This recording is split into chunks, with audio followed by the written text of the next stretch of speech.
Run amok. Peek in there, and they're not talking back to me.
Good morning and welcome out here to day 6 of the SLO CAL Open at Pismo Beach at the Pismo Beach Pier. It's a WSL QS 3000 and Pro Junior 1000, hosted by the Surfing for Hope Foundation, our title sponsor, Visit SLO CAL, presented by the city of Pismo Beach, and we're all staying at the Vespera Resort right here on the boardwalk.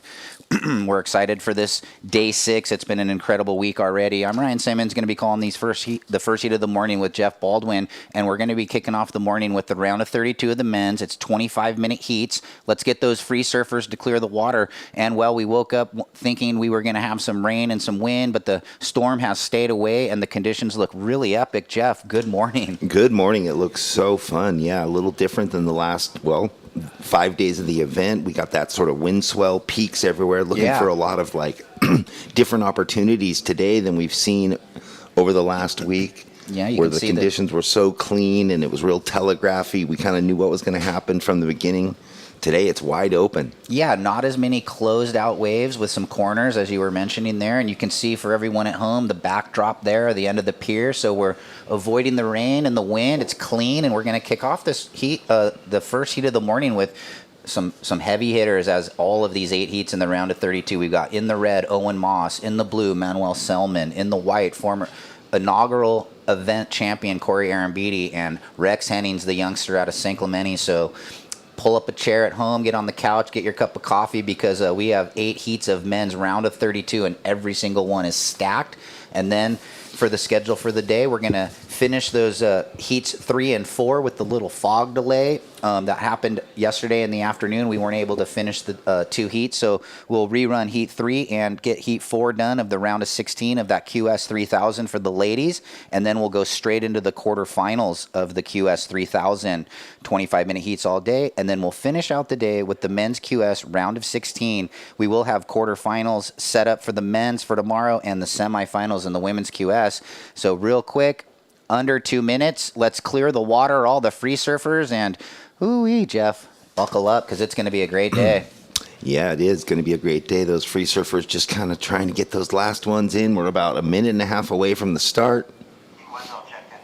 Hopefully you, if you're here in the area, you got your outdoor action on yesterday and the days before that were like summer, 70-something degrees. Today you see on the cam there from the drone angle all the clouds.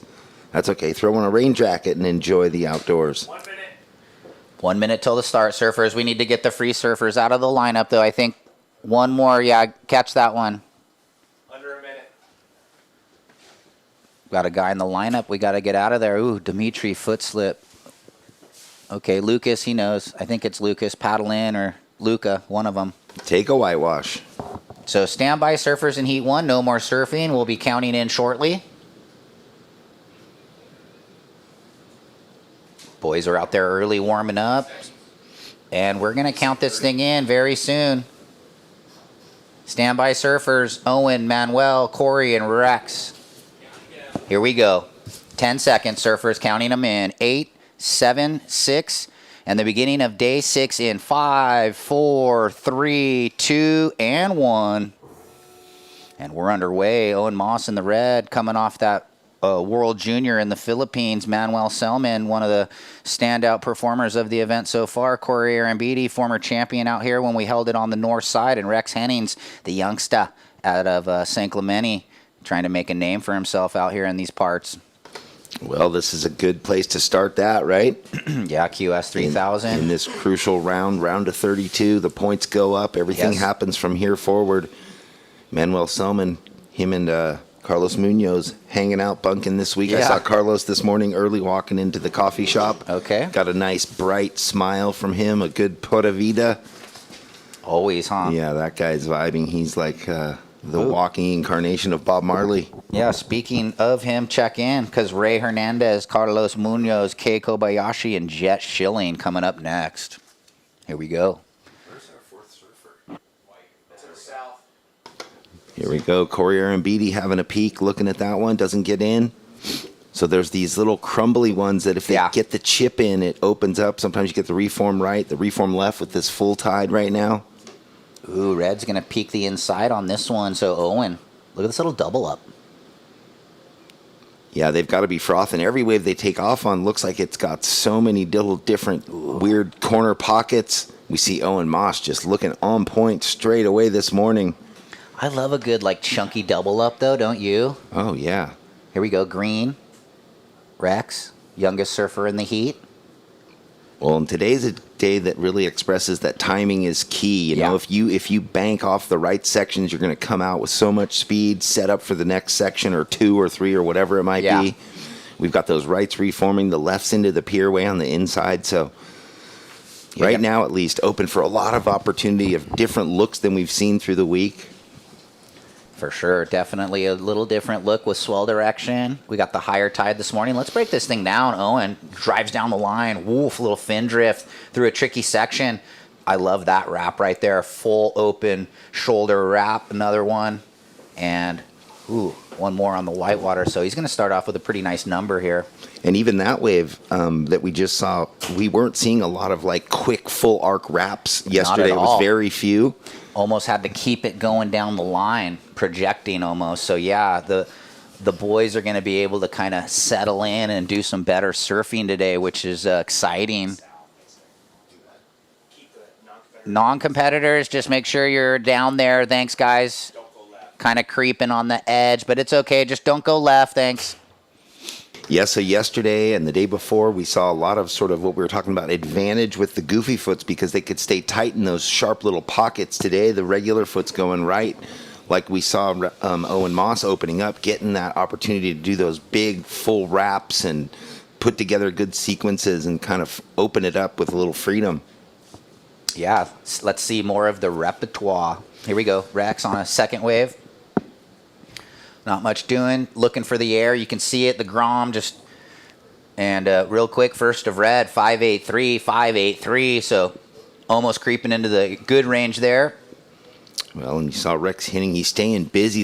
His knees got buckled with that little lump in the wave on that last one there. From behind the section, Corey Arambidi, who sounds like he got a little knock in his heat before. I didn't know that because he came in second, so he wasn't up on the interview board. He... right after he got that 8. Oh, like he had big scores and then he didn't win the heat is what you're saying? Yeah, somehow. So anyway, Todd Klein told me that. The board just came back when he was done with the wave and bonked him in the cheek or something, and he got a few stitches. So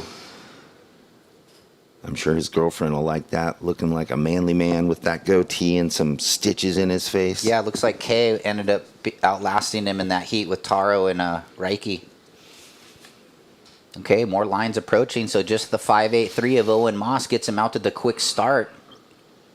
Now priority order set, blue, red, green. See if Manuel likes this one. He doesn't. Beautiful drone angle there from Run Amok Photography. Thank you so much. Another one out the back, little pier bowl. Let's see what happens.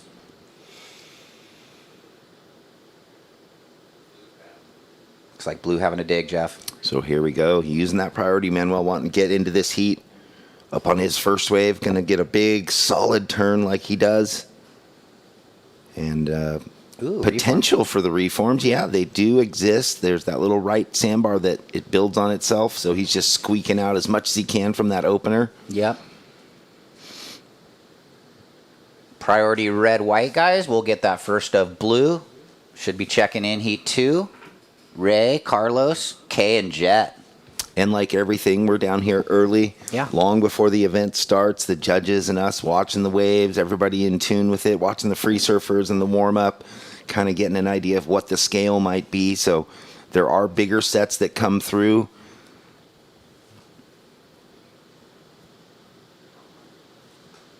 So we'll get that opener of blue. Did Green get a wave during that exchange? So Rex gets the kicker 180 reverse, and let's see if he gets a reform on this one. Add a little to it. Go back and watch this air again, see how critical it was. Nice little 180 and reverses around, readjusts his feet there. Boys kind of move that front foot up for that frontside air reverse on a mushy wave, so just the air. Looks like that first of blue came in 4.67 and the last of green 3.83. So there's the 3 initial scores: 5.83 for red, 4.67 for blue, and 3.83 for green. And having a paddle. Here we go, Owen Moss on his second draw. Woo. He's surfing really clean. I like where his front foot is positioned kind of behind the middle of his board, which is giving him the freedom to stay really loose in the sections. Yeah, it looks like he's got a good board under his feet. It's moving across these slopey, slow Pismo rights pretty well. He's going to drop another one.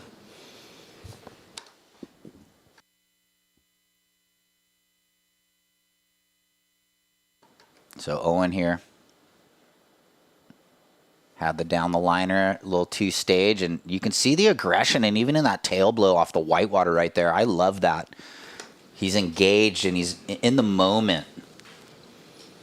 He's going to milk everything out of that wave that he can. 3.9 red, 3.9.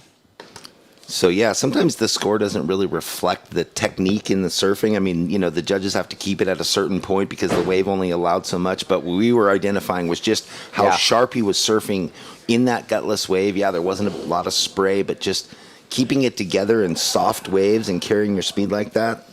Sometimes they're not getting points on that, so to speak. Beautiful surfing there. Priority is white, green, blue, red. Yeah, you know, here's a little wedge. White going to go on the backhand, hangs the bottom turn to try and time it right. And the veteran, that wave not cooperating, so he'll reset, get back out there. Aaron Beatty out of Ventura. So maybe these waves, it's actually almost flipped around now. The regular foot's potentially having an advantage on the funky sidewash rights, where before we saw the goofy foots being able to just stay in this sharp pocket. Rex, he's not waiting around. Ooh, that looks nice from Rex Hinning. There we go. He's found it now. This one's going to reform for him all the way through. Nice sequence of turns. Ooh, little split screen, Jeff. We see Manuel out the back, so for the fans at home, 2 surfers in 1 screen. Ooh, Manuel comes undone, and Rex finishes his ride. Thought he was at Cropley Right, T Street or something on a west swell, so. Used to those mushy rides, so he wanted to back up that 3.83, which he will do, and Manuel, unfortunately, just pushed the board away a little bit. I don't know what happened, slipped. So we'll let those scores drop in. Oh, man, already on another one. He goes to the air. He was rotating so fast he couldn't even stay with it. It looked like he'd done it all. Yeah, that wipeout looked gnarly, and you can see he's checking his board. Oh, yeah. Maybe he broke the tail or something. Yeah, no, the fin popped maybe. Because his foot went off the back. Really awkward, yeah. The board went in between his legs. Never safe. So stand by. He told the little flip it, huh? Yeah, bring the board. I think so. They might throw it off the pier, maybe, huh? And then what? Yeah, take off the leash and let it ride in. Let's see what happens. Well, hopefully we get a replay of that just to break it down. A spooky little finish there. Yeah, when the boys do the 180 kicker, it's and the board gets away from you. It's always sketchy in the landing. You can see here. Ow! Ooh, yeah, his foot just came right off the tail. So looks like he's gonna go here. Let's see if he can still surf the board. Oh, throws the reverse. So maybe you're right, Jeff. Might be like a ding or a buckle. But how he's gonna get a score maybe out of this one. Oh. Well, that's the way to exchange boards. Get another score. It's Well, going to better. maybe is he gonna It might better stay the on it? Might better the 3.9. Okay, he's looking now. Yeah, So I think he's going to change it out. But let's see. Yeah, look, click, boom, throws the reverse, goes, oh, what? Reform left. I'll go back this way, and pins the finish. Bang. So Rex got a 3.9 on his last. So it's red in the lead, green in second. Blue right now, you need a 3.06. Your best, that opener, 4.67. And stand by red for that fourth wave. He might throw away that 3.9. Priority, white, blue, 14.20 remain. So he's really debating what to do. He's there under the pier, going to paddle out in the little eddy along at a 5.13. Oh, and your last wave, a 5.13. So now you have the 5.83, a 5.13. I wonder if still deliberating on exchange of the board. Priority with Corey and Beatty. Second priority with Manuel Selman. Our two goofy foots. Here we go. Corey and Beatty. Looking for something vertical. So far in this heat, he's found some really sticky waves. You can see a little emotion there. He just wants a little more energy. So check in, guys. Next heat, red and blue. So it's Ray and Carlos still checking in, please. Manuel out the back, live action. There we go. Real patient surfing and always surfing on the rail. So good opener. Buttons it up with a couple more. Looking for that little inside. So big frame, big turns. Manuel Selman.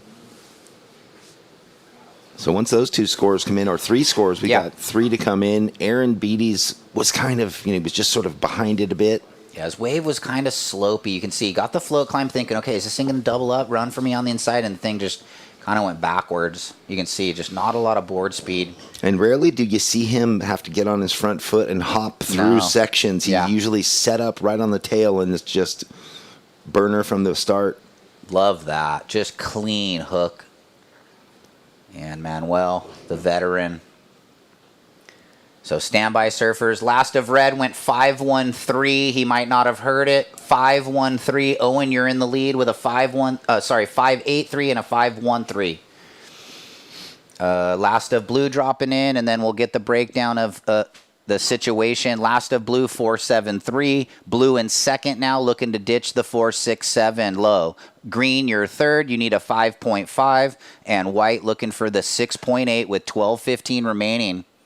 Check in, boys, in heat 2. So Owen's going to stay on the equipment, maybe like a ding in the rail or something. Maybe that's his most favorite magic board, and he just doesn't want to risk, hurting it a little more. But he's elected at this point to stay outside with that board. Maybe someone's on the beach if he gets another one all the way in through. There you Who go. knows? Instead of throwing it off, maybe the lifeguards are like, nope. Can't chuck a board off the pier, sorry. Yeah, I'm not sure about that.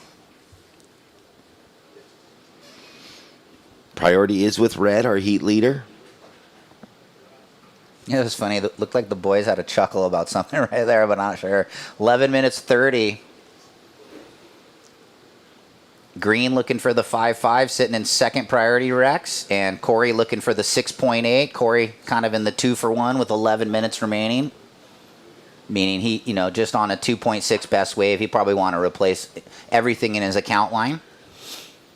Yeah, he just hasn't found a wave really to come behind it and carry the speed. Or the last one. You see the surf news yesterday coming out of the World Tour? Pretty cool. Adriana D'Souza is going to be working with Tatiana Weston Webb this year. Oh, that's nice. Yeah, all right. That's a good, seems like it could be a good team. And I had brought him up before where he's coaching for Italy. We were talking about, the top tier surfers on the planet getting coaching gigs. He's working with the Italian national team. Yeah. For a long time, and now to have an individual surfer and be on tour. That's pretty cool. He's a character. 2015 world champion, right? Here we go. White, Aaron Beatty looking for a double up. Still looking. So just over 10 minutes, 10 minutes 20. It's been a great heat. A lot of consistency in the surf today. So it improved a little bit. Same size, but different kind of direction. And hey, Ray Hernandez and Carlos Munoz, you guys are still being asked to check in. There's 10 minutes. I mean, both those guys veterans. I'm sure they're probably close by, but we'll keep harping on them to grab their jersey. Sometimes it takes a while to get that espresso in the cup up there at Right. Scorpion Bay. So 9:50 surfers, priority order up.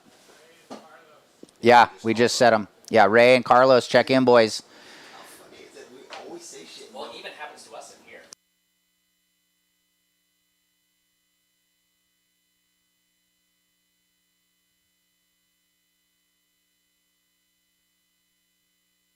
Nine and a half, priority red, blue, green, white. So in the order of the heat right now. You can see it on your screen right now. Priority order in the jersey colors to the left, the singlet color. Great heat. Owen and Manuel kind of picking the better waves right now. Rex is surfing good, and Corey just searching. Looks like he's feeling good, but he needs to find a wave. So 9 minutes. So Tatiana didn't want Jesse in her corner anymore? Well, I mean, her hubby, but yeah, she had Ross for about 4 or 5 years. Yeah, that's right. Wow. Big change. That's cool. Adriano back on the tour.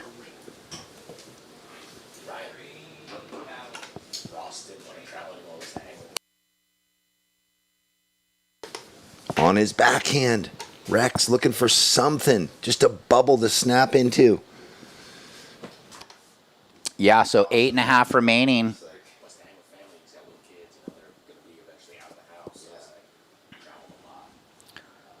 So 8 minutes 20.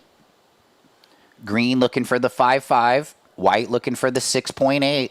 I mean, don't count out the former champion out here, though. He gets like the best wave and hammers it. You get a big score. We talked about that yesterday in the top two. You drop a big number late, you can kind of flip the script on people as long as they don't get away from you too far.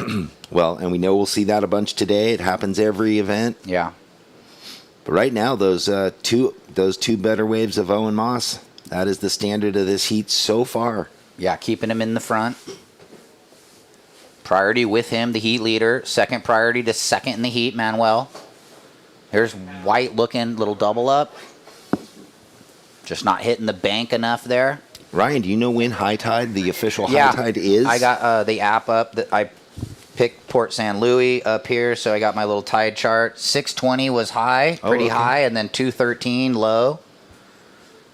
It was a 5.5, and it's dropping out to the negative as we're coming into the new moon. So that's when, like the new and the full moon, you get the high, super high and super low tides. We got peaks up and down. I'm going to go with Manuel Selman, our second place surfer, doing a multi-turn cutback, finding that inside connection, and nothing given to him. And out the back all alone. Red, will he go on this one? So will that score for Manuel probably won't better his 2 4-point rides? Here's Corey looking to improve on the 2.6. That was hilarious. It's like that one putter on the Champions Tour, I forget his name, but he would miss short putts and do like the tiger clamp just to throw, because he was bummed. I missed it. No, he was just there did like claim? a pout because, it wasn't what he wanted. Maybe we'll see it in the replay. So standby priority, red, green, blue. All right, well, White will get his best. And he'll cut down on that 6.8. And if Manuel doesn't better, 3.27 White. Now you need a 6.13. So been a bit, wave starved, but still in it. So the veteran will hold his composure. 6 minutes. Corey, you need a 6.13. And Rex, you need a 5.5 in the lead red. And second blue. Blue looking to better the 4.67 still.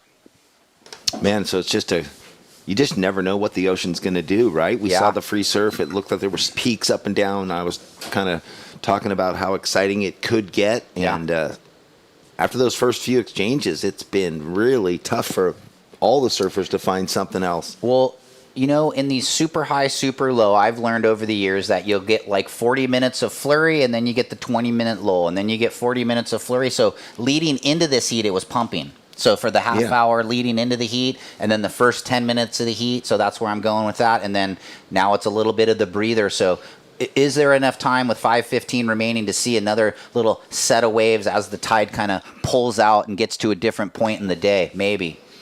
Well, and this is it's a fragile little sandbar. I mean, the sandbar is there consistently off the pier and down the way, but every little fraction of tide move makes a difference. It really changes. It really changes so fast throughout the day. So here we go. Green on the south end, kind of all alone. Let's see what he can do with this. Well, he's going back to what he got his biggest score on earlier.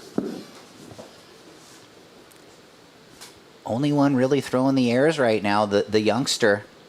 4.5. Here we go. So Manuel splitting the peak. We were with Corey for the fans at home, but now we'll see if Manuel can improve on this insider. He's got a little link up, little carve hit, and one more. So, well, the beginning of the wave slow, but that finish, nice 2-turn combo. Looking to improve on a 4.67. Down to 4 minutes. Surfers priority red, green, white. Rex's attempt over there, pretty slopey. Here was Manuel's, the beginning of his wave. Little runner left off the peak.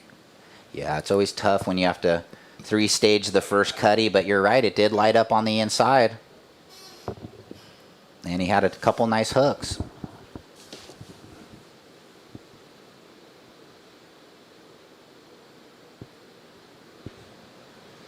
Aaron Beatty paddling back out, had a little opportunity there when Manuel was riding that wave on the replay, but it didn't really work out for him, so he was going to get back out there. Here's Hennings. So he's still over there looking. He knows what he wants to find in that area. Oh, that was pretty lofty, Jeff, huh? Come again. Jeez, if he lands that, that could have been a big score to needing the 5.5. I mean, judges would have been thinking about that one for sure. A little emotion out of the grommet. 3 minutes. Well, it's obvious what he's looking for and what he's trying to do, because he's on his 9th attempt of something very similar. One wave in his scoreline was, the cutty snap. Yeah. So he's trying to get from 3rd to 2nd with one big punt. Yeah, he's working hard, still looking for the 5.5, and White looking for the 6.13. Well, and this is one of those heats, too, where the priority rotation is changing slowly, so he's still in 4th priority, He hasn't climbed up into 1st, and I don't know if he was since way early in the heat. May have never had 1st priority because he's been riding so many waves. Yeah, 9 waves, so he just never gets back into the 1st priority. 2 minutes, 20 seconds on the clock. Owen in the lead, Manuel in 2nd, Rex in 3rd, needing a 5.5, and Corey, you're still looking for that 6.13. Priority is red, blue, white, green. 2 minutes left. Hopefully those guys checked in. Ray Hernandez, Carlos Munoz, I'm sure they did. Kei Kobayashi and Jet Schilling. And here we go. We got lines on the approach. So Aaron Beatty 2 deep. Owen Moss, that one you saw go against the grain and on his backhand. Nice big backside whip there from Rex. So squeaks in a score in 4th priority. Where will this go? Pretty nice single. I like how he really tried to duck the head way down below the board and throw it up extra, vertical, knowing he just had the one section to perform on. So down to 90 seconds. It's been all red and blue from the get-go. Green and white working hard. They still need the same numbers. 6.13 for white, 5.5 for green. 1 minute 10. Here we go. White on the backhand. Gets it up in the corner. Hits that there. Now looking for the reform. So Aaron Beatty out of Ventura floats it. And with 55 seconds, standby. Yeah, that score came in for Rex. A 3.4 wasn't enough to get it done. Aaron Beatty, again, got 2 little bangers. Yeah. And a tiny reform. Went for that self-claim, the little fist pump. Yeah. Like, at least I got a wave that I could surf. Yeah. 35 seconds.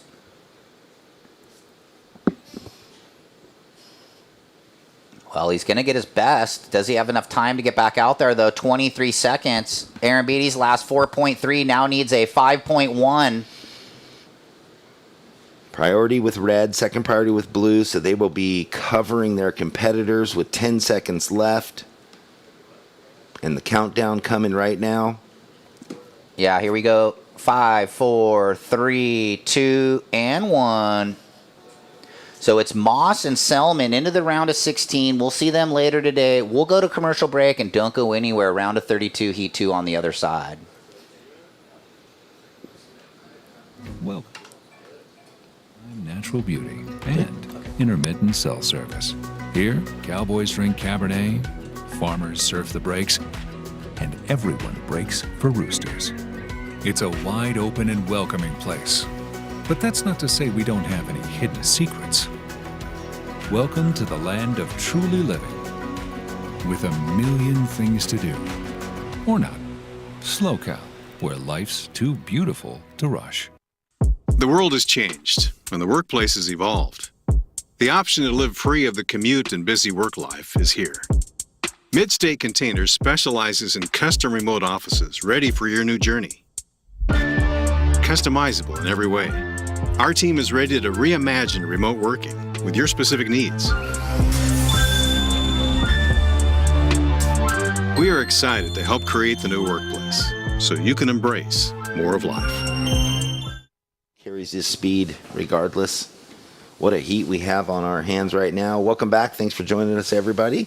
Here at the SLO CAL Open Pismo Beach, presented by Surfing for Hope Foundation. Jeff Baldwin with Todd Klein in the booth right now. Kleiny, what a round of 32 we've got, and every heat is stacked. Yeah, I mean, you look on paper, as you would expect. QS 3000, big names coming into this thing, and a lot of the top seeds, still going in the event. Again, as you would anticipate, this heat, we got Jet Schilling in the green, Carlos Munoz in the blue, Kei Kobayashi in the white, and Ray Hernandez in the red. Already got a couple of waves ridden, and first of green goes 3.5 Jet, first of green 3.5.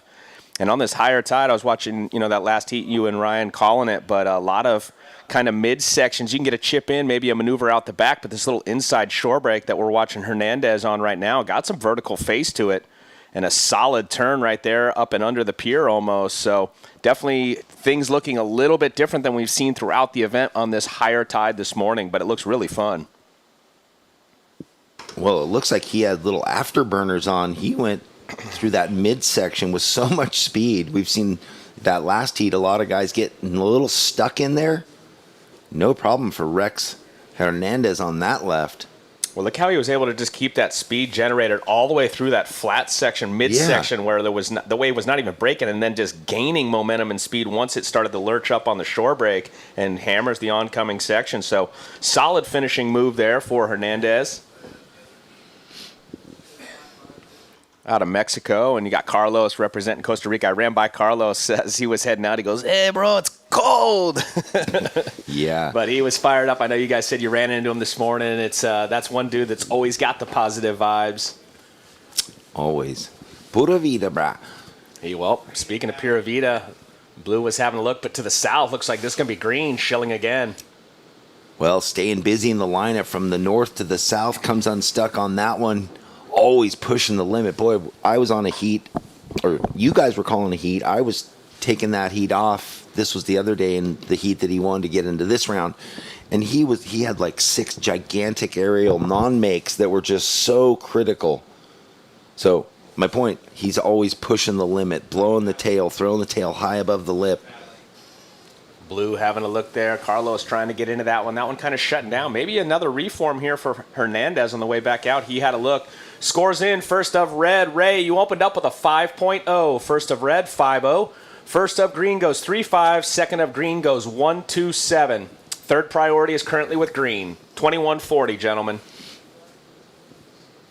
So, yeah, boy, talking about this heat and then the heat that Kei Kobayashi had, getting the what was it, a 9.0, huge air reverse down in the flats. He was going blind into the sun, wasn't sure if he was going to make it, but he had to Hail Mary and came up big. Well, we're ready to go down to the interview with Owen Moss and Ryan Simmons. Yeah, thanks a lot, guys. Down here with last heat's winner, Owen Moss. We were talking about that. Had the air, buckled his board. That's what happened. And he did have a board switch off the pier. And now his other board's way up at Shell Beach. But anyway, you started off the heat with the 5.83, kind of got lucky into maybe the best wave of the heat. Yeah, no, it was good. It worked out in my favor. I mean, that first wave was like definitely the best wave that came through, and I was psyched to get it. And then got like a 3.9, backed it up, and then ended up broke my board on the next wave. I landed like right on my ass, like right on the board.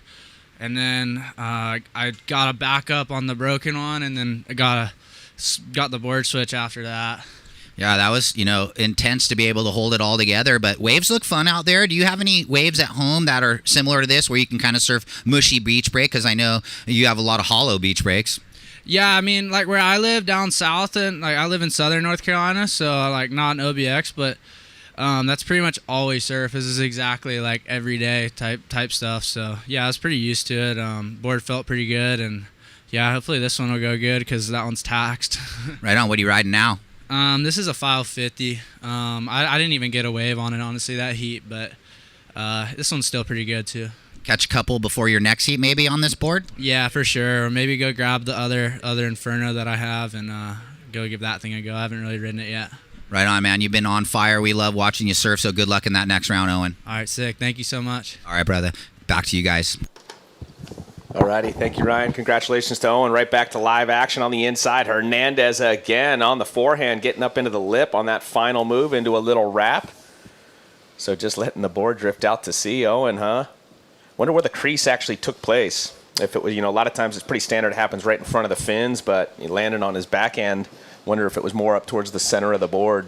No, it was a forehand reverse, and his tail, he just fell right off the back, and his butt hit the tail as he fell. Oh, that's where the butt hit, was the tail? Yeah. Okay. Yeah, because I just caught that he said his butt was what broke it. And then, well, in the break, or in that interview, Kei Kobayashi got his opener, and it looked like a tiny wave on the outside. He got a few turns and then just weaved it through and continued. Well, remember, this dude's probably 128 rip muscle, so... Yeah, he's one nugget. He can take off on some smaller waves and just absolutely rip them. And that's exactly what he did right there. So stand by. We got a couple scores to drop. Last of red, last of white. And Carlos now with priority established, waiting to open up his campaign with 18 minutes, 30 seconds to go. But Hernandez, I mean, how about these connections he's getting on the inside left runners? It's so impressive. He is gaining speed through that midsection effortlessly. So that was interesting. We were watching to see if the board was going to come off the pier. Maybe they dangled it by the leash and did it gently. I thought I was going to see the board fly off. Ooh, up in green, jet shilling, extending those turns. I love that. So much whip off the top. Yeah, first turn throwing a lot of spray out the back. Now we're going to see Carlos on his opener. No harm, no foul. There's no one out the back, although White's to the south. So White does have priority. 17:50 on the clock. We're still standing by for some scores to drop, gentlemen. Maybe a whitewater roll-in here for the Costa Rican. Not a lot of space on that one, so kicks out. Uh-oh, does that mean he owes Jimmy Hogan some bucks? We know the rule. Start with the 4.5. Yeah, he might be down. Well, few scores came in. Ray, your second wave, a 3.90. Waiting on Jet's last wave. Yeah, watching the replay right now on the broadcast. That first turn, really precise, throwing a lot of spray out the back. He opened up with a 3.5. This one's going to go much better than that. So it will, there it is, last of green, 5.77, Jet. So you have a 5.77 and a 3.5. You're currently leading the heat. Second place, Surfer in red. Ray, you have a 5.0 and a low of a 3.9. Kobayashi wearing the white, you have priority. You're looking for a 4.74, White. And Carlos in the blue, you just have a couple real small scores. You're currently looking for an 8.40 or two waves. That'll total an 8.9. Plenty of time left in the heat with 16:45 to go.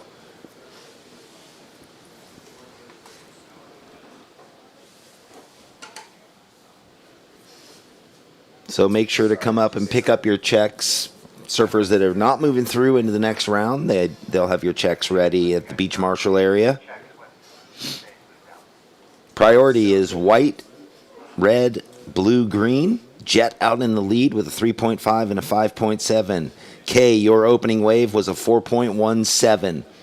You're looking for a 4.74 as your backup to go into second place. Ray Hernandez opened with a 5, backed it up with a 3.9. Ray is in second place. Jet in first. Just a reminder, Rex and Corey from that last heat, you guys can pick up your checks from the beach marshal before you take off from the beach today. So Rex and Corey, you guys can pick up your checks from the beach marshal.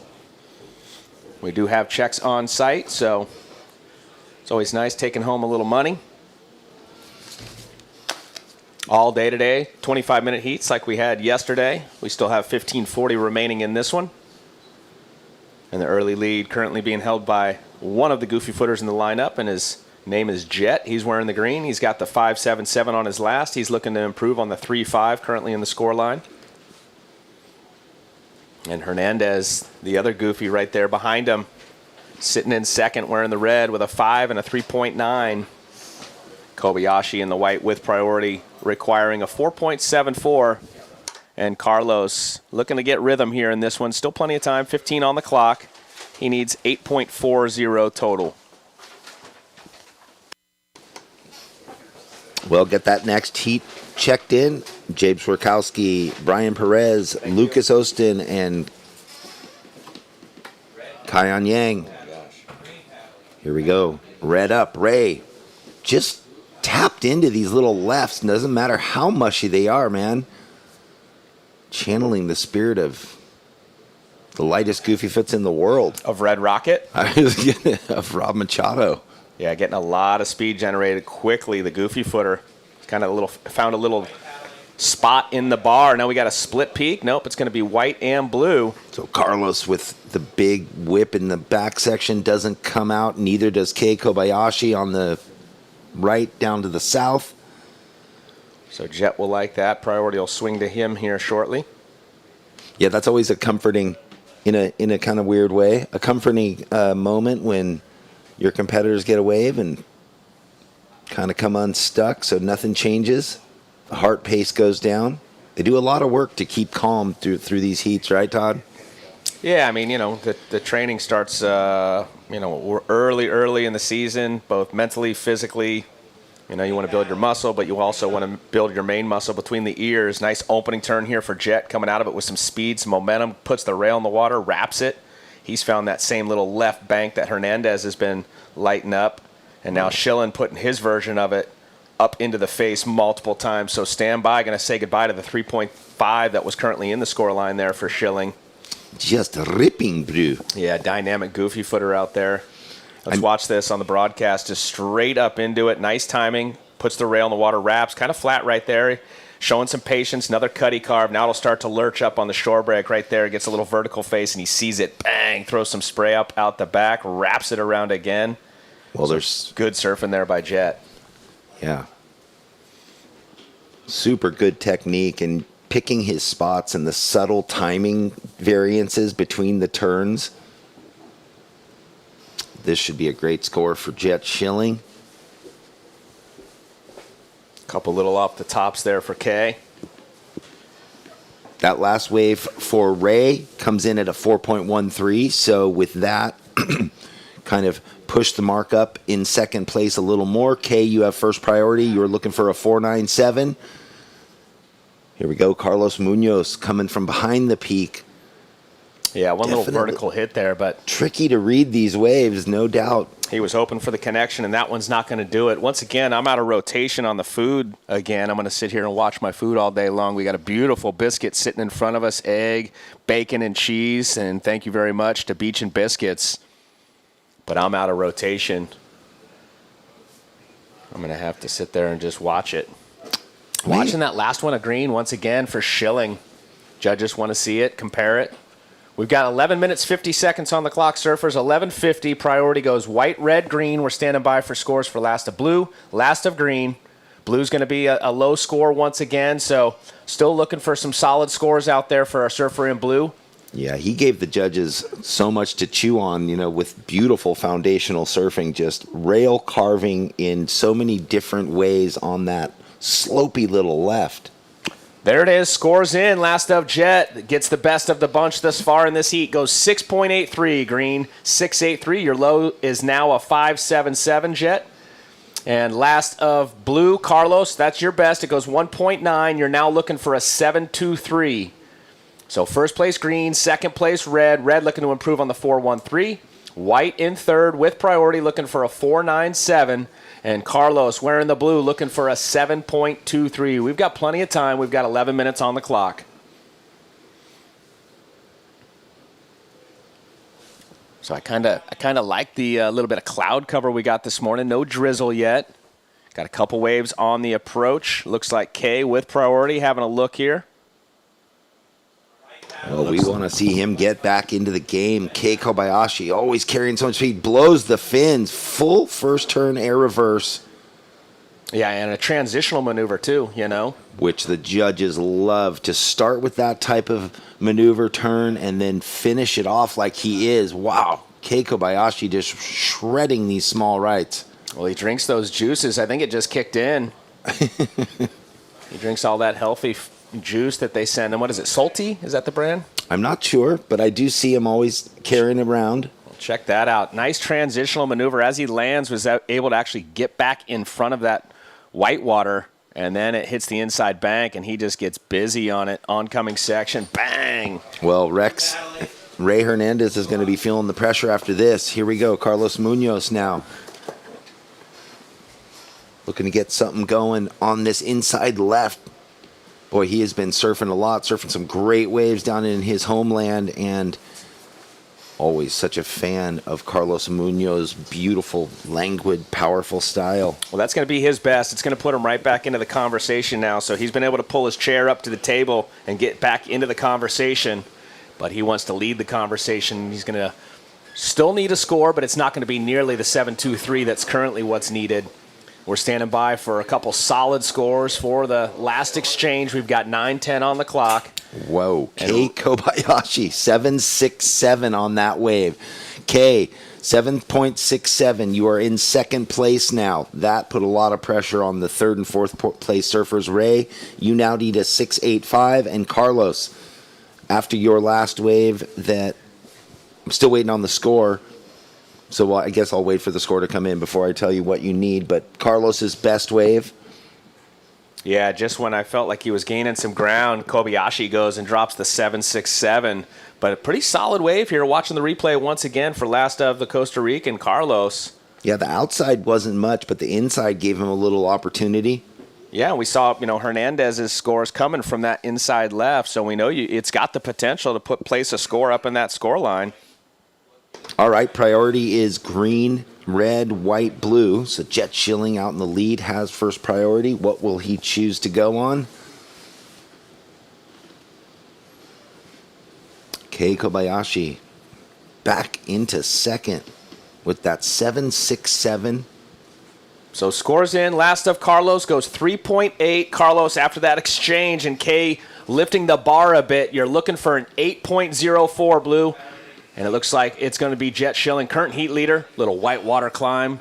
He's going to stick with it, kind of stalling. Doesn't like what he sees, going to kick out. So we'll get back to the situation with 7:40 on the clock. Surfer in green leads the heat, looking to improve on the 5.77.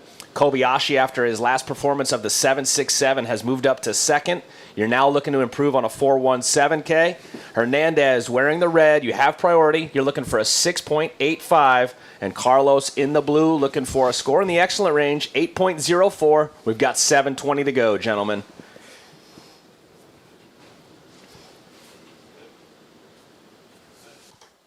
Got to give a shout out to Crave Mini Donuts. Second batch sitting in front of me. I'm trying to pace myself here as it's early in the morning. This guy's not pacing himself. He's on a heater right now. Current heat leader, Jet Schilling. Well, because he's in the lead too, he's cutting out of that wave and the wave before, where maybe if he was lower down, he would have milked him through. But now he's like, why waste the energy?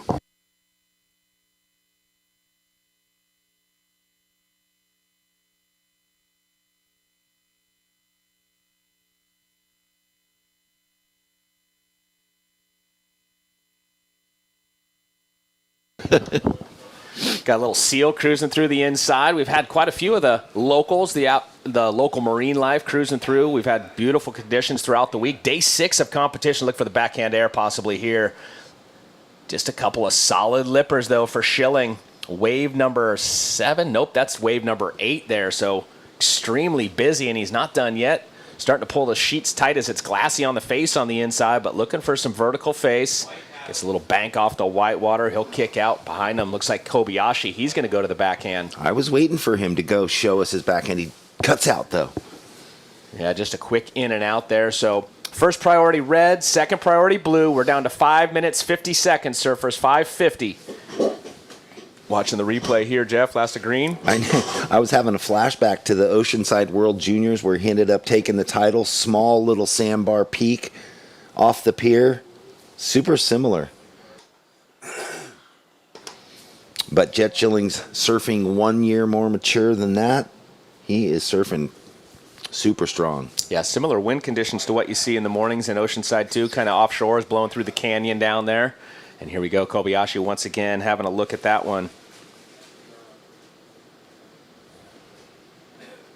Well, that last score came in quickly for Jet. It was a 5, so it doesn't change his score line. 5 minutes left, surfers. 5 minutes left. Red has first priority. Blue has second priority. Ray, you're looking for the 6.85. And Carlos looking for an 8.04.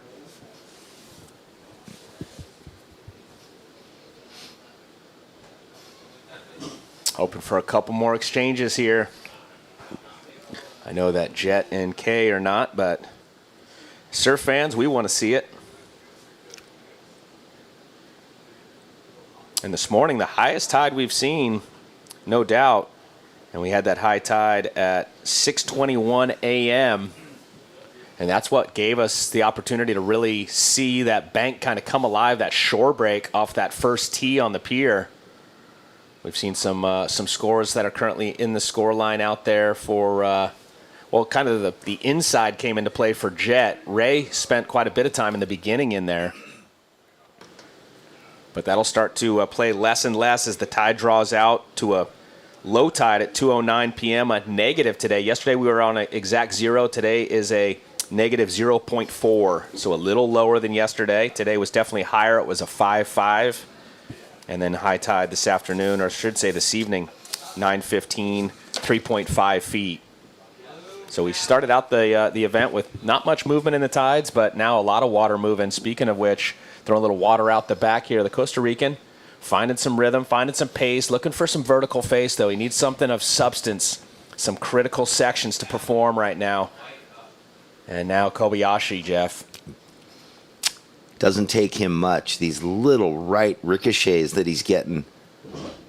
Surfing so sharp. Pushing a lot of water on not a lot of wave. Look at that beautiful searing layback snap. I mean, even though he's got those little hops in between connecting it, he's doing the money turns and connecting it so fluidly. The Kobayashi knife just slicing right Searing, there. yeah. And Carlos, too, on his left, even though it faded out on him, the board looking so good under his feet, just hoping for that opportunity to find a wave that's vertical and that he can attack. Yeah, Carlos needs some meat and potatoes right now, something a little bit more vertical, a little bit more powerful for him. He's not out of it, but he needs a big score. Schilling battling back right now. We saw White on the first wave, and now Schilling, so great exchange. Kobayashi stand by, Schilling stand by, waves out the back, 2.5 on the clock. Yeah, Ray, you have first priority, and there's 2.5 minutes left. Carlos goes for the quick reverse, hoping for this left to reform inside. Kind of a cool tactic, knowing that the reform is there for him. Here we go. Our surfer from Mexico out the back, in and out, and Carlos going to finish on the inside. Nice air reverse to kick it off. That'll be a solid score there for him, but he needs a score in the excellent range, so we'll see if he can get back out there in time. Now Hernandez up and under, and another vertical hit there on that oncoming section. Now he's leaning on the toe edge, trying to get back onto some open face, maybe on the reform. Not going to happen. He'll kick out. We're down to 1:45, surfers. 1 minute, 45 seconds. All 4 surfers in this heat. We are standing by for scores. Boy, that right that Jet had, too, again, just power turn in the corner. So here's This one, yeah. This is the Kei Kobayashi. You got the Ginsu knife and you got the Kobayashi knife, and he was slicing on this one. And then gets going on the inside. I like that one. Little layback up into the lip. Most guys are barely moving their board, and he's putting it on rail and laying back in it. Truly gaining speed out of that little section. So then that opened the door for Jet's wave, which we're watching right now. Nice. It's a battle of who wants the post-heat interview. Well, I love how Jet's just his technique. He's pushing that tail so hard at the end. 55 seconds, surfers. So Carlos now at the end of the heat knows he needs something big, an 8.04. Jet staying busy, just happy to keep surfing, knowing he's out in the lead and probably has a great score coming in. Ooh, look at this little reform. Bango. Not easy to do. Tight pocket like that and be able to get up into the lip and keep the nose from Pearson. Just showing off, riding around the piling like that. He shot the pier. Shot the pier. 20 seconds. So a lot of scores to drop, Jeff, as we see live action here. Hernandez. Yep, down to under 10, so I will count it out, guys. You count it out, Jeff. 5, 4, 3, 2, 1. So like you said, Todd, a ton of scores to come in, so we're probably going to have a few replays. The judges are going to be watching. Get the score settled in. Next heat, hold your position. We'll let you know when it's time. Yeah, and you guys watching the live broadcast, hope you guys have enjoyed it. Stay with us. Coming up next, heat number 3, more live action.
Well, there we go. Changing the situation. Kei Kobayashi's last wave, a 6.33.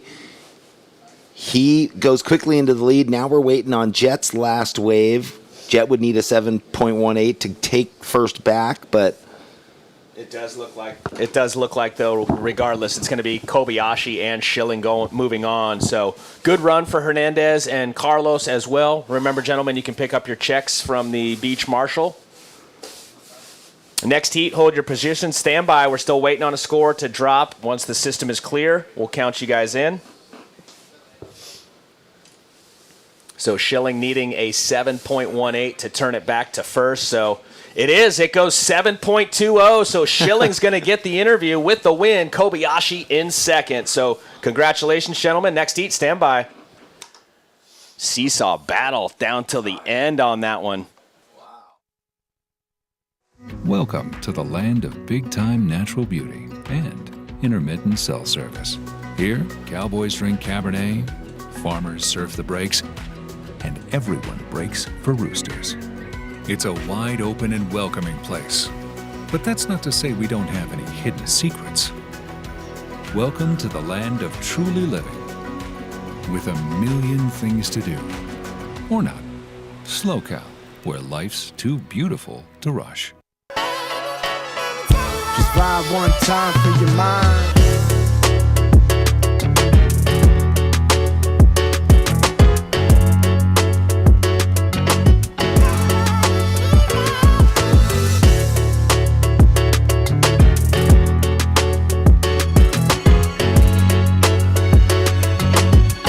Just ride one time for your mind.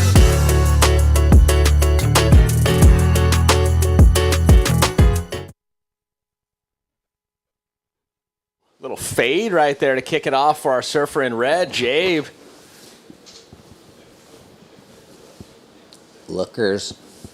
You gonna start glassing? Oh, yeah. Early morning, already got the binos up here in the booth. Simo glassing right now. I like to look at the paddle battles, like, because I'm blind just how far we are away from the lineup. Here we go, look.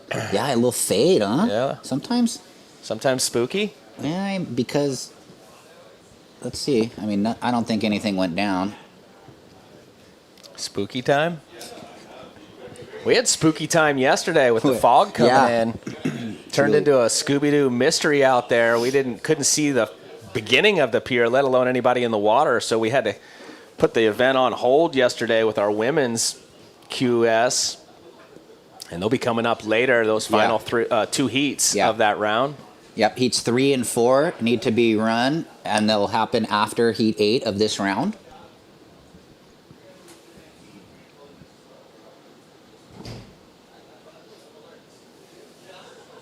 Got a full day of competition here. Going to be finishing up just a little after 3 p.m. Pacific Standard Time. Yep, tea time 3:30, no worries. Yeah, as long as we don't get any too gnarly weather. Yeah, I'm there with you. Too much rain, but just a small score, Jabe. First of red goes 1.3. First of red, 1.3. Welcome back, everybody. Checking in, Sam Coffey, Jake Davis, Jairo Perez, and Cade Matson for the next heat. Red having a look again. Jabe.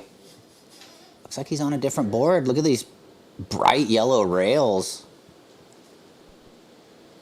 Looks like he might be on some sort of groveler because it's really loose and fast.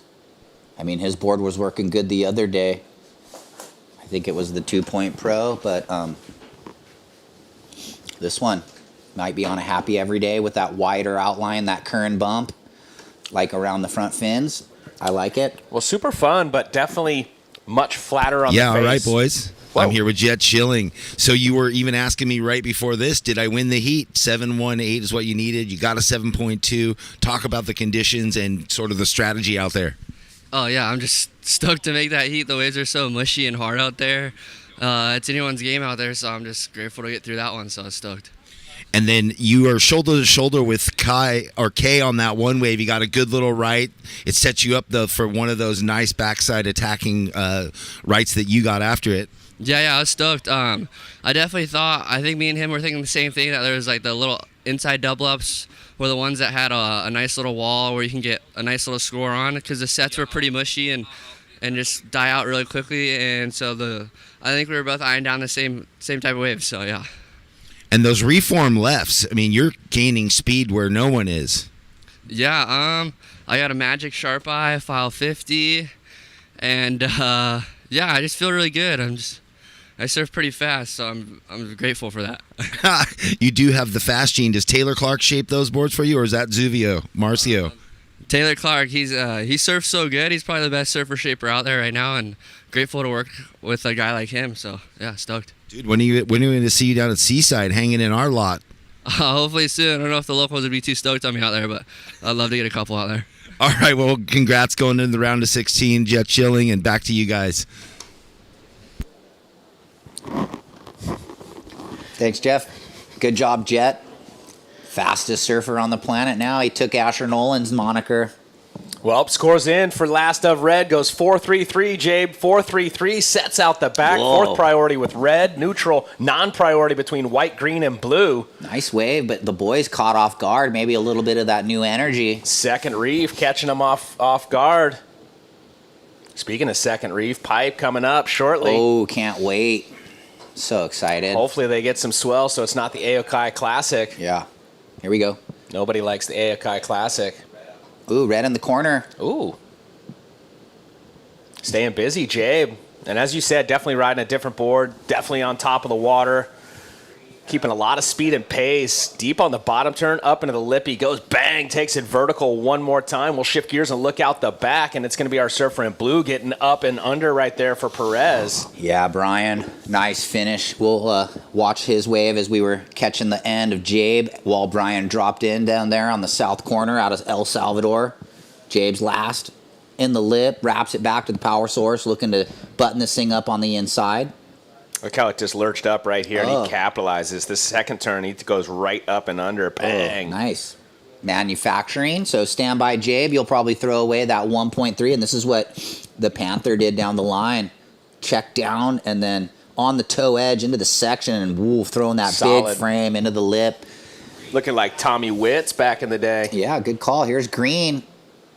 Cayenne. Whoa. Yeah. Oh, he's been on game. It looks like he went to the board switch too. So, and this wave Wait a minute, just Really the good. layback Really good slider. surfing right there. I like the variety. I like wow. the transition in between the maneuvers. I mean, this has got to be one of the best waves of the morning. Speed, power, flow. Mixing it up, Cayenne Yang. Great start here in heat number 3. You said on paper it was going to be a good one, and it's playing out as such. Little vert hack into the rail wrap. So 2 majors out of the gate. Wave softens up, gets a cutback with a rebound. Does this tricky layback slider. That was sick. I mean, what didn't he do on that wave? Stand by, boys. And you watch that in replay, you could see just how flat the face was on that wave, yet he's performing critical maneuvers. Unbelievable surfing right there from Cayenne Yang. Super difficult to do. Most guys are just bogging. Brian Perez, opener and Cayenne's opener. Okay, we got green straight away, 6.67, and blue 6.1, and the last of red 4.2. So there we go. 2 scores for red.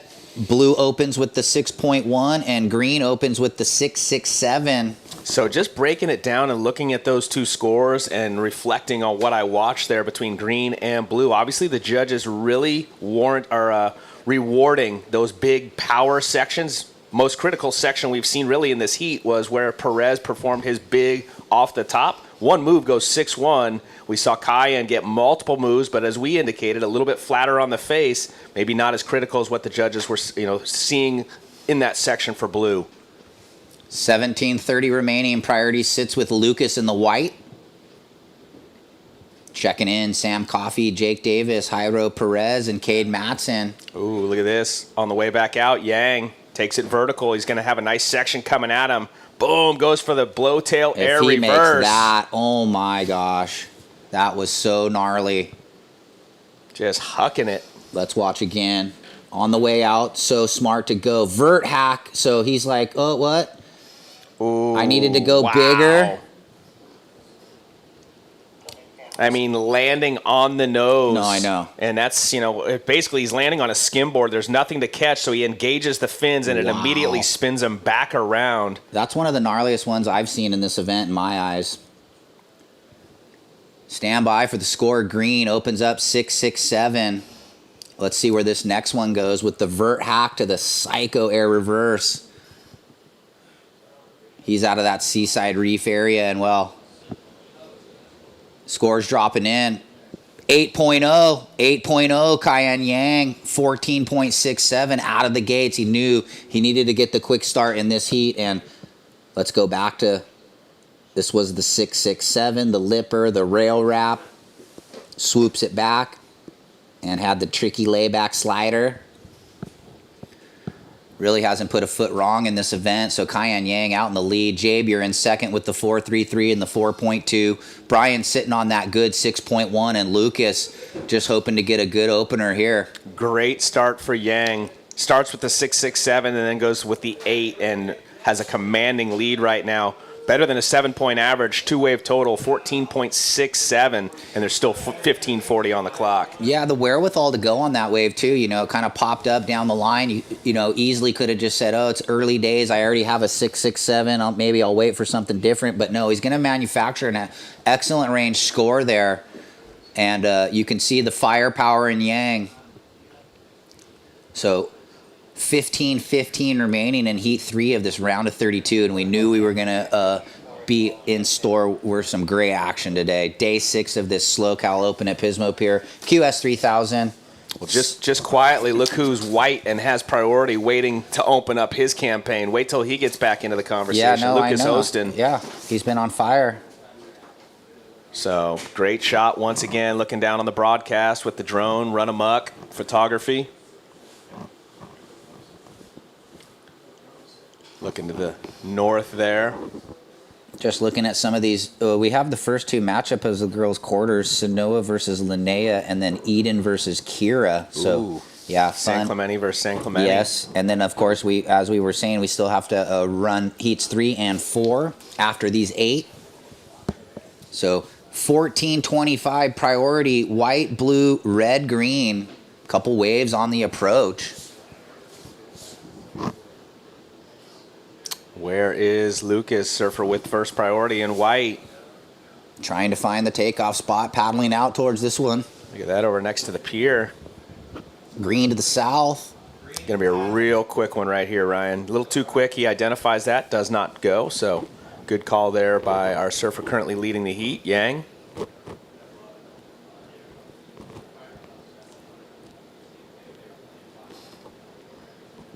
So 13:45 remaining, surfers. 13 minutes 45 seconds. Flurry of action out of the gates in this one. A little bit of a lull here. You getting ready to get in the crave mini donuts? Yeah, Ryan? we're getting almost about that point. I just had my breakfast sandwich, and I wanted to say thanks to Beach and Biscuit. So that little biscuit sanga this morning, thank you so much. Fills me up. I'm there for some home cooking. Did you have to risk it? For the biscuit? Yeah. I was hoping you were sharp enough to follow me on that one. Here we go. This is going to be Austin. Rolling in, quick snap off the top, back out on the open face, slicing, driving down the line, and hammers that section. Whitewater climb now, finds a clean face once again, going to do another float, maybe looking for the final section to hit on the inside. Covering a lot of ground here, Lucas. Up and over Wow. he goes again, and puts the wrap down. So solid start there for Lucas. He waited a little while to get that one. Let's rewatch it. So quick little snap, kind of a slopey, slow wave, but it drew off the bar. That was Solid. sick. Yep. Floats it. Thought he was at high tide South Jetty Rights or something. A lot of speed. And Austin finishing on the inside with the rail wrap. And then as that was going on, Cayenne Yang got another wave. And this is what happened right there at the end of that replay. Down the line lipper. And the air reverse. So Good exchange. more lines on the approach. Priority with blue and then red, guys. Standby white and green. Yeah, and as you said, more waves on the approach. A little pretty solid lines coming through. We'll see if there's a corner, some opportunity. Definitely starting to see the water pull out a little bit. Not as much of those lefts kind of reforming into the pier. At least we haven't seen anybody tapping into those in this heat. That last heat, a lot of the surfers were identifying that left reform. So last opener of white, 6.23, Lucas. Last of green doesn't slide into his top two. It's a 5.77 Cayenne. So Cayenne Yang in the lead with the 8 and the 6.67. Red in second with the 4.33 and the 4.2. White, you require a 2.3, and blue requires a 2.43. Boys, be patient. Let that mid-size wave pass by here with the 11:15 remaining.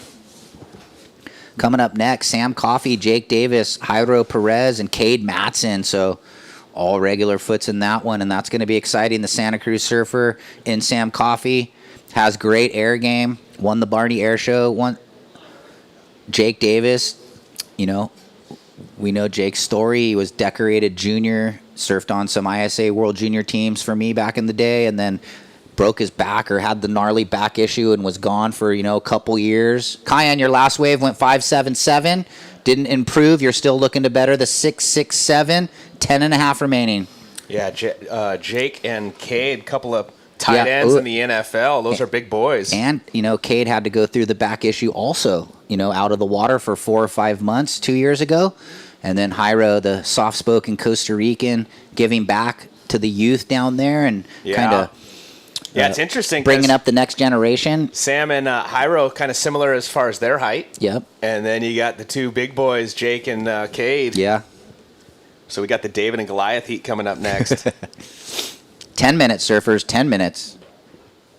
So this one, Cayenne running away with it now, trying to better the 6.67. Jabe's got the mid-4s, so he hears the 6s in blue and white's account line. So Swerkowski out of Ventura knows he needs to better one of those 4s to keep pace in this one with 9:40 remaining.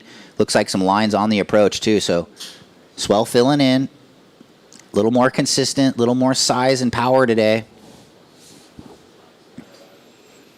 It's cool out there. Little cloud cover. kind of, almost nice, just real though. nice. Yeah. Everybody I've spoke with this morning, even though we've got the overcast, it's kind of refreshing because we've had, absolute perfect days every day with a lot of sun. Today's a little overcast, but not too cold. We got live action. Here we go. It's going to be Lucas quickly up through the lip, trying to find some space here. Not going to find it, so he'll kick out. 9 minutes on the clock, surfers. Priority goes blue, red, green. And both of those surfers there are close in proximity, red and blue going up and over. More waves on the approach. We got 8 minutes, 55 seconds. Yeah, it's interesting. And that one's going to shut down as well. So that up and down for Lucas, 1.57. Still looking for the 2.3 right now. And Blue looking for the 2.43, but they know they need to back up those sixes with a good number. 8 minutes, 35. I want to give a quick shout out and thank you to the crew over at the Vespera Resort. I tell you what, this morning my alarm went off and I didn't know where I was. I was so sound. Just multiple dreams last night. That place is dreamy. If you guys have not stayed there and you're local, you want a staycation, check them out. It's a great hospitality there as well as just an upscale establishment. So they are the official hotel sponsor here for our event. We know this is the 2025 version of the SLO CAL Open. And this event hosted by Surfing for Hope Foundation. Check them out at surfingforhope.org. Our title sponsor, Visit SLO CAL, presented by the city of Pismo Beach. And again, we know that the people at the front of the city hall there, they make it all happen. But you, the locals, are the ones that really embrace this, and we appreciate you guys as well. So special thanks to our supporting sponsors: 805 Beer, Midstate Containers, SLO CAL Roots, Peak Wi-Fi, Natural Healing Center, Woodstock Pizza, Press Quesadilla Grill, Crave Mini Donuts, American Riviera Bank, Radiology Associates, Adventist Healthcare, Alpha Fire, Sex Wax, Herc Reynolds, Columbia Builders, Drift Ocean Designs. Thank you to each and every one of you. You all make this event as special as it is, and it starts with Andy. Thank you, Andy. Yeah, I can't wait to see what Josh made this year for the trophies. The Drift Ocean Designs, the ones for Morrow were insane. He came down here in the afternoon with the fam, checking it out. Was he the one that brought the killer cinnamon rolls? No, that was Chris and Chris, some locals that have been watching the event. They saw me on a break, and they said, hey, here's for the boys. Thank you so much for all you guys have been doing for the community over the years. We love the event. So that might have been why I slept so good last night. Yeah, those cinnamon rolls. Put me right where I needed to be. That's what those are, Jeff, yeah. Here we go. Lucas. Going to try and better that 157, little frontside hack, and he'll kick out the back there. Maybe he betters the 157 with that little single. Only needs the 2.3 at this point. Okay, at this point to turn it. So. Well, you kind of don't think, let me just get a 2.3, but at this point, with time winding down, strategy plays into it. So stand by, Lucas. So he will turn it. It is.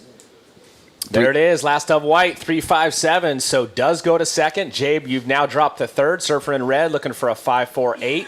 Perez in the blue with priority looking for a 3.71. So extremely close for the second position. Pretty solid lead for Yang. Surfer in green, he's got the strength of that 8 and then the 6.67 backup. But now Lucas, surfer in white, has moved up to second. He'll look to improve on that backup that he just dropped, which is the 3.57.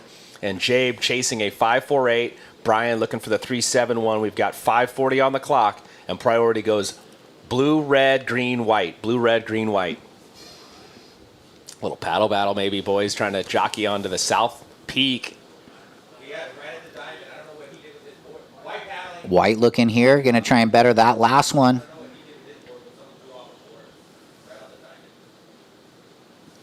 When did someone...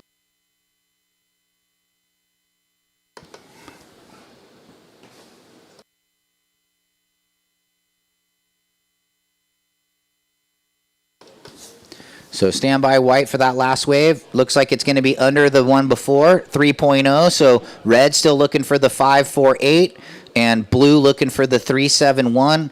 And we're at 5 minutes remaining, surfers, 5 minutes. Must be a little more fish around in the area. We haven't seen the pelicans throughout the event, and they've been kind of cruising this morning. You notice that? I am now with this nice pod of pelicans right there. Yeah, looking for some bait. I love those dudes. I love when they get on the face of a wave and ride the wind, wind that's blowing up the face. It's not fun when they try and grab your sardine off the hook, though, when you're trying to fish. It's not fun either when you feed them on the pier and your arm disappears down their gullet and they're all the way up to your shoulder. You've done that? Oh, yeah. Because they can, kind of scrape you a little bit. Okay. But that's about the extent of it. So if you're brave enough just to hold on, literally your whole arm is engulfed down their gullet. That's crazy. And unfortunately, sometimes, they do get hooked. I came across a pelican that had, his gullet was slit. So he kept eating, but the fish would get away because they would go right through. Oh. Really sad.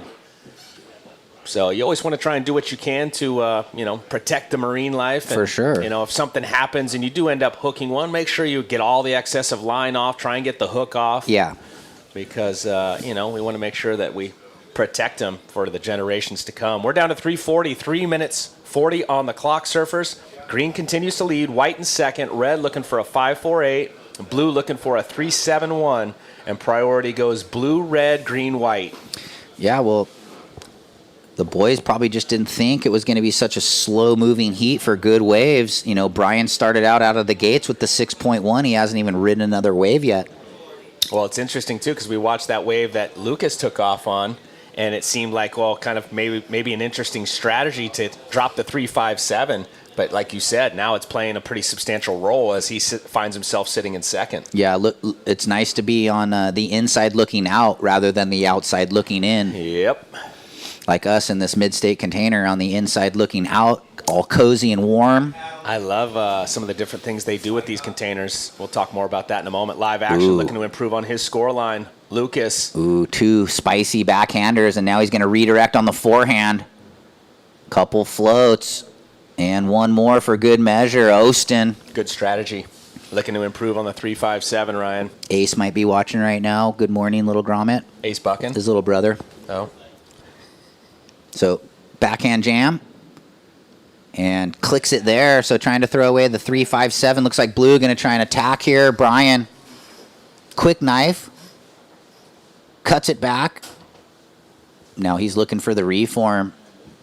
Well, very important exchange between white and blue because we haven't spoke about Brian here in a while. He only needed the 3.71. Unless Lucas betters the 3.57, so that's how it plays out with 2 minutes. We owe white and blue last numbers. Stand by, boys. Yeah, pivotal moment here for these scores to drop in the outcome of this heat. Okay, last to white, 4.8. White extends the second. Red, you now require a 6.7, and blue a 4.94, so stand by. Blue might be still looking for the 4.94, Brian. 1 minute 35. Looks like the last wave's going to be a mid-3 blue, 3.37. Blue looking for the 4.94, and red needs a 6.70, Jabe. 1 minute 25.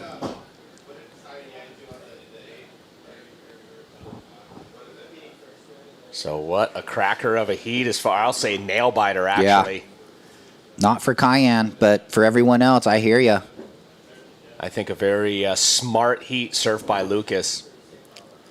Good call. They're very technical. Got the opener, and he surfed it for all it was worth, and then was able to negotiate that little 4.8 on that left. 55 seconds. Will Red get an opportunity? Looks like he will. Here we go. Jabe's going to need something pretty solid. There it is. Big opening turn. Wrapping it. Tricky section right here. No problem. Quick little click. Now redirecting, trying to stay next to the power source, make the inside connection, going to stay on the heel edge and go on the backhand up and under. Good wave right here for Jabe at the end of this heat. Now Blue behind him, little double up insider, and then White. I mean, we don't know where it's going, but does he need to answer? 20 seconds. Look at this out the back, Ryan. Nice wave, all alone, your heat leader. Victory lap. If he can get it. And we're going to count it out, and we're going to be on a quick hold. 5, 4, 3, 2, and 1. So we're really just waiting. Did Jabe do enough? Looking for a 6.70. Here it is. Click, layback jam. Nice wrap, rebounds it. Little jab on the whitewater there. Decided to go against the grain into the pier and just pin the vert hack finish. So He read that wave really well through that midsection. Had he gone right, he wouldn't have made the connection, but he saw the opportunity to get on the left. It started to hit the bank, gave him a little bit more vertical face, and set up that final move to get up and under it. So stand by next heat, short hold. All right, we'll throw it a commercial break and be back on the other side with the results and heat 4.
Welcome to the land of big-time natural beauty and intermittent cell service.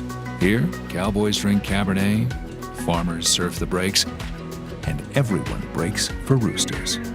It's a wide open and welcoming place. But that's not to say we don't have any hidden secrets. Welcome to the land of truly living, with a million things to do. Or not. SLO CAL, where life's too beautiful to rush. SLO CAL Roots starts with natural and sustainable farming right here in SLO County. We offer a carefully curated selection of cannabis, both medical and recreational, from small batch craft concentrates and sleep gummies to locally produced fresh flower and extracts. Come join us on our journey to support family farms, support community, and support culture from the roots up. SLO CAL Roots, locally owned and operated by patients for patients.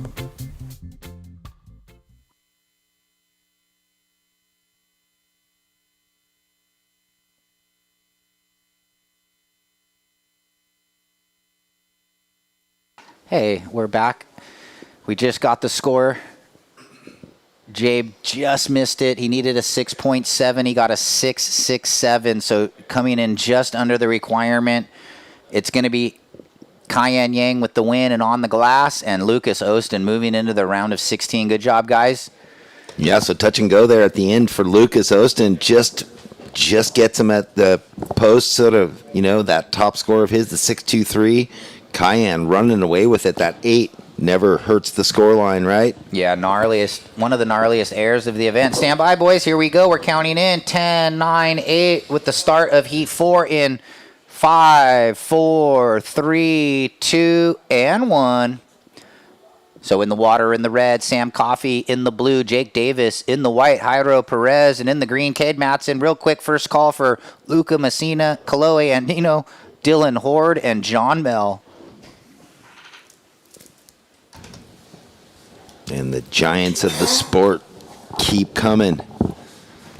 It's great having not only these North American qualifiers, but it's deceiving. It's the whole of South America, North America. It's everywhere. Canada. It's a big region, and they all come and populate the lineup and battle it out. Yeah, Canada to Panama, basically, right? Yep.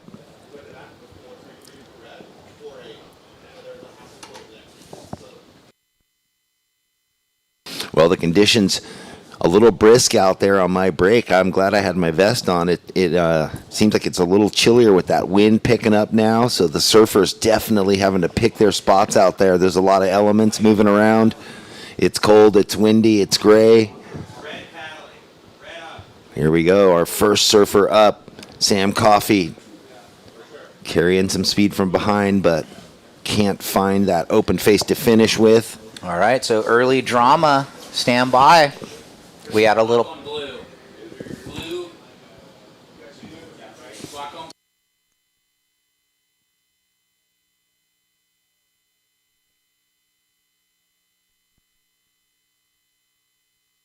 All right, Blue, you're in third priority due to the block of that wave. You're in third priority, Blue. So he had a dig next to White, but he kind of held him off there. So that's what the priority judges are always here to do. Right here, right here. Yep, there we go. We saw it on the replay there. Yeah, Hyro wanted it. Jake took the inside and decided, he didn't want it at the end. But so anyway. And sometimes it's kind of tough right there because the way that the peak shifts away from the pier, he thinks he's in the right spot. He's not trying to be whatever. Yeah. He's not trying to hold them off. He No. thinks he really is in position, and then it just moves 2 feet over, and that's how it goes. But no harm, no foul right in the beginning of the heat down to third priority, which, kind of probably would have been what it was anyway. Since our other two surfers, Hyro and Cade, haven't got a wave yet. So San Clemente, as always, in full force here. Got to hang out with Jet on the glass after his win. He didn't even know if he'd won. Oh. At the end, there was all that. He was asking, did I get the score? I think I got the score. All right, more waves approaching in the corner by the pier. Let's see who's in position. Looks like we're going to watch this wave of Jake, and then we'll have an interview. But first off, Jake Davis up and riding. Nice cutback. And pins the finish. See if he can ride out of it. Ooh, good job. That was a tricky section. There was not a lot of speed and a ton of explosion converging there. So carrying speed through this nothingness on the inside. Couple more waves approaching, so we'll see if anybody gets another wave here. Because we do know Todd is ready. Stand by. We're watching a replay here of last of Jake Davis. Nice cutty slash. And the lipper. And now White's going to get on the board. Hyro. He gets the down the line off the top, comes around the corner into the clean wall, and just kind of catches his edge there. So, Todd, if you're ready, take it away now. Yeah, no worries, guys. I got a snowman next to me now. He's freezing, but he was hot in the water. Tell us about that heat and how it unfolded for you out there. Yeah, it was good. I kind of waited for my first wave and battled with the boys kind of with position, and then I think it was like a 6-6-7 it came, and just surfed it all the way in. The wave was a pretty good wave, so I was stoked, and then ended up sneaking wide and got a wide set and did a little air, so I'm happy. Yeah, that was a sick air. Got a score up in the excellent range. Change of equipment. Tell us what you changed to and why was the change? I changed to epoxy. It's like a carbon board. Kind of wanted to change to it because it's pretty small and mushy out there. I thought there's going to be more waves today, but I'm hoping later it gets bigger so I can ride my poly. Well, great call because that board looked really good, especially in those conditions. So we should see an increase in the swell coming up later today. Hopefully we do for everybody. But I know there's plenty of people out there you want to shout out. Anyone in particular? Just shout out family and friends. Love you guys. Thanks for supporting. Go get warm. Thanks. Back to you guys in the toasty box. Right on. Thanks, Todd. Good job. Cayenne, Caleb, his brother, older brother, might be watching. What's up, buddy? So it looks like the opener of blue, 6.0. Opener of red, 2.17. And the opener of white, 2.73. So priority shifts into the big boys' hands. Cade Matson, tour surfer from last year, looking to get back on tour. And we want to see him back on tour.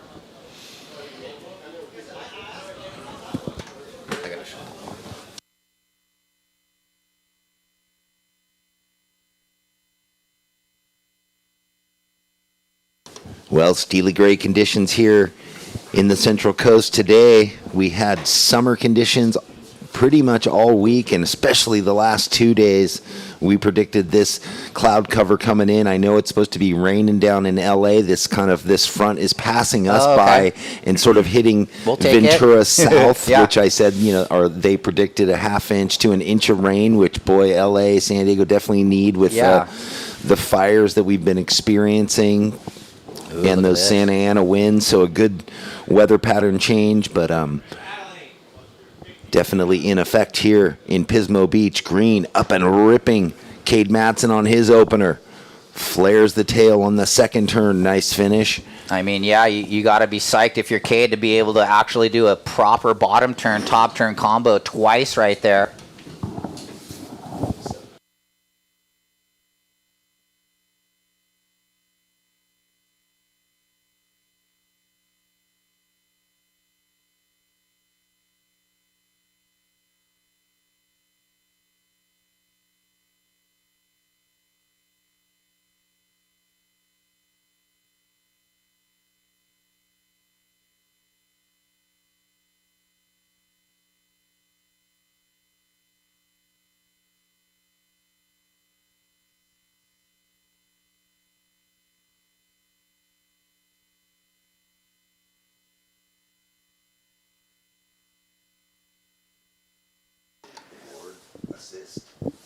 Green, your opener, 5.0. 5.0 Cade. 17:45 remaining.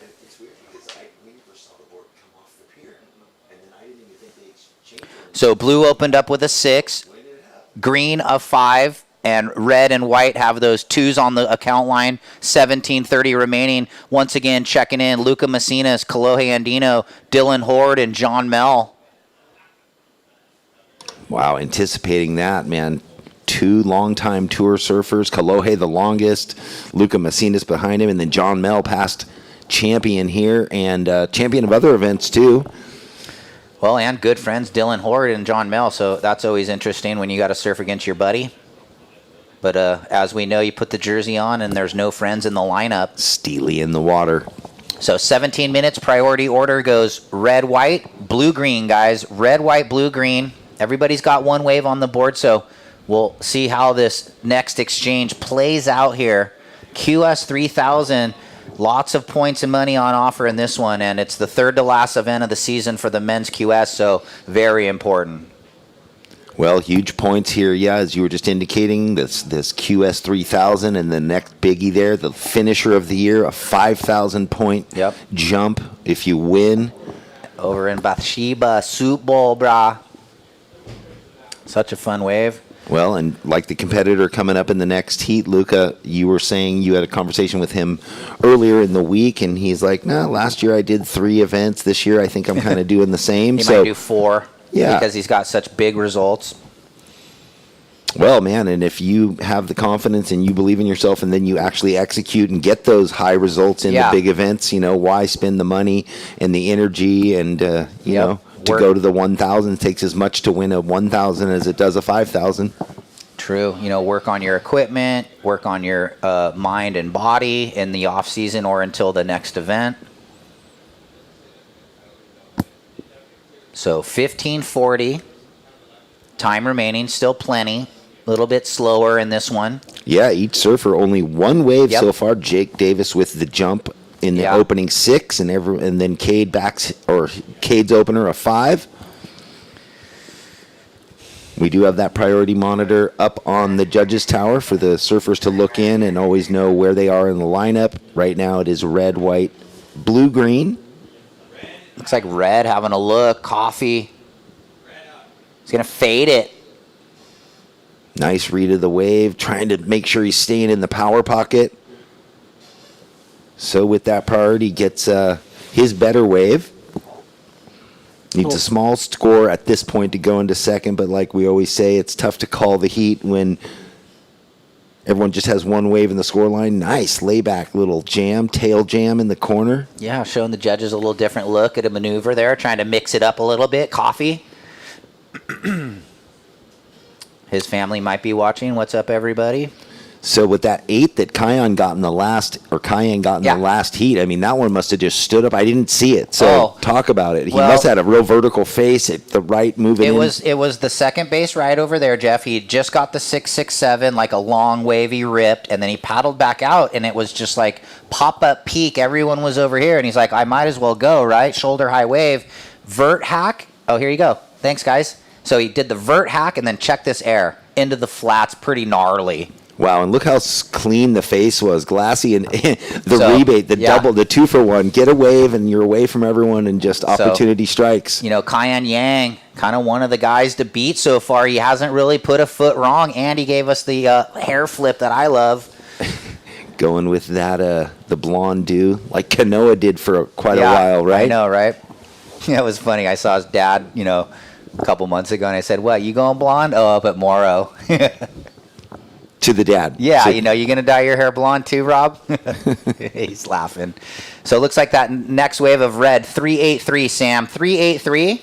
So he got his best wave on that layback jam, like we were expecting. I think that's a cool look. How come the blonde-headed kids don't go with, like, all black tips and blonde base? The opposite.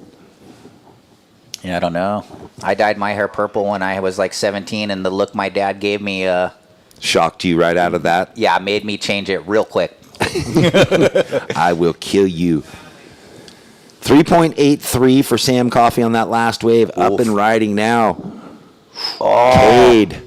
There it was, Jeff. Power. in the pocket. I mean, that second turn was money, and he's got more.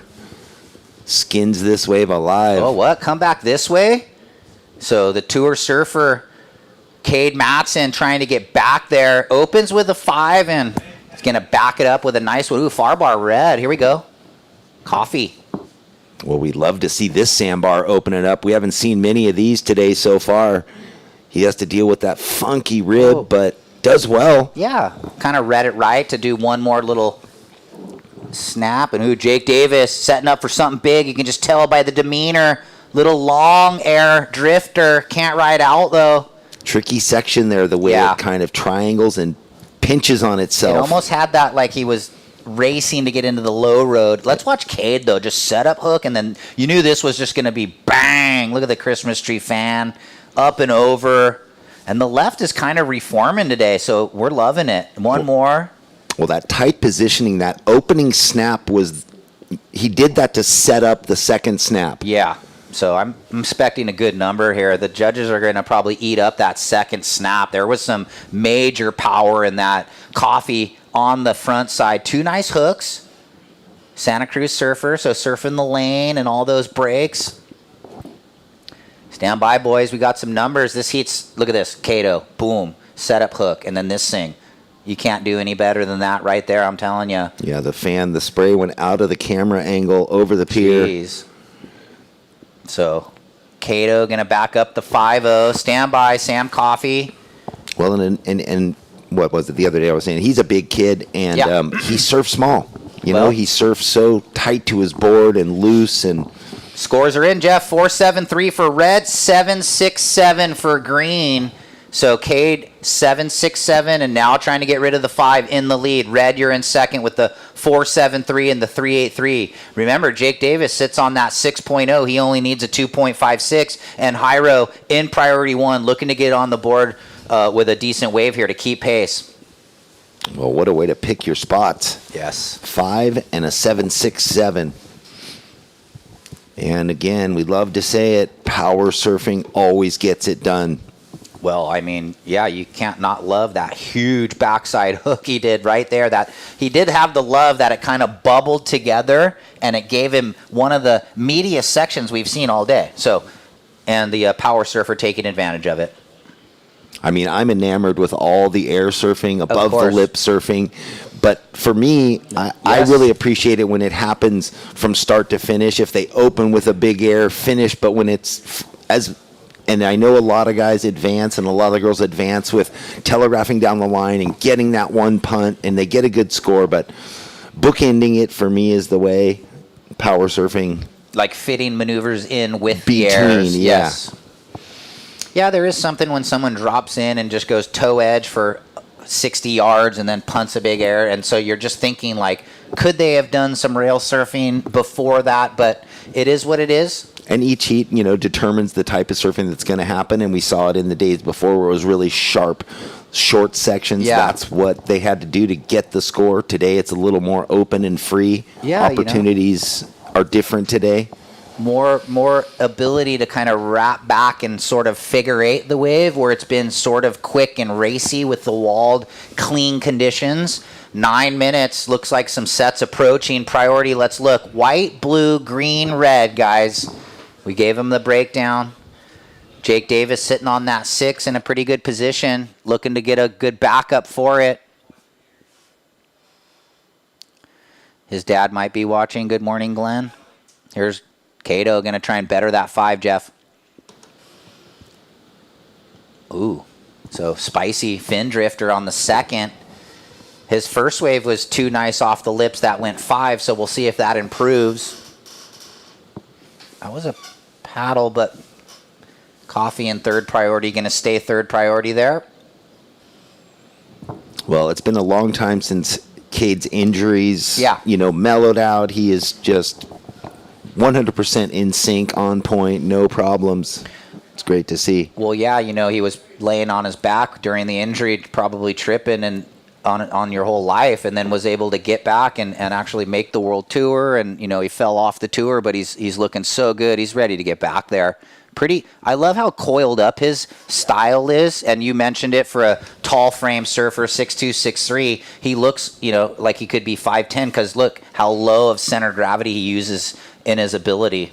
Well, and it just shows to his technique, his impeccable technique, because his bigger frame could make it go slower. He's so fast and coiled and compressed, and he finds speed pockets everywhere. So his quick twitch muscles firing always. So that score comes in just under 483. Judges liked the opener, the two-turn combo better. So still in the lead with the 12.67 total, looking to better the 5 green.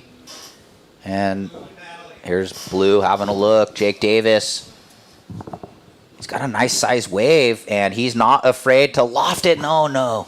Looks like just a foot slip there. Hopefully, that's sometimes you can pull your growing muscle, like when you do the splits on your board. It's never fun. He looks okay, though. Painful stuff. Momentum helps, At least they're not just falling flat and doing that. Yeah. As if you slid out on the ground somehow unexpectedly. So just under 7 minutes. And this thing's, Cade looking good, and then it's kind of a battle for the second spot. And Hyro just being so quiet through this heat, hasn't found a second wave yet, has priority with 6.5 minutes to go. But still only needs the 5.83. I know, still in it. We saw that in an earlier heat.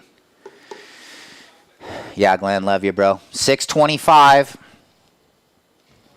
Coming up next, Luca Messinas, Kalohe Andino, Dylan Horde, and John Mel.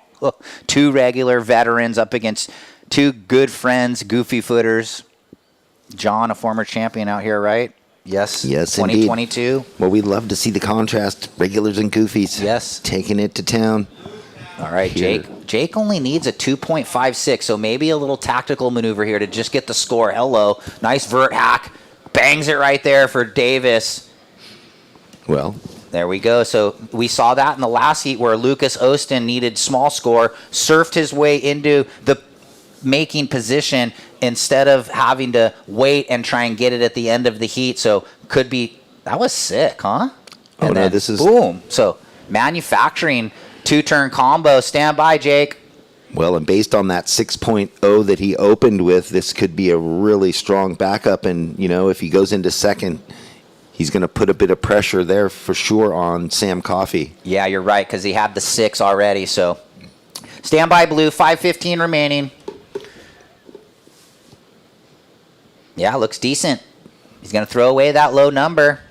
And the score dropping in right now, Blue, and then we'll shake it out, guys. 5 minutes remaining. Last of Blue. 1 more score to drop in. Throw the high, the low. We'll average 3. It's a 4.87. Red, you now require a 6.14. You're in third. Blue jumps to second. So red needs 6.14 and white 8.14, but he's got priority.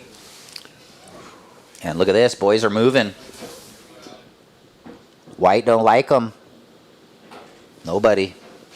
So it's funny. You wonder if Hyro had a strategy and the waves that he really wants just are not coming to him. 25-minute heat, 1 wave so far, a 2.73, and been sitting on priority for ages now.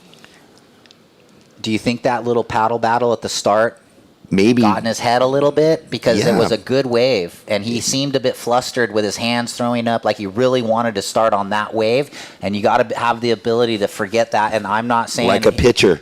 Yeah. So 4 minutes. Someone hits a home run off of you in the 8th. You got to forget it and pitch again. So he has that ability to pull it back together, the veteran, but with 3:50 remaining, time is starting to slip away here. Priority with white, you need an 8.14. Second priority with red, you need a 6.14. Jake, you're sitting in second. You're looking to replace the 4.87, and the leader, Mattson, looking to replace a 5. Yeah, because today the waves are coming through in a different way than the days before. Yeah. It was super short paddle out, so if there was 3 minutes left, you could potentially get 2 waves, get the score, turn the heat. Yeah. Right now, it's down to that close edge of it's all on the line for the 1 score of an 8.14 for Hyro. Yeah, it feels like there's not enough waves, and it's pretty like you can ride a wave long today, so good call. It's maybe a longer paddle back out today. So he might just have to go to the one huge score. 3-minute surfers. And then Coffee, don't forget about him with his firepower and second priority, looking for the 6-1-4. Yeah, he's in a good position for sure to... Just any Santa Cruz guy, you know, they pretty much all have gnarly air game. And we've seen it all week. So one turn and a nice air completed could be that 6.14 score. Over 6 is good range, so, you know, good surfing needed. 2 minutes 30. And Jake in fourth priority, one spot above him, kind of has no power to do much. Just be looking to better his 4.87 if he gets an opportunity. 2:15 though, things looking pretty slow. Coming up next, Macinas, Andino, Horde, and Mel. Looks like some, you know, fans out there on the pier on this early Saturday morning. Yeah, well, it's brisk. I was thinking when I was walking back from taking a little break, not as many, you know, Butterfingers. Not as many people out hanging out, or it's still early since we started a half hour earlier today. Waves on the north side look fun. Did you check any of those? No, I still haven't looked over there. I go and look over there all the time. I love those little rights into the pier. They look so dreamy at high tide. Yeah, the angle did change, almost like because of the front, it's a hair south tint in it, which would make the ride on north side fun, huh? Yeah, and I like how there's the compass painted on the pier so you know exactly where west is. Oh, sick. Yeah. So which direction is the pier, like just...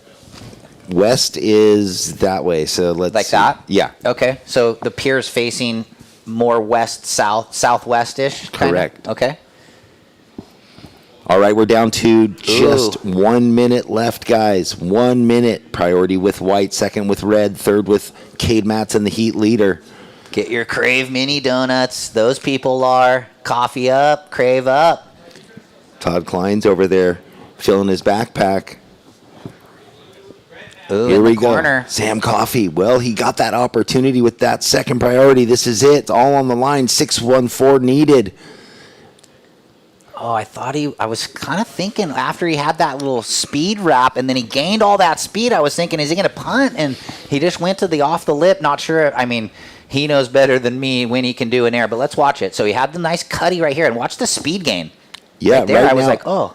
It looked like this next section might open up for him. He was thinking do the second and maybe get the third, but Wave let him down a little bit. Stand by red. 10 seconds left. Okay, take it out, Jeff. I will be 5, 4, 3, 2, 1. So we're going to... Well, that score for Sam came in at a 3.9. Not enough. We're going to throw it to a quick commercial break. We will come back on the other side with heat number 5. Cade Matson, Jake Davis moving on through into the round of 16. Welcome to the land of big-time natural beauty and intermittent cell service. Here, cowboys drink Cabernet, farmers surf the breaks, and everyone breaks for roosters. It's a wide open and welcoming place. But that's not to say we don't have any hidden secrets. Welcome to the land of truly living, with a million things to do. Or not. SLO CAL, where life's too beautiful to rush. We start each day with one goal.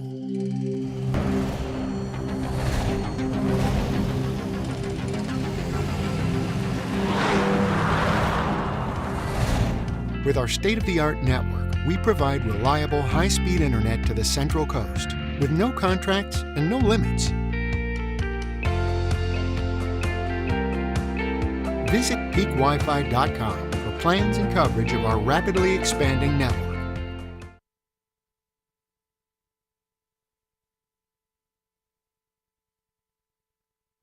Well, welcome back, everybody. We are into day 6. The SLO CAL Open here in Pismo Beach, presented by Surfing for Ho Foundation. Jeff Baldwin, Todd Klein back in the booth. 2 veterans opening this heat up there with Luca Macinas and Kaloe Andino, both making their waves. Yeah, we'll kick things off here looking at the opener for red. Luca, setup turn to that nice off the top on the oncoming section and then down the beach, getting above the lip a little bit here for Andino. Hucking it out into the flats.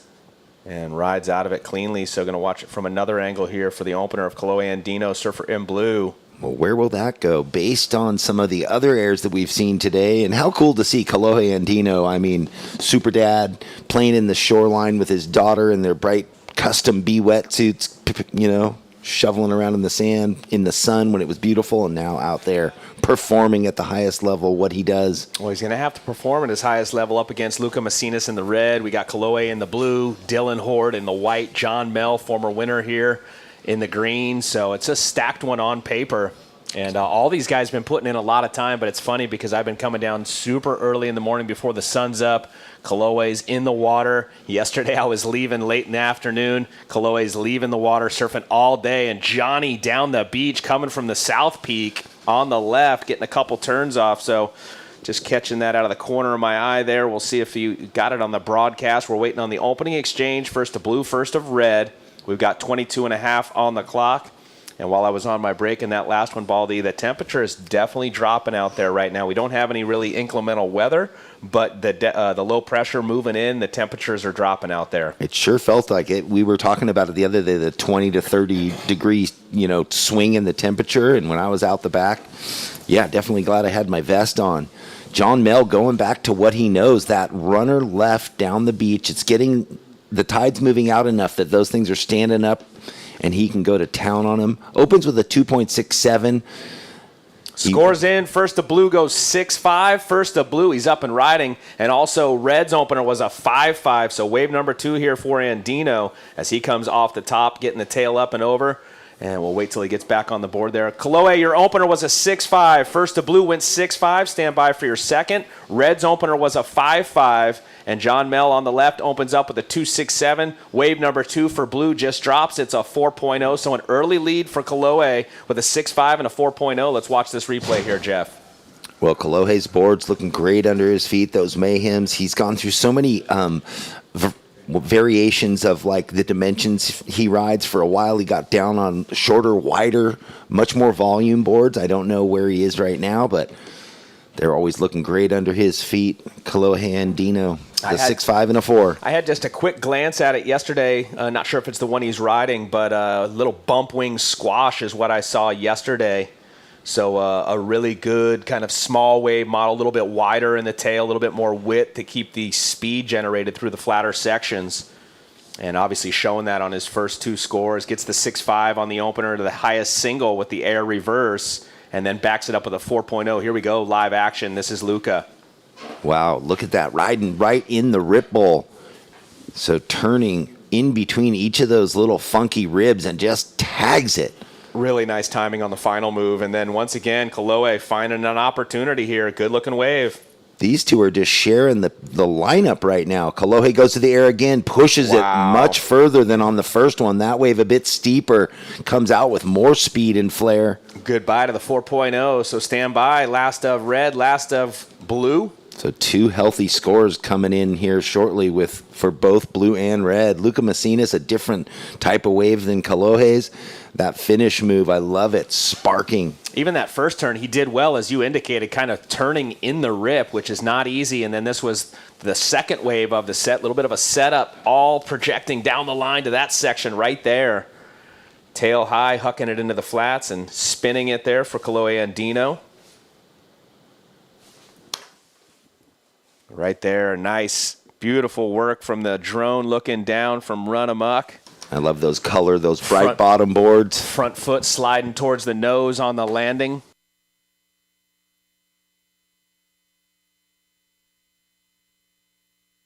But that turn right there, not super dynamic, but still really difficult. He was able to commit to it, but this turn was just as precise as could be. The thing that was so impressive, he didn't time that perfect in that funky rip bowl to get the speed out of it. Super easy to catch an edge in that section, which he did not. No. So stand by for last of blue and last of red. So Dylan Horde with first priority, waiting to get on the board. We've got some big scores coming in, or nice scores coming in, excuse me. And second priority with John Mel. Last of red goes 5.93. Luca to first, but we're still standing by for last of blue for Kalohe. So, Luca, you are in first with a 5.93 on your last. Your first wave was a 5.5. That's your low. Judges watching the replays here for Blue. Currently in the second position, needing a 4.93 to regain that first position. He's looking to improve on a 4.0 and looking pretty safe to do it. Big forehand air reverse on the final move out into the flats, spinning it very quickly. And Horde waiting to open up, as you said, with that first priority, playing a little bit of the patience game in this 25-minute heat. About 7 minutes has passed, and, well, scores dropping in. Speaking of sevens, it looks like it's going to be possibly in that 7-point range. We'll get that score and then get that post-heat interview. There it is. Last of Blue goes 7-3-3 for Kaloe and Dino. So back to first, Luca to second. We got one more wave coming in the lineup. We'll get this, and then we'll get down to the interview. Here we go, Messina. Nice. Off the top, floats the section, carrying the momentum down the line and back up through the lip. So we'll let that score settle in, and we'll hear from the winner of the last heat. Take it away, Ryan. Thanks a lot, Todd. Yeah, down here with big boy Cade Matson. Good surfing out there. You said you're on your 3-2 and feeling kind of chilly. Yeah, it's freezing. On a couple of those waves, I had to kind of wiggle my feet into the wax. But yeah, it was fun. It's really cold, but yeah, it's good times. Kind of a scrappy heat, had that little paddle battle early. You seemed to get off away from all of that, had a first score, and then you got that left, which was able to let you light up and show us your good surfing. So tell us what you were thinking. Oh, you saw the left. Yeah, kind of after my first wave, I didn't have priority, so I just thought I'd sit kind of under them because Jet was saying that there's little double ups going under the guys. So yeah, just kind of stuck to the game plan and yeah, got it done. So you're coaching all the crew. Who's coaching you? I kind of trying to coach myself. I don't know. I mean, I'm trying to help out my brother and some of the guys. So yeah, it's good. And he's coming up next, I think, right? Yeah, he's in the next heat. Right on. Well, great surfing, and I know you're cold. We'll let you get ready, and good luck in the next one. Appreciate it. Thank you. All right, back to you guys in the action. I like it. He's coaching everyone, and who's coaching him? Yeah, thank you, Ryan. Jet was giving him the intel, so at least he was absorbing some information there. Here we go. Dylan Horde on his opener. He flies. Slow reverse, but whips it around on that reform left now, looking for a bit more. Extract every ounce of energy out of it. Yeah, not easy to do that forehand air on the left because the winds are actually kind of from the southerly direction. It is like side offshore, so really difficult. No grab there. Lands it, spins it. So much better than the opener of the 0-5 for Horde. Stand by for your second. And as we said right before we went to that break, the 7-3-3 for Andino. And Luca gets the 5-9-3. So Luca with a 5-5 and a 5-9-3. We're standing by, though, for actually his third wave. Yeah, the right that he had to kind of do a series of foam climbs. And then there's this replay of Dylan Horde. This is it. Put that tail way up. Had his foot right on the very back on the tail block. So priority change. Priority green, red, blue. Green, red, blue on the priority. Once again, priority change. It is green, red, blue. We got 15:20 on the clock. We're standing by for last of white. Red, your last wave was a 4.57. Doesn't go into the score line, Luca. You have a 5.5 for your low. That's what you're looking to improve on. You're currently in second. Last of white goes 4.5 as we anticipated. He gets his best, so moves up to third. Dylan, you're now looking for a 6.93. Johnny, you've dropped to fourth. Surfer with priority now in green. You're looking for an 8.76. As we mentioned, your opener on that left was a 2.67. And here we go. Current heat leader, Kaloe, just maybe repositioning in the lineup there, just quickly in and out. Well, he's just looking for everything. He's going on each wave that comes his way. There was that little priority change, and he's taken two, like you said, maybe change his position in the lineup, or we heard Cade Matson indicating there's those ones that sort of come inside a little bit that the other surfers don't see. Yeah, it is, we use it, it's a cliche, the diamond's in the rough, but, sometimes in these types of conditions, you do have to take off on everything to find the diamond in the rough. Because sometimes what looks to be a closeout, on the higher tide can pull back and give you that nice inside section to perform on. But as that tide starts to draw out, it will start to really commit to the outside bank. This morning, though, it's been in some nice reforms on the inside. We've seen some good maneuvers up and close right here for us, up kind of along the T on the pier. So all these surfers from this morning, the advancing surfers going into that round of 16, which we'll feature later, they're going to be at the dead low. So they're going to surf the highest high and then the dead low. Well, we're riding the highest of highs right here in this mid-state container. Such a great setup. We can open the windows or close them. Currently, the judges had them open this morning, but it's starting to cool down, so they went ahead and pulled the window back in. So Dylan Horde, a quick up and out on his backhand on that short right. But again, he knows he just wants to keep climbing, get that 0.5 out of the score line. I love what Mid-State Containers does. These repurposed, they're so easy shipping containers, basically, and they make offices, houses, you name it. So definitely check them out, Mid-State Containers. Well, it's great since they first implemented this with these events, and the WSL ended up using it at other locations because they are so functional. One-stop shop. They just pull in, drop it, and away we go. Well, and it's all wired already, electrical. You got your lighting, you got your windows in here. We've got a little divider between us and the judges, which is nice. If we need the communication, we can hear them through the window, but on occasion, we close the door for all parties. And this is Johnny right here. Nice turn, getting up vertical into the lip, throwing some spray, rail in the water, wrapping it around. So trying to get back into this one. Kicked it off with a 2.67. This one's going to be better, so currently needing a score up in the excellent range of an 8.76, but a lot of time on the clock as he hammers it one more time, shows some patience as he goes around the pylon. He's and not gets done another yet. one.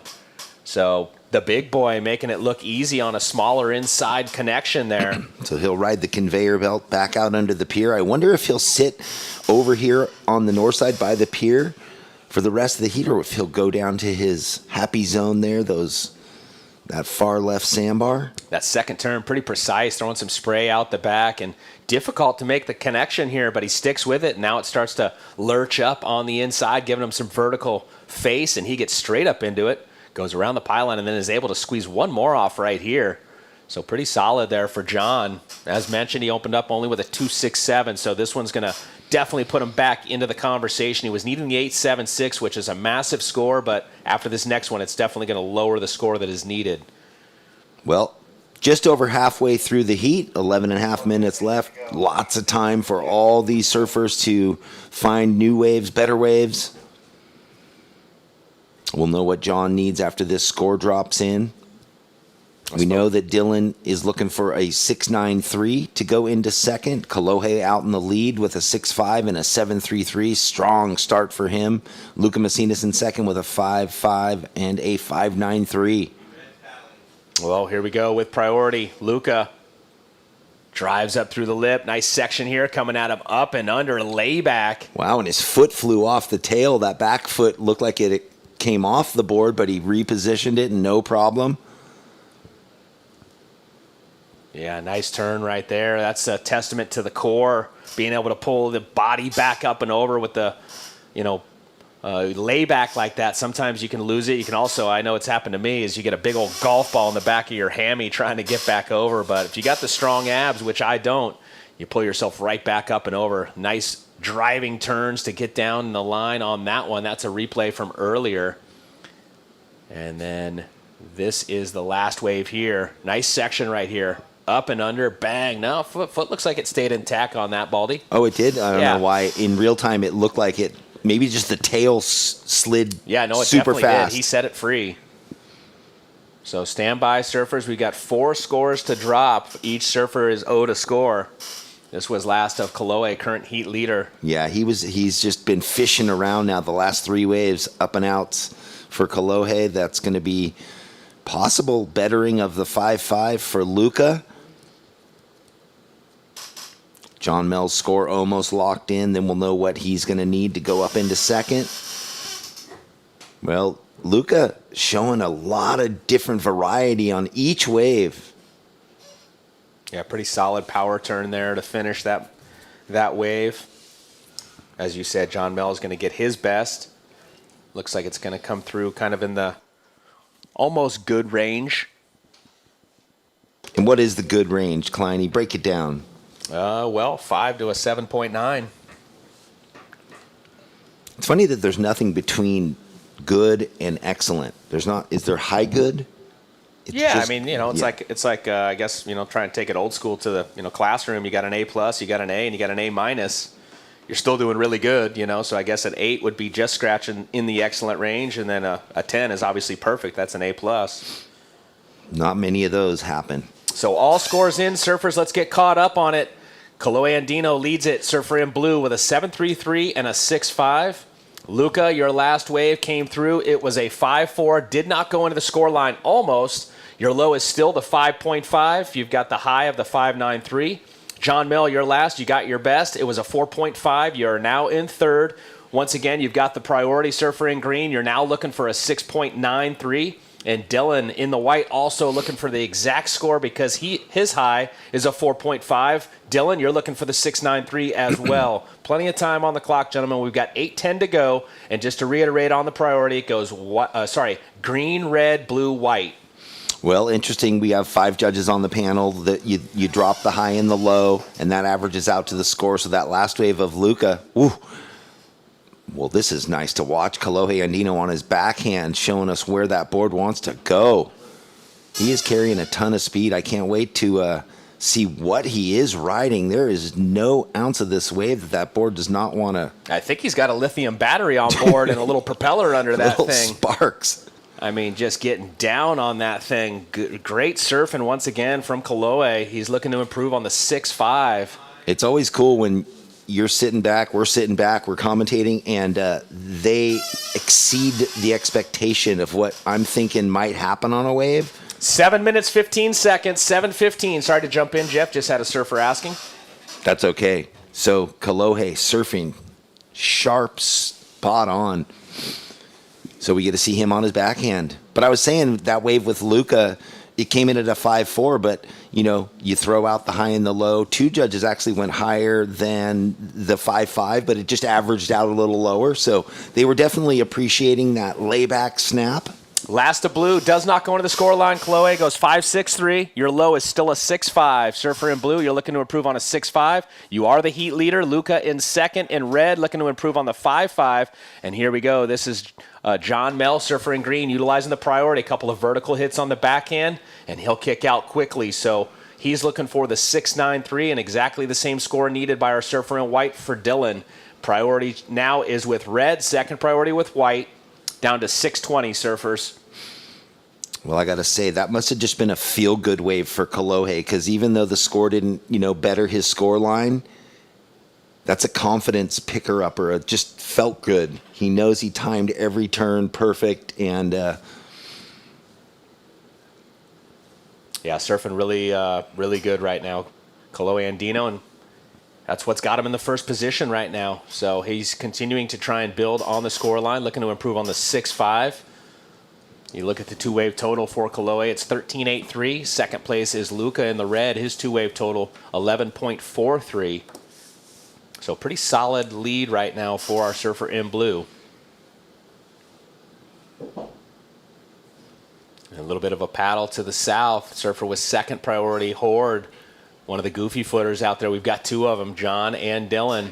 So they did go down to the left. Here's Dylan, up and out, nothing doing there. And Kalohe not done having fun on this left.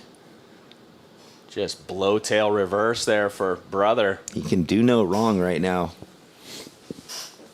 Don't know if that's going to better his score, but again, just feeling it out there. 5 minutes, surfers, 5 minutes remaining. So situation the same. We'll let that score settle in, though, for blue as we watch it. Nice driving turn around the section, and then difficult right there, the way he was able to blow the tail into the reverse, immediately engage that heel edge and drive up for a vertical hit. Well, everywhere he places his feet and the pop he got off the whitewash after the reverse, super sharp surfing there from Kalohe Andino. Dylan Horde goes down on his backhand. So both those last 2 waves of Dylan not going to factor in for him. Dylan still looking for the 6.93. Both John and Dylan looking for the same exact score to go into second. Priority with red. Second priority with John in the green. 4 minutes and 10 seconds left. So I saw that the Jacksonville Jaguars got a new coach. I wonder if Sokol and Asher painted their faces today to show their team spirit. Is it football Saturday? It is. They're one of the 2 playoffs. It's the divisional championships for the AFC and the NFC this weekend. We'll know after this weekend who our champions are at this event, and we'll also know who's going to be in the Super Bowl. Well, Kalohe, that last left you got was a 5.2, and the previous left a 5.63. They felt great, they looked great, but not going into your score line. Speaking of face paint, I know Max Beach is coming up later. He and his dad, two Eagles fans. They got the wings. They might have some face paint on today. Maybe they painted their boards. Big Eagles. Well, they better not go around Jimmy Hogan. He'll paint their toenails. You heard about that, right? Or were you off then? Hopefully he'll paint them green and silver, right? Here we go. Horde to the south. Good-looking wave. It's got some vertical face, but quickly, as it looked like it had window of opportunity, well, the window closed real quick. So 3 minutes, surfers. 3 minutes. Situation the same. Blue leads the heat. His last wave went 5.20. Does not go into the score line. Brother, you're still looking to improve on the 6.5. Luca in second in the red, looking to improve on the 5.5.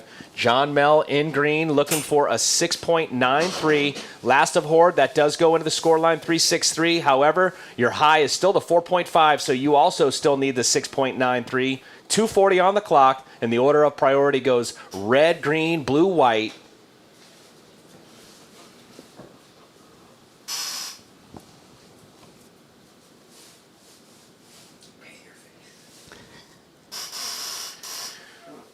Ryan was laughing about painting his face. The only thing he's the fisherman. He's not a football guy, old Ryan Simmons. He loves his fishing. And this, I guarantee the fishing's good around here. Some great marine life. You two, the super fishermen right here, Ryan and Kleiny. I just like being outdoors. Don't get me wrong. I love fishing, but part of it is just being outdoors and amongst, just you and Mother Nature. And that's what brought me to surfing back in the day. There is no motorized vehicle. It's just you riding a board and Mother Nature's, presenting the wave to you. So I still get a lot out of fishing what I used to and still get from surfing. 1 minute, 40 seconds, 1:40. Watching white to the south, Dylan Horde.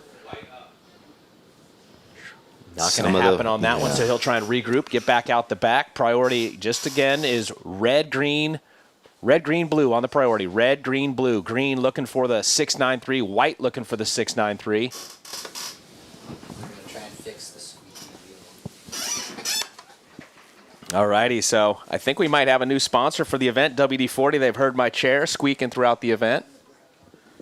So we're going to get that all fired up so it's nice and smooth for the future. Nice and smooth, yeah. Smooth running, cool runnings. 1 minute, surfers, 1 minute.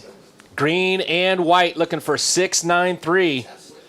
Kalohe leads the heat surfer in blue. Luca in second wearing the red.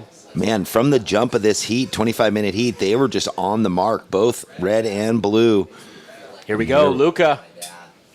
First turn, nice, throwing some spray. Back up into it again with some precision. Now he's going to put the rail in the water, wrap it, and heading on to the oncoming section to put a bow on it. So once again, good surfing there for Luca, looking to improve on the 5.5. If he wants to take the lead and get the posted interview, he's going to need a 7.9 on that one. 25 seconds.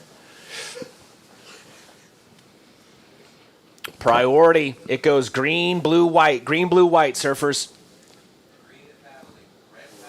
Well, here we go. John Mel, his last opportunity with under 10 seconds. Will he find a 6.93 out of this? 5, 4, 3, 2, 1. Well, we got to get this score locked in for John Mel. He was looking for a pretty healthy score and almost a 7. So we've got a few replays. Luca Macinas also had a really nice right to finish. I don't know if that'll be the 7.9, but it could be. He might take the first place spot. Surfing impeccable. Oh my God.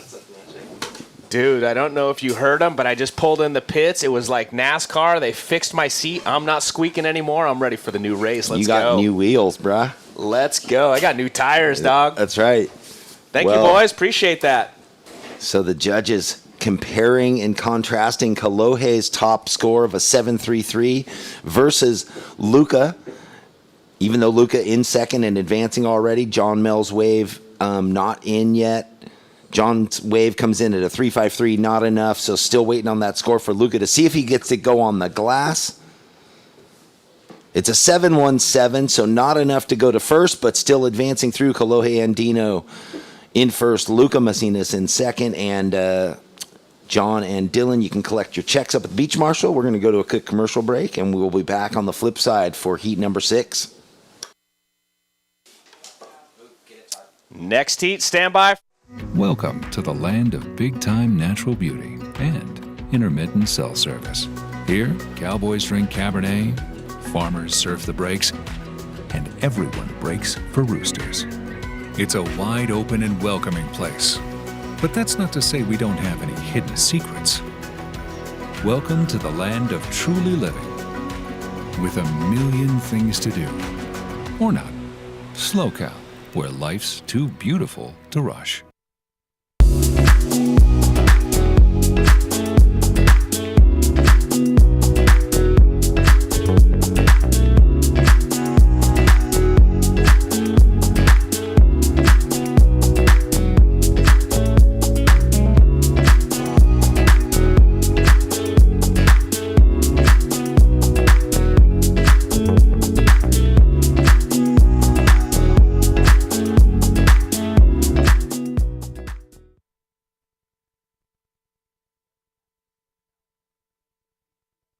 In the round of 32, heat number 6 underway. Todd Klein joined by Ryan Simmons, and an international heat underway out in the water right now, Ryan. Yeah, Lucas Cassidy in the red, Ellie Temperi in the blue, Dane Matson in the white, Levi Slauson in the green, and we have a rider up, Dane Matson. Yes, sir, out of San Clemente, trying to get down the low road. Nice little double-up wedge, and gets the rebound. Now redirect coming back at us so quickly on that one, getting a score on the board. Ooh, and Cassidy lofts one into the flats. Wow. Well, you had that last heat off, and you identified that little southerly / offshore air wind. So we've seen some great above the lip surfing throughout this event, and anticipating more. Looking back at last of Madsen on the opener here, we saw his brother get the win earlier this morning, and he also said and we've heard from both of them, his older brother giving him some advice throughout this event, a little bit of coaching. Yeah. And how about that forehand air? That was a big one right there from Cassidy. Let's see it again. Yeah, nice. When you land backwards, your tail facing the beach, that's never easy. And I think this was just what happened during the replay. So Levi got on the board, Todd. Yeah, good exchange. All the boys coming out pretty quick. Now priority is going to swing to blue. Priority is established. It goes blue, red, white. We'll wait for those openings rides for those scores to drop. But again, watching multiple angles here, the judges, Cassidy's big air out into the flats, tail high. Extremely difficult. We talk about the degree of difficulty. Maneuver like that, it does start to elevate. Big critical section as well.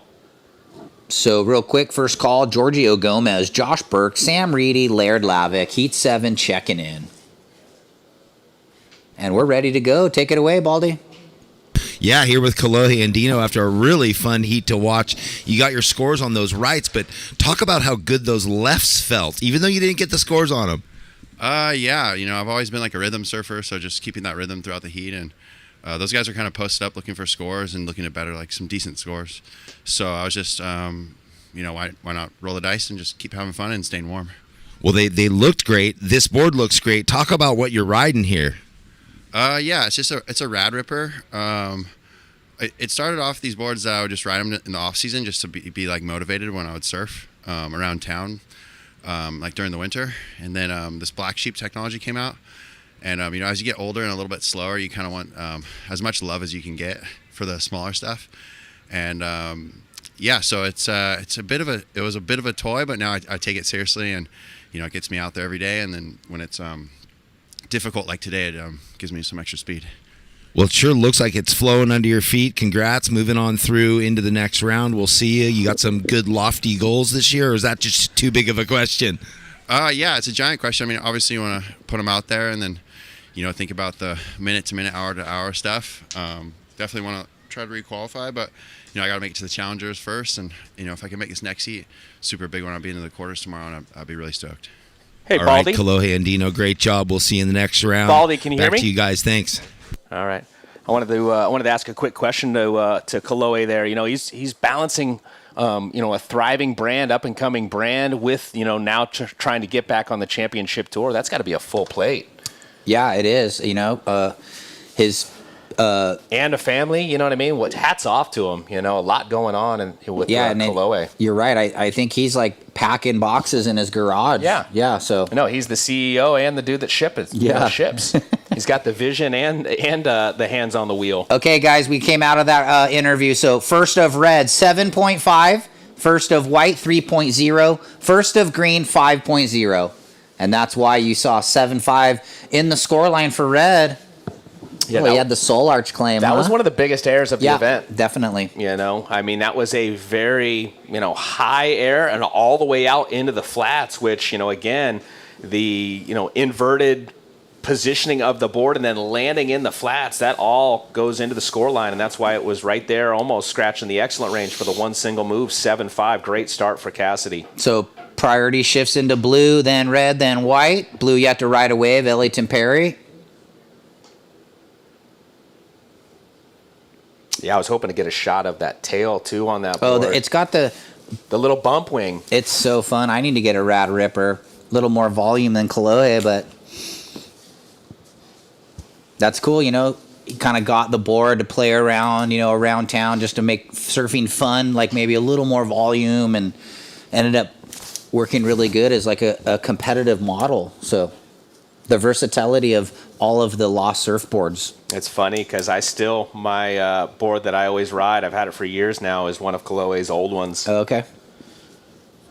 Works good. Did he just give it to you, or? We'll keep that between us. Okay. I got a pretty good deal on it. I got a pretty good deal. That's one thing about Kalohe, man. We talk about it, but he's always giving back and helping people wherever he can. Here we go, green, live action, big section, a little bit late getting up into it there for Levi. He had the 5 on the opener, currently has the 1 in the backup, finds himself early in that second position, but he'll want to improve on that 1.0. So even though he went down on the final move, a 1, he's going to better that right there, but he'll want to replace it still. 18 minutes on the clock, priority, blue, red, white, blue, red, white. Yeah, that's funny. I got a good story a couple years ago.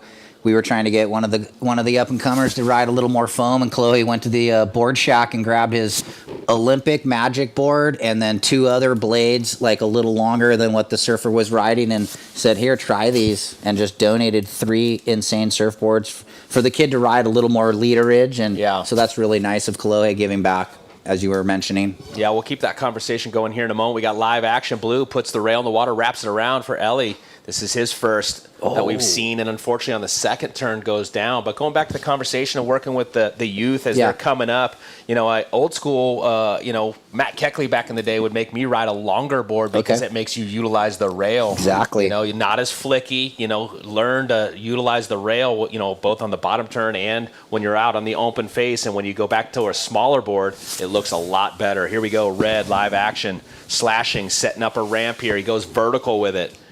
Back up into it again, continuing with the pace down the line, slashing, and up for the final move. So Cassidy looking to be in good rhythm here in this heat. Yeah, he's going to back up that 7.5, Todd. I wonder if Keker's on right now. He's been tuning in and out. Okay. East Coast legend. My shaper for a few years when I was on the QS. Thank you so much for all the boards you made me. Former championship tour competitor himself and still shaping some great blades on the East Coast. And then green right here, Levi hucking it out into the flats, gets the reverse. I mean, I just think of the times when me, you, and him, during that one event, just doing the snook fishing in the backwoods. At his house. That's so fun. Yeah, the little extra stuff we get to do when we're out here on the world tour. It's a good zone over there in Central Florida, and we're seeing a lot of surfers in this event from Central Florida. And old school days, it's, sometimes things improve with time and sometimes they don't. And one of them that did not was the restructuring of the jetty at Sebastian Inlet. That place was world class, and it's just not the same anymore. Unfortunately, but Levi throwing the 180 air reverse, pretty sick. Click into the flats, button it up. Yes. So the Challenger Series surfer, he's doing these though to keep the competitive fire alive. Keep the blade sharp. Yep. Ooh, last of red, 6.67. So Cassidy out of the gate, 7.5, 6.67. Levi, stand by. We'll give you that last one and we'll shake it out. It'll have a He'll back up his 5 with a decent number. 5.3. So green in second with the 5-3 and the 5. White with priority.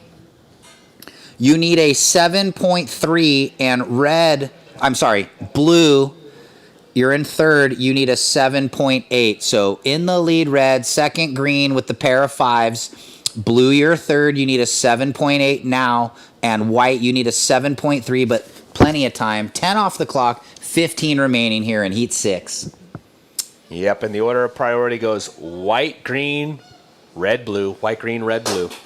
That's funny when you were saying you like being out on your boat. Of course, it's nice catching fish, but I'm the same way. I take my skiff out in the ocean and I do my fishing off Long Beach, and it's just nice to get away from land and just be out in nature. And catching fish is all a bonus, but just experiencing nature, for me, it's a stress reliever. Well, I mean, at the end of the day, everybody has to have something that they can unplug. Some it might be, playing a guitar. Others it might be walking a trail. Obviously having family and hanging with your kids, that'll also, take your mind off, that email that you got to send later in the day and whatever. You got to find your escape, and it's nice having it when it's outdoors. 14:10 on the clock, surfers. 14:10. Set on the approach. White with priority. He's going to utilize. Here we go. Mattson quickly. Nice off the top and up and under on the whitewater. 2-turn combo there for Mattson. Yeah, clean lipper on the opener, and then was able to button it up with the float climb. Look at Green on the corner. A little wedge. Will he get into it? He will. So Levi.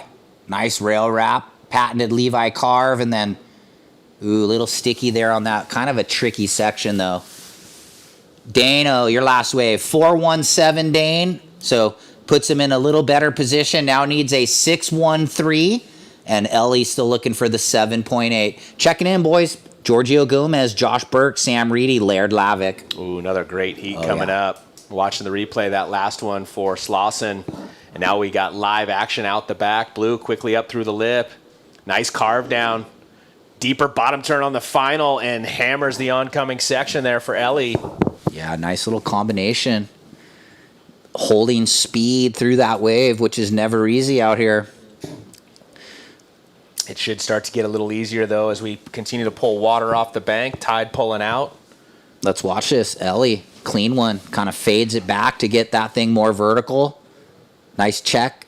And, little layback jam. So 2-turn combo with the little down the line check in between, so kind of bookends. Good first turn, nice last turn. Stand by, Blue. Yeah, it did really well, as you identified, kind of fading that first bottom turn and then driving up into it. Judges are really liking it. Scores in. Last of Blue, 7.07, Ellie. 7.07. So in third, now only needing a 3.23. Mattson, you've dropped down to 4. Surfer in white, looking for the 6.13. Slauson in the green, you currently are looking to improve on a 5.0. And Lucas leading the heat, looking to improve on the 6.67. We've got 12:10 to go. And the order of priority, it goes red, white, green, blue. Red, white, green, blue. So really good wave right there for Ellie. And again, I think right out of the gate, that fade, I mean, that was one of the deeper bottom turns we've seen this morning, and that was the foundation setting up the other 3 maneuvers, and that final move just really powering up into that vertical section. Yeah, we got some waves approaching, but the down the line second turn, to me, was so well read to get him to the next section, because he could have wrapped it around a little more, but he identified he didn't need to. So here's the fade, deep off the bottom, nice lipper, and then right here, just does enough because he sees what he needs to do there. So smart surfing, Ellie Temperi. Yeah, good point. If he puts that rail a little bit more in the water on that second turn, he's not going to get to the third. Nope. So 11 minutes 10, 7.07 drops for Blue, and him and Levi on the daily hanging out the Seaside lot, probably, sparring in the lineup. So they've done this before. Blue to the south. Ellie going to work on that 2.5 backup, actually. Didn't notice his low backup. So little check float and hits it there. Little ECSC reminiscence right there, that wave. Here we go, out the back. Levi. Yeah, pretty solid there. Yeah, he's got the 5-3 and the 5-0. So the mid-rangers, Ellie just needs the 3-2-3. So Levi definitely knows he needs to work on one of those mid-range scores and may even need a score. But stand by. We'll watch Levi on that last. His backhand pretty gnarly. Situation for red. Red, you have a 7-5 and a 6-6-7. You hold first priority. Last of blue, 3-6-3, enough to turn the heat. You're in second, and that's your low, 3-6-3. Green, you now require a 5.41, and white requires 6.54. And just under 10 minutes, ooh, who's going? Ellie down the beach again. Ooh, front foot coming off there. Scores in, last of green. Does not go into the score line. Levi, 3-2-7. You going to be affected by that not as many sonars on the front of the boat, or no? No? No. Different organization? Different level. Okay. Like CT level. I'm just QS guy. Really? Yeah. Nah, I mean, Well, that's like major league or what? Yeah. So a couple waves on the horizon. Priority goes red, white, green, 9:10 on the clock. Watching a paddle here. White next to the pier on the backhand. Matson quickly up into the lip he goes. Little section right there. Tricky. Goes for the reverse. Not able to ride out of it. More waves on offer. Red with the priority. Wisely goes up and over. Down to the south. Looks like blue might go, though. It's going to be Ellie. Quickly in and out. 8:45 on the clock, surfers. 8 minutes, 45 seconds. Good morning to everyone who's just arriving out on the pier. Hope you guys are enjoying some of the world's best surfers right here at your local break here at the Pismo Pier. This is a World Surf League QS 3000. And we are worldwide live right now on YouTube. On the broadcast. Welcome out, everybody around the world, whatever time it is in the day you're watching. And for those of you that haven't been able to sleep and you said, you know what, let me watch some surfing since I'm just laying in bed with my eyes open. We've all been there. We've all done it. I know. I'm such a sleeper when the contests are on, like after midnight sometimes around the world. It's hard for me to stay up and watch. Yeah, it's always tough when you got places like J-Bay and you're Yeah. like, ooh, there's a key heat I want to watch. I've set But an it's alarm like 2 back in the morning. past. Oh, yeah?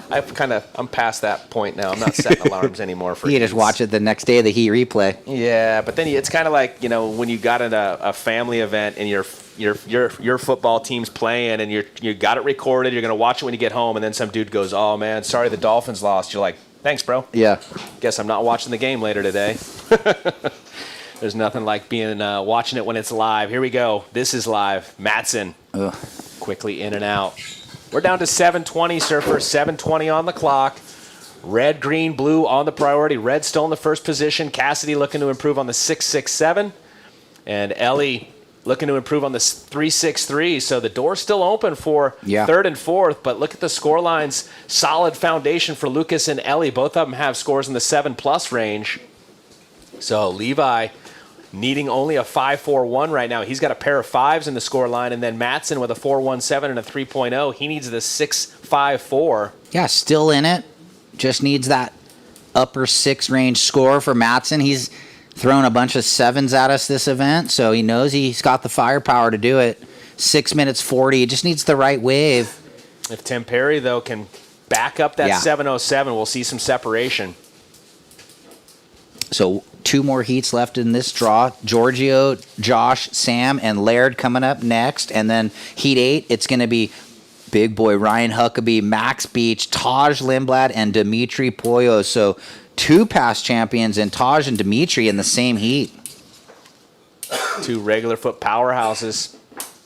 Yeah, and Huckabee, kind of throw him in that regular foot powerhouse mix. And then Max Beach, the goofy footer. The lone goofy. He's been catching some good waves around the world, putting out some good clips. I know, a couple waves at Pipe. The Bonsai? The Bonsai. Been cool. I've been seeing him and his dad hanging together. I love seeing around the fire. Father-sons chilling, Having a little beverage. Couple Gatorades. 805s. And if you're wondering, if you're just tuning in, what's the program for today? Well, we got this 8 heats of the men's QS round of 32. We got to finish out the women's QS round of 16. We had the fog delay yesterday afternoon, so we're going to run heats 3 and 4, and then we're going to go into the women's quarterfinals, head-to-head matchups. We still have to figure out the 3rd and 4th quarterfinal through those round of 16 heats that we will run, and then we'll finish out the day with the men's QS round of 16. 4 surfer heats, top 2, moving into the man-on-man quarterfinals, where major ramifications if you can get through that round of 16. And it's a result, a quarter or better, and a 3,000 is where I'm going. And then tomorrow, it's finals. It's finals day. Finals day. We're going to crown some champions. So we're already in the junior quarters, the junior men, junior women's, the finals, and then we'll have to finish out men's quarters semifinal and then women's semifinal. So, well, we got 4.5 on the clock. Just a quick in and out. Unfortunate there for Cassidy, who relinquishes his priority. He was looking to improve on the 6.67. That one shuts down on him, so priority swings to green. And it looks like it's going to be blue to the south. Ellie. Ooh. We talked about improving that low score that's in the score line. Looking to improve on a 3.63. Not a lot of opportunity there, but making the most of it for the surfer in blue. Yeah, when he dropped in on that wave, I thought, oh, look at this, opportunity. But let's see if we get a replay. He had to kind of run the floater, and then it kind of closed out down the line. Again, a little bit less water out there, not seeing as slow of a pace on the waves. It's picking up. It's getting faster on the lower tide. So, this morning you were able to kind of, that whitewater would pull back and give you some space. Not the case. This was the one that shut down on our surfer in red, current heat leader Lucas. And then right behind it, a little further to the south, was our surfer in blue catching it. And we'll stand by because he could better his score. Nope, it looks like scores in. Last to blue goes 2.53. Ellie, you're still looking to improve on the 3.63. And now right next to the pier, Slauson, no stranger to the air. Let's see if he goes to it. Just driving, couple lippers, and then hammers that section. So good surfing there for Levi. Yeah, looking for the 5-4-1, so hold the phone. 3-turn combo, pretty speedy action. Speedy Romanek. So stand by Levi. He wants to get back into advancing position. He doesn't want to let the Grom take him out. Yeah, I'm anticipating a couple more exchanges. Let's watch this last one here. Levi. Little click, float, builds the board speed, and nice. So is that a mid-5 or better for Slauson? Time call, 2 minutes 30, 2 minutes 30. Oh, and last of green, 5.83, turns the heat. Blue, you now need a 4.06, and white, a 6.96. We got white and blue up. We're going to watch blue on the broadcast. 2 turns. There's the third up through the lip. Climbing it again. So multiple moves there as he dropped to third, only needing a 4.06, Ryan. So could be seeing a seesaw battle going on here between green and blue. And as I mentioned, that 7.07 for Ellie, really a solid score. And he just needed to back up that 3.63, which he didn't, which left that door just a crack open. And Levi kicked it open, moved up into second. We'll see if this is enough to get blue back up into advancement. Yeah. Good action to find an opportunity down on the south end for multiple maneuvers. And this was Dane during the same. Oh, and he just kind of comes unstuck there, catching the edge with 90 seconds. Stand by blue. He might flip it back. Stand by. Scores are dropping in. 4.53. Turns it. Green, you're down in third, and you need a 5.78. And white, you need a 7.43. So Levi back into third, now looking for the 5.78, and Dane looking for the 7.43. So the back and forth battle, 1:15. It's Lucas and Ellie holding it down. Yeah, this is one of those what we call nail biters. Could we see a buzzer beater? Will it end the way it stands with red and blue? Can Levi or Dane get the scores needed? Dane in the white looking for a pretty solid one, a 7.43. And Levi needing a pretty modest score of a 5.78. And we know that guy knows one speed. It's full speed. But down to 45 seconds. Just needs the opportunity, Ryan. Yep, and Levi's in second priority. Priority red, green, white. 38 seconds. Little potential showing on the out the back. 30 seconds. Will it get here in time? I think so. That's some time. 30 seconds is plenty. Once again, we'll reiterate the priority. It goes red, green, white. Red, green, white. Sorry, what's that, Ryan? Oh, I just, green's got red on him. So he's got to maybe try and create some space. 15. We're going to count this one out. 10 seconds. And we're going to count it out in 5, 4, 3, 2, and 1. So it looks like it's going to be the youngsters, Lucas Cassidy and Ellie Temperi, moving on to the round of 16. We'll throw to commercial break and be back on the other side with Heat 7.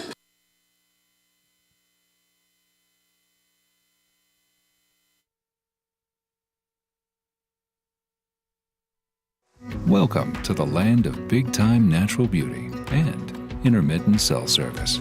Here, cowboys drink Cabernet, farmers surf the breaks, and everyone breaks for roosters. It's a wide open and welcoming place. But that's not to say we don't have any hidden secrets. Welcome to the land of truly living, with a million things to do. Or not. SLO CAL, where life's too beautiful to rush.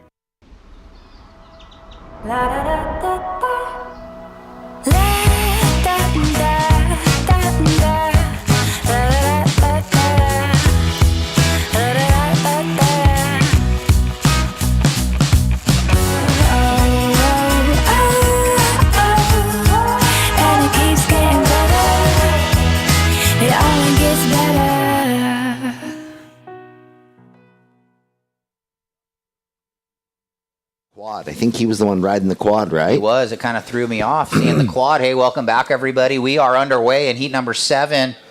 Lucas, we'll see you on the glass with Kleiny. Opener of white, Sam Reedy, 3.5. Let's call up the next heat real quick. Ryan Huckabee, Max Beach, Taj Lindblad, Dimitri Poyos. Well, I heard you guys talking about that heat. Another full throttle heat about to happen. But we got this one underway. Josh Burke goes to the sky, comes unstuck. Yeah, I asked Josh, and is it harder with 4 fins to go to the 180 and then reverse around? And he actually kind of explained that he has to hold it a little bit longer and set those fins, and then it kind of spins around where the thruster, right when you get it to there, it comes right around. So there was an adjustment he had to learn on the air reverse with the quad. Right, as there's that secondary fin closer to the rail on the inside when you're landing. It's interesting, remember a bunch of years ago when guys would ride different equipment, it was almost a negative, like, oh, they're cheating or whatever, that negative connotation when I was interviewing Kalohe and he's riding that 5.8, like groveler type thing. All that's out the window. Yeah. They're just out there ripping and, Everybody's on sort of an alternative shortboard now. Right. They've morphed into that. Giorgio. Big power surfer. 2 nice hooks. Comes around the corner. Hits it vertical on that ruminer. So boards are working good. But yeah, like Kalohe said, he had sort of started riding those boards to keep him motivated daily, and then he realized, hey, I'm going to take this serious, so this is my equipment now. Yeah. And he has it in his portfolio to ride in events. The Rad Ripper. The Rad Ripper. I think Mayhem kind of made that for like the regular Joe, the old guy that wants a little more foam, but still a board that, it's kind of a 80s inspired outline. The current 80 with the wing and the squash tail, it's got that nice wing by the front fins. And then something about the new composite with the carbon lap and all that really kind of, I don't know. The weight of the surfboard, the buoyancy. So Giorgio opens up pretty good, 4.43. Sam again, 3.5, and Josh, it'll be a throwaway, 1.93, 21.45. Priority order is up, green, white, blue. Ooh, and Laird Lavick having a look. So here we go with Laird's opener. So he got comfortable here last year, making his mark again in the round of 32. Slide there, that little knuckle got too flat on him and little bumps and ribs. Yeah, all good. Sometimes you run down the line. He saw that whitewash section, and it's a just a passing maneuver, and it was just kind of sucked away the whitewater. You'll see. Sick little wrap back there, though. Laird, one of our top surfers in USA Prime U18, and just, unable to get through that kind of a tricky, quirky section. Well, I love looking down the beach here at Pismo, and all the beachgoers. The families come out, rain, wind, sun, no matter what. They're out there enjoying the sand, enjoying the nature, enjoying the sand dunes, the ocean. Walking the dogs. Yeah. You don't see that as much down home. I mean, we see people, but when the weather gets a little inclement, then they're all hiding. Here, they just come on out. They're used to it. Thicker skin. Okay. Take it away, Todd. Alrighty, thank you. Congratulations on the heat win, Lucas. Probably pulling off the sickest air of the morning with that high score of a 7-point and change. Walk us through that. Yeah, I don't know. I know I had some tough competitors in my heat, and I saw the opportunity for like 1 or 2 pumps and then like a good air section. So yeah, I took advantage. There was no one deeper than me, so I was in the spot. So yeah. Talk to us a little bit about this board, the technology. It's all black. Tell us a little bit about it. Yeah, this is it's like the new technology that CI Surfboards has come out with. It's called the ECT, and it works really good. I ride it in mostly like groveler boards. This board is happy every day, and it's working really good for me right now. We've heard that model mentioned quite a bit. Happy every day. Super light, that board as well, right? Yeah, it's very light. Well, obviously, getting above the lip, that board looking really good. Best of luck into the next round. Thank you very much. Back to you guys. Right on. Good job, Lucas. Good surfing. Yeah, the Happy Every Day. It's a little flatter rocker, and it's got that wing in front of the fins, kind of that 80s inspired. It's kind of like a Rad Ripper in a way. Flatter rocker, a little wider, got the bump, like what Tom Curran rode to his world titles in 84 and 85. Well, it's interesting, what boards the surfers feel comfortable on. Some electing to go with a groveler in these conditions, others staying with their contemporary shortboard going, no, this is the one that makes me feel like I'm flying through the water. So yeah, I think that if you have a good normal shortboard, it could be just as good as a groveler, or if not even better in small surf. So I always played that card like I had my groveler, but if my shortboard was super good, you can ride it in any conditions. 1840 remaining. Priority order, white, blue, red, green. Let's check in. One more call. You guys could be getting checked in. Huckabee, Beach, Lindblad, and Pollo. So 2 champions of the event in one heat. Huckabee, he wants to get a win out here, and Max Beach having a good run. So Max Beach just getting his Eagles face paint on before his heat right now. Pops, He's Bird. a Philly fan. Oh, yeah. How perfect is it, Bruce Beach, nicknamed Bird? They are 2 of the biggest football fans I know anywhere. It's pretty awesome. So 18 minutes. We know the priority order is up. Everybody's on a wave. White's got a little decent 3.5, and red with the best 4.43. See what happens here. Looks like blue motioning like he wants it. Ooh, Josh Burke deep, but he had lower priority. So white above him, Sam Reedy, a quick defensive move, it seemed. Yeah, could have been a little block, like in higher priority though. And now Giorgio, quick hook, smashes the lip. So as the tide draws out now a bit more, you see everyone tucked up against the pier, that peak being the main playing field, where before we did see guys separating down south a bit more. Okay, so no harm, no foul for Berkey on behind in the lower priority. And just the way that Sam Reedy took off and cut out definitely felt like it was a defensive move. And then Giorgio, the lineup was wide open for him. Gets 2 nice turns off. Yeah, so Giorgio is going to have 2 scores on the board early here, 17 minutes.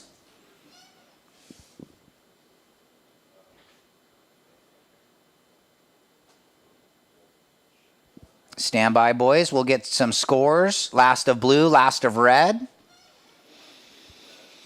So in that last heat, the 2 youngsters coming through, not that Levi's old, but yeah, I mean, you would say just maybe a few more credentials in his feathers in his cap along the way. Yeah, Lucas probably 16, Ellie probably like 19 now, I think. So well, Levi can't be more than, 20, right? Yeah, well, he surfed his last pro junior down in Oceanside, so maybe Okay. he's over 20.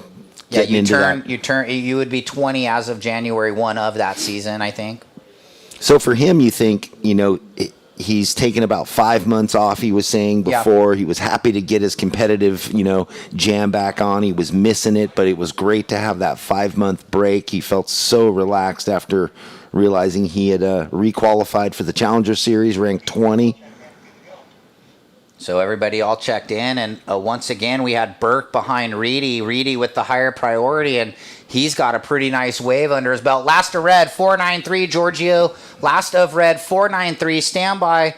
Previous of blue went 3.8, the little air behind white when he had higher priority, and now white's going to probably get a decent little number, standby.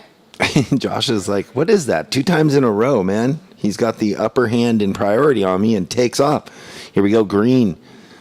Laird gets a bigger wave, a taller wave. That's his top wave of his 2 so far. And then Burke behind, looking, not going to go there. So stand by for blue, white, and green. Let's see what happened here. Yeah, I mean, but the wave, there's separation between those. Yeah. It's like a peak between the peaks. So as long as there's no interference of scoring potential for white, blue can do that. And the way that the wind is making that little rib, Josh knew that they were going to be finishing, or he'd be finishing his wave. So this was Sam on the replay. We do have a rider up, but nothing going. So we'll stick with Reedy out of Costa Rica. Great surfer. Really smooth style. So it seems like the surfers have gotten used to the cold, because no one's been complaining about it in the interviews today, even though it seems way colder. Well, they are cold, though. Cade said he was freezing because he wore a 3-2. Oh, whoops. He just said in a 4-3, after waves paddling back out, you just get that little bit of extra like bungeness, tightness that you don't have in a 3-2. So you want to be as loose as possible. And everybody knows putting on a 4-3 compared to a 3-2. But then when you're sitting there for 10 minutes with priority waiting, you're just... So Reedy, he went to town on this thing. What did he get? Score's not in yet. Well, I got to say, I've seen more surfers with booties this event than many other events. Okay. So maybe they're putting their time in, getting used to it. Before, it was like the few select Santa Cruzians, just booties everywhere. Yeah, I mean, I loved wearing them in the winter, though. Still do. You kind of got to get used to it, I guess. I like a split toe booty. I could never use the non-split toe for some weird reason. Everyone's got their own little quirks. Okay, there it is. Last of white, 4-5-7. And so the situation, let's play it out. Red in the lead, 4-9-3, 4-4-3. White, you're now in second with a 4-5-7, looking to get rid of the 3.5. Blue, you're third. Burke, you need a 4.28. And Laird, you need a 5.4. Your best as of now, 2.67. 13 minutes remaining, guys. And it's pretty consistent today, Jeff. Tons of waves. There's been, since the start, we've had a few, lulls here and there, but generally, here we go. Laird down the way. This wave giving him something. Will he get into it? Ooh, the slow-mo reverse. Kind of manufactured on it looked like it was going to bubble up, and the thing went super wonky, so that was well done by Laird. Yeah, just to have it, not have him not fall there. I thought the same thing. I thought he was going to get a little sparking bubble to pop into, and then there was just a rib right there. But he did blow the fins over the lip. So in real time, I didn't even notice that. But on the replay, carried a ton of speed and did get it over the lip in a slow rotation. Clean surfing there. Looking to better a 2.67. His scoreline only needs a 4.25 to go into second. Gets a 3.83 Laird, so now needing a 4.25, and Blue looking for the 4.28. So this thing, 11 minutes 40, nothing better than a 4.93 right now. So this thing far from over with 11 minutes 35. Someone, if they can post a good range to excellent, could really just jump out in the lead. But it's all 4s and 3s as of now. with 11:25 remaining and one more heat in the round before we jump into the heats 3 and 4 of those ladies round of 16. That's right. Carrying over from yesterday when that crazy fog came in out of nowhere for about an hour and then it went away. Well, perfect sunset, but it went away after, we waited over an hour and a half to wait for it to go away. And then, of course, Murphy's Law goes away right when you say, oh, we're off for the day. Yeah, exactly. Oof. Bright sun and just... So, under 11 minutes. Laird had a quick one there, I think. I don't know if anything went down, but stand by. We might get a replay. I wasn't really watching. So earlier, Kleiny was talking about feeding pelicans and getting your arm down their mouth. I was like, Well- who's ever done that? Well, I think, you hold out like a bait fish and they're kind of like, and their beaks are so long that, they grab you all the way up to here. It's kind of crazy. I just never done it.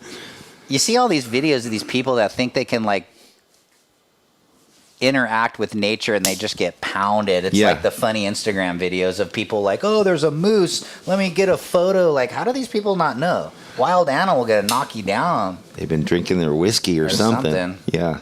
Okay, 2.7 last of green. No change to what he requires. Laird only looking for the 4.25, Laird, and Josh looking for the 4.28. So this is exciting. I'm at the edge of my seat right now, interested in this heat. Priority order real quick, Jeff. Red, blue, white. Ooh, and down the way, we got white. Sam Reedy, big backhand blow turn, and then Giorgio. Up here, yep. Yep. Ooh. Little misstep on the second turn. Definitely want to ride out. Blue. Oh, hanger blowtail. Brings it back old school. So that was a pretty sick single maneuver for Burke. He's got that folded back knee blowtail down. That's one of his go-tos. And the line that he chose, I thought he was going to go up higher in the lip, and he did the low road, but that's what it took. Ooh, Giorgio. That first turn was spicy, and then just, typical welcome to Pismo Beach. This was Sam down the south. Okay, we're going to transfer back to live action. Laird, nice little rail wrap, and goes for the late float. Hang on. Well, showing the determination to the judges, a slow rock and roll float and rides out, petting the kitty. I like that he's staying busy in that lower priority. Yeah, only needing like a mid-4. Well, yeah, this heat is wide open still. Leading two-wave total, 9.36. Third place, 6.53. So small separation. Priority blue, white, red. This was Reedy down to the south. Backhand janger. See if that betters what his low is, 3.5. This was Burke. Click, blowtail, hangs it, brings it back around. Super That crisp. could be the 4.28 he's looking for a single, pretty sick maneuver. Here's Burke again. Well, this one's showing him a good line. Big down carve, tons of spray. That wind helping it too. The quad carrying speed through that long section. Doesn't make it over that funky little bubble on the inside, but Josh Burke building. The score does come in for his previous wave, a 5.87 for that nice flared out blowtail. And that put him in the lead. Now Giorgio in second, but we still have all these scores to come in, Simo, so we're going to have to reshuffle after they drop. Yeah, stand by, guys. Blue went to the lead, red to second, white in priority 1. Sam, you're looking for a 4.8. Your last wave went 4.27. And green, you now need a 5.53, but hold on, you might be getting your best. Judges having a peek at this replay. 3.93 Laird on the last. You now need a 5.43. So white in third with priority, looking for the 4.8. This was what Jeff was calling during one of those replays as Burke was screaming down the line on that quad. So again, white needs the 4.8 and green looking for the 5.43, and Josh might even improve on that last wave. Stand by, blue. There it is, 4.93. So blue in the lead with a 5.87 and a 4.93. Red, you're in second, looking to better the 4.43. I'm going to stop because we got Josh up and riding again. He is just having fun surfing. I mean, the judges holding the leash tight on the scores, and the ocean doing the same thing to the surfers. Hard to find a wave to get over that 6-point mark at the moment. Yeah. 6 minutes 10. Blue in the lead. Red in second. Looking to better the 4.43. White, you're third. You need a 4.8. And green, you need a 5.43.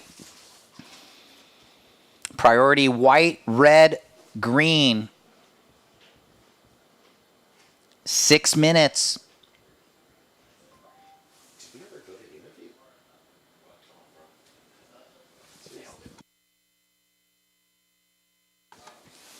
Ooh, more line. I mean, it's been nonstop. Here's another set. 540, priority, white, red, green. White needs a 4.8. Sam Reedy out of Costa Rica. He's paddling into this one. Here we go. Reedy, little fade off the bottom. Nice rail gouge in the lip. Pops out of the whitewater. Little Houdini. That was the one he was looking for. He'd been waiting for that the whole heat. Looking for a 4.8. Now behind him, Laird Levick. Oh, a little double up. Oh, that could have been sick if the whitewater gave him the double up, but it broke over the double up, unfortunately. So priority with red, second priority with blue. 5 minutes exactly on the clock. Scores to come in. Where will this go for Sam? He needs a 4.8. Well, good power rail and the closeout lipper. I mean, stand by. A change might be a coming. And then behind Laird had the double up. If he could get down into the low road, if there was a ramp, he punts like the best of them. Last of white, 6.17, turns the heat. Red, you hold priority. You're in third. You need a 5.82 now. And green, you need a 6.81. 4.5 remaining. Red looking for the 5.82. Green looking for the 6.81. 4:20 on the clock. Blue, you're in the lead with a 5.87 and a 4.93. Josh, you have second priority. 4.93 is the low.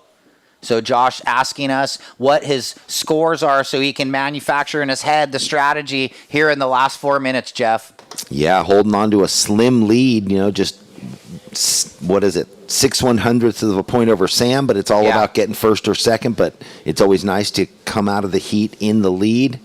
Plus, you got to sort of keep that catalog running for keeping your competitive surfing sharp down the way. Laird, who's been staying busy the whole heat, he comes unstuck again. That wind just being pesky with his finish. Yeah, tricky. It looked like he was going to get the little quarter pipe ramp to punt, and it kind of just went soft serve on him. So here we go. White on the backhand. Reedy, woof, throwing some water. Little bank there, so he's showing the emotion, the power fist. Does he better the 4.57 though? Giorgio sitting in priority, looking for the 5.82, and Laird looking for the 6.81 with 3 minutes.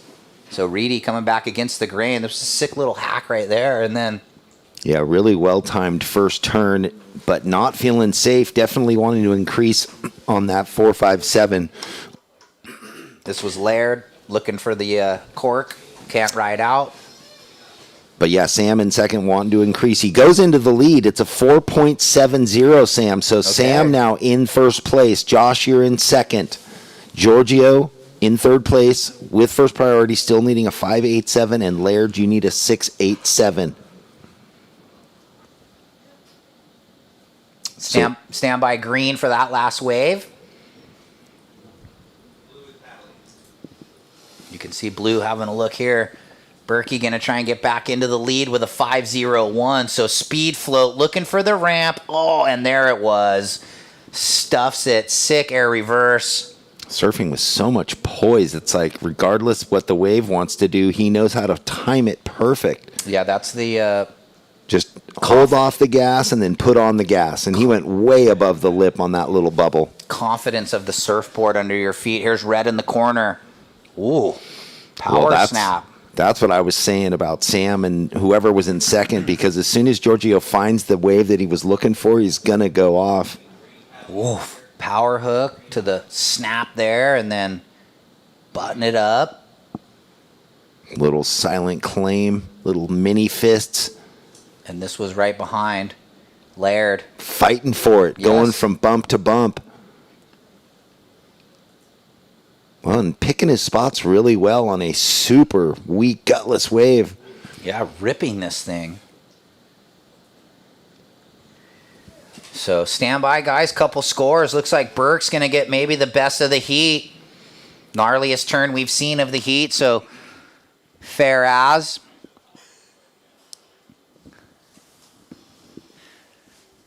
Kind of like that one, huh? Fair as, bruh.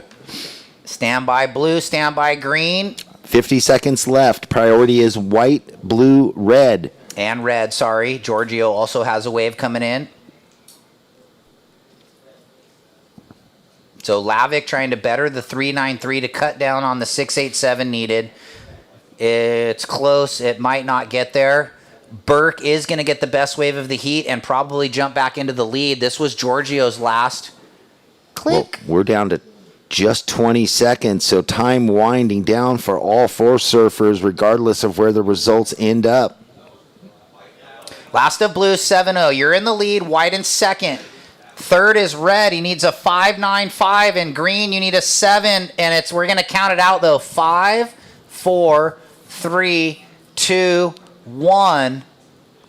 So with no waves ridden there at the end, we're just waiting on red, white, and green. Green needs a 7. He's got a mid-3 coming in, so it's probably not going to be enough for green. And then white fell. And then just got to get this red. He needs a 5.45. Oh, my gosh. He got a 5.43. Not enough for Giorgio by 0.02. So you got to say that last section on that right, the in section just didn't give him the pop there. Yeah. So looking like blue and white going to hang on there. We'll go to commercial break and be back with the last heat of the round. Stay with us. Welcome to the land of big-time natural beauty. Since 2012, Surfing for Hope has been helping families navigate through cancer using the healing benefits of surfing and the ocean. Each year, we host a number of surfing-related community events to shine a spotlight on the fight against cancer. Visit surfingforhope.org to sign up for one of our free beginner surf camps. And if you'd like to help out, you can donate on the site too.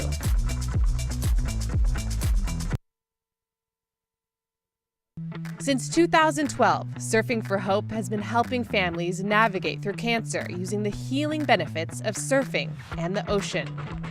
Each year, we host a number of surfing-related community events to shine a spotlight on the fight against cancer. Visit surfingforhope.org to sign up for one of our free beginner surf camps. And if you'd like to help out, you can donate on the site too.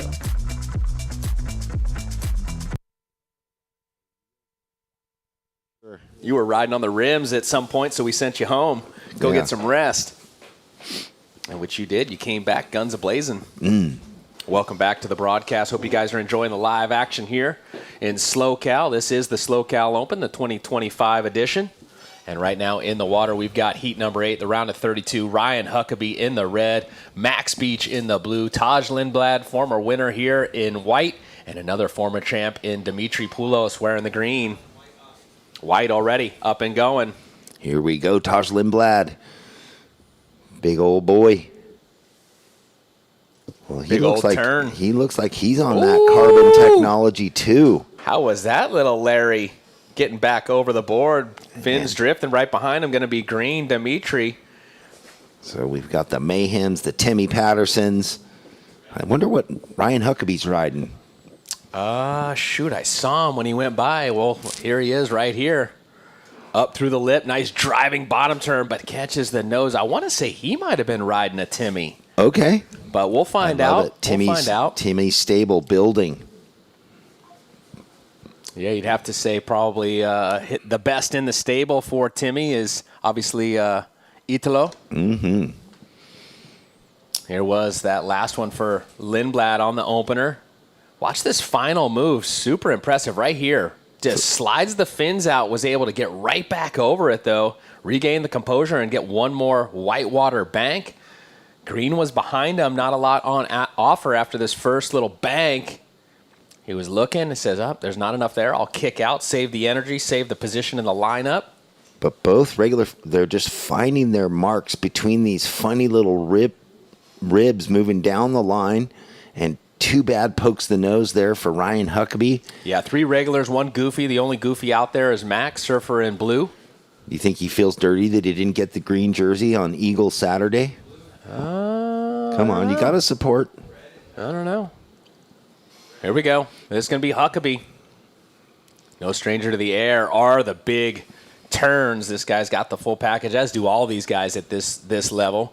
Well, the way that this onshore wind is flowing and the way these little bumps are, if the regular foots can time it, and the goofy foots, they stay within each one of those little knuckles, and that's where the big spray's coming from. Power pocket turns. Couple scores on the board, gentlemen. Your opener, first of green, goes 267. First of white, we'll give it to him in a moment. He's up again. Lindblad flying down the line here. Highly motivated. Boom, up and under. Once again, laying into it. So we'll wait till he gets back on the board. Taj, your opener, 467. Your opener, 467. Stand by for your second. Live action. Max on the backhand here on his first wave. And more waves on offer. Looks like green, corner pocket, Jeff.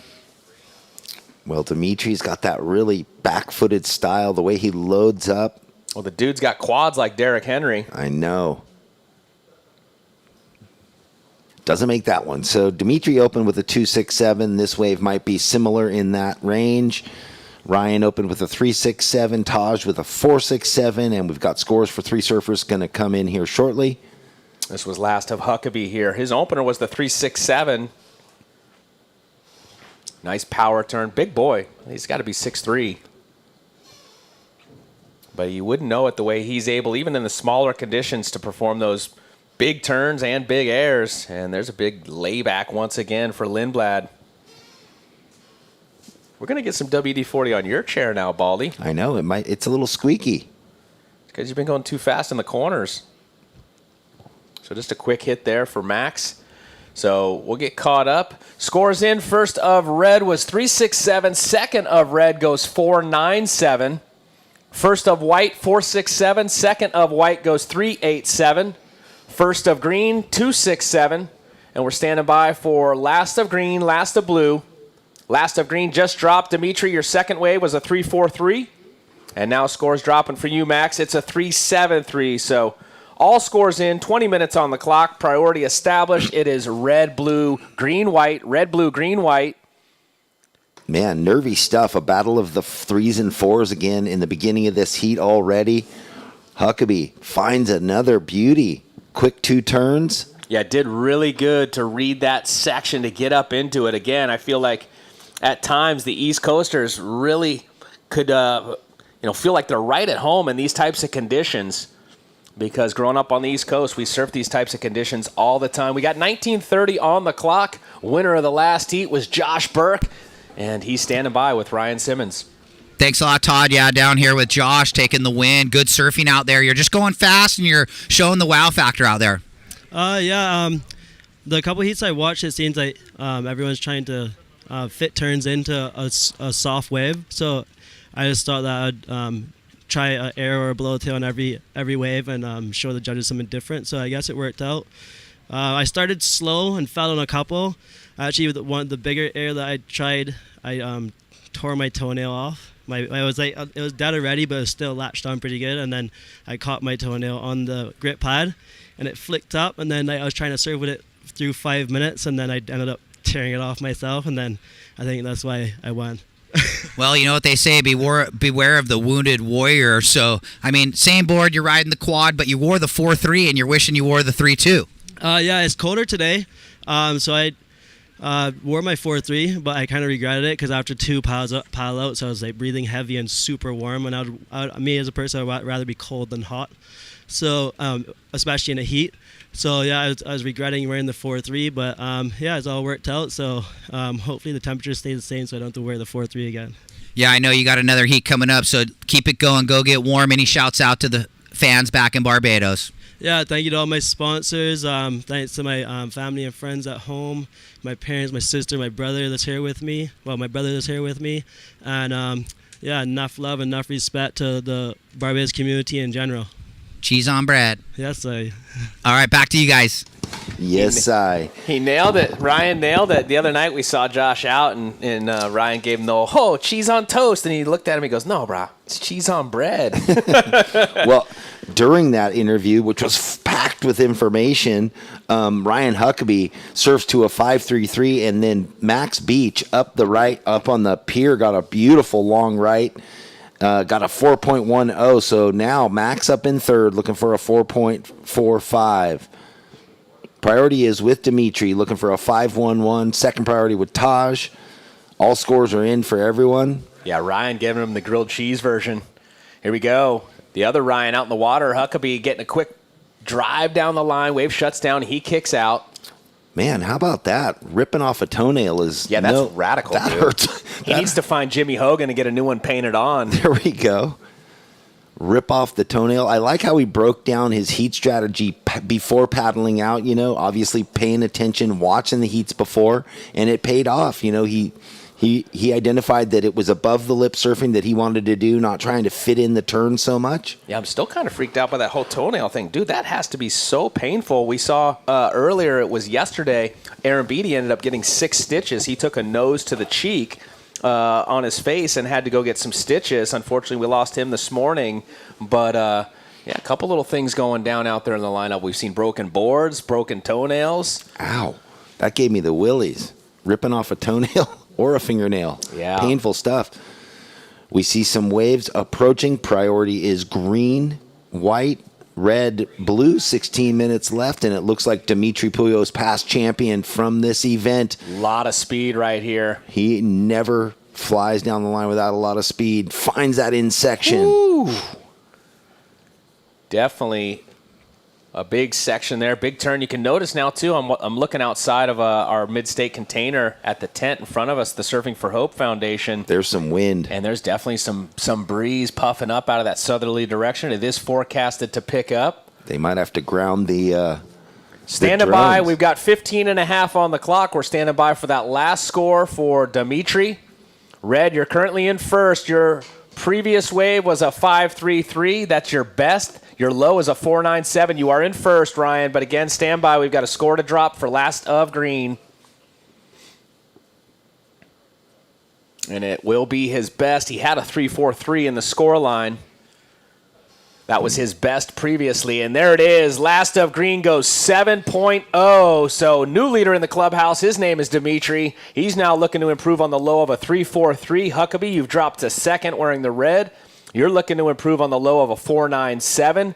Lindblad, you've got first priority, surfer in white. You're looking for a 5.63. And Max Beach, surfer in blue with third priority, looking for a 6.20. We've got plenty of time on the clock. We've got 14 minutes, 45 seconds. So Dimitri, judges loving what they saw there on his third wave, drops the 7.0 and moves up to first. And now he'll just look to improve on his backup, which is currently a low of a 3.43. And he's breaking to the south there. You can see in the left of your screen on the broadcast. But it looks like red closer to us. Huckabee going to huck the fins up and over. Green's going to kick out. So those scores won't go into the score line. At least, well, they will, but they're not going to go into their top two. Well, yeah, with these deteriorating conditions, that's right when the 7-point ride was achieved by Dimitri. I mean, the scores are out there. He's one of those surfers that has that ability. He stays so poised on his board, barely ever puts a foot wrong. I don't think I've ever seen him digging rail. The way he flows between turns. Ran into one of the local legends on my break, Shane Stoneman. Yeah, he's shaped and donated boards at different auctions here through the years at the events. I was stoked to see him. Yeah. It's always good when we see old friends, especially when I'm on his home turf. So good to see him out there, and says he's still getting in the water and down here helping out, supporting some of the crew. Oh, is he working with someone or a few people? We didn't get into much detail, just kind of catching up and, as a whole, just talking about each other's families and what we're up to nowadays. And, again, it's always good to see old friends that we used to compete against. The tribe comes together. Our global surf tribe. Stoneman's such a good surfer. 13 minutes on the clock, surfers. 13 minutes. And it looks like red here. Huckabee just quickly in and out of that one. Well, another local legend. I haven't seen him yet on this trip, but Walter Cerny? Yeah, where is old Walt? He's around. I know. I haven't seen him up here yet, but he comes up to some of the events. Yeah, I saw him last time I was here for the USA Surfing Prime. I mean, comes up. This is his hometown. He lives here. He's probably at some perfect barreling wave right now that he's got on lock. Here we go. White coming at us. Lindblad utilizing the priority. Nice little pocket right there, capitalizing. Up into the lip again, and now looking to button it up with the final move. Fins up and over. So good wave there for our surfer in white, Taj. So he was looking for the 5.63. Yeah, our regular foot staying really busy. Max Beach being a little more choosy. So we'll see where this comes in for Taj. Taj needed a 5.63 to go up into second. So coming up next, this is our final heat of the round of 32 for the men. We're going to finish up where we were at yesterday when we had to go on hold for the fog delay. We'll talk more about that in a moment. Good wave here for Max Beach, the only goofy footer in this heat, getting up into the lip multiple times there. So coming up next, we're going to see the round of 16 for the women's QS, and it's going to be the heats that we didn't get to finish yesterday, heats 3 and 4. And then we'll go right into the quarterfinals for our women's QS. We've already got three of those quarterfinals decided, and we're waiting on that fourth one to get finalized with those final 2 heats. 11:15 on the clock, gentlemen, 11:15. And we're standing by for last of white, last of blue.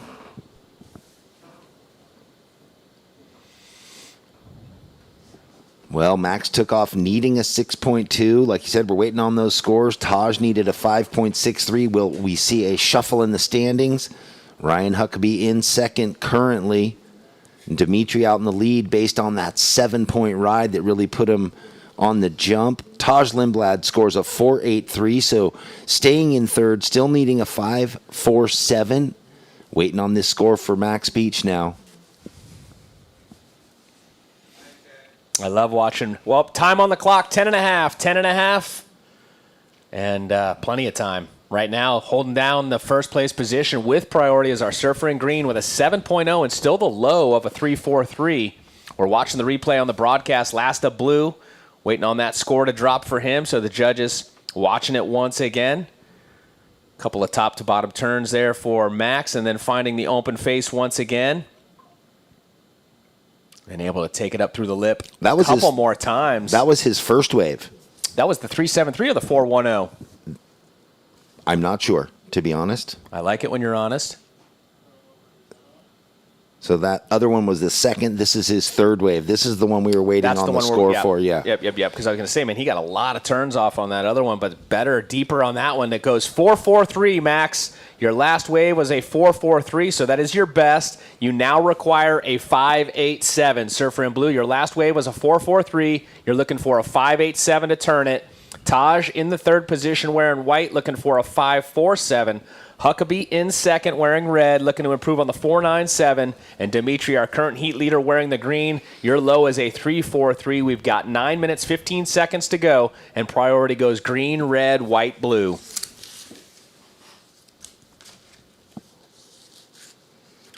And Huckabee there, watching him on the broadcast.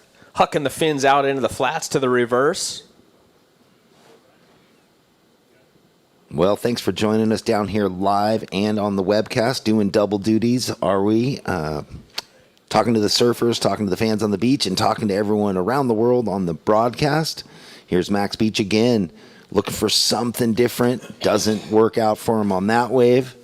So this event hosted by the Surfing for Hope Foundation. Thank you so much. To our title sponsor, visit SLO CAL. The event presented by the city of Pismo Beach. Thanks for having us every year, and thank you to the Vespara Resort for housing us in your luxury hotel. Ryan Huckabee staying super busy. That wave runs off on him there.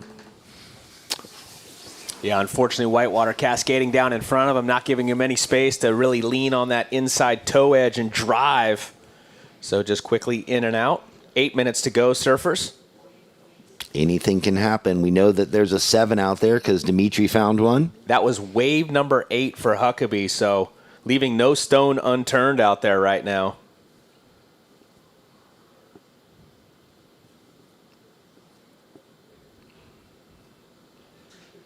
Yesterday, looking out on the pier, Saturday here in California for those of you around the world watching the broadcast. And yesterday we looked out on that pier and a lot of short sleeve shirts, some shorts, a couple bikinis, couple board shorts. Today, well, they had to go to the other side of the closet. We've got some hoodies out there, some jackets, some gloves. I've heard a couple people talking about hand warmers. It's a little bit different here today, Jeff. I want to put on my scarf, yeah. And if you're walking by the merchandise booth, pick up a beanie, pick up a hoodie, pick up a long sleeve tee. There's some good things in there. Yeah, it's kind of twofold to your point because you get some great event merchandise, official event merchandise, and it also is going to benefit a great cause, Surfing for Hope, helping families navigate cancer.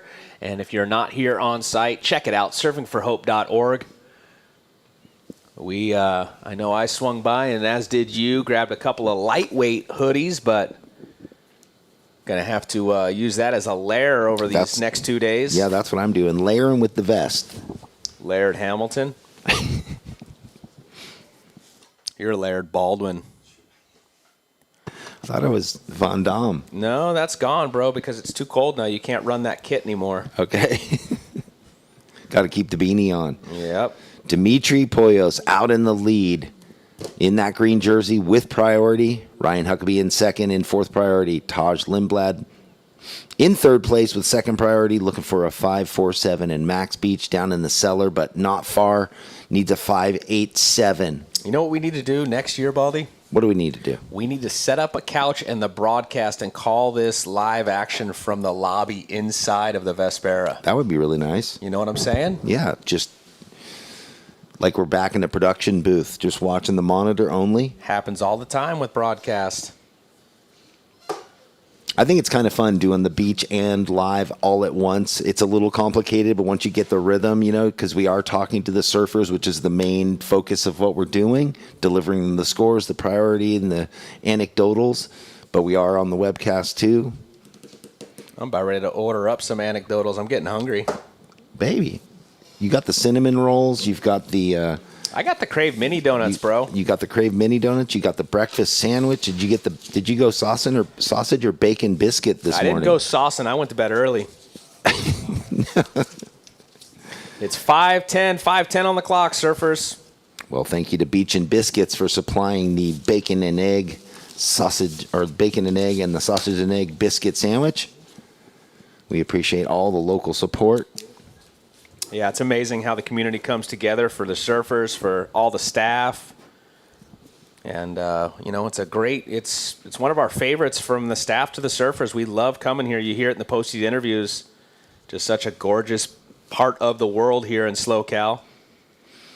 And we know a lot of kids come here for the great college just right up the road, Cal Poly SLO. I saw a sorority down there this morning on the beach.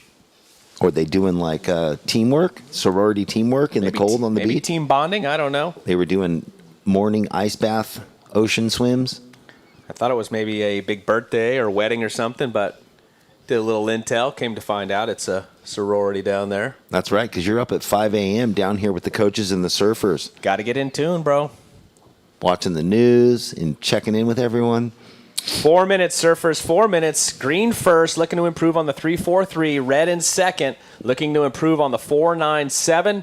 White just on the outside, looking in, needing a 5.47, Taj. You need a 5.47. Max looking for a 5.87. So this thing far from over. Solid set on the approach. Let's check in on the priority. It goes green, white, blue, red. 3.40. Let's see what happens here. Pretty solid wave on the approach. Nobody. Blue had a look. White goes up and over. Maybe red. Huckabee. Well, he's being smart, staying way down. That's the only place where this wave offered any opportunity, and he goes big. Gosh. So Ryan Huckabee putting a lot of pressure on third and fourth place now. That ask is going to go up for them, it seems. He's going to put some pressure on that 4.97 to get out of his score line. Watch this. I loved how he faded, and it gave it just a little bit of time for that section to really hit the bank and give him the critical section. As soon as it was there, he popped it out into the flats and stuck it. It's definitely turned into what would be considered storm surf. Lots of lump and wobble. You said you guys grow up on the East Coast surfing a lot of this crosshatch. I mean, it's crazy. You know, South wind, rain wind. At home, you know, especially where I grew up in South Florida, I mean, the majority of our waves were generated from wind. You know, most places we don't want wind there. It's like you saw the flag blowing the night before you went to bed. You're like, here we go. Tomorrow we're surfing. Last of red, 8.5, Ryan. Last of red, 8.5. And here we go. Dimitri now in second with a big rail turn straight up through that section. Nice combination. So now our surfer in white, Taj, you need a 5.61. Max in blue, 6.01 is the score needed. 2 minutes to go. Priority goes white, blue. Huckabee, 8.5, Baldy.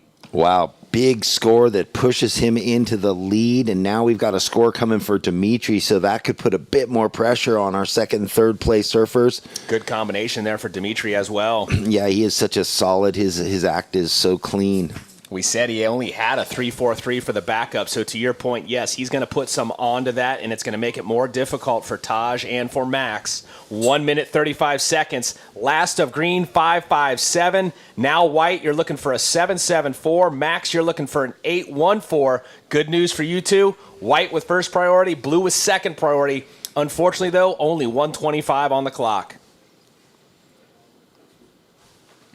Great exchange right there between two of the regular footers out there. Huckabee with the big air reverse, and then Dimitri with the combination. Here we go. The lone goofy. Well, Max Beach going for broke, but comes unstuck. He knew he needed to really push it, looking for an 8.14 in the dying minute and a half. Well, we know diamonds are formed under pressure. Feeling the pressure right now is Taj Lindblad. He's a former champ here. Can he do it again? Pull a rabbit out of the hat with 50 seconds. Looking for a 7.74. Sorry, Jeff. Well, we know he can. It's just, will the ocean allow it? Will this next wave coming in open up for him? We see some waves that just offer that opportunity and others close right down. There we go. Taj Lindblad. He has something to say about that. Big air reverse by Ryan Huckabee. Well, he's going to give him something to think about. They're going to go back. They'll compare it to the 8.5 for the big forehand air reverse of Huckabee. Now Lindblad gives him his version. He gets the tail high huck out into the flat and lands it 15 seconds. So did all that he could. Was it enough? We'll find out. We're under 10 seconds. We're going to count it out. 5, 4, 3, 2, 1. Heat number 8 has come to a close. Heat number 9, stand by. We're waiting on that last score of our surfer in white, looking for the 6.08. We'll find out who makes it on the other side of these commercial breaks. Stay tuned. Welcome to the... Here, cowboys drink Cabernet, farmers surf the breaks, and everyone breaks for roosters. It's a wide open and welcoming place. But that's not to say we don't have any hidden secrets. Welcome to the land of truly living, with a million things to do. Or not. SLO CAL, where life's too beautiful to rush.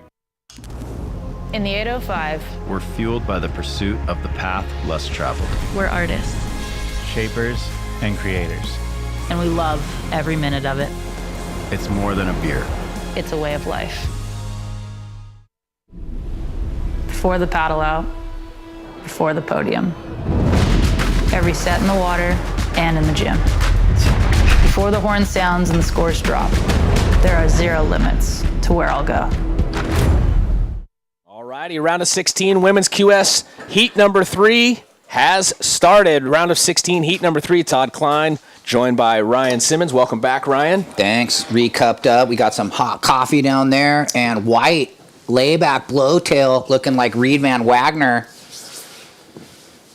Yeah, so yesterday we out of nowhere had a fog bank come in. We were down to 7 minutes, 9 seconds remaining, and we had to shut it down. Could not see anything out there, and so rerunning the entire heat today. We're back on underway. Yeah, and the reason is, hold on, we got Blue having a paddle. Me and McLeish, a little inside under, clean one, jams it in the lip. So gets the single. Yeah, different conditions today, so the scale would be different, so it would be hard to compare to what they had yesterday. Yeah, in the rule book, it clearly states that, so that's why rules are implemented. Zoe Chait with the layback power jam in the corner. That was clean. Yeah, let's watch again right here. Good timing. It's all about the timing. Bang, and the slider. That was clean. So, I mean, we look at it and it's always like this, too. Anybody that surfs knows this. You look into the wind, it looks horrible. You look at that broadcast, replay, it's real clean on the face on a lot of those sections out there, so still very contestable. Yeah, the south wind's freshened, but it's still fun and rippable. Look at it's nice on the face out there. McLeish, little placed lipper. And this was that one we just watched a moment ago. Real nice turn right there, up and under for Zoe. Well, that's what she's got, that firepower. And we'll see Ryan Huckabee on the glass. Come on up, have that post-heat interview. So good buddies, Huckabee and Poyos making it through. They hang together a lot. Opener of green, 6.0. Opener of blue, 4.0. Here we go, White with a look. And couple turns there from White. Backhand jam twice. You mentioned you got a fresh cup of coffee. It's kind of twofold when you're outside. It's a bit of a hand warmer, too. It's that's what I was using it for. Yeah. So Reed, nice little jam, and then the float climb to button up the two-turn combo. Stand by. So let's check in the next heat. It's Rubiana Brownell, Lily Colbert, Zoe Benedetto, and Olivia Storr. Reed, your last wave, 3.33. So she gets in the mix with the 3.33, blue with the 4, green with the 6. And Havana in the red with priority. Havana Cabrero from Puerto Rico. Looks like just having a quick look there, going up and over. Blue having a look, going up and over. So no paddles there. 22 minutes, 10 seconds on the clock. Yeah, still plenty of time here in this one. Oh, yeah. That coffee smells good. I think you can go get one. Go grab it before it disappears. No worries.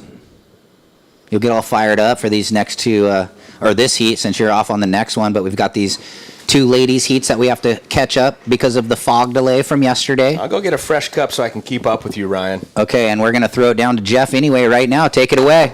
Yeah, thanks, guys. Here with Ryan Huckabee. Some raw conditions out there. Definitely turned into what looked like storm surf right before your heat.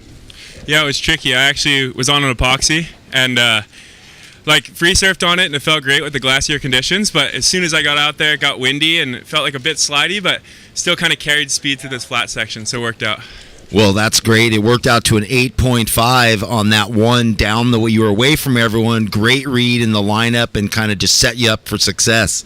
Yeah, absolutely. I mean, that was a gnarly heat. The Taj won last year. Dimitri won the year before. So I knew that I wasn't going to make it through that heat with a 10.2 total or whatever I had at the time. So separated myself under priority and lucked into that section.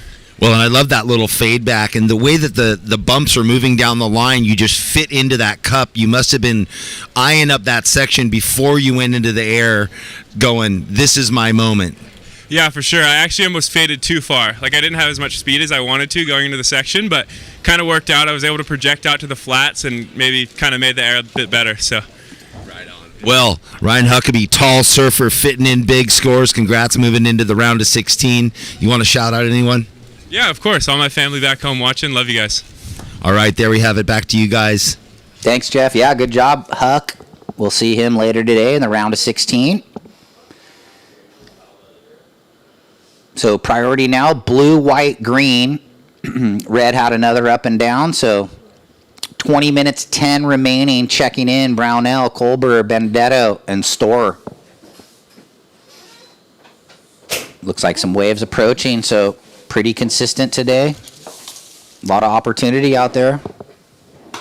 I'll tell you what's consistent when I just went and grabbed that coffee is the wind. It's blowing. No, I know. I told you the south wind kicked in a tad, a little bit more. I was just talking to the judges. I said, it's lucky that it's as clean as it is out there because that wind's blowing. It's honking. I think part of it is maybe because it's out of that southerly direction, being blocked a little bit by Lompoc. Ooh, red on the corner on the far bar. Might have found some open face. So Havana down the line snap and little floater. So finding a little piece of some action over there. It's going to be her best. See where it fits in the scale of what's already been played out right now. So little snap and kind of had to deal with that double up. Yeah, and then floats it. Little whitewater cascade, but that first turn decent, like you said. It's going to be her best. Put her right back into it. It's low scoring at this point. The best score is that 6 that we saw for Zoe on that real nice opening turn. And look at this, another one up and under. Rides out of it too for Zoe there. So solid second wave as well. Single move, but solid. Yeah, nice little connection on that closeout. Coffee feeling right. Warm up those hands. Here we go. This was the opener of blue. That went 4. And so they might do a little compare contrast with this, the last of Chait. Kind of similar, like maybe throwing a little more water there is what I saw, but judges will decide the number. A little bit more commitment. And this was last of red. With the snap to the float. No scores yet, ladies. Stand by. Yep, still waiting on last of green, last of blue, last of red. 18:10 on the clock. Priority goes blue, white, red. So last of red, 2.93 Havana, and last of green, standby Zoe.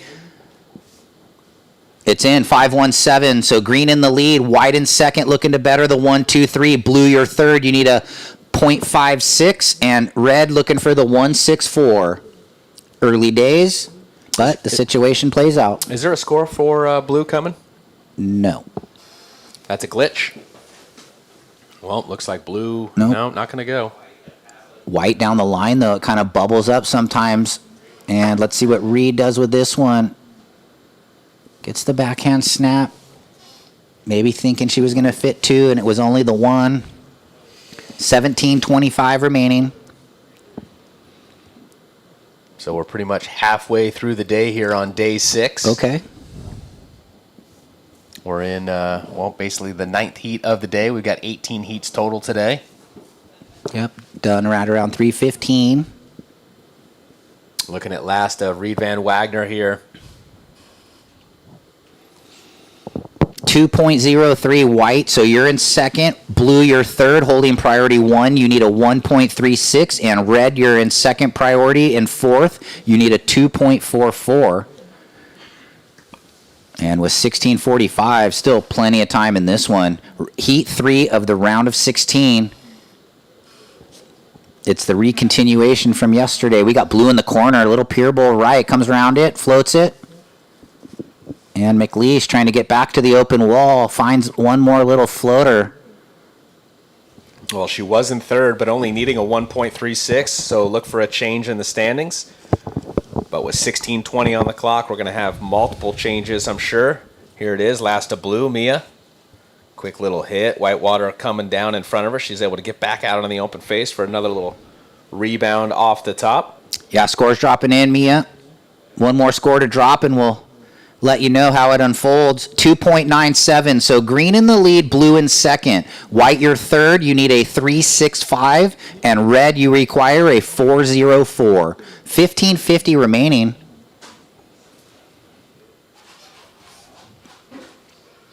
Watching a paddle.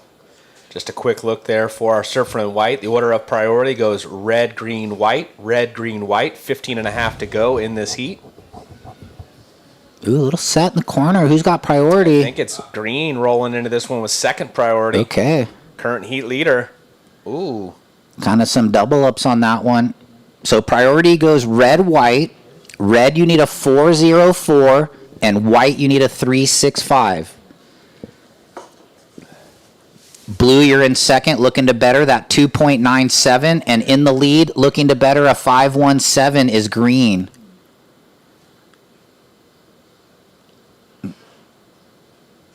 And all the ladies are resetting out the back priority. Red, blue, green. And with 15 minutes remaining, still plenty of time in this one. Conditions kind of changing, though, with this freshening south wind ahead of the front. Oh, it's fresh. The only thing good about the south wind, or one of the good things about the south wind, is on these bubbly rights, it'll give you those like wedge sections. Yeah, it kind of comes against the grain, you know. Yeah, and so you get some kind of bowly pockets if you have the control of the speed and you read it right. So back in the day, growing up in Florida on the big wind chop days, sometimes you'd get those almost like, you know, anybody that has ridden a motocross, you go into a berm, you'd get those berms coming at you, and you could just put it on rail and just do a big old gouge on it. It was super fun. It's almost like catching lefts, old school, going into the inlet at Sebastian. You had that wedge coming at you. Super fun. So 14 minutes, still plenty of time. Just some mid-rangers besides Green, who has the 6 and the 517. Great start for her. She charges Maverick. She jaws Waimea, Zoe Chait. The Bonsai. Yeah, the Bonsai getting barreled. Speaking of Bonsai, coming up right around the corner to kick off the 2025 Championship Tour. Yep, Monday the waiting day starts, or the waiting period, sorry. Unfortunately, I think the initial day is not looking all that good. But there's some waves in the week, I think. Could be a bit of an Aokai Classic to kick it off. Ooh, we got our matchups for the 4 round of 16s. We'll talk about them once we get into the next heat and we get down near there. Yeah, following this heat and the next, then we're going to get into the quarterfinals for our women's on the QS. No. Huh? Oh, yeah, right back into the women's, sorry. Oh, remember, I'm on coffee, bro. Don't freak me out. Okay, sorry. Ruby just handed us the round of 16, so I kind of thought, oh, this is next. But we already have the quarterfinal matchups, or the first 2, which is Sanoa-Olin versus Linnea Mons, the Goofy Footers, and Eden Walla versus Kirra Pinkerton in quarter 2, the 2 St. Clemente surfers. That's going to be fun to watch and call. And then you're right, sorry, the men's QS round of 16 rounds out the last 4 heats of the day, and we'll talk about those. Some of these matchups look insane. Yeah, it's going to be a fun back half of the day. As we said, we're about halfway through day 6 here of competition. And we're about halfway through this heat with 12:20 on the clock. There you go. And currently leading it is our surfer in green, Zoe, with the strength of a 6.0 and a low of a 517. Mia in second wearing the blue, 4.0 297. So Mia looking to improve that backup, put a little space between third and fourth. Currently in third is Reed wearing the white, looking for a 365. And then Red with priority, representing Puerto Rico, looking for a 4.04 for Cabrero. Last of white, 2.57. Reed, you're still looking for the 365. Just coming off her performance in the World Junior. One of the youngest competitors down there in the WSL World Junior in the Philippines. You ever been to the Philippines? No. I'd like to check it out. Looks beautiful. We know there's plenty of great breaks, probably the most popular being Cloud 9. Yep. Heard about that, of course, as the kind of the namesake of the area. Ooh, Green in the corner, looking at a double up. It's going to be a difficult one. Oh, she's going to find a little space. Just quickly gets up into it one time. Little fin drifter. And then White sneaks to the south and is going to scratch in. What do we got here for Reed? Little setup turn. Jams the open face and pins the finish with a whitewash climb. So stand by. That'll beat her best right there. So stand by for last of white, Reed Van Wagner, and our current heat leader, Zoe. Yeah. Zoe looking to improve on the 517. Reed looking for the 365. 10:45 to go. Watch this replay here on the broadcast. Quickly, little click, and then it starts to get a little steeper. She gets a little deeper. Nice snap. Real deep on that bottom turn, slashing it again. Nice tempo and gets one more hit there. So Reed Van Wagner, no doubt, getting her best on that occasion.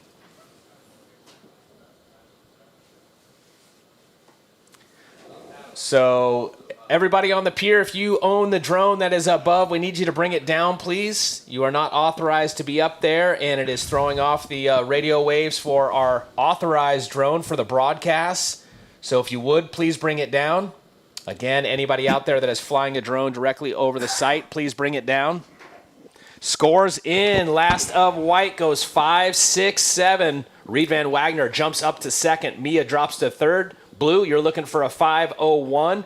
Red, you're now looking for a 6:07. We've got plenty of time. 9 minutes, 45 seconds to go. Priority goes red, green, white, blue. Yeah, Reed sneaking down the beach and lucking into one of those wide, clean ones. 5-6-7 for Van Wagner. Has her in second. Now looking to ditch the 3-3-3.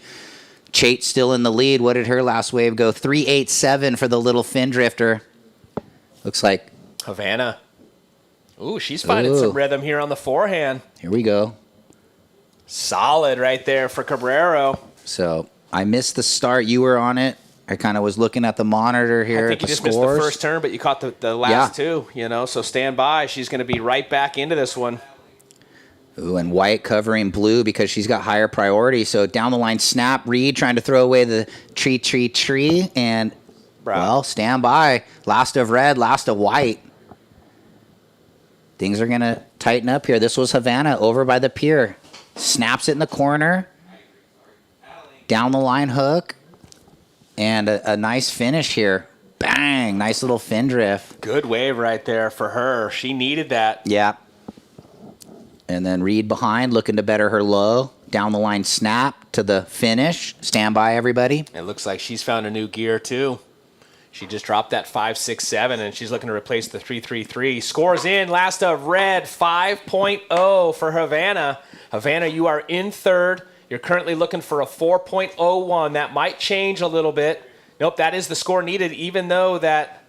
Well, one more for Reed. One more to drop, yep. Oh, Zoe Chait, though. 2 wraps and the snap.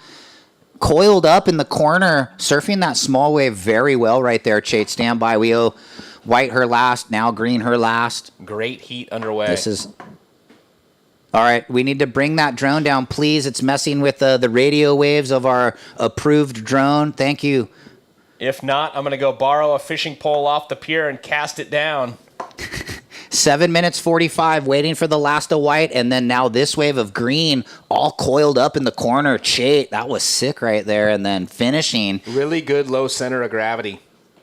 Just right over the board. Working hard over the last few years. She was a copper medalist 2 years ago for the USA team in the U18 ISA World Junior. And if anybody knows how tough those events are, when you make a final in one of those, that's about one of the hardest things to do in surfing. So last of green, 5-4-7, still waiting for the last of white, and we actually need it because as of now, though, red, you need a 4-0-1. We'll let you know if it changes. Judges having one more peek at this wave of Reed. Will she better the 3-3-3? And then Mia, you need a 5-0-1. So a 4-0-1 for red and a 5-0-1 for blue. And we'll let you know if it changes. Just under 7 minutes. More waves on the approach. Priority, blue, white, red. Last of white, 4-7-3. So red, you do need a 5-4-1 now. And blue, a 6.4. 6.5 remaining. Yeah, the girls are starting to settle in and figure out the conditions a little better.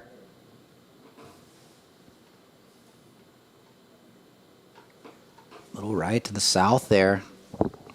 There's like the bank over where Reed found that wave, and then there's the pier bowl bank. They've all been kind of hugged up by the pier in this one. Except Reed, who snuck away and found that 5-6-7. So it's green in the lead, last wave 5-4-7. White, you're in second. You're looking to get rid of the 4-7-3. Red, you're in third. You need a 5.41. You have third priority. And blue, you need a 6.4. You have first priority. 5 minutes 45 remaining. So that tide continuing to draw out until a little after 2 o'clock today. You think that'll help or make it a little more challenging? I think it's going to just be like this. Same conditions, even with the lower tide. The sandbar doesn't change too much. On that one clean day, it got better because there was just a little less water in the pool. I still think it's going to get a little bit better, because I think it's going to make the waves a little bit steeper. Ooh, red. Finding that wedge bubble. Here we go. Nice wrap. She's going to go low road or high line. Kind of goes the high line and snaps the finish. So solid final move there for her. Looking for the mid-5 or anything better than her best, which is a 5. So sick little wrap back. And then right here, kind of eyeballing this left coming at her and smashes it. So Stand by. 4 minutes 40.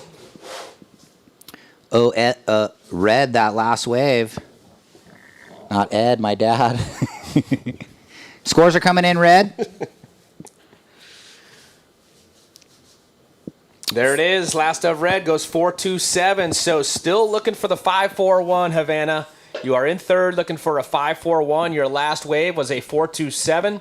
And Mia with priority in blue, looking for a 6.40. We're down to 4 minutes, 10 seconds on the clock. And green in first, white in second, red needing the 5.41, and blue needing the 6.4. I wonder if it's getting a little bit more difficult to hear out there with that southerly breeze. Yeah, it might be. Whenever the wind kicks up over 12, 15 knots, it kind of carries our sound. There are speakers out on the pier, so it should be good.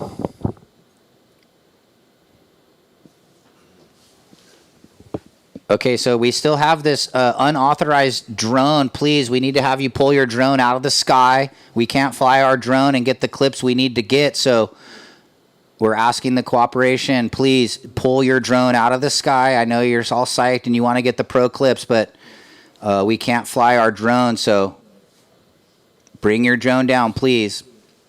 Yeah, otherwise, then what'll happen is, unfortunately, they'll have to bring the authorities in, and then the thing gets confiscated. So. Yeah. And probably a ticket. So we don't want that. If you would, please bring it down. So down to 310. Now we're down to the wire here. Priority blue, white, green. White looks like she's keeping her eye on red to the south here. Reed Van Wagner. That time trying to find a rare left. We haven't seen one of those in quite some time. So priority still with blue, looking for the mid 6.4 for McLeish. Remember this morning, those first couple heats on the high tide, we saw a lot of those left reforms being ridden. Yep.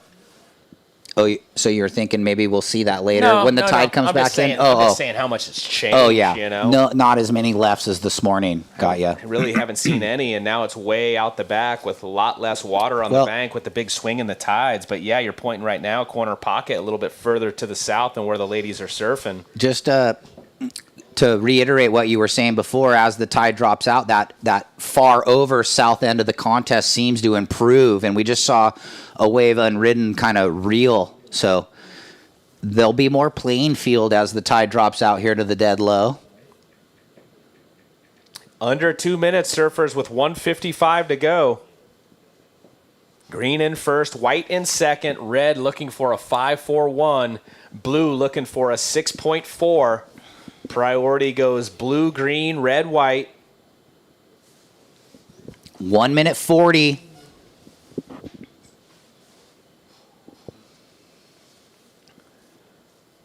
And now we're down to 90 seconds.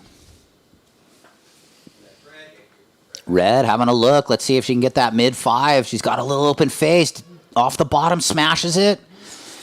You know, probably going to need a couple of those turns. Blue by the pier. Going to try and find a little wedge. 1 minute, 15 seconds. Blue getting caught behind it. So 1:10 on the clock. Surfers 1:10. Yeah, we'll see if Blue can get another opportunity using first priority there, looking for the 6.4.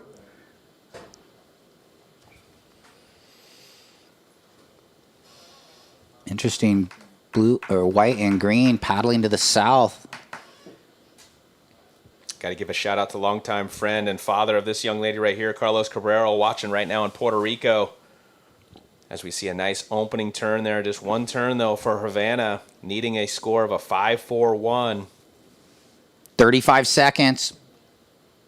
And now the surfers with the higher priority going down to pay Havana a little visit. Yeah, leaves the door open for Blue all alone by the pier. Mia looking for the 6.4 in fourth priority. 20 seconds. It looks like a little something stacking. Down to 10 seconds, ladies. And we're going to get the count out. 9, 8, 7, 6, 5, 4, 3, 2, and 1. So Chait and Van Wagner are going to be moving on to the quarterfinals. Great surfing, ladies. We'll go to commercial break and be back with the last heat of this round coming up next. Stay with us.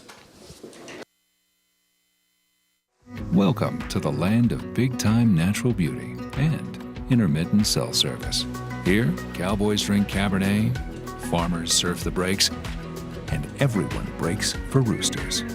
It's a wide open and welcoming place. But that's not to say we don't have any hidden secrets. Welcome to the land of truly living, with a million things to do. Or not. SLO CAL, where life's too beautiful to rush.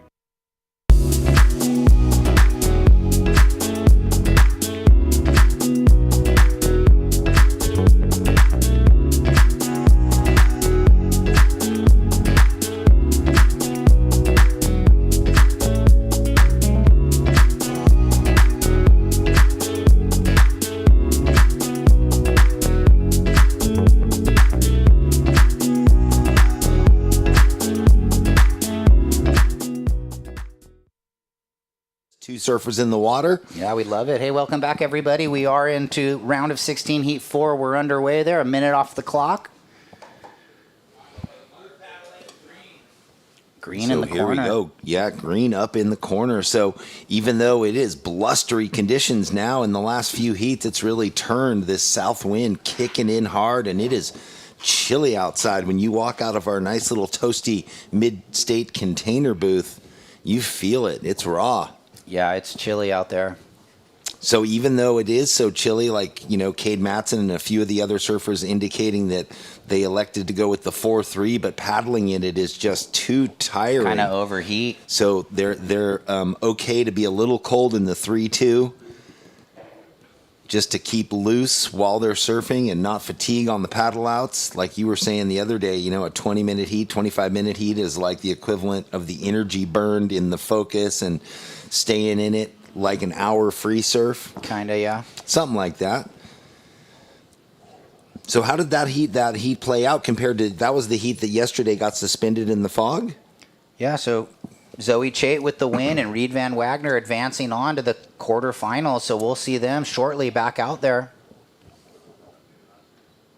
And a couple set waves, but the ladies are caught off guard right here.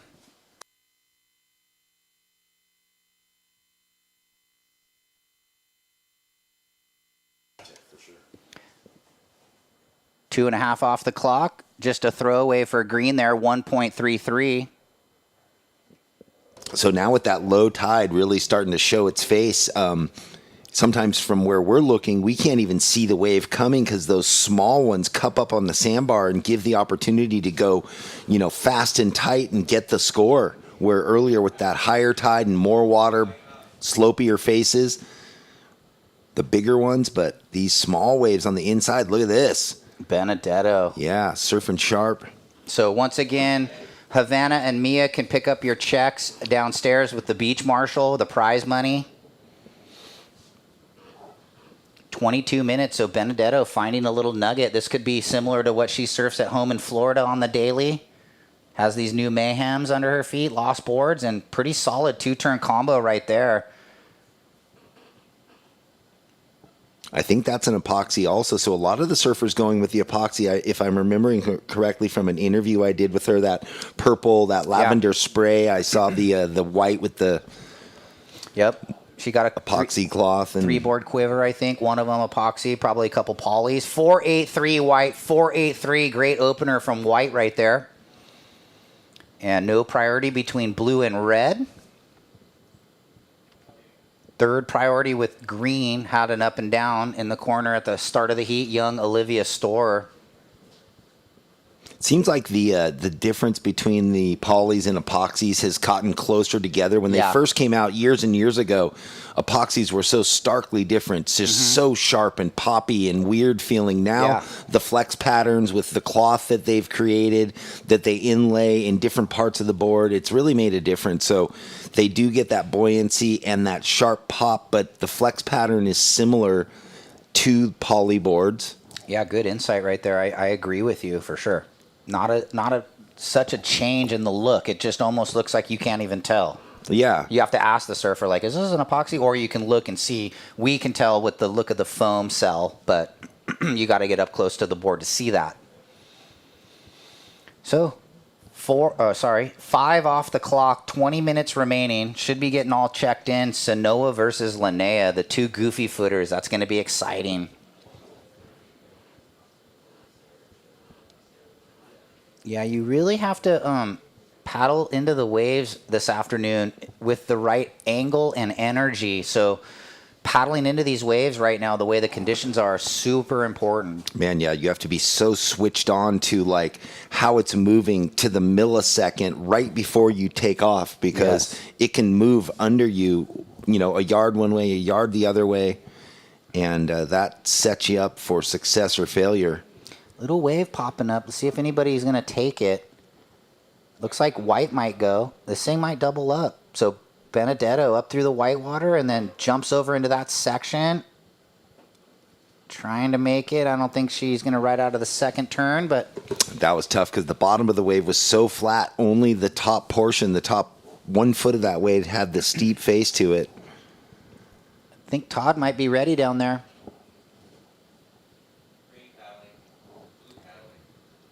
Is that what you were saying? All righty, thank you. It's hard to hear down here, Ryan. That wind has really freshened up from the south, and it's really started blowing right before your heat, Zoe. You got the wind. How hard is it, though, to find those waves now with that onshore, sideshore wind? Yeah, it definitely picked up right when I was paddling out at the pier. Like a big set came, and I was stoked that I changed my board back to my PU.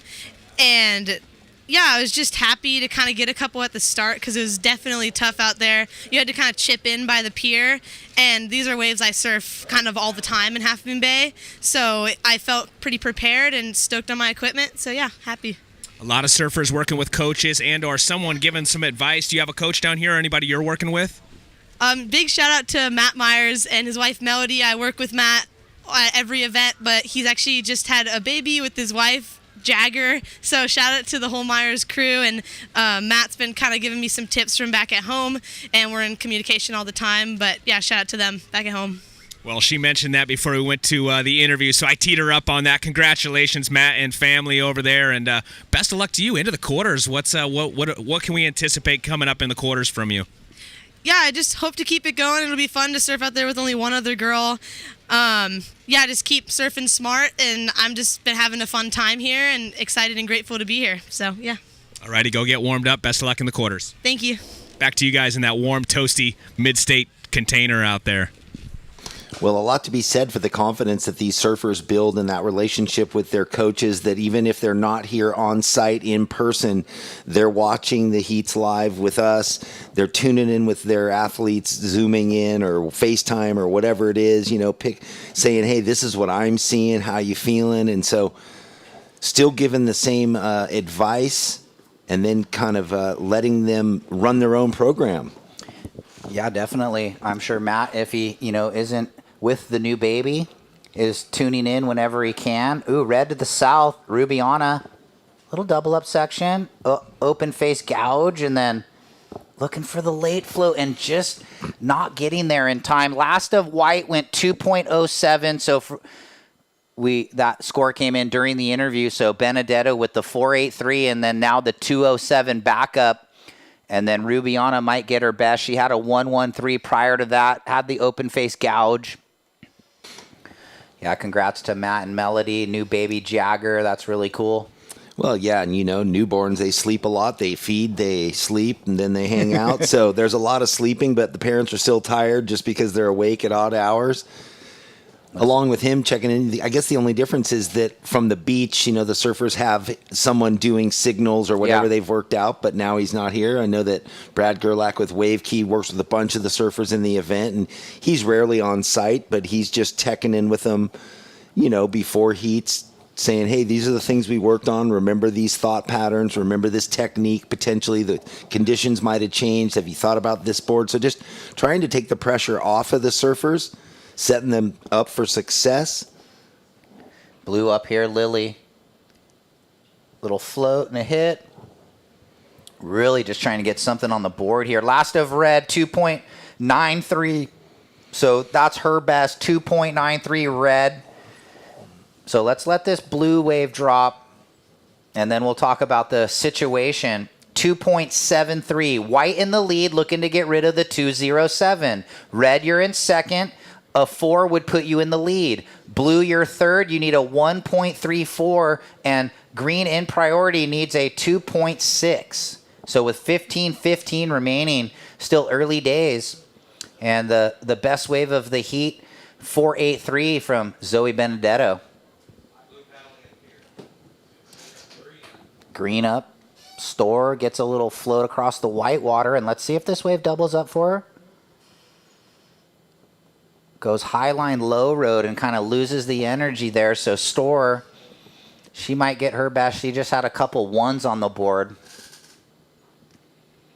Well, it's deceiving because sometimes those little waves that don't look like they're going to be much all of a sudden spark and just turn into a gem that runs the bank. Like Benedetto's yeah, opener. Exactly. So and yeah, then you got to kind of just hit and hope a little bit. I think maybe ride more waves than you think. roll the dice on a few, especially with so much time on the clock, not even to halfway through the heat. Yeah, a few of the surfers in Heat 3 kind of sat around and didn't ride maybe what they could have.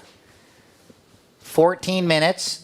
Stand by for that last of red. What do we call them? Growers. So some of those Yeah, those little exactly. rights off the pier are like a 2-foot whitewash, and it grows into a 3-foot face running down the bar. So green gets a 2-2-3. Stand by red for this wave. And It's off the top. Yeah, and it seems at the moment that far bar, no one's playing on that at all right now. Yeah, only Reed in the last heat got the one wave over there that mattered. Havana had a couple, but they didn't factor in. And last of red, 3.9. You're in second. So it's white in the lead, holding priority, looking to better the 2. Red, you're in second, looking to better the 2.93. Green, you're third. You had third priority. You need a 4.6, Olivia. And Lily, you have second priority. You need a 4.1 and 13.20 remaining. Still more than halfway. More waves approaching. Let's see if the ladies can get into some of these set waves.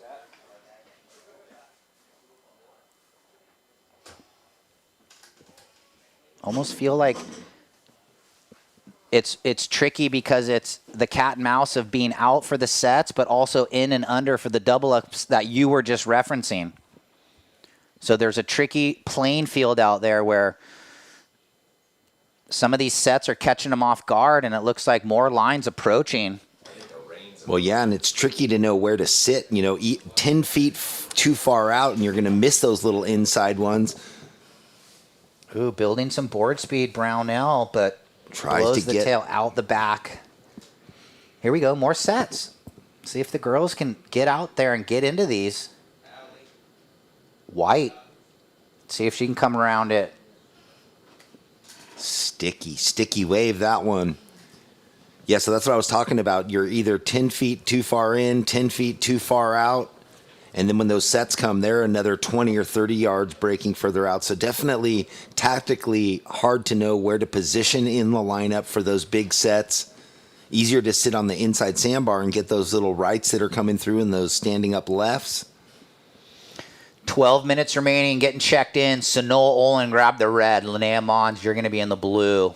The first of the head-to-head matchups, Quarterfinal. quarterfinals, moving into the semis. That's where the big points really start to happen here on stop number 8 of the qualifying series, women's QS, and the money and the points. So priority real quick, blue, green, white.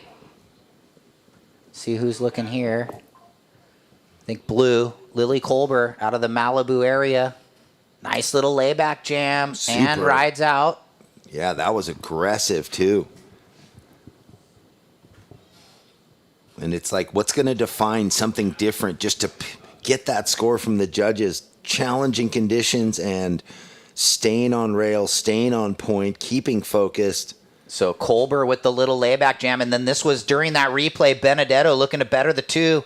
Nice little connector there. So Kolber and then Benedetto owed wave. Stand by, 11 minutes. Let's see how it shakes out. This was Kolber. Well, she needed a 4.1 and attacked that oncoming section in the wind and the lump. And then Benedetto, your heat leader, looking to throw away a 2. Pretty nice little blowtail in the corner. So trying to get a little more out of it. Both of the ladies there, blue and white. Yeah, I think they did well for the sections. 2 different looks at a similar section, how they attacked it. So stand by, ladies. 10 minutes 20. red with priority, and then blue back with second priority. Okay, so once these scores drop, we'll see if it's still white and red in advancing position. And scores are dropping now, ladies. Last of blue, last of white. Last of blue, 487, jumps into second. Last of white, 487, extends the lead. Red, you have priority, and now you require a 371. You're in third. And green, you need a 537. So we'll shake it out from the top. White in the lead, 487, 483. Blue, you're in second. You need to get rid of the 273. Red, you're in third. You hold priority. You require a 371. And green looking for the 537 with 930 remaining. So Colbert doing what she needed to do to pass Brownell with that layback jam. Well, the same exact score for both approaches for Zoe and Lily, 487. Yep. Zoe going a little higher on the lip, spreading her wings. Yeah. Lily staying lower, tucked up tight with a little kind of semi-layback jam. 9 minutes. So now Rubiana with priority in the red needs a 371, and Olivia needing a 537.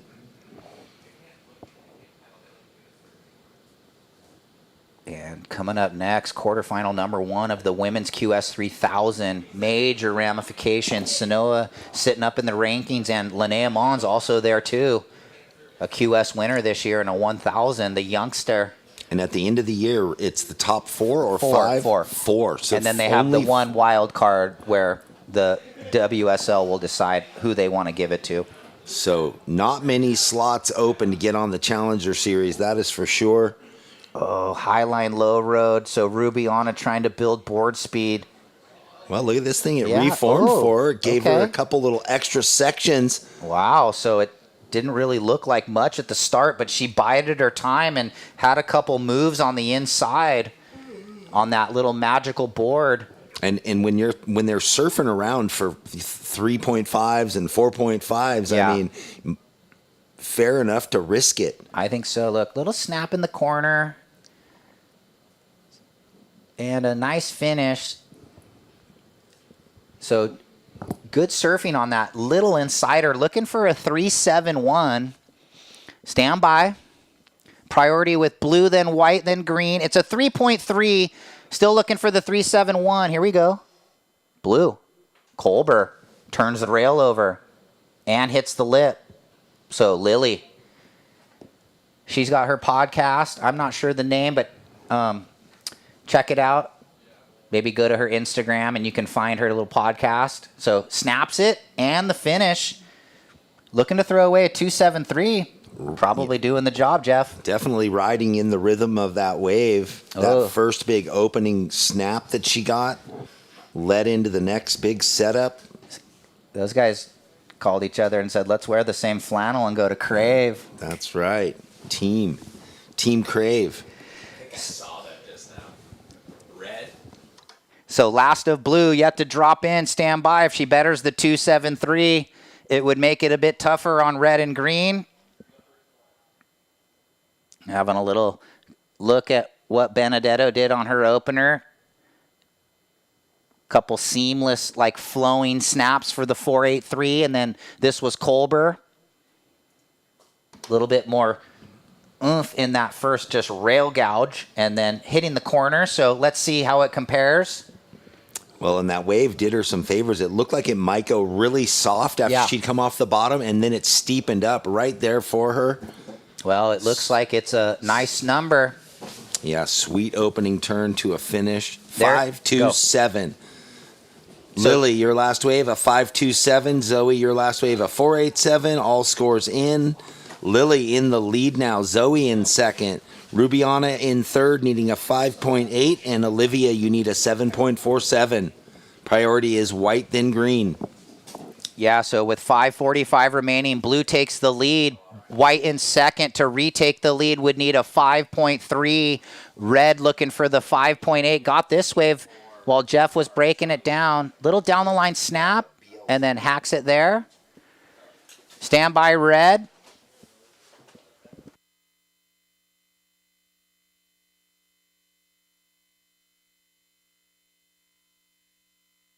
So waiting on that last of red. Priority with white, then green, then blue. Brownell, nice little setup turn, and then nice lipper in the finish. Stand by for that 6th wave of red. So was that her best wave? I looked away for a second, but saw the last finish turn. Yes, indeed it is. Well, it is coming in looking pretty good for red. Needed a 5.8, and she's right on the bubble with that. One more score to drop red at the 5-minute mark. So once this score drops, it's close to turning the heat. 5.9 turns the heat. White, you now need a 4.94, and green looking for the 7.57. So white in priority 1 looking for a 4.94, and green in priority 2 looking for the 7.57. So red turns the heat down the beach. Just another testament to sticking with it, staying in the game, right? Having belief all the way through, and then all that time off the clock, 20 minutes down, and Rubiana finds that wave to get a 5.9 and come back into it. Yeah, so in the lead blue, in second red, in third white, looking for the 4.94, and in fourth green, looking for the 7.57. Good thing for white and green, they have the first and second priority with 4 minutes. See what happens here as this thing exciting with 3:50 on the clock. Looks like more waves on the approach. At least the ocean's cooperating with a lot of opportunity. Yeah, the low tide making it at least stand up. So what we're looking at bump and lump everywhere. But when they're taking off, they're seeing smooth little face, because that's all they're focused on is the wave face in front of them. We seem to think, oh, it's a big mess out there, but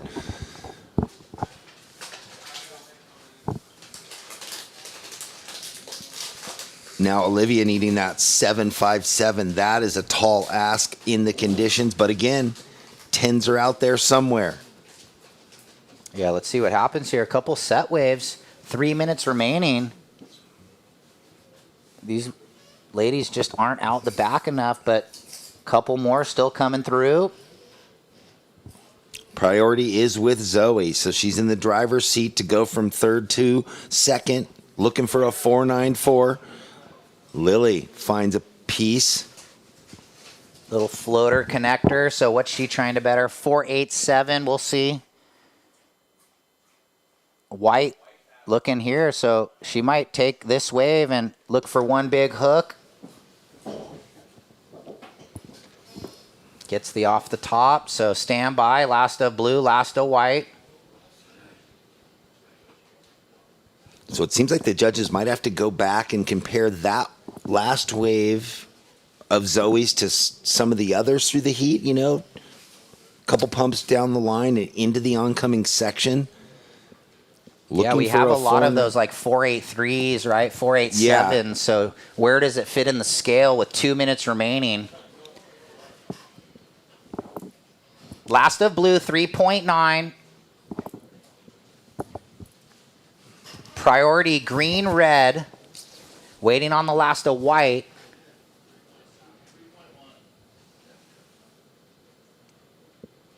This is that wave here. So it seems like it's going to come in a little shy. 3.1, last of white still looking for the 4.94, and green looking for the 7.57. 1 minute 30. So yeah, I guess in comparison, that wave, not that it was foamy across the face, it just didn't have a steep in section to get her tail up and through and come out accelerating. Falls a little short. 1 minute and 10 seconds left. Priority is green, red, white.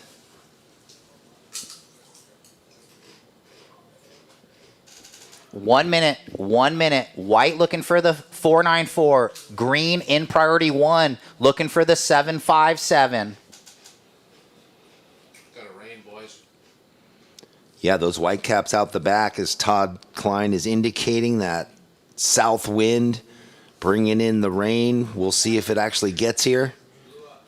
Here we go, blue, our heat leader, and down the way on her backhand, Rubiana looking for the finish section, doesn't get it. Yeah, 30 seconds. Yeah, Benedetto needed Rubiana to cover her. Kind of opens the door for white. You know, tactics there from Rubiana. She's going to hope there's no more waves with 20 seconds. So 15 seconds.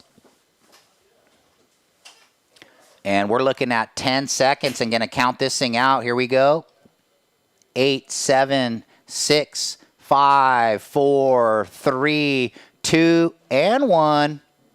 So looking like Colbert and Brownell into the quarterfinals.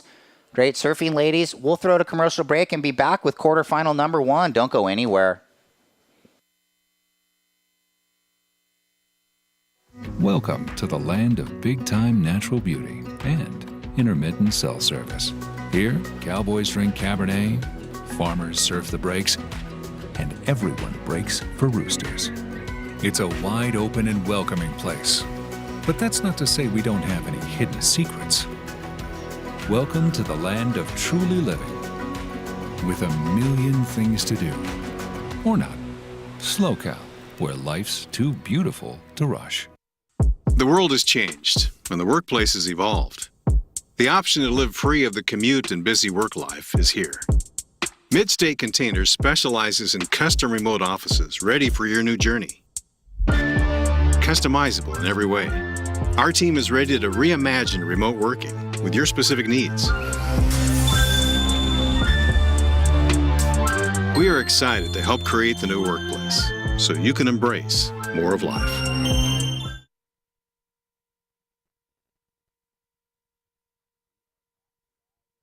Thanks for joining us here at the SLO CAL Open at Pismo Beach, presented by Surfing for Hope Foundation. Jeff Baldwin and Todd Klein diving into this first quarterfinal. Todd Klein, what do we got on tap? Well, Jeff Baldwin, we're going to go from 4 ladies in the lineup down to 2, so we call it man-on-man. Strategies definitely change, and only 1 surfer is going to go on to the semis, but a great result here for whoever does not make it. Linnea Mons in the blue and Sanoa in the red. Well, you see those swept up ocean conditions there for the viewers at home, and that actually makes it look smoother than it is. The way we are looking from our mid-state container south, you see the white caps coming. That drone angle kind of seems to smooth it out a bit. Well, we were talking about it earlier when Ryan and I were in here. You and I, surfing our whole lives. Anytime you look up or down the coast into the direction the wind's coming, it looks garbage. Yeah. But then when you look back the opposite direction, like we're seeing from the drone, much cleaner on the face and much more inviting. And we've seen some pretty solid scores throughout the morning. We are local time here, coming up right on noon. So that's the glass half full or half empty, right? Look against it or look into it. Depends on which lens you're looking at it, right? It's like life, but someone's gonna win the heat, and it might as well be you, whoever that is out there. That's a lot of it's won or lost before you even paddle out. Yeah, exactly. Are you paddling out with a super happy attitude, going, "Oh, these funky waves look so amazing! I can't wait to get them and attack them"? Or are you going, "Oh my gosh, it's freezing cold, it's windy, it's onshore. Why is the event running right now? Blah blah blah." So it's all about the headspace. Well, 25-minute heats, just like we've seen all morning. But again, just 2 surfers in the lineup now. At the beginning of the heat, just like when there's 4 surfers in the lineup, it's a non-priority situation. So depending on if it's a left or a right, whoever holds the inside position on the peak will have that priority. And it looks like both surfers moving a little bit further to the south, maybe identifying something. Well, yesterday we got a few of the heats done, and now we finished that women's round. So we have all the quarters set. Coming up next, Aiden Walla and Kirra Pinkerton. Yeah, that's going to be a great matchup. 2 regular footers out of San Clemente. And current number 1 on the QS is Kirra Pinkerton, already getting 2 wins this year. Also, Walla getting a win just about a month ago up at Morro Bay. And those were challenging. The way was Morro, did it get stormy and big like this? Or not big like this, but did it get stormy? Or was it? No, we had pretty good weather the entire time, but we had plenty of swell throughout its entirety. It seems like right there, right past Montaña de Oro, right at the rock, that's where the open ocean begins. It looks and feels like a different ocean. A head-high wave there has a lot more power. There's a lot more water moving around. Here we go. Sanoa opening up. First turn, wrapping it. Nice little double up here. Able to get up and fit 1 more turn off. So 2 turns there for Sanoa. Priority will be established, but right away, Blue trying to get into it. She'll still be the only surfer out the back, so we'll maintain that priority. We'll let that score settle in for first of Sanoa. Have you ever been to Canada and surfed, Todd? I have been to Canada, but not for surfing. You went up there for snowboarding or fishing? What did you do? I went to Lake Louise snowboarding. Banff. Never been up there. Absolutely gorgeous. I can't imagine. But it still always blows me away. I mean, thinking about all the young, the surfers now that have made their mark coming out of Canada, and when they're free surfing, it is serious business. Like there's wildlife, packing in guns, like hiking out to these remote. Well, I actually got a message from one of the best ever out of Canada, Raph Bruweiler, this morning. Yep. He's thinking about making a little run down to Cocoa Beach in February for the Pro Junior with his Grom. So first of red comes through. It's a Hawaiian score of the tree. 3.33, first of red. And starting to see a little bit of drizzle out there now on the windshield here inside the container. I see a couple drops. We need those windshield wipers to go. Well, in the meantime, looks like a little break. We'll throw it down to Ryan Simmons with our last heat winner, Lily Kolber.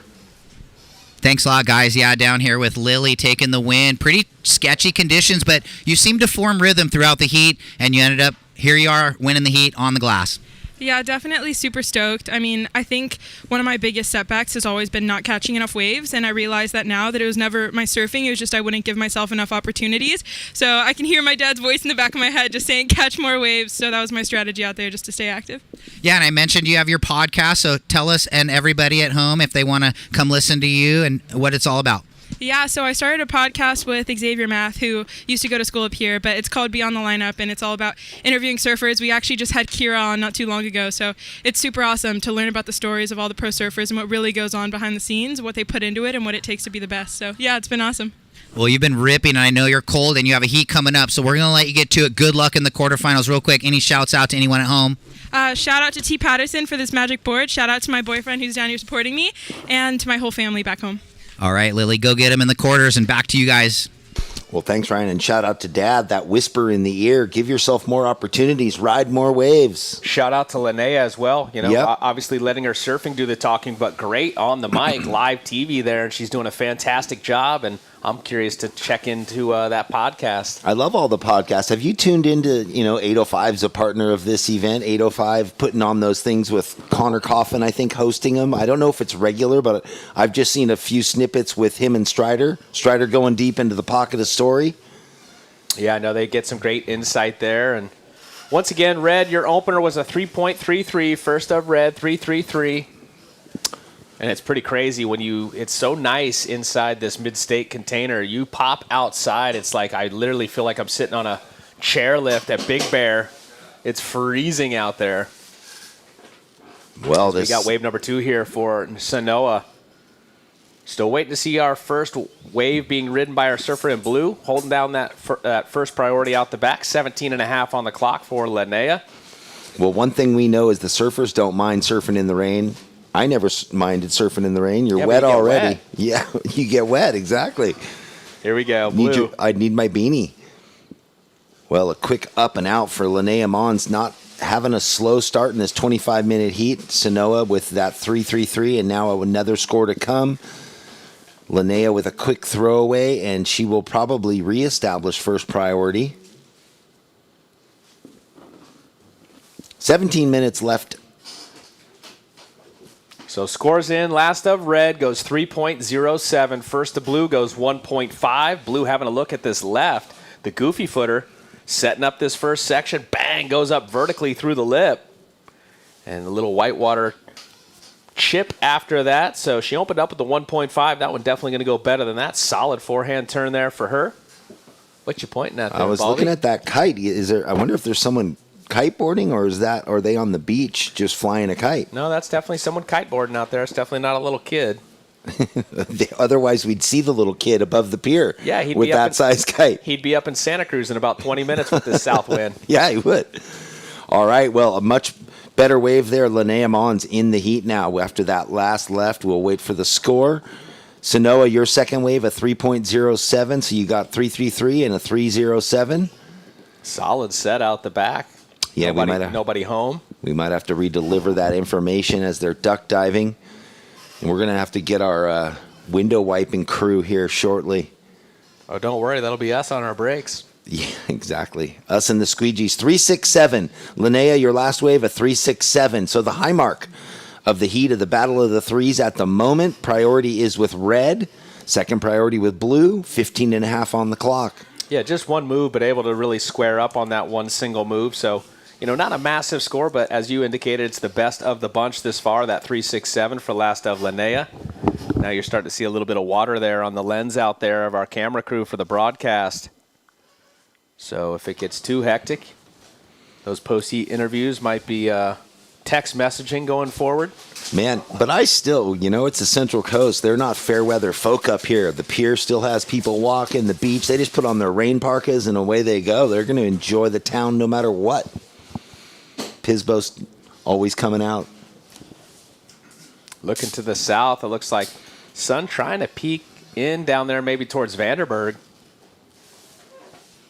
Well, we know the little pitch and putt golf course is going to get muddy. That place gets muddy quick. Going to get muddy or already was muddy? Was it already? No, well. I think someone spilt their glass of water the other day and it was already muddy. There was water hazards all over on the fairways. Oh, that was Kleiny, we've had it other times where literally you had to walk 100 yards out of the way to get to the next hole. With galoshes? Yeah. If you stepped in the wrong pocket, you were knee deep. Yeah, someone, Ryan was kind enough to let us use some of his equipment the other day, and he only uses the best. So he had the Pro V1s, and somebody hit one OB, and I think it was Sacco going down to get it, and he was right next to this little pond. I said, bro, be careful. That could be quicksand. Yeah, you can lose a shoe stepping in that stuff. Yeah, and if it's like Happy Gilmore, you could lose a hand, never know what's swimming in there. Some mean catfish. 13:50 on the clock, ladies. So both surfers with 2 waves under their belt. Early lead is with our surfer in red, Sanoa, also with priority, looking to improve on the low of a 307. Blue in second, looking for a 2.73. Did you guys get joined by the geese on the back 3? We did not, and Okay. I don't know what your encounter is with geese, but those things can become very aggressive. Oh, I got geese stories. They almost drowned me as a little kid swimming in a lake. You ever been goosed? I got attacked by the whole tribe. I had to fight them off. True story. I watched a guy fist fight a goose one time up in Clear Lake, California. I was on the water fishing. He didn't know I was out there, and I heard this commotion. I looked, and he's in his backyard, squared up, straight throwing punches, and the goose it was actually a swan, was up and just wings out and just trying to come at the guy. It was hilarious. If I could have pushed record, I probably would have made a little money out of it. You would have been a YouTube champion. I was swimming in one of those little floaty islands in the middle of a lake. 8 years old, ripping along, swimming, and all of a sudden, the next thing I know, I heard commotion and flutter, felt beaks all over me, and they were dunking me, trying to drown me, man. It was so intense, I had to fight for my life. I fought them off. Right now, Linnea is looking in and going, what is that guy we're talking about geese in the rain. That dude just said he got beaked. I got beaked. Well, we got 12:20 on the clock, ladies. 12:20 quarterfinals. Quarterfinal 1 in the water winner. This one going into the semis, one step closer to possibly becoming our 2025 SLO CAL Open champ. QS 3000, a lot on the line here with points and money. Trying to make it onto that Challenger Series where the next step is then on to the championship tour. Coming up next, it's going to be a good one. Quarter 2, Edenwalla, Kirra, Pinkerton. We got live action as Blue getting up into the lip 2 times there on the backhand for Linnea. Well, that was an important score for her, sitting on that 1-5. Only needs the 2-7-3 to flip it and take the lead. We've got a lot of time on the clock. Yeah, it's funny, everyone's scared of the big predators and the big animals out there. Don't underestimate the geese, man. Mean little birds. Yeah, there's a lot of things out there that fly under the radar, but when their back's against something, they'll come at you. They've all got the honey badger in them. Look at Travis Logie back in the day on tour. Little dude, big turns. Okay, down in the corner, Blue up and out. There we go. That last Previous wave for Linnea, a 3.23, so she goes in the lead with that. Now, Sanoa needing a 3.58. So the battle of the threes continues on, and, it'll take a special wave. Yeah, someone's going to drop something in that high 5 to low 6 range here shortly, and we'll see some separation and a little bit more pressure on the other surfer with 10:40 to go. That's my thoughts anyway. We'll see if Mother Nature gives some opportunity. And low tide is around 1 o'clock, something like that, or a little later? A little before 1, I believe. I got a screenshot of it.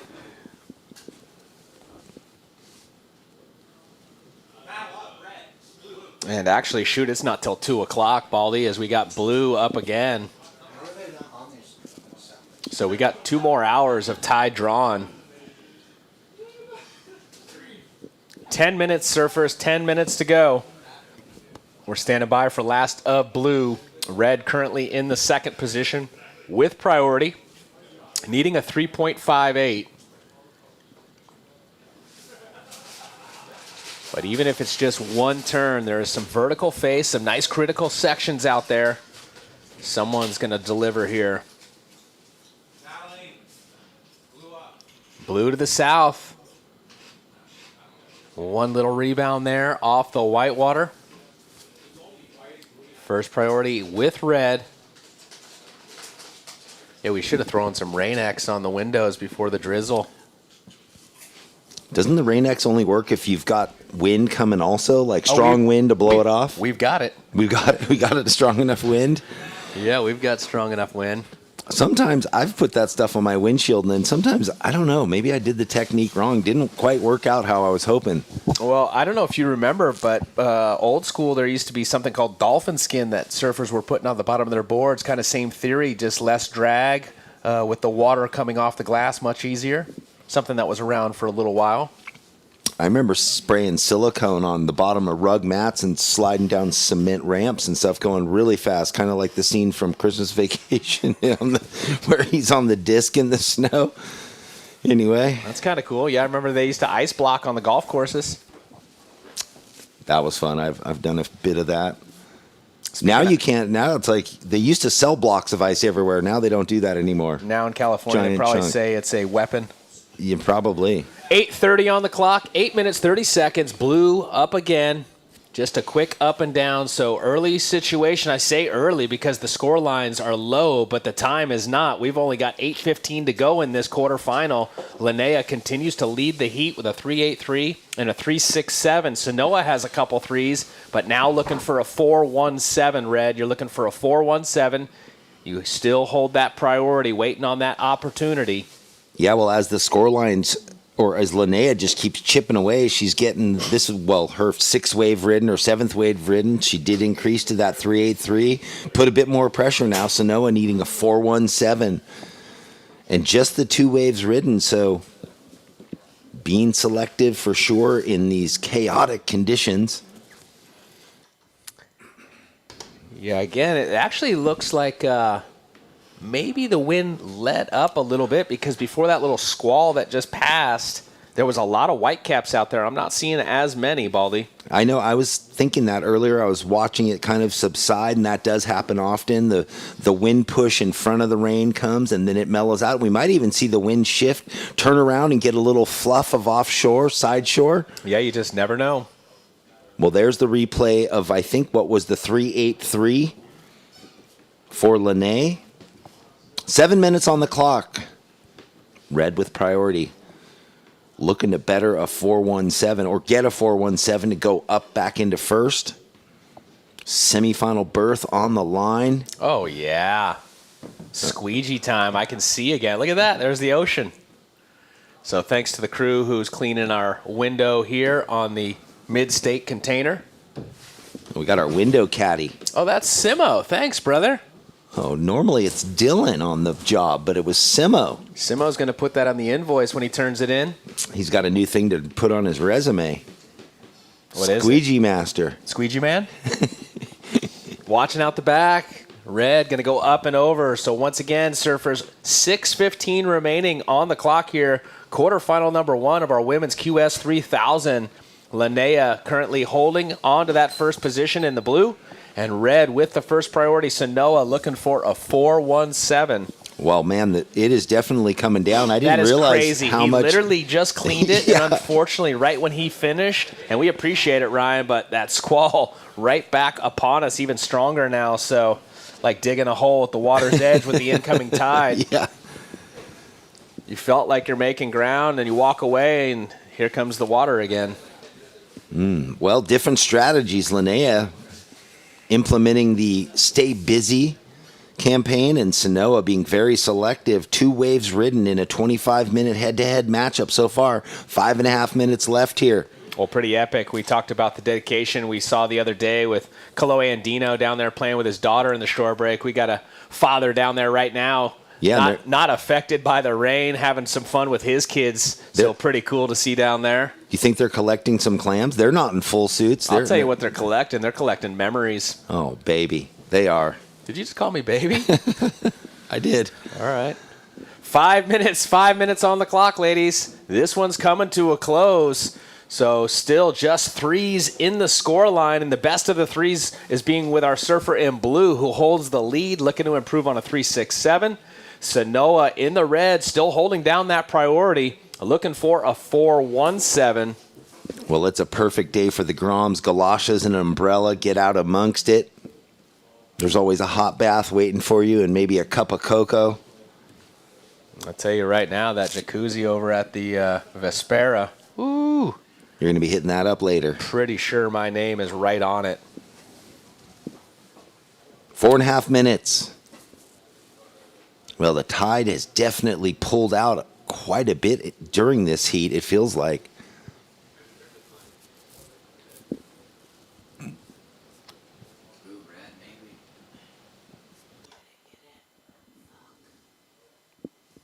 Four minutes, surfers, 4 minutes. Red still with the priority. Wow, Todd, we are stuck to the monitor only. Yeah. Our view out the window is too drippy. Looks like blue going to turn and burn with the second priority. Current heat leader. Up and under, pretty solid. Just the one turn, but again, only her low, a 3.67, so stand by. We haven't seen anything of real substance throughout this 25-minute quarter. We do still have 3:20 on the clock, but good timing right there. She really found the magic in that one moment, and the judges already indicating early that score is going to be the top score of the heat so far. So Sanoa is going to be up against it with priority, and 3 minutes on the clock. Linnea, yeah, go Todd. Scores in. Last up, blue goes 5.83. So now we'll see some separation. Red waited a long time with priority for this wave right here. She gets straight up into it. Up and under again. 2-turn combo. She needs a 6.33. So Sanoa, previous on that last one for blue, went 5.83. She extended the lead. We got live action up again. She's got some pep in her step after hearing that score. She's like, finally broke it open out of the 3s, almost a 6. So red, we're still waiting on your last, but you need a 6.33. We'll update as the scores drop. She gets the 2 turns. She waited a long time, Baldy, with the priority. I like it. 2 solid turns there, getting up and under on the final. But it took 9 waves for Linnea to finally find a score above the 3-point range, and it goes 5.83. So some separation now between the two ladies. Yeah, so Sanoa backed against the ropes, swinging on that last wave. Will it go 6.33? We just saw the sort of pace of the wave that Linnea got, the 5.83. Really one of the few waves that allowed that sparking top turn. So stand by, surfers. 1 minute, 45 seconds. Priority is back with red. We are waiting on those scores currently. Before those scores drop, red, you're looking for the 6.33. Once these scores drop from that last exchange, we'll give them to you. 1 minute, 30 seconds. Semi-final berth on the line here in our quarterfinal number 1.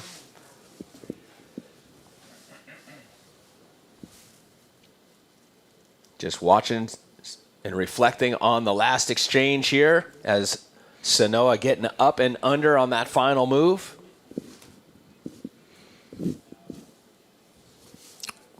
We're down to a minute. We're down to 1 minute. That score almost in. It is a straight 5 for Sanoa. Sanoa, you now need a 4.67 with 1 minute left. Priority change. Priority goes to blue. No, to red. What? She just paddled. Oh, there we go. Sorry, they were slow on the jump here on the monitor. You were ahead of them, man. I'm right there with them, bro. We're all a team. I was wondering. So scores in. Last of red goes 5. Red, you're now looking for a 4.67. Sanoa, 4.67. Priority has swung back to blue because, unfortunately, red paddle did not get the wave, so priority swings to blue. We're down to 25 seconds. And the hunt is on. And now it's going to be a paddle race out there with 20 seconds.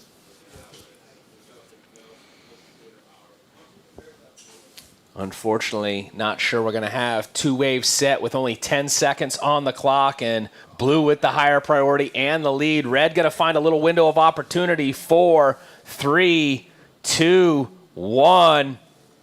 Well, she got an opportunity. Sanoa gets it out from under her, even though she had second priority. Stand by. Holding that inside of the beach. Wow. Interesting situation right there. Blue with the higher priority, allowing a little space there for Sanoa to get up on that one. Let's watch this again. Solid section. Yeah, that solid turn.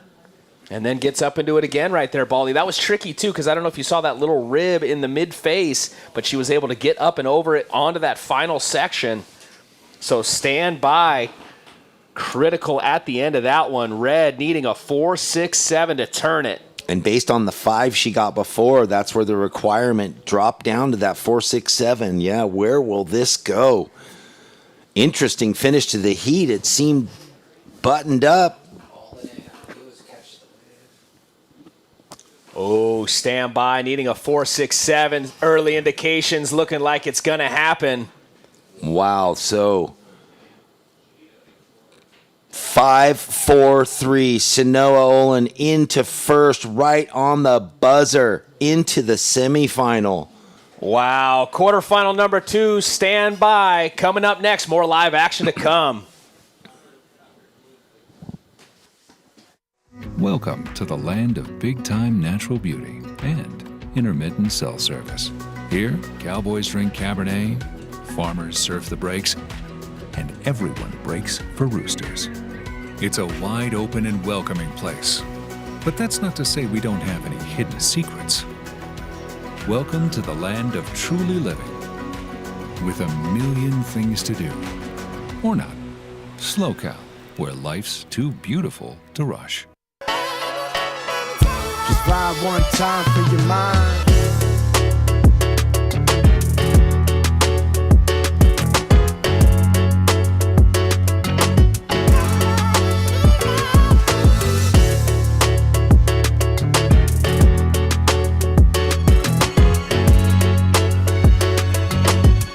Just ride one time for your mind.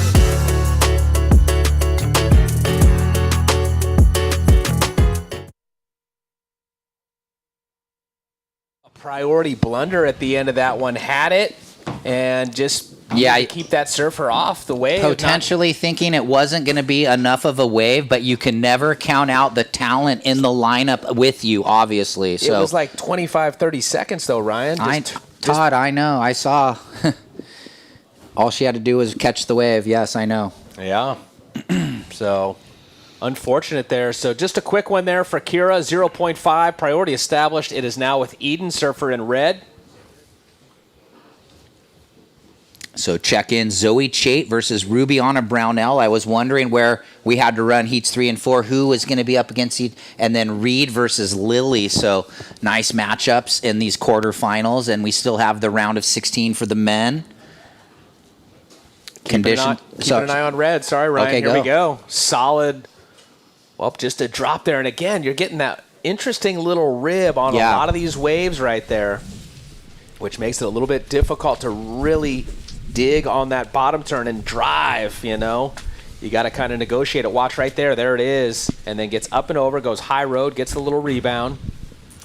So now priority will swing to our surfer in blue, Kirra Pinkerton, current number 1 in the standings.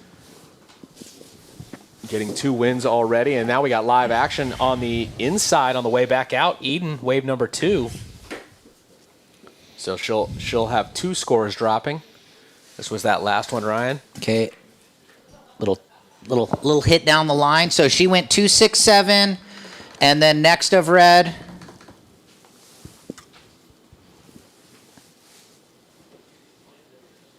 .0, so 2.67 and then a 2.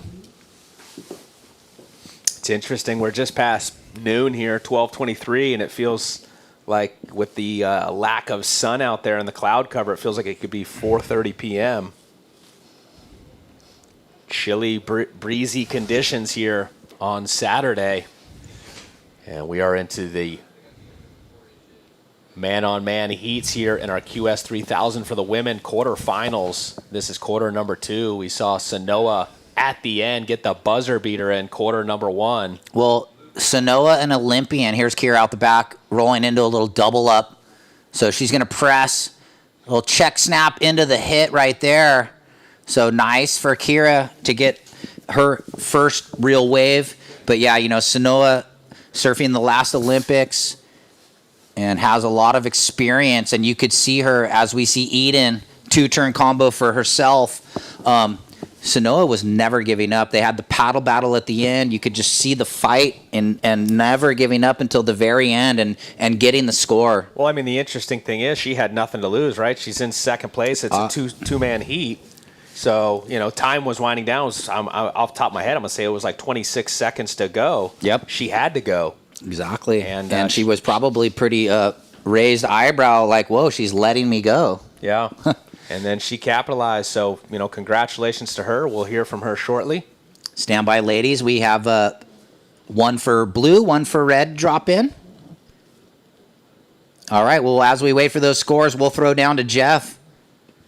Yeah, I'm here with Sanoa after a clutch finish. I mean, what a wild 1 minute in the end of that heat to lose priority, be on the inside, and then get the wave. What was going through your head right then? Yeah, definitely with just over a minute left, paddling and missing that wave was a bit of a bummer.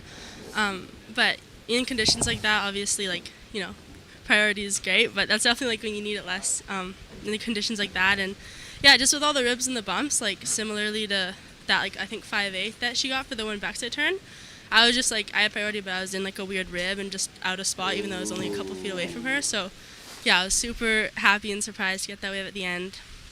Luckily, there was a bit of a rib. Linnea couldn't get into it, and yeah, I'm definitely relieved to make it through to the semis. That heat was not going how I had planned, so it feels really good to get at the end. Yeah, that's an emotional roller coaster. And at the moment that you noticed you had the inside, the beach side of her, and you're like, 2 feet of separation makes all the difference in the world, and that it stood up for you. Yeah, like I said, in conditions like that, you could be a foot away from someone. It's the difference of being in the spot and not able to get the wave, just with the chops and the ribs and how small the waves are. So definitely, with 25 whatever seconds left, I definitely didn't have, the most amount of hope, but was super happy to see that little wave pop up and kind of just had a feeling, a little check over my shoulder, had a feeling she was going to be too far away from it. So yeah, definitely stoked. Well, the big news is you're on into the semifinals, a huge result even as is. Super excited for you. What's the goal with this event now? Yeah, I mean, with any event, winning's always the goal, and the first step to get there is always making it to finals day, so it's always, nice to get to the last day of the event, wake up on finals day and kind of take it from there. So yeah, definitely just grateful to make it to that round and excited for tomorrow. Absolutely, good job, and welcome into Finals Sunday tomorrow. Go relax, get warm, and have a good evening. Thanks a lot, Jeff, and great job, Sanoa, and great job, Linnea. I mean, the youngster Linnea with an equal fifth, it's still a great result. If you asked her at the beginning of the week, hey, would you take an equal fifth? She probably would have said yes. Let's go through some replays while we were in that interview. Kirra had the huge layback hammer, but the scores did come in, ladies, and I know you're anxiously awaiting. Last of red, 507. Previous of blue, 483. So it's squared up. Yeah, unfortunately, this one being deemed incomplete. She was so close. I mean, that could have been a giant number. Yeah, the board got pushed back under her, but it was such a small whitewater that she didn't have the momentum to get back in front of it. So we need that last of blue. Stand by. One more score to drop. It will better her half-point opener. Oh. But regardless, blue, you're looking for a 2.92, Kirra. You're looking for a 2.92. Yeah, you're right, because it won't change her top number. So in the lead, red with a 5.07 and a 2.67. In second, blue looking for a 2.92. 18 minutes checking in. Zoe Chait versus Rubiana Brownell. So, yeah, still plenty of time on the clock in this one. And the best wave so far was that last one for Eden Walla. Gets the 5.07, so she'll look to build upon that, as her backup currently is only the 2.67. So that's why Pinkerton right now only needing a 2.92. Pinkerton had a pretty solid second of a 4.83. Both of these ladies extremely powerful if the wave will allow them to get up into it. So I was anticipating this matchup going into this quarterfinal number 2. Both these ladies from the same town of San Clemente. And here we go. Walla, solid section, quick snap, and then rebound goes down to the bottom, hoping for a little double up. Not going to find it. So 2 quick turns there for Walla, looking to improve on that low, which was a 2.67. And now priority with our surfer in blue. So let's watch this last one here. Yeah, let's see what Eden got done. Nice little slash down and then hits the whitewater. So 2 quick turns in that short space. And now watching Pinkerton. Paddles there with that priority, but she's still out there in the lineup. Doesn't look like red's out into the takeoff zone, so priority will stay with blue. Last of red, it does go into the score line, Eden. It's a 4.0. So now blue, Kirra, you're looking for a 4.25. Surfer in blue, you're looking for a 4.25. We still have 16 minutes, 20 seconds on the clock. Yeah, and lots of waves pouring through the lineup, so lots of opportunity on offer out there with just over 16 minutes remaining. Pinkerton holding priority, looking for the 4.25 now. Well, let's keep an eye on her. She's having a look at this one. It's going to be a double up, a quick one. She's going to try and set the rail and drive up into it. She does. I talked about the power she possesses and unleashing a little right there up into that section. Yeah, doing a different little jam in the corner. So we'll see how it looks in the replay here. Priority shifts back to red, looking to better her 4. She might even, no, okay. Looked like she almost wanted to go left. Yeah, well, you can get it vertical on the backhand. So let's see what Kirra did. Into the double up and hits that section with a little fin drifter. That wave, once again, having just that unique little rib, you know, not allowing it to really square up like she wanted it to as she was getting into that. I thought it was going to just completely double up and give her a real nice vertical face, but that rib timing over to the whitewater. Red, your last wave was a 4.0. You have a 5.07 and a 4.0. You are currently in second place because last of blue goes 4.5. Pinkerton, you're now in first. Walla in second. Red, you need a 4.26. You do have priority, and we have 14:50 on the clock. So the one power turn into that oncoming section for Pinkerton, enough to put her up into the lead, Ryan. Yeah, this thing's settling in now. It's going to be a grudge war. Eden now looking for the 4.26 with 14.5 remaining, holding priority. Pinkerton in the lead, looking to better the 4.5. And both of these ladies very adept in the ocean awareness. They know where to be. Eden out the back looking.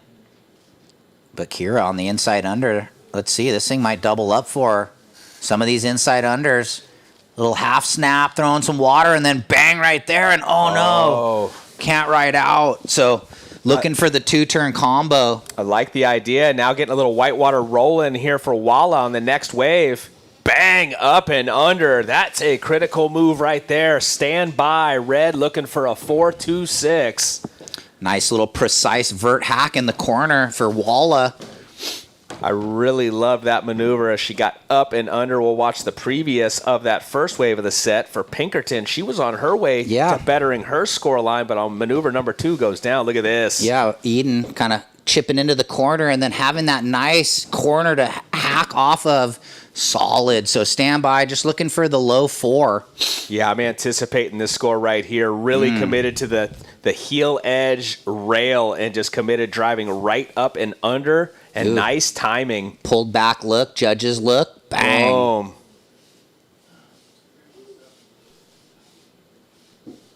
So, yeah, anticipating that score to drop for both blue and red, but no doubt on that exchange, red getting the better of it. Last up, blue goes 3-1-7. Kirra does not go into the score line. This next one for red definitely going to go into the score line in the form of a 6.83. Red, your last wave, a 6.83. You are back into first place. Blue, you've dropped to second. Kirra, you have priority. You're now looking for a 7.07. Your last wave was a 3-1-7. Kirra did not go into the score line. Red bettered hers. It was a 6.83. She is now in first. Blue in second. Blue needs the 7.07. Solid at the halfway point. So Kirra up against it, looking for the 7.07 now. Walla looking to improve on the 5.07. 12 minutes 15. Really solid one move there. And it was interesting because we haven't seen lefts in a while being ridden, and we see them go back-to-back on the last set, both blue and red. Kirra kicking it off with her first wave, and then right behind her, Walla. Looks like maybe red having a look here. Second priority. She's going to stay busy. Walla just quickly in and out. Mitchie's tuning in right now. Yeah, Mitchie, we miss you, buddy. We were chatting it up the other day, saying we enjoyed having you up at the last one, and we were trying to keep up with the quota. You sent they brought a lot of donuts down here, and unfortunately, we haven't been able to keep pace. We had a good rhythm going up when we were at the last event up at Morro Bay. But we're holding it down for you, Mitchie. We've had some good ones. We've gone the cinnamon. We've gone the powdered sugar. Yeah, and we got the defending champion tuned in on the injury reserve, Talia. So she's watching the quarterfinals to see what's going on. She'll be back in action hopefully by Barbados. And just so you know, Mitchie, my friend over here, Ryan Simmons, he's been working on rolling the R's. 11 minutes.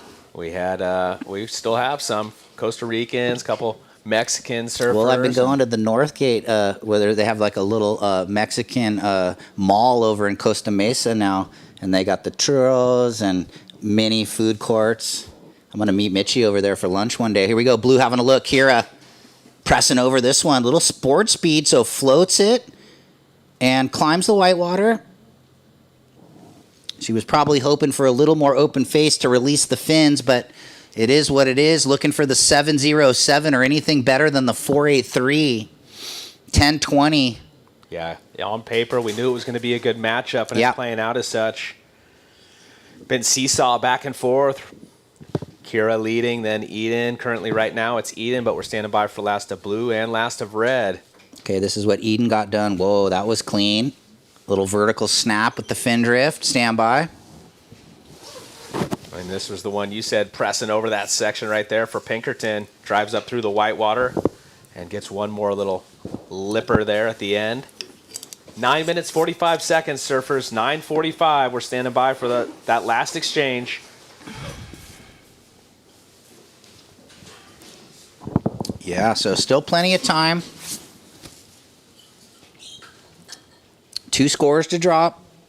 Couple lines out the back, Ryan. Pretty consistent. I mean, a lot of opportunity in these 25-minute quarterfinals. And we still have the round of 16 of the men, and those heats still haven't really looked at them yet, but we're going to get there soon. Who's this? This is red. Walla. Well, she improved with the 5.37. Kirra now looking for the 7.37 with priority 1 in blue. 9 minutes. Yeah, so Kirra's going to have to keep pace because continuing to extend the score line is Eden Walla, surfer in red. Watching blue, going to go up and over on that one. But the highest single right now for Kirra is just a 4.83, so needing a pretty solid score of the 7.37. Once again, Eden, your previous wave was a 5.37. It did go into the scoreline. Here we go, live action. Better looking wave for Pinkerton. Nice opening snap, and then oncoming section up and under again, so that'll be better. You could see her adjust her whole act after that first snap due to the fact that on that other left, she came undone on the second turn. Watch this. So nice first jam there, throwing some water, and then click. A little more conscious of riding out on that one. So stand by. Is that her best? 8 minutes remaining. Once again, red in the lead with a 6.83 and a 5.37. Kirra looks like she's going to get her best on the board. And to keep pace, like Todd just said, 5.3 blue. You now need a 6.9, 7 minutes 45. So still fighting Pinkerton. Well, we know Pinkerton could get an excellent score at any time, Yes. but, you know, being able to lower the score that is needed, it helps the pressure that you're feeling out there with 7.5 on the clock. As we mentioned, she's had 2 wins already this year. She's leading the points, and she's in the quarters once again. They've both had 2 wins. Interesting. Where was Walla's earlier win? She won the 3,000 Supergirl at Okay, Oceanside, Supergirl's and what it was. then All right. Morrow the 1,000, and Kira's got her 2 3,000 wins. Yep. Yeah, pretty Incredible awesome. from Yeah, both what a- of these ladies. what a great year for 2 both of the these best ladies. out of America. And 2 of the best out of the same city. Yes. St. Clemente, I bet Eden, looked up to Kirra, and now surfing against one of her, heroes. So Sawyer spoke about that actually when she came and spoke to our USA Junior National Girls Day a couple weeks ago at Huntington, talking about how when she got on tour and she had to face her heroes who she looked up to, and then she had to understand that she was, her ability was there, and she couldn't really adulate them. She had to make sure that she knew she's on the same level to be able to beat them. Well, you hear that a lot, that's a good point, Ryan. You hear that a lot in all sports, whether it's NBA, NFL, golf, whatever. Yeah. I mean, everybody has these athletes that they look up to, and next thing you know, they're on the same stage You with make them. your and you're dreams like, come you true. look over and you're like, whoa, Here wait I a minute. am. You can either be there and still observing, or you can go, you know what? I've made it. Now it's time for me to make my mark. There you go. So with 6:10 remaining, Walla in the lead, and Pinkerton, the ratings leader, looking for a 6.9. Priority with red, second priority blue. What a great heat. Yeah, a lot of waves being ridden too. 7 waves for our surfer in blue, Pinkerton, and 8 for Eden. So both ladies staying very active. Yeah, I feel like the surfers that have been advancing have been more busy than not. Ooh, red looking at a double up. What's going to happen here? Eden into this double up. Look at this. And kicks the tail off the white water. Looking to better that 5.37. So we'll see. 5 minutes 25. Here's the replay. Pretty solid turn right there. Just one turn, but some power in it. Look at the double up. She had to get up and over. Low road, drop, bang. So we'll see if she improves. Priority shifts back into blue's hands with 5 minutes remaining. 5 minutes. Really reading that wave well to get, see that it was doubling up and get up and over and down into it. Watch this again here, Ryan. I think this is the 5.37. They're going to do a little compare contrast. Gotcha. So that was more vertical with a little twist, and then the other one like a bubblier section. More critical. And snapping it back. So stand by. That wave with some power in it right there due to the double up. As a surfer, if your timing is right, we all love the double up. 4.5, waiting on the last of red. See how it shakes out. Looks like it's similar. 5.47 puts 0.1 on it. Now Kirra needs the 7 again. Blue, you need a 7. Red in the lead with a 6.83 and looking to ditch the 5.47 now, Eden. 4.10 remaining. Great job to better there for Eden. Even if it's, 10th of a point, it matters. Down to 4 minutes. See if Kirra can find an answer.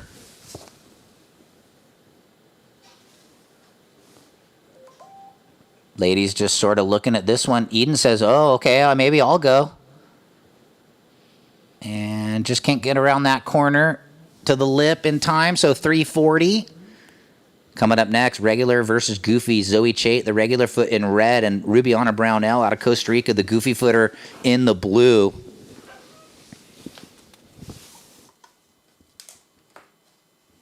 Thank you. 3:25 remaining, ladies. Priority blue, looking for the 7.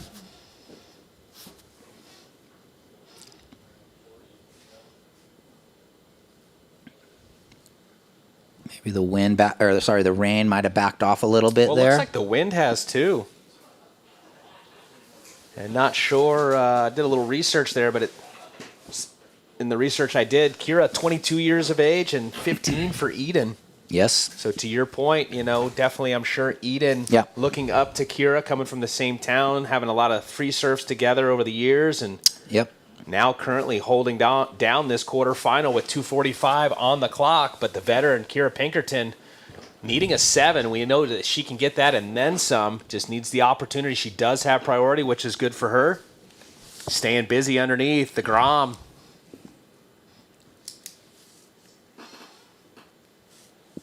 We're down to 2 minutes, 25 seconds, surfers, 2:25.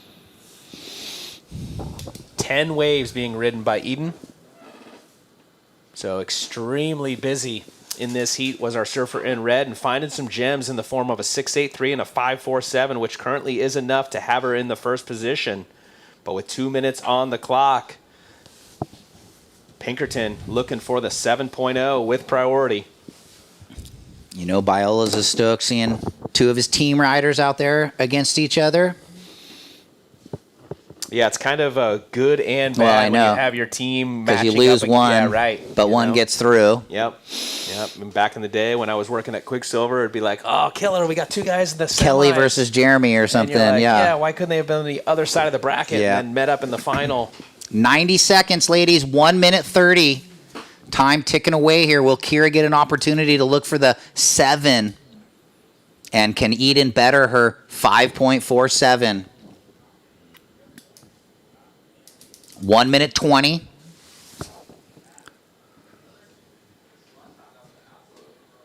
So time ticking away, just hoping for one more set. Is the surfer in blue? Yeah, Kirra looking like she feels like she needs a set wave, don't you think, to get a 7 right now, blast a big maneuver? Yeah, yes and no, because Or I think even a mid-range, if it doubles double up runner. She's got some serious power. We've seen some beautiful turns by Eden, but put a little more muscle behind that, and that's what you're going to see from Pinkerton. So this one slides under Kirra. Eden on the inside under. Not going to go, though. 45 seconds. Now it's just down to the ocean. Will it throw Kirra an opportunity? 35 seconds. She's pretty staunch looking out the back, like knowing what she's looking for. 25 seconds. Well, here we go. Does she see a little double up? 20 seconds. So 15. Ooh, here we go. Will it materialize? Give her an opportunity. We're going to count it out in under 10 seconds. 5, 4, 3, 2, 1. Welp, if she can do it, this is a buzzer beater. One turn up through it, not going to be enough. So it looks like Eden Walla into the semifinals for the 15-year-old and just an incredible season. Great performance from Kirra Pinkerton all event long in equal fifth. She'll take that all day. And we'll go to commercial break. We'll have one more look at this replay. She needs a 7. Pretty sure it's not going to be there, so looking like it's a 3.7. Stay tuned. We've got quarterfinal number 3 after these messages. All right, here we go. Welcome to the land of big-time natural beauty and intermittent cell service. Here, cowboys drink Cabernet, farmers surf the breaks, and everyone breaks for roosters. It's a wide open and welcoming place. But that's not to say we don't have any hidden secrets. Welcome to the land of truly living, with a million things to do. Or not. SLO CAL, where life's too beautiful to rush. SLO CAL Roots starts with natural and sustainable farming right here in SLO County. We offer a carefully curated selection of cannabis, both medical and recreational, from small batch craft concentrates and sleep gummies to locally produced fresh flower and extracts. Come join us on our journey to support family farms, support community, and support culture from the roots up. SLO CAL Roots, locally owned and operated by patients for patients. Lucas Cassidy and Dimitri Poyos in Heat 3, and in Heat 4, Josh Burke, Luca Messinas, Ryan Huckabee, and Ellie Timperi. Wicked heats all the way through from this quarterfinal on. So 2 more ladies quarters, and then into those heats I just referenced. Yep, so we'll shift back out of the head-to-head matchups into the 4-man heats. And then those guys will be going into quarterfinals and head-to-head matchups tomorrow on Final Sunday. We've already seen 2 winners jumping into the semifinals on the women's side of the draw. We've got the Pro Juniors final set. All right, red, quick one. And, well, blue was also up and riding as we just caught the end of that for the folks at home on the broadcast. Thanks for tuning in, everybody. Wow, that wind kind of, well, it was so strong and the rain came with it. Now the wind is backed off just a touch. The rain has stopped, but the families are still out there clamming and hiking and walking.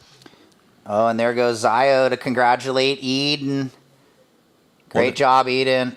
Wow, 15 years old and into the semifinals. I know. She might make the challenger there, Sarah. Then what's she going to do? Right. There's always that debate once, the youngest kids get on the Challenger Series. Do they drop out of school? How do they homeschool around the world? Yeah, you can do it. I think, you can do school while you travel for sure. It's just also the cost. Yeah. And the parents have to commit know. because, I know. they're the guardian. So what do? Totally. Send their kid off into the big wide world alone, or does one of them probably travels? That's what a lot of the parents do. One dad or mom will travel. So first to blue, 4.5 straight out of the gates. Rubiana, and red with a 2.67. Well, it's one thing driving up and down the coast or going to the East Coast for, Yeah, U.S. you're right. events, so to speak. But all of a sudden you're like, okay, we're going to South Africa. We're going to Australia. We're going to the Philippines, Japan, wherever it is. Yeah, I don't know. What is the Challenger Series this year? It's a lot of stops changed a little bit. all over the world. So I'm watching this family have fun out in the cold water, clamming, enjoying it. I got the lowdown on the official rules because they are, protected. Oh, yeah. So there's kind of the right time. Okay. And, well, there's seasons, like a lot of the fish species, sometimes some of them have seasons. So there's no take time and etc. Like right now we're in the no rockfish from January 1st till I think March 31st. So there's certain species you can't pull out of the ocean. So because there's so many clams, they are protected. You have to have a license. And then if you are collecting, you can only take a certain amount, and they have to be 4.5 inches size from tip limits. to tip. Yep. That's what you can take, and you can only take a certain amount. And if you get caught with Big ones fines. under that, it's $600 per, and then $150 per clam. Priority blue-red. There was a priority change. It's blue-red. So the first red having a look over in the corner. Chait from Half Moon Bay charges big waves and rips the small stuff. Nice cut back there. Well, and a little finish. And she was thanking her dad for driving her a new magic board down yesterday at 4 a.m. Yeah, Marcus. Here we go. Let's rewatch it. So I wonder if she's on that. I think she was saying she was sticking with the epoxy in the small conditions, hoping it was going to get bigger to go back to the poly, but Yep. assuming she's staying on that epoxy version right now. Oh, I don't know. She had the black rail board, so we got to just figure out, is this back to the poly? Because she was riding the black rail board yesterday. So I don't know which is Either which. do I. Yeah. So it looks like Challenger first event in Newcastle, and then the Bolito event in South Africa, both in June. So 2 places as far as you can go around the world from here. And then we have the U.S. Open, of course, which is always a staple of the Challenger Series now. And then Portugal, the Ericeira event. And then Brazil, Saquarema. So sort of similar to how it's been. But still, Australia, South Africa, Huntington, Portugal, Brazil. Wow, all over the world. Yeah. Passport will get stamped. Last of red, 367. I miss that. I miss having the stamps in my passport. So they were all getting.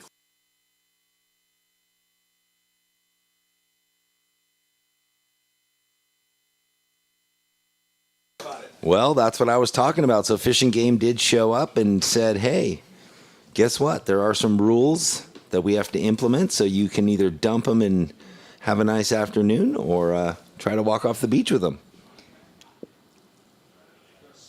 So in the water now, red 367, 267. You're in the lead. Rubiana has the best of it, though, a 4.5 opener with 19 minutes remaining. Rubiana holding priority. So blue with priority. Checking in, Reed Van Wagner, the youngster out of Carlsbad, up against Lily Kolber. She's from the Malibu area. She's got her new podcast with Xavier.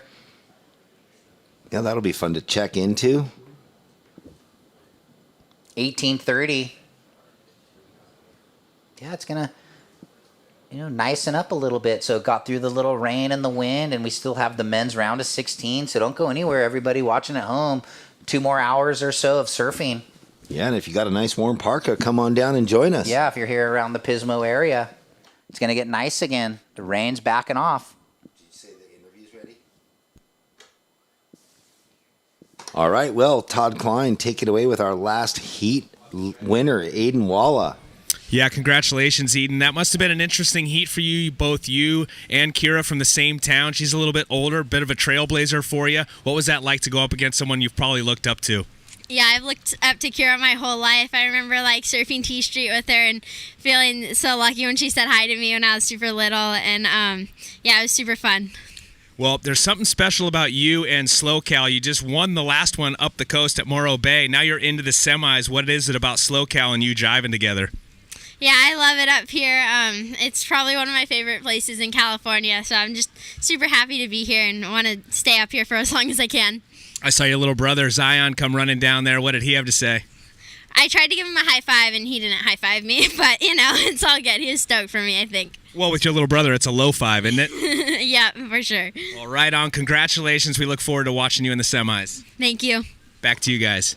Well, there we go. Nice. So he runs all that way out into the low tide and then doesn't even give her the high five? He big times her. Man. Well, that's what little brothers are for.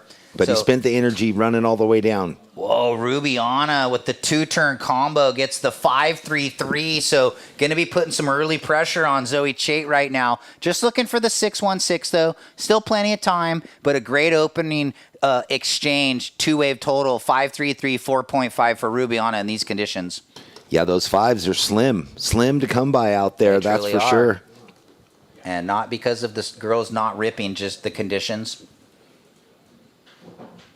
Well, you were saying in that last heat, 2 of the top seeds in the event. Yeah.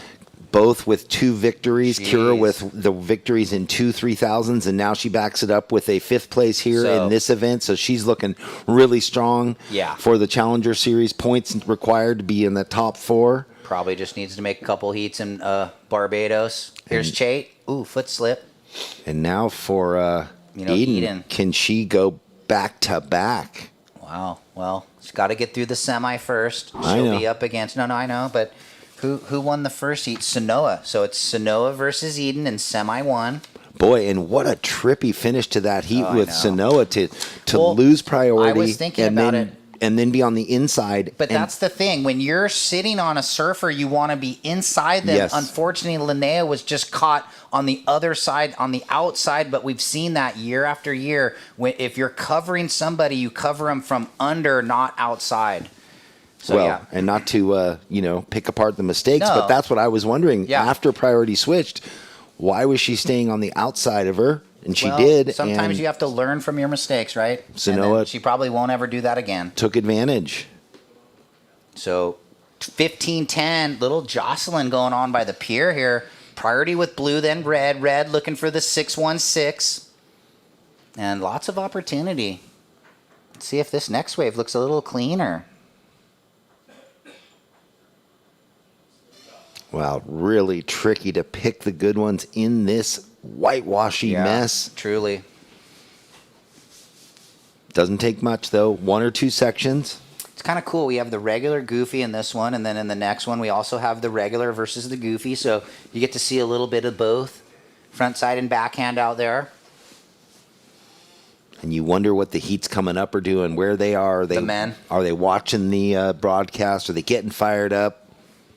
Yeah, I've noticed there's some waves kind of on the south end that are, like right now, there's some rights over there that are staying open at the low tide. So the boys might be utilizing, since there's 4 surfers out there, maybe more of the area potentially. They might just have to, just to not be Get a wave, stuck yeah. in the mud of priority rotation sometimes when they're down low priority.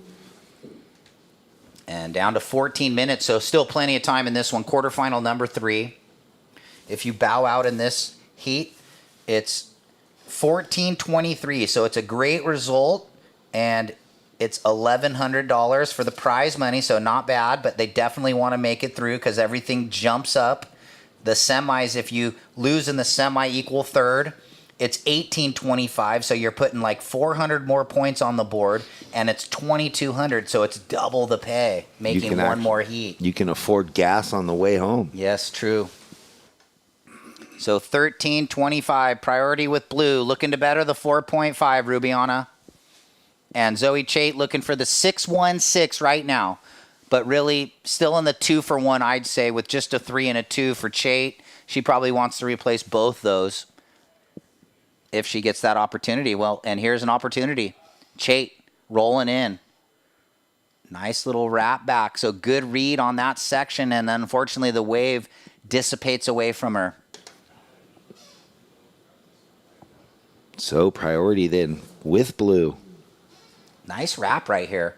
Just unfortunately, she wanted a little more energy pressing down the line to kind of manufacture a score maybe. Like the one she got in the last heat that she pinned 3 times, all coiled up. And there's the halfway point, 12:30 on the clock.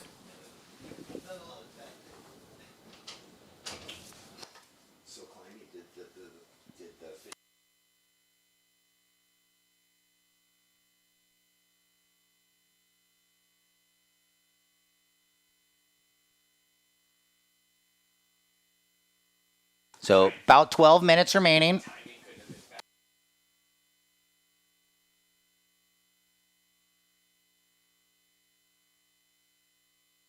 Blue up and riding here.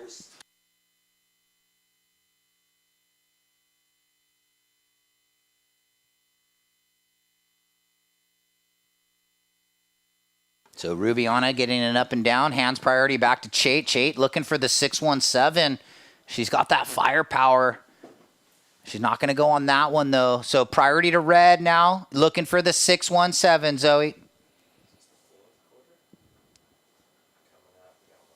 Reed Van Wagner versus Lily Kolber coming up next.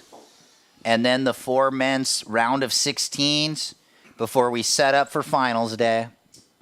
So this is where training in the sloppy conditions, like Zoe was saying, there's waves like this at home, a lot for her up in Half Moon Bay. I mean, maybe, right? When does it get small enough up there Well, for I waves know, like right? this? I've seen, she sends me clips of like barreling offshore beach breaks and stuff. So, yeah, what she's saying is always like this up there. But these are the hardest waves to surf, and this is where you really, you have a lot of heats in waves like this. Truly, you have more competition in surf like this than really good surf. I.e. the Dream Tour, the Championship Tour, where they have waiting periods and they try to pick the eyes out of the swell. They have a lot more leeway. Points and reefs, some really good long waves. You guys were talking about, Aiden having to reach that point like Kirra did at a point in her career where she wasn't starstruck anymore and say, whoa, I'm on that level. I am that person. I deserve this. I'm as good. And that's the same thing when they do make it on to the Championship Tour. There's that little bit of adjustment period.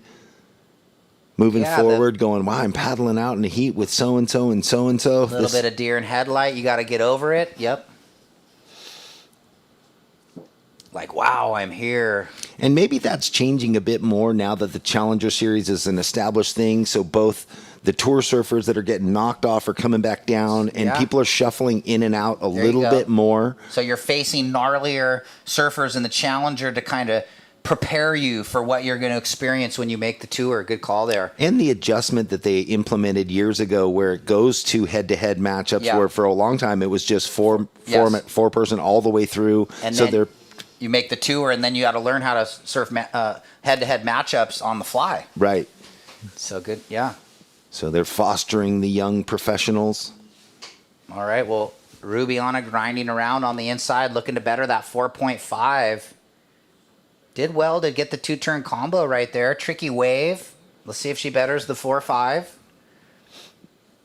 And it's funny, they're like straight-handers. They are going right, then they are going left, but then in the end, they've really just gone straight Kind in of. towards the Look, beach she where they ended got. up back where she dropped in Yeah. almost, like in front of it.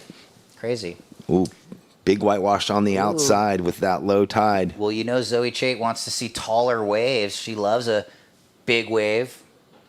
Still looking at this wave. Oh, this might be one from earlier. I think a bit Yeah, of it in that was comparison. her first. So what would it be like, Zoe Chait? What's it like to have a 10-foot or 9.6 or whatever size board she rides when she paddles out at Jaws or she paddles out at Mavericks in a inflation suit? Yeah. Such a different world. You know, and the NorCal surfers have those quivers. In Australia, a lot of the surfers have big quivers. South Africa, they do. SoCal, not so much. Yeah. The surfers are pretty much like, oh, I got my gun. It's a 6.4. Yeah, well, even guns have come down from back in our day. You know, we used to ride 7.6s at sunset in the event. Now they ride 6.6s. So there's the difference. Oh, McCool would have something to say about that. He's like, oh, bro, they're not even taking off I on know. the peak. I feel the They same. sit on the inside. Last of blue, 497 extends the lead. Red now needs 6.63. Red, you need 6.63. 8 minutes. But we've talked about that a lot of times, Ryan, how like the young surfers out of Western Australia, for example, grew up with all variety of surf, riding big slabby barreling waves, open ocean surf. They get to Hawaii and they're so comfortable instantly in that type of ocean movement, the energy, the power, and a longer rail line. Yeah, that's why Jake Patterson was so good, and his brother Paul Patterson, the Ant-Man. Those guys super gnarly in Hawaii. Obviously, Jake won pipe, and Ant-Man has had some huge performances at Waimea. And they were always the first surfers out at sunset when it was closing out in the dark. Yeah. They're like, oh, I'm up at 5:30. I'm out there. I don't care. And just really cool people. They got the digs out there in West Oz, I'll tell you. Here we go. Chait looking at a pretty good one. Let's see. Wraps it down. Highlines that second section. Throws a nice rail wrap, Jeff. So nice combo there. So she's looking for the 6.63, and this wave had the opportunity. She had to go from like chunk to chunk, this nice sweeping, arcing cutback, and then it just fizzled on her right there. Didn't get that finishing pop turn. You know, only had a 3.67, so I feel like this might be her best. Let the judges decide all that, but 2 good turns on the rail, that second carve. And yeah, she's going to get her best and cut down on the task at hand. Will we see a little replay of that opener? It's a 4.63, and now she only needs a 5.67. So that sounds a lot nicer. 5.67 needed now. Red, blue with priority, looking to better a 4.97 with just 6 minutes though. And deciding to just paddle right back to the same spot instead of moving away or anything like that. Well, in the way the waves are coming in right now, they have to be patient on the face of the wave. They can't take off and try to manufacture and run down the line because there's so many sticky sections moving with them. They have to flow with the pace of the wave. Yeah. You really do always, right? Have to just look at the wave and surf what it gives you. Blue looking. Oh, so kind of likes it, but also kind of keeping red off it. And just the one turn. So some tactics there, and we'll see if she betters the 4.9, but hands priority into red's hands. Now looking for the 5.67. So showing a bit of respect to her competitor in holding her off that wave. Now Zoe has the potential to sit for 5 minutes with that priority. Try and find the right wave to get that mid 5.67 needed, unless it changes.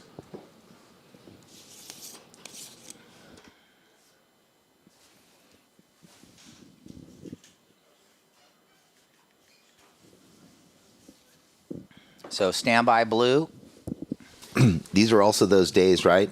You compete through this and you get to a new day. It could be sunny offshore and turquoise again. So remember the past few days, if you were joining us on the webcast here or live, it was so clear and the drone angle was showing that Tahiti looking water. That's not the case today. It looks a lot more like Central Cal normally looks. Yeah, right. Blustery, gray, overcast, and windy. Down to 4:10, ladies. 4 minutes 10. Red with priority, looking for the 5, 6, 7. Zoe Chait out of Half Moon Bay, looking for a time to strike, and this could be the time. Here we go. Red up, deep off the bottom, blows the fins out. Will she pull it? She does. That was it. You saw that subtle claim, a little bit of internal fist gap pump.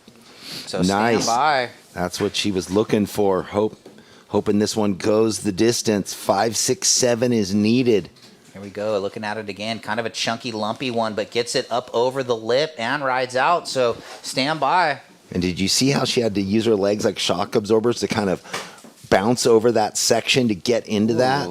Pretty nice little spicy snap. Anticipating the number. Looking for a 5, 6, 7. Priority shifts back to blue. Looks like it's very close.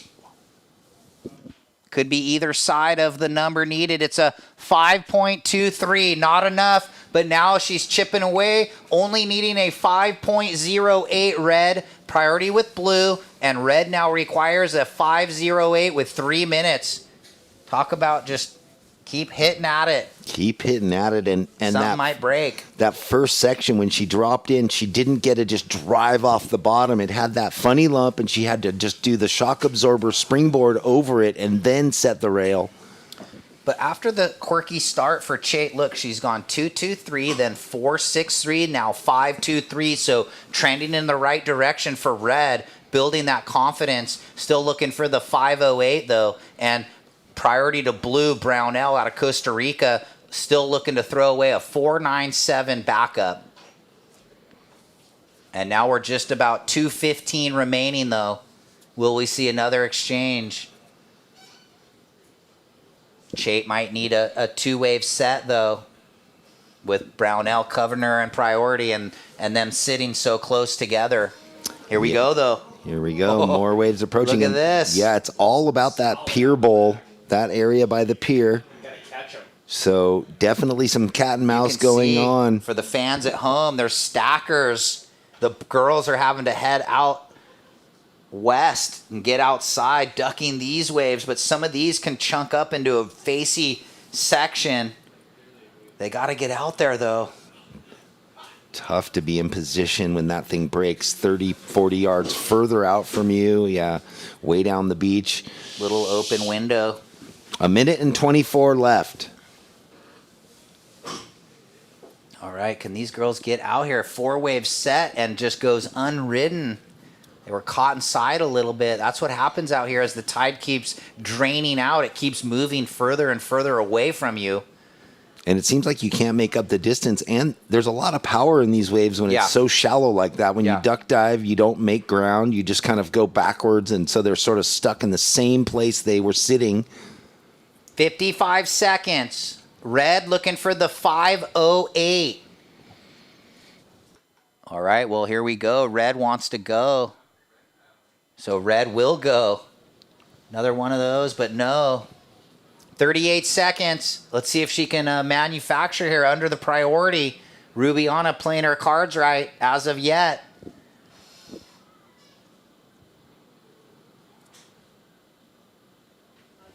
$25 seconds. Coming up next, Van Wagner versus Kolber. 20 seconds. It's a showdown to the last I mean, it really second. does. Look at this, right down to the wire, all these heats. That wave not offering anything for them. We're counting it out. Yeah. 5, 4, 3, 2, 1. That was a nice sportsmanship there. A little handshake from the ladies. It's Brownell onto the semis. Good job for her. We'll go to commercial break, and don't go anywhere. We're on the other side with quarter 4. Welcome to the land of big-time natural beauty and intermittent cell service. Here, cowboys drink Cabernet, farmers surf the breaks, and everyone breaks for roosters. It's a wide open and welcoming place. But that's not to say we don't have any hidden secrets. Welcome to the land of truly living, with a million things to do. Or not. SLO CAL, where life's too beautiful to rush. We start each day with one goal.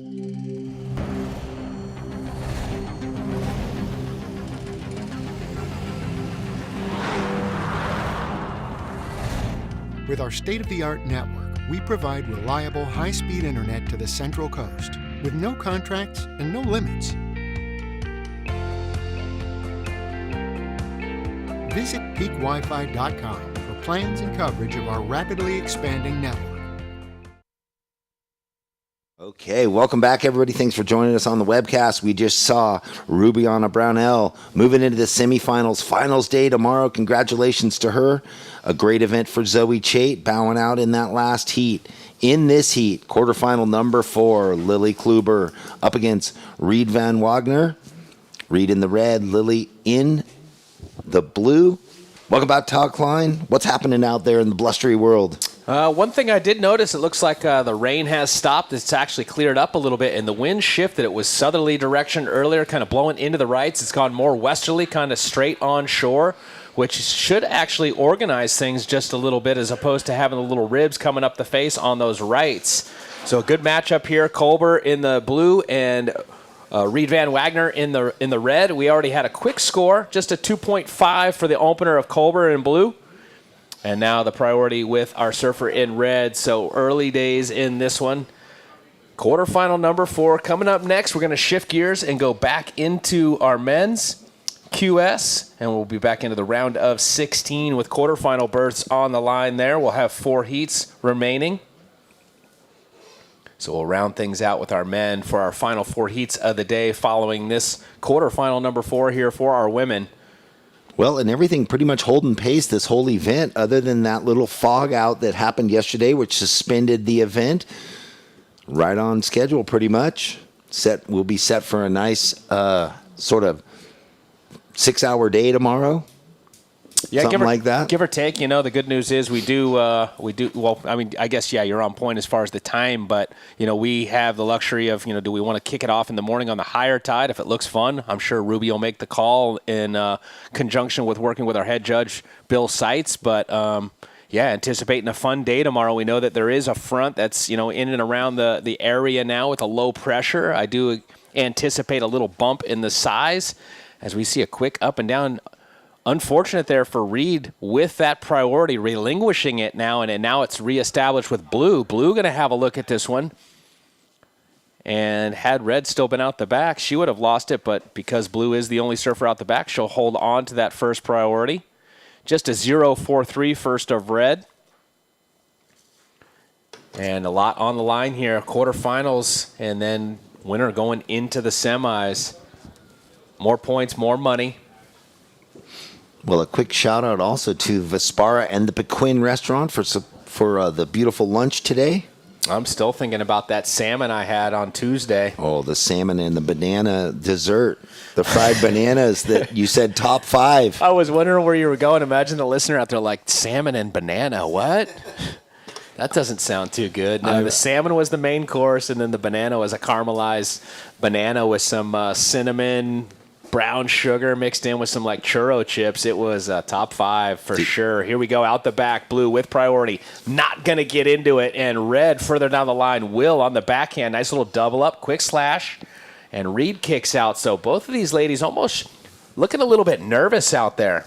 Looking nervous. And I mean, well, wouldn't you be too? These waves are so really challenging. It's hard to read. I mean, from what you're paddling into, turn around and you're like, oh, it changed on me. As much as I'm saying they look nervous, we saw earlier Eden Walla, I think, caught a total of 11 waves, and it's because you don't really know what you're going to get till you get to your feet and see how the the bank and the wave connect, and if it gives them some space, they can get some maneuvers off. If it doesn't, it shuts down. You regroup, you get out the back. So, armchair quarterback up here, myself saying, well, they look a little nervous. I think more on the other side, I'm going to look at it and say, no, they're just trying to find the windows of opportunity. Wave number 2 for red goes 1.33, Reed, 1.33. So small scores thus far. Blue has the best of it. For Lily, it's just a 2.5. Blue does have priority as well. Well, we got a quick break, and Ryan is ready with Rubiana Brownell. Take it away, you two. Thanks a lot, guys. And yeah, down here with Rubiana, making it the furthest she's ever made in a QS 3000 into the semifinals. She's had a couple quarterfinals before, so a great result. You're surfing so well out there. Tell us how that heat went. Yeah, I'm just so grateful to find a couple waves, especially early in the heat, because the conditions have kind of been deteriorating throughout the day with that wind. So needing a 5 in waves like that is like needing an 8 in good waves. So really, really happy that I was able to get those 2 waves in the beginning and kind of control the heat after that. So yeah, no, super grateful to make it to finals day. I always love this event. So yeah, stoked. Yeah, so let's just talk about it real quick. You had the quick start. Zoe kind of chipped away at you and started reducing her requirement. So was that worrying you, or were you just feeling like I need to be in control out here and do what I need to do? Definitely was keeping my eye on her. Zoe surfs so good and so much power, so I knew if she got one section that stood up, she could drop a 6 or a 7 super easily. But also in waves like this, I like to stay busy. Sitting on people is kind of stressful because, I don't know, especially in a 25-minute heat, there's so much time left that I wanted to find that combo. But I sat near her just to apply that pressure. I know it stresses me out when I have probably on someone sitting on me, so stoked that I was able to do that, and yeah, that it worked out. I know you Costa Ricans have such a good crew. How is the crew handling your making it through all these heats? Oh, it's amazing. We have the best crew. Nadav made the junior finals. Sam's coming up in round of 16 men. So we're all just always so happy for each other. And they were shouting at me, telling me what to do from the pier. So it just feels really good to get to travel with people that all support each other so much. Right on. Well, on to finals day. Rubiana Brownell. Can't wait to see you in the semis tomorrow. Thank you so much. Back to you guys in the booth. Right on, Ryan. Thank you. And we'll catch up. There was a great wave that was just ridden by Red. We're going to see some separation in the scoreline. Check this out, Baldy. Nice looking wave here. It starts to steepen up. She gets that nice turn there. She's already had 2 turns, but this being the best of it right there, up and under. Prior to that, there was nothing in the score lines out there. So we'll look for some separation in the scores coming out of this one. Yeah, boy, picked a gym in the rough. And like Rubiana was saying, 5s or 8s in these conditions. So great perspective there from her. Well, then if that's the case, she just dropped the 9 because last of Red goes 6.33. Last of Red, 6.33. But yeah, I made note of that too. That was a great call there by Rubiana going, hey, normally a 5's not a big score, but in these conditions, it's like an 8 on a lot of days. So, it is difficult out there. And so to get a 6.33, a great wave there for Reed Van Wagner on her last. Now she is in first. Blue, you're in second, Lily. You have priority. You're looking for a 5.17. 17 minutes on the clock. Goofy footer getting up into it multiple times there on the backhand, finding a little bit of space and getting off 3 maneuvers there for Reed Van Wagner. Great wave there in the form of a 6.33.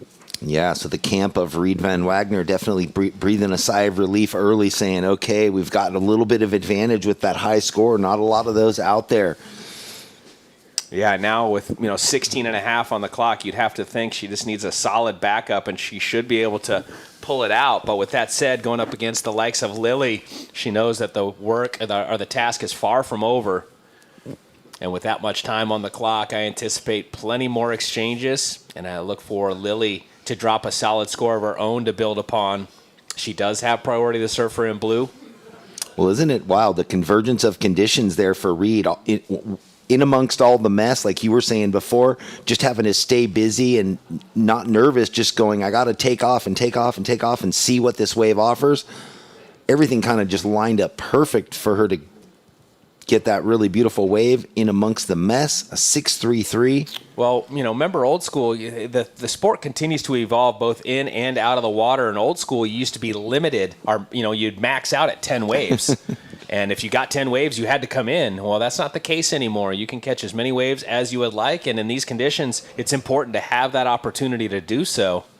Do you remember doing that? Putting little balls of wax up on the nose of your board so you could continue getting counts, so you didn't get a priority or a whatever. I forget what it was. When you got more than 10 waves, you got a disqualification. Well, the worst was you're like, shoot, did I pick that ball of wax off last time? How many waves do I have? I know. And we didn't have voice commentators at every event either. Yeah. It all changed. Yeah, no, it's like anything, the sport continues to evolve for the better. I love where the scores are applied now for, used to be length of ride and, amount of maneuvers. Now it's more the focus on the degree of difficulty in the most critical sections of the wave, speed, power, flow. So it continues to evolve. Look at this set. Probably the biggest set we've seen here today. And that's what we're saying, with that low pressure out there, with the winds out in the Pacific blowing hard, you're going to start to see an increase in the size. That one, unfortunately, catching the ladies on the inside, not giving them a window of opportunity, but I like what I'm seeing, more power out there in the ocean. What were we going to say? Sorry, Baldy. I was just going to say, even though they're kind of an allure, there are those sets that break on the outside. Doesn't seem like there's much opportunity. If you were going to just paddle out there 40 yards and drop anchor and hope for one, I think that the better option is on the inside, as we're seeing. Yeah, but with that said, think if you get one of those big ones out the back, if you do get just one big turn, although, to your point, right now what we're seeing here, this double up for Blue. She gets the nice slice, but only able to fit the one in. Had she been able to get up there for a second, that score really would have elevated, but no doubt that's still going to go into the score line.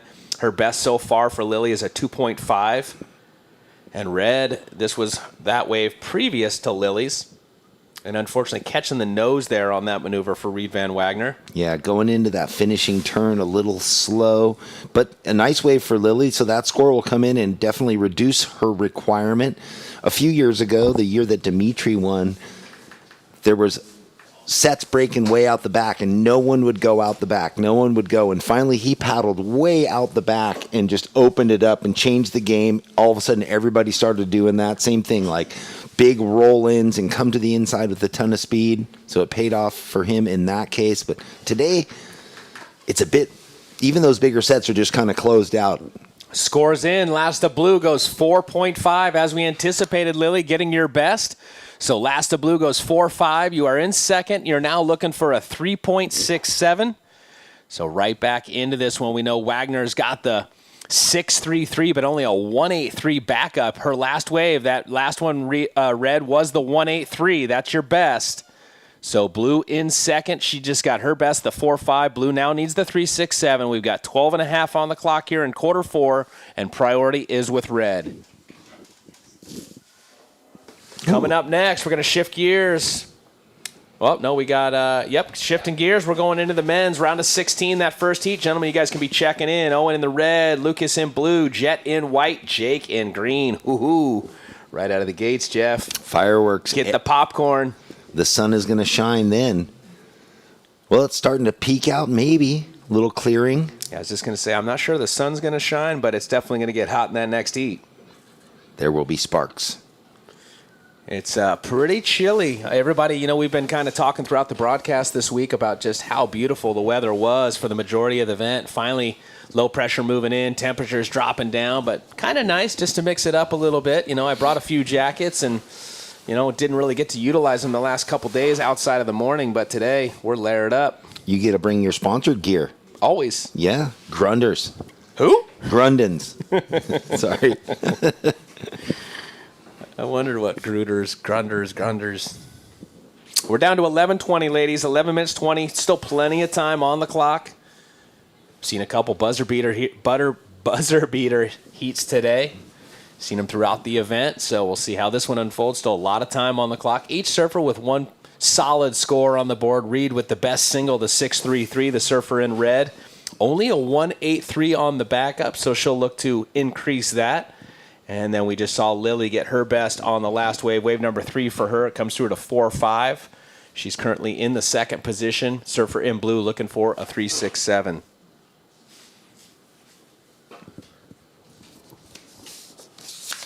Well, I think it's a good time to say... Take it for a walk, Baldy. Take it for a walk. This event hosted by Surfing for Hope Foundation. Thank you for all they do. They're always helping families of cancer patients, cancer survivors, people or families that have lost loved ones to cancer. And so they do a great job embracing that and showing people the way and bring them to the ocean to, heal through the ocean. Surfing for Hope doing a great job. They've raised quite a bit of money over the last 10 years since they started, and thanks for them partnering with the WSL, bringing us all these events up and down the coast. Thank you to our title sponsor, Visit SLO CAL. They embrace San Luis Obispo and this whole area, so visit SLO CAL. You can check in and find all the great things that you can get doing up here. Adventures everywhere, camping, hiking, horseback riding, mountain bike, fishing. It's all available. Right now, though, on her backhand, Reed trying to replace that 1.83. I'm sure she will on that last wave. Thanks to the city of Pismo Beach for always welcoming us and being such a, they welcome us with open arms. They do a great job promoting this event. When I go around to all the cafes and the coffee bars and things in the morning, the event is on. Yeah, this is a really nice backup there. So Reed rides out. 4.8. Reed, your last wave, a 4.8. Lily, you now looking for a 6.63. She is up, though, on her forehand as I'm speaking. Ooh, big tail waft in the in section. So Lily coming with intent. So she had taken off before I delivered what she needs, but it doesn't matter. She was just surfing. Yeah, just to reiterate, Red, your last wave was a 4.8. Last of Red goes 4.8. So Blue now looking for the 6.63 as she just hammered that oncoming section there, the forehand jam. Nice patience, sets it up with a nice little slash, and then through that next section, driving down the line. This is going to be a good score right here for Lily. Yeah, so they'll reflect on that versus the 6.33 of Reed Van Wagner's, although Goofy Foot 3 turns on hers. Now the regular foot, 2 big turns. And that's exactly what they're doing as we're watching here on the broadcast, comparing the two here. So that was the third, the 6.33, and this was the last of Blue. Nice slash, shows some patience through this section. Wave gets vertical. She gets up and under, putting some pressure on that tail. And it was nice because the wave kind of grew a little taller for her finishing section. Yeah, I'm pretty sure she's going to be up in that first place position as scores dropping in. We're going to have a new leader in the clubhouse, and there it is. Last of Blue, 7.33. Lily to first, Reed down to second. Surfer in Red with priority now needs a 5.51. So great surfing right there. Lily Colbert drops to 7.33, goes to first. Reed drops to second. Does have priority, the surfer in Red, now needing a 5.51, and we still got 7.15 on the clock. So now we're looking at some solid scores, Baldy. Big time. Well, Lily served an ace on that one, matching it and exceeding it, 7.33 to a 6.33. Reed with priority, needing that 5.51 and 7 minutes to find it. Yeah, not easy to do in these conditions. She was able to find one that gave an opportunity to get a couple maneuvers off, but really the first maneuver setting her nicely into the next section. Some surfers would have tried to go for the 2-for-1, kind of overcooking it. Not the case, showing some nice patience there as Lily sets up the final move and powers through that oncoming section. Drops the 7.33. Nice surfing there. That would have been difficult, too, for Reed to cover that whole flat section on the backhand. Yeah. So there's times where, you have the upper hand on the backhand. There's also times where it can be, a little bit of a downfall. Yeah, I think we're going to get a replay of those, or at least of this wave. And Reed was almost, it looked like in the foreground, maybe taking her eye off the prize, but it didn't stop her for 1 second, and she pushed the tail so nice. All right. So that was live action right there, a little paddle battle.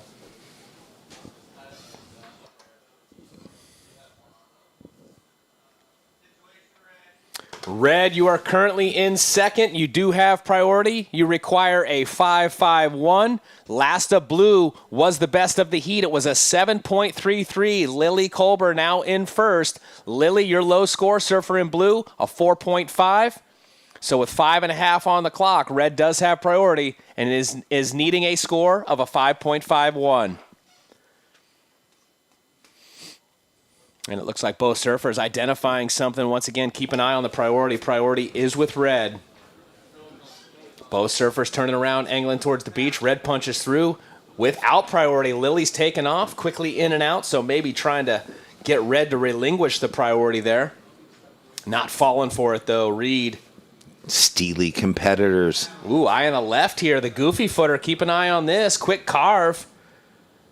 Going to set it up and get up into the next section with a nice turn there. So two-turn combo for Reed Van Wagner needing a 5.51. This is a great matchup right now. We still got 4.44 on the clock. She gets into the party with a forehand jam on her own, of her own. You all right? Yeah, I lost it there. So stand by. She had the 4.80 previously.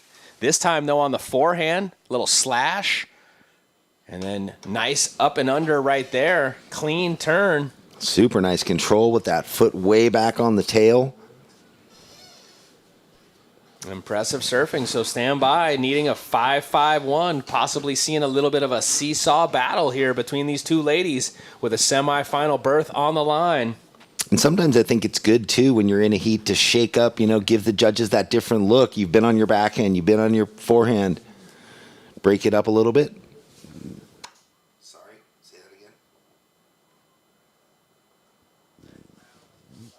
All right, watching live action. We got Red up on the backhand. Nice opening snap. Got a little space and hammers it again. So, wow, now we've got two waves for the judges to chew on with 3:30 on the clock. This was what we just saw. Bang, nice clean turn.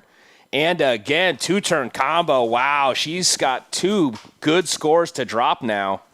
I'm going to go to Jet Schilling's little quote book, Determination is Destiny, and Reed Van Wagner finds two in a row.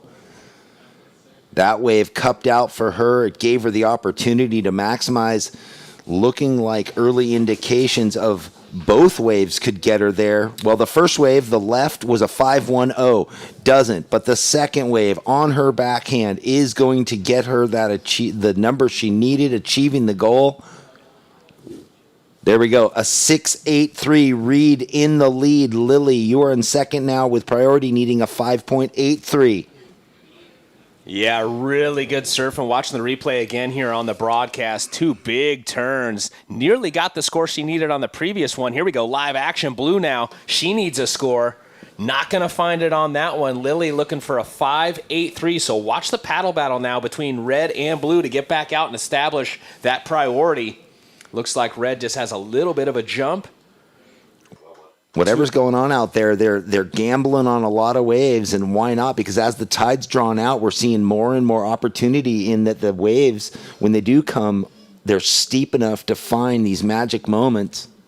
2 minutes, 10 seconds, 2:10. Priority is with Red, and the heat lead is with Red. Red's looking to improve a 6.33.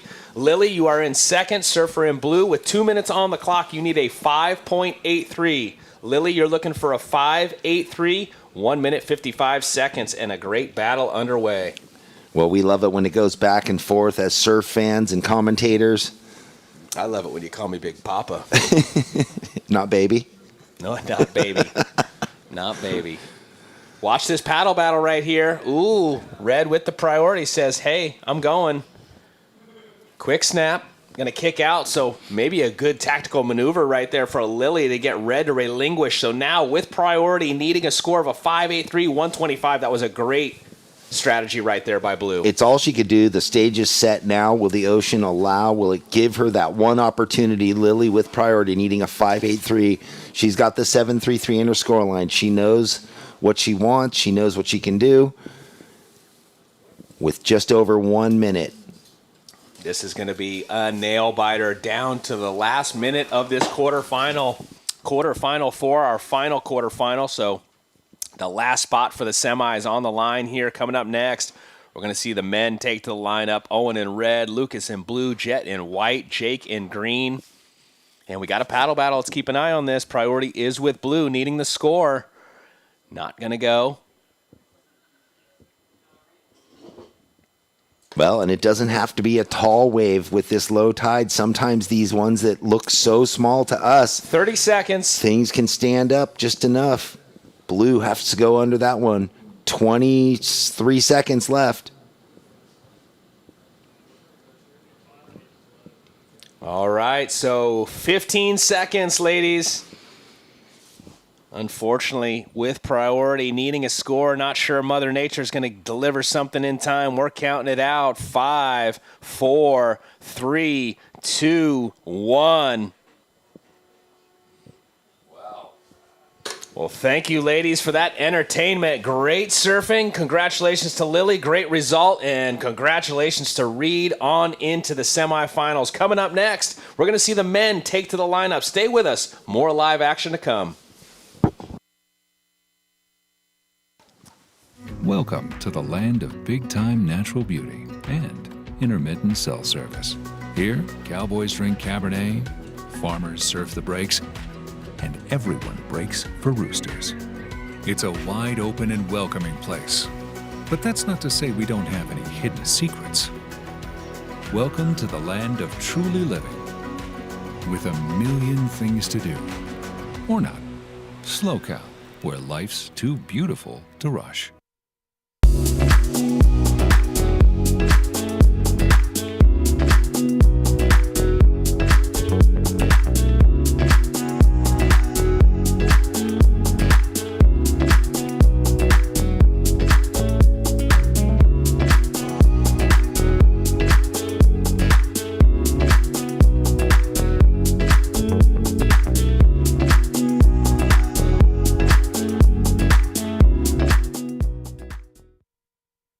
Entertainment. Welcome back on the broadcast. Our men have taken to the lineup in the World Surf League QS 3000.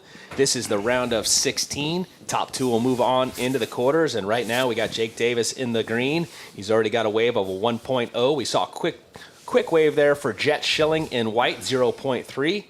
And Owen Moss is in the red, Lucas Ostin in the blue. Stacked heat on paper. We'll see how it plays out in the 25 minutes. So check in real quick. Kyan Yang, Manuel Selman, Cade Matson, Kei Kobayashi. And we'll see Reed on the glass shortly into another semifinal and a 3,000 for the youngster. Gotta feel good for her.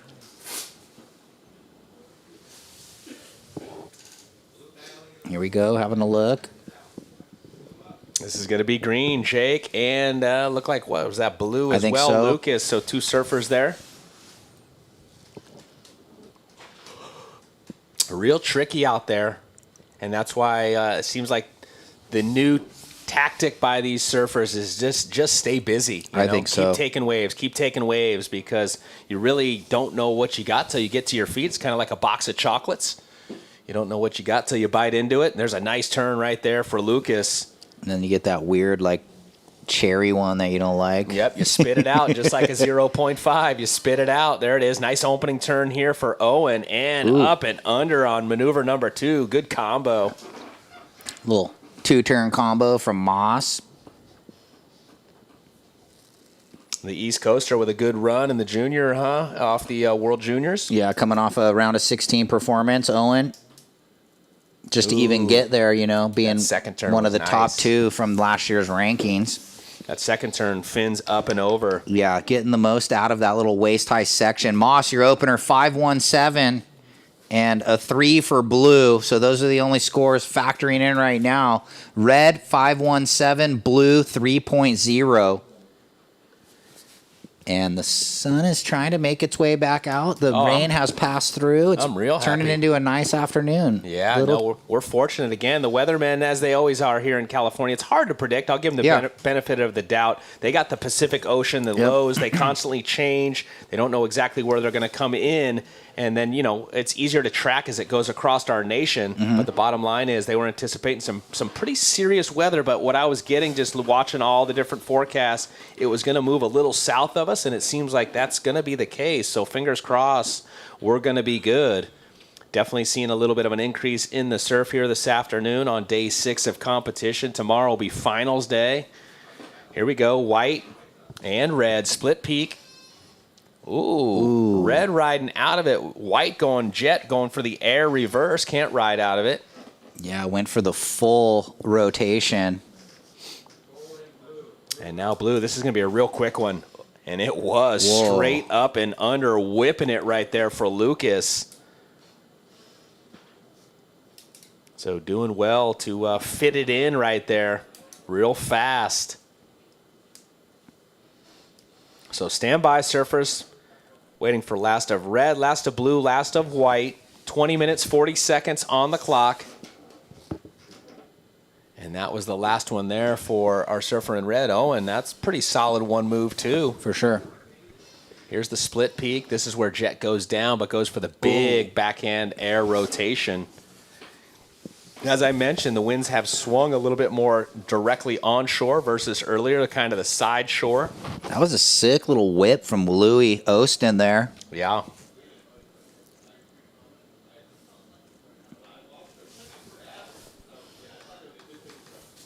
So just waiting on a couple scores. Last of white goes 1-3-3. Last of green goes 0-3-7. So waiting on last of blue and last of red. These will have a little bit more substance on them as far as those scores. 19:45 on the clock, surfers. And that sun definitely peeking through. I like it. Priority goes green, white, red. Green, white, red, blue. Okay, real quick, we're going to get these scores, and then we'll throw to the interview. Last of red, 3.33. Last of blue, looking good.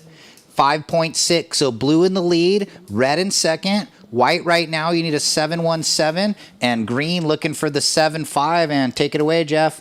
Yeah, I'm here with Reed. That was a big result getting into the semifinal. A seesaw battle, and you pull it off in the end. Yeah, I mean, that was a great heat. Lily was ripping. After she got that 7, I was like kind of stressing out because I needed to get a better wave. But just stoked to pull through in the end. Just kept grinding, and thankfully I got the score. Well, it seemed like you took off on the forehand. You got the left that you got a nice kind of tail waft, and then right after that is when you were inside. Yeah, I know. I was so lucky for that. Like, I got that left and I was paddling back. I was like kind of like out of breath, and I was like, all right, like I can get one more opportunity. And paddling out, I saw that little insider and just was like stoked and picked it off, and it ended up being a really good wave. So yeah, just super happy and super grateful. Well, do you do some training in between all your surfs to keep that cardio up for when that moment happens? I mean, yeah, I was freezing out there, so I definitely warmed up, but then also like just doing a couple of exercises to keep my body warm and keep my body going. But yeah, just super fun and definitely tiring out there. The waves are a little wonky, but it was good. It was great. Well, huge congratulations. A big result to back up. I think you had a third in a 3,000 before. Now you're on into that position again in finals day. Give a shout out to all your friends at home and your family. Yeah, super excited. Thanks to everyone who's watching. Thanks to my family. My brother is going up to Santa Cruz to surf the SSS contest, so good luck to him. Just thank you to everyone, my sponsors, Carve, Billabong, Futures, and everyone. But yeah, thank you guys. All right, well, moving on into the semis, a big result. Back to you guys. Yeah, thanks, Baldy. Great job, Reed. Always just infectious, happy. And here's Green. Let's see what he's got. He's going to float up over, looking for something more down the line. And unfortunately, he was looking to cross across for looking for the big finish and couldn't get there. So 17-17. This is Schilling. Whoa. How did he find that wave? But stand by. Yeah, that's going to be a solid score right there for Jet. That's one of the best waves we've seen in the last few hours. And could have just been an afternoon at a T Street or something. This was Big Jake Davis after looking for the speed flow to project into something major, and just a nice eject button out the back. But last of white, listen up, 8.17 for Schilling, jumps way into the lead, but and looking to replace a low backup of a 1.33. Lucas, you're in second with the 5.6, and you have a 3 backup for reference. Red, you're third right now. You need a 3.44, and green You need a 5.97. Your last went 2.63, Jake. Yeah, great wave there for Jet Schilling. Up into the excellent range. You identified it before the scores even dropped. One of the best waves we've seen ridden in a few hours. And rightfully so, getting that score goes 8.17. Watching it again right here on the broadcast, just top to bottom surfing, no wasted downtime, not catching any edges, and putting some power in each and every one of those moves, warranting that 8.17. So great surfing there by Jet Schilling. He leads the heat, but as you identified, still just a low score of the 1.33 in the backup. Once he gets a solid one there, it's going to be a battle for that second position. Yeah, not many surfers as good as Jet in conditions like this. 15.40. Well, it's a great balance that he has. He has the power, but he also can be extremely light to make those sections out there in these types of conditions. So it is fortunate for him to have the balance of the light foot versus also having the power on the back foot when he needs to apply it. As Red getting a little redirect here. Owen, ooh, solid forehand jam right there. Was not expecting that. And now Blue, he does his version of it. Wow. So we're still, looks like Jake Davis went left right there, live action. So stand by. Owen Moss with a great little fade and then hammers the forehand. And then Lucas Ostin behind him blows the fins through the lip. And then Jake Davis. So yeah, Jake getting his best. Stand by. Might have a few replays for the fans at home watching. Still tuned in. And for the judges for the comparisons. Yeah, here we go. Jake Davis thought he was getting into this one. Owen Moss said, nah, I've got higher priority. I'll fade this back, and hopefully this thing gives me this section. So sick little blowtail. And then Lucas behind. Watch this. Quick off the bottom, but major hanger blowtail. And hello, I pop out of the white water. Oof. Bang, that was a big critical section. Live action. It looks like Lucas once again in a similar turn to the one we saw before that he rode out of. Unfortunately, he will not ride out of that one. But stand by. We're going to have some solid scores to drop on the previous exchange. Scores for both blue, red, and green. Last of red, 4.73. Last of blue, 6.1. We owe green one more wave and blue one more wave, but blue's in the lead with a 6.1 and a 5.6. Red, you're in second with a 5.17 and a 4.73. White, you're third. You hold first priority. You need a 1.73. And green, waiting on a wave. Yeah, watching the replay once again, Ryan. Good surfing for him right there. Jake Davis getting up into it a couple times on the backhand. Scores dropping in now for green. Here it is. As mentioned, it will be his best. Going to put him right back into the conversation. Lucas, your last wave went 2.53, does not go into the score line. Last of green does. Last of green, 4.87. So updated situation, 13 minutes on the clock. Green, you're in fourth. You're looking for a 5.04 now, Jake. Jet, you've dropped down to third. You've got that 8.17. So now only needing a 1.73. Surfer in white, you need a 1.73. Red, you've moved up to second. Your last wave was a 4.73. That is your low. And Lucas leads the heat, surfer in blue, with a 6.10 and a 5.6. 12:40 on the clock, and we got a surfer up again. This is Jake. Backside blowtail reverse, pulls it. Golf clap, looking for a 5.04. Or looking to better his 2.63. No, he needs to better the 4.87. Yeah, I realized that when I said it, but I was hoping you weren't going to call me out. But here goes Louis. Lucas Ostin, backhand jam. Snaps it there. Oh, woof. Thought he was at South Jetty lefts. How beautiful is it when a surfer finds the rhythm? Yeah, well, he's been in rhythm. But it's hard in these conditions, you know? Yeah. It's like trying to dance and show your moves, but to the wrong song, but he found the right song on that one. So stand by. And by the way, I wasn't calling you out. Just wanted to make sure the surfer knew the situation. We're a team here, Ryan. So says you. Last of green, last of blue, still standing by. Who's this? Red, maybe? This is red with the second priority. Ooh. White with the first priority. Schilling, second turn. Going to get up and under on the third. So remember, he only needed the 173 to turn it. He had the 817, so we've been talking Jake, Owen, Lucas, and Jet just quietly waiting in the shadows for an opportunity to better that 133. All right, we're going to get that last of green, last of blue, and now last of white. Just an up and down for red right there before he got clipped by the higher priority surfer. Yep. So stand by.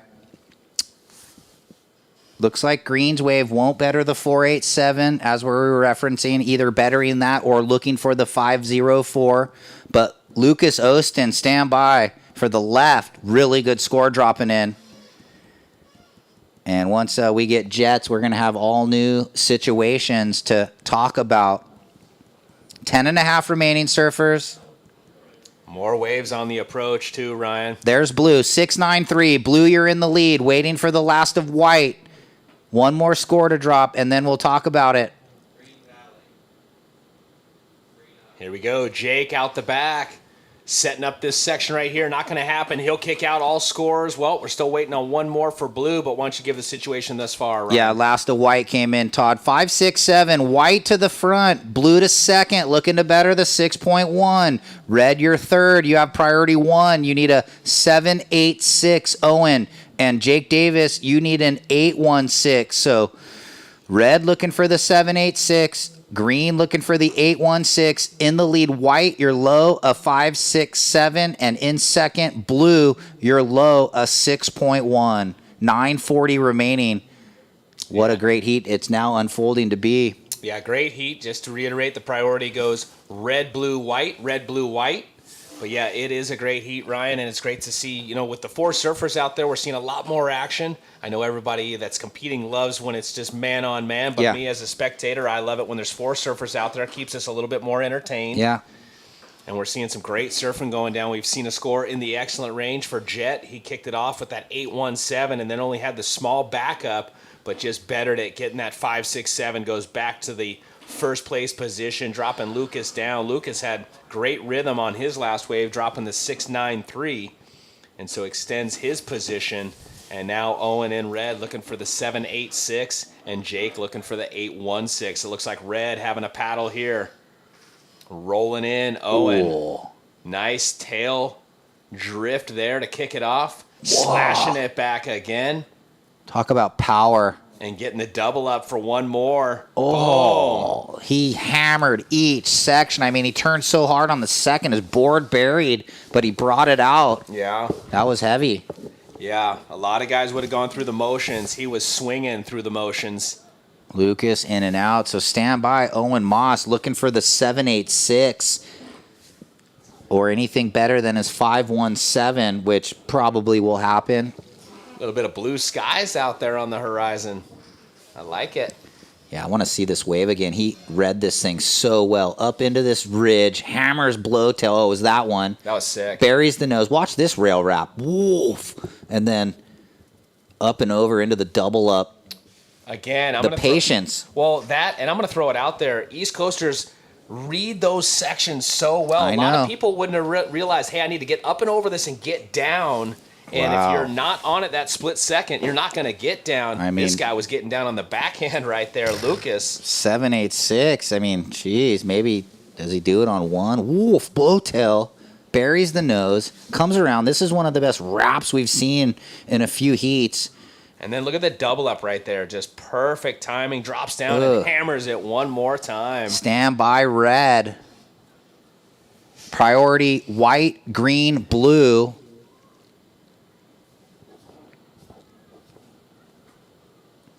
So the judges just kind of reflecting back on where we're at thus far with 7 minutes to go here. Heat number 1, round of 16. Score starting to settle in for wave number 5 of Owen Moss.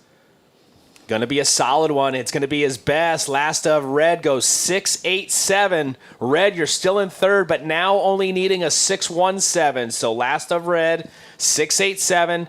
You're in third. You need a 6.17. We've got 6:40 on the clock, and priority goes white, green, blue, red. White, green, blue, red. First place is white. Second place, blue. Red needs the 6-1-7, and green needs the 8-1-6. So making the most of that wave. Tricky wave. Gets the 6.87 for Owen. Now lowers the needed requirement of a 6.17.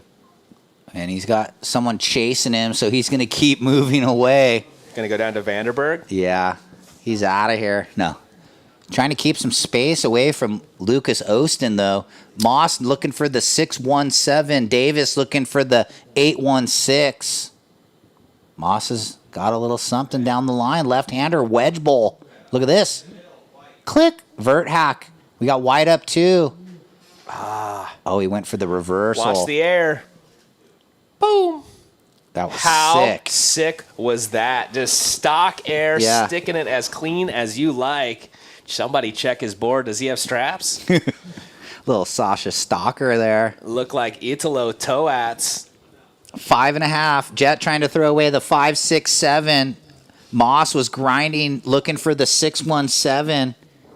Had some opportunity on the against the grain left to the south. Tried to go into the blowtail reverse. Board got away from him there on the final move. But that stock air for Jet, pretty sick. Some serious pop and projection there. What did he do before that? That little speed wrap carve thing? Yeah, we'll probably cue that up in a second. We got Red up again to the south. Little blowtail, and he's kicking out quickly, probably feeling that just the one might not be enough. Down to 4:50 on the clock. Surfers, 4 minutes, 50 seconds. It's kind of funny. Like, Lucas chased him down there, and then Owen's gotten 2 waves under Lucas. But Lucas is sticking to it. He's down there with him. You know, because he's got that second priority blue sitting in second in the heat, trying to cover and maybe better the 6.1. So pulling off a couple of Houdinis underneath the security over there. Couple Pismo clams under DFG. Unfortunately, they are undersized, though. He's still going to need a score. 4:10 remaining. Priority green, blue, white. Ooh. So that was the one where he went for it got away from him. The second first turn section. was clean, Yeah, no, though. I know. This was Jet. Okay, wrap back. And then just all on the accelerator. Pretty sick. Look at the speed gain. Click. Woof. Just full. Never easy to land those in the flats with all the speed, right? Full Dukes of Hazzard. I mean, that was something you used to do back in the day. You had that little frontside air. Thanks, bro. I remember some ads. Yeah, but did I make them? Well, for the shot, you don't need to. Right. So white in the lead, blue in second, looking to better the 6.1. Red looking for the 6.17. Lucas going. Not waiting around. He's going to let his surfing do the talking. Says, what? Ooh. Sorry. Blow your eardrums out. I get excited. Maybe a couple speakers at home, though. Jake getting a good one here. He gets his air reverse. And he says the same thing. Arms out to the side.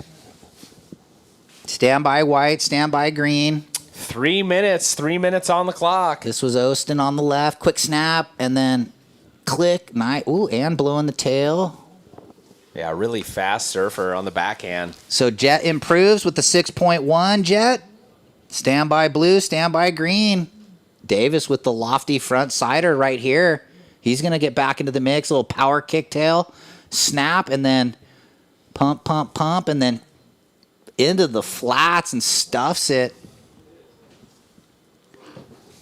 Watching a paddle out the back once again. Schilling.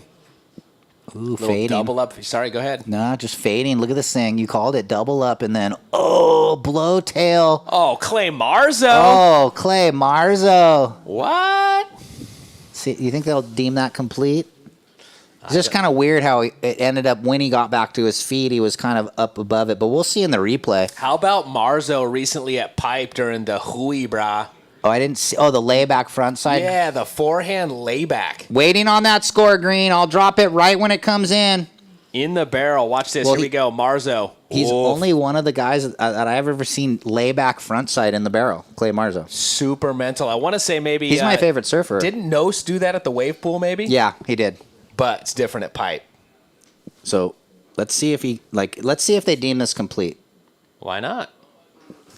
No. I mean, Well, it's just a little bit of the nose in front of the whitewater. But front yeah, foot on the whole time. Back foot came off. He got it back on and then stood up back over the board. Okay, yeah. This is Jake's. They're watching replays, guys. Still don't have the score, Davis. 120, surfers, 1 minute, 20 seconds. Priority, it goes red, blue, green, white. Well, let's watch it again. Really cool section.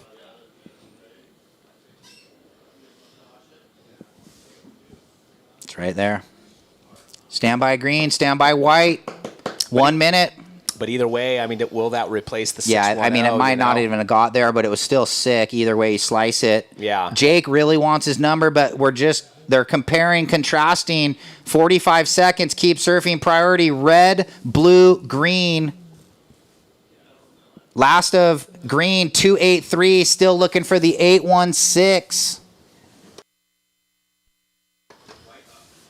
Here's white. He's going to take flight once again, show you something else here. Maybe a grab. Nope. Alley-oop. Oh! 25 seconds. Here's red. Not out of it. Down the line, vert snap. Into the low road. Little two-stager to get back here and then floats it. What did he need? 617. Get the countdown, Todd. If you can. 5, 4, 3, 2, 1. Wow, we're down to the wire, and so we still Owen Moss, his last ride. Yeah, well, while we stand by for those scores, we'll throw it to a quick commercial break. Coming up next, more round 16 action with heat number 2.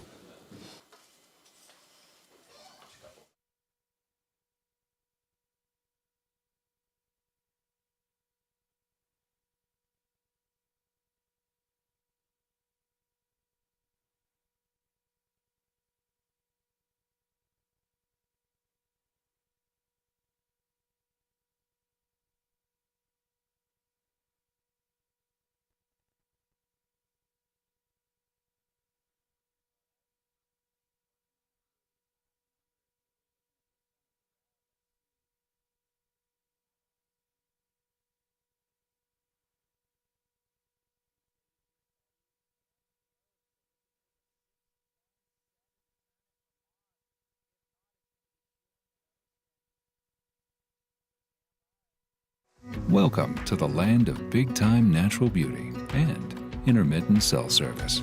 Here, cowboys drink Cabernet, farmers surf the breaks, and everyone breaks for roosters. It's a wide open and welcoming place. But that's not to say we don't have any hidden secrets. Welcome to the land of truly living, with a million things to do. Or not. SLO CAL, where life's too beautiful to rush.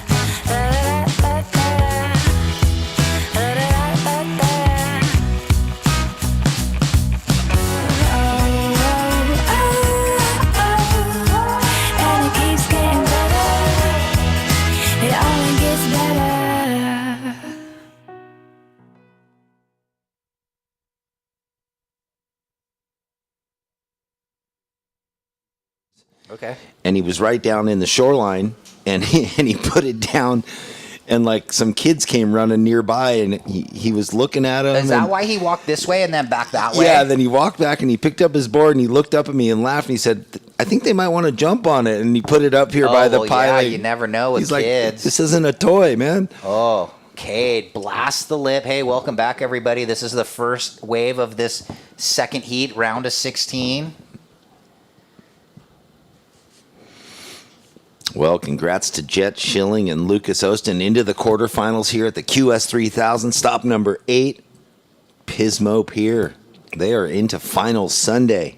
Yeah, and Owen and Jake bowing out. You can pick up your prize money downstairs. Cade, your opener, 5-3-3. 5-3-3. So good opener out of the gates for Cade Matson.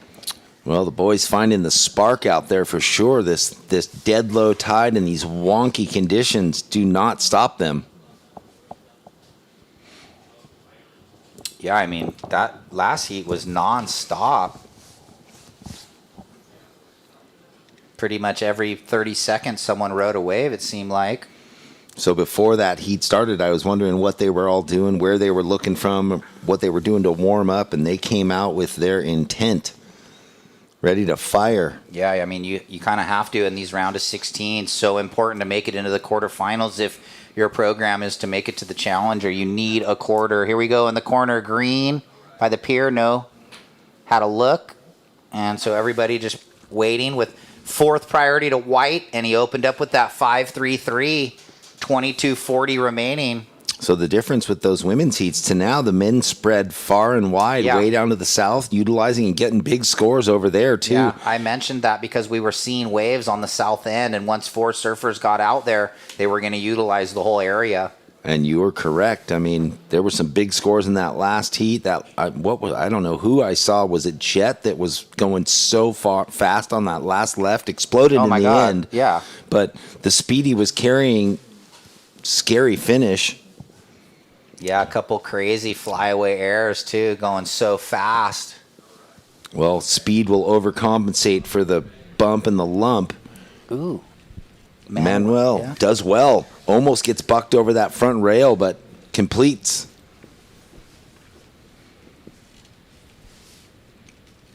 I was thinking when Manuel put his board up by the piling way up under the pier here, I'm like, man, even if you do break a board, that's a long journey from out there to paddle in through the low tide and run the 100 yards up the beach, get back out. Could be a 5-minute turnaround. Yeah. Where's his bro that's going to run the board down to him? Carlos. Okay, real quick, first of blue, 3-6-7, and now we're throwing down to Todd and Jet. Yeah, thank you, Jet. What a performance. Let's start with that score in the excellent range on the backhand. We know it's hard to find those waves. Take us through that wave on the backhand. Yeah, I actually was watching the waves before my heat, and I was thinking down the beach had a couple opportunities. I was more so thinking left because I saw some lefts go underneath a little chip, so I was thinking that, but a little right came to me, and I was stoked, and then everyone came and sat by me, and I was like, damn. But it's all good because I ended up getting my score, and I was stoked. And then that left, entertainment, big stock air. Take us through that one. Oh, yeah, just a little straighty. I was pretty stoked. I was thinking full row, but it didn't feel like the right section for it, so I was stoked to land a little straighter and get through. And this heat's so crucial because the next round's even more points, so stoked.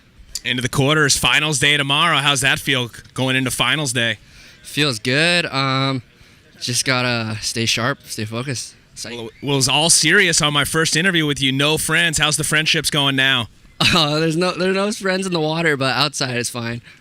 All righty, we'll go catch up with the friends, and thanks for entertaining us. Great surfing. Appreciate you guys. All right, back up to you. Right on. Lighthearted. Yep. Great result. Moving into the quarters, Jet chilling.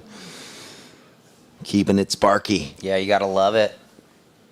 Former world junior champion from last year. It's one of those underrated achievements. I mean, maybe it is, or maybe it isn't. No, I don't know. Do people talk about it enough? I mean, it comes up here and there, especially when Once those the surf. tour, they seem to always reference who's won the World Junior before that are on the tour. We've got a few guys out there, I think, that won the World Junior, right? That are on tour now. Ethan Ewing. Okay. Did Jack Robinson ever win the World Junior? I don't know. I don't know. We'll have to get some stats. But yeah, I think major, win the World Junior. It's all of the best under 20s qualifying from the regions. You can't pick any better surfers that are in the event. So a 3-6-7 blue and a 5-3-3 white. No rides for red and green. All good to go for the next heat. Thanks, Beach Marshals. Kalohe, Sam, Lucas, and Dimitri. All right, White having a look. Cade. So he's picking up his second down there. He was eyeing up that same sandbar that Jet was talking about. It's funny that Jet said, I got my wave down there. Then they all came and sat on me. But fortunately, I got the score. Yeah, luckily post that 8 before the crew kind of caught on to the program.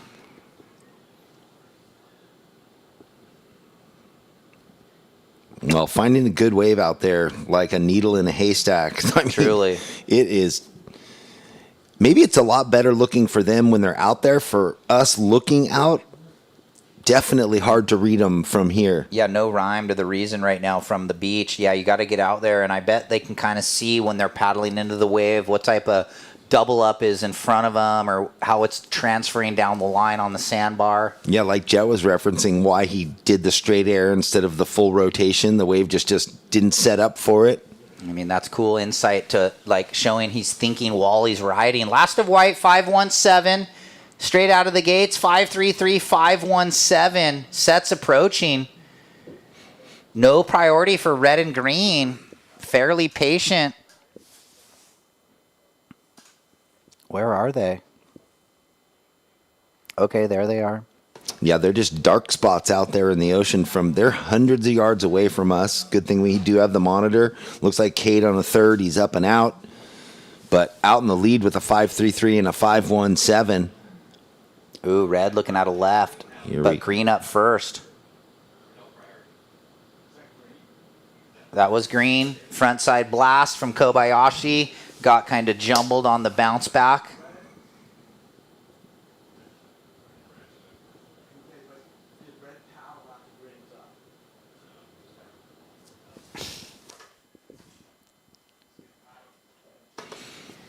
So priority is established. Red, then blue now. Cayenne yet to ride a wave.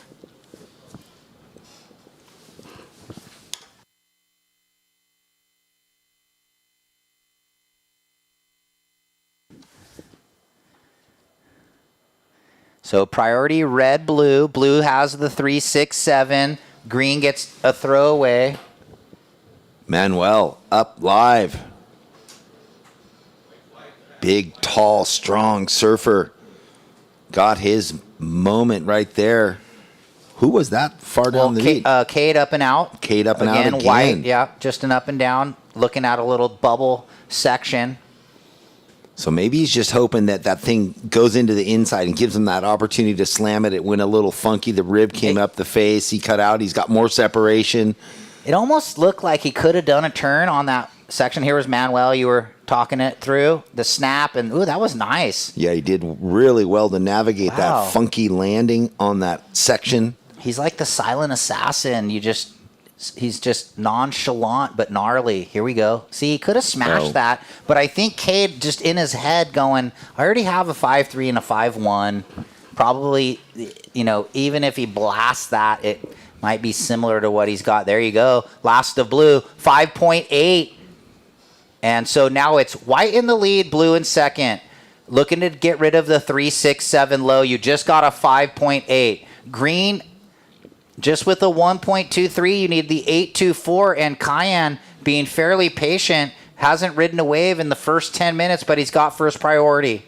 So these two bigger, strong surfers finding their spots in the lineup where Kobayashi and Yang just being a bit patient or haven't found the opportunity that they're looking for, because it's not a lack of opportunity. There's tons of surf out there. 14:50 remaining. Next heat all checked in. Round of 16, heat 3. Kalohe Andino, Sam Reedy, Lucas Cassidy, and Dimitri Poyos. Here's Cayenne, cuts it back. Little double up. Another backhander, and finishes it. So 3-turn combo. Again, funny how it was a left and he pretty much went straight to the beach. It looks like, is that Cade way down the beach there? That's K. Oh, that's K, Kobayashi. Yep. Wow, so he finds almost a head-high wave.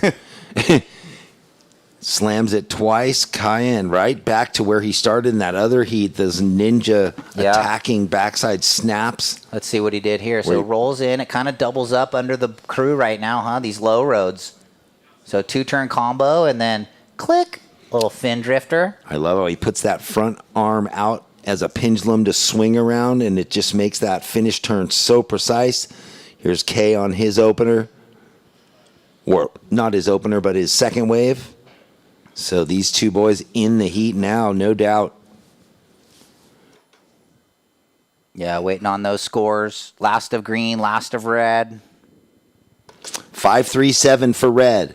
Cayenne, your last wave, your first wave, a 5.37. You now need a 4.11.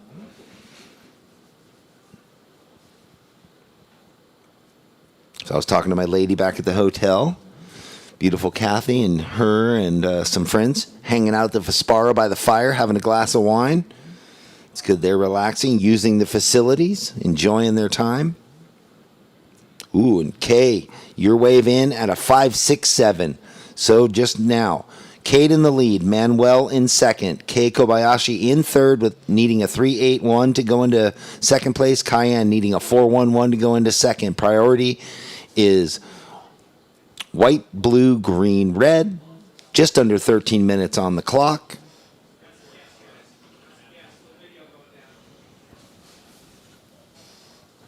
Yeah, halfway through the heat, 12:40. We'll shake it out again. White in the lead, looking to better the 5.17. Blue in second, needing to work on that 3.67 low. Green, your third. You need just the 3.81 now. And red, looking for the 4.11. Halfway through, 12 and a half remaining.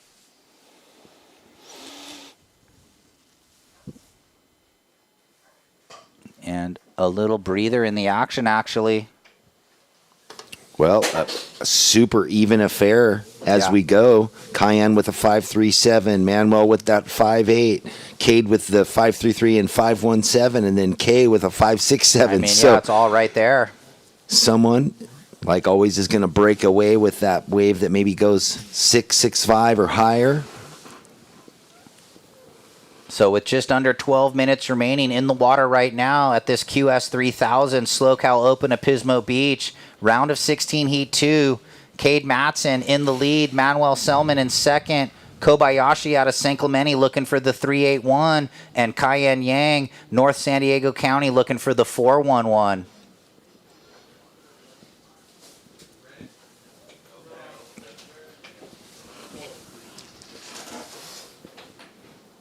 And the priority sits white, blue, green, red. So in the order of the heat, red looking. Ooh. Thought he was going to like fade it and then redirect, but he didn't like it. Cayenne Yang.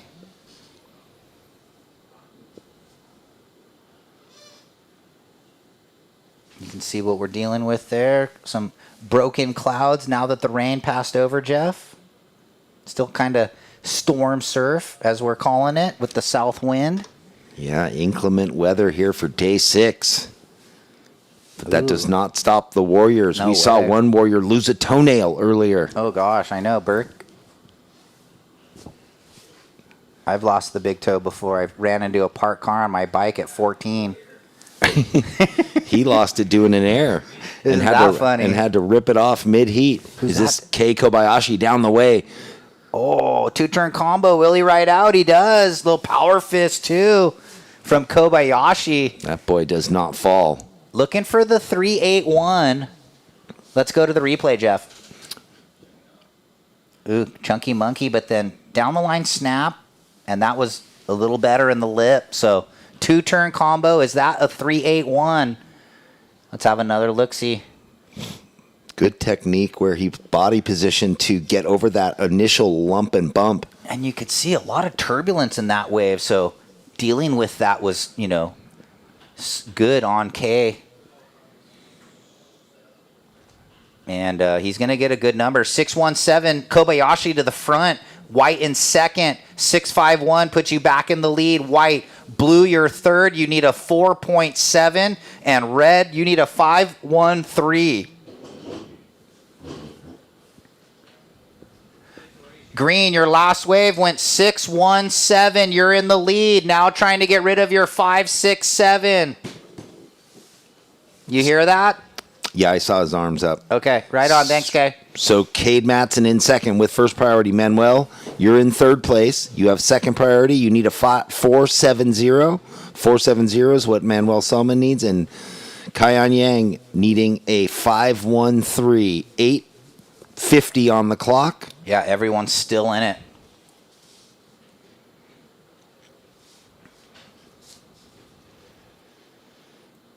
And you can see the priority there. White, blue, red, green. Green electing to sit kind of away from everybody, way to the south. Well, it's paying off for him down there. Yep. And then who's up the farthest by us, by the pier? Is that Red. Is that red? Yeah, okay. Cayenne. Color's a little difficult in the gray light right now. Yeah. A little bit of gray on gray. Never easy to see. Looks like Kay going. Here he is. Live action. Whoa, that was sick. Look at these little wedge ups. Second one, and bang, one more. Well, that's what I was thinking about when he got his last wave. I'm like, he's not thinking it's stormy and messy. He's just looking at turquoise little bowls, in his mind. Looks like Cayenne out the back. Yeah, this replay. I mean, he is just tagging it in these funky little sections. Beautiful surfing there from Kei Kobayashi. So will that batter the 5.67? Cayenne gets stuck behind it out the back. It might. Expressive surfing. I mean, you couldn't have punctuated it in the power pocket three times more than that. I'm just kind of amazed at how that wave ended up playing out, where he looked like he got towed into just a boat wake, and then it turned into a little nugget. 7 minutes 20. Wait, there it is. 6.83, extending the lead. So Kobayashi grinding this thing out in the lead, looking to now ditch the 6.17. White, you're in second. A 7.67 would put you back in the lead. Blue, you're third. You need a 4.7. And red, you only need that 5.13, 7 minutes. So I wonder if this is the spot that he had intended to surf the whole time, because the other day when I was waiting for him for the post-heat interview, all his gear was way down the beach. Okay, that last wave went 6.83, extending the lead. Okay, he heard that. Mm-hmm. So maybe he was sitting down there solo, really focused on that sandbar. Well, and he is, over the years, has been the guy that, oh, wait, hold on, Cayenne up and riding, little swoop back, and then he's going to bring it down the line here, smashes that section, tries to draw that out and blows the fins out, so he says, yeah, now. Wow, that was a sparking wave. Cayenne surfing on point. Yeah, took him a while to get going. Someone's up. Okay, let's see what he does here. Kind of had to do something psycho, and this kid's got some of the gnarliest airs you'll ever see. Random, like, crazy air game. But Cayenne Yang, we got to watch. He only needed a 5.13. Look at this, Jeff. So swoops it back, sets up this second section, snaps it there, and then the ability to draw the bottom turn and flick the tail out on that last one, and he says, bango. Well, both him and Kay, the way that they put that front hand down and really guide around it, just feels like it sets them up for comfort. Yes. Yeah. It's like a lever. This was Kay. This was the air he tried. We referenced it. And he'll pull those. No worries. Even though you get those stretched out like that, these guys can hang on their toes. Oh, stand by, Cayenne Yang. Needed a 5.13. It's going north of that. 7.1 red. You're now in second. White holding priority 1. You need a 7.14. And blue holding priority 2. You need a 6.68. So the surfers that were lost at sea in the first 10 minutes are now in first and second. Yeah, they found those waves in the high sixes and just over the 7 mark. Boy, I was reflecting on Kay. You were talking about, his air game, obviously, but, oh, hold on. Who's this? Kai, and already back out in the lineup. No, that's Cade Matson. Oh, they were showing a replay. Oh, okay. I looked at the wrong thing. No worries, yeah. Oh, yeah, I know.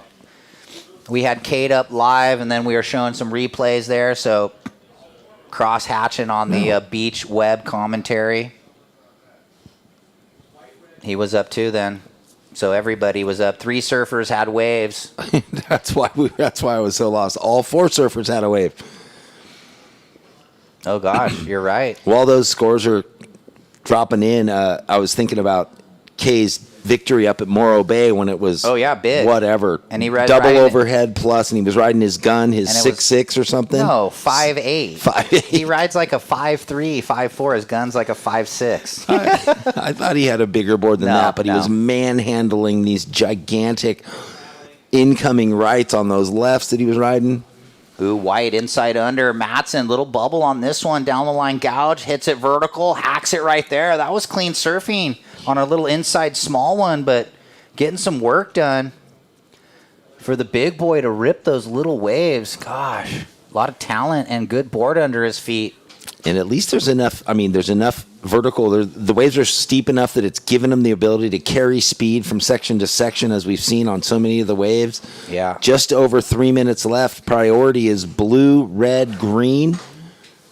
So that previous exchange, when we said everyone was up, it looks like it's all under 1 point, up and downs. We're going to type those in, and then we okayed Matson that last wave. We might see it on the replay here. More waves approaching. Priority blue, red, green. Here we go. Manuel down the way on his forehand, racing across the section. Big down carve, carrying a ton of speed. We saw Jet on that same sandbar. So nice wave from Manuel Selman. Cayenne up and out. Manuel looking for a 6.68. Where will this score go? And waiting on that last one of Cade Matson, who was looking for a 7.14 to go into advancing position. Yeah, down to 225 too. So this thing's starting to wind down now.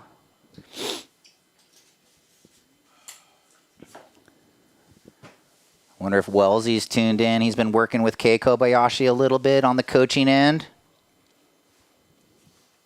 And he would be stoked that his student is winning this heat right now. Still waiting on that 7th wave for White. Stand by, Matson. He's up and riding right now. He's not waiting around to hear scores. He's going to try and rip his way into advancing position. So 2 combo and finishes it there, but catches the outside edge. 1 minute 45. You just saw it with anticipation how much he was going to hammer that section. Yeah. Cooked it. So waiting on the blue and the white from before. Selman looking for the 6.68. Had the speed carve and the lipper finish. And Matson had the 3-turn combo on the little cuppy right with only 120 remaining, though. So there's 2 scores waiting for Cade. The right, now this left. Okay. Right? Yeah. He had the right, and then that left that he poked the nose at the end. Yeah.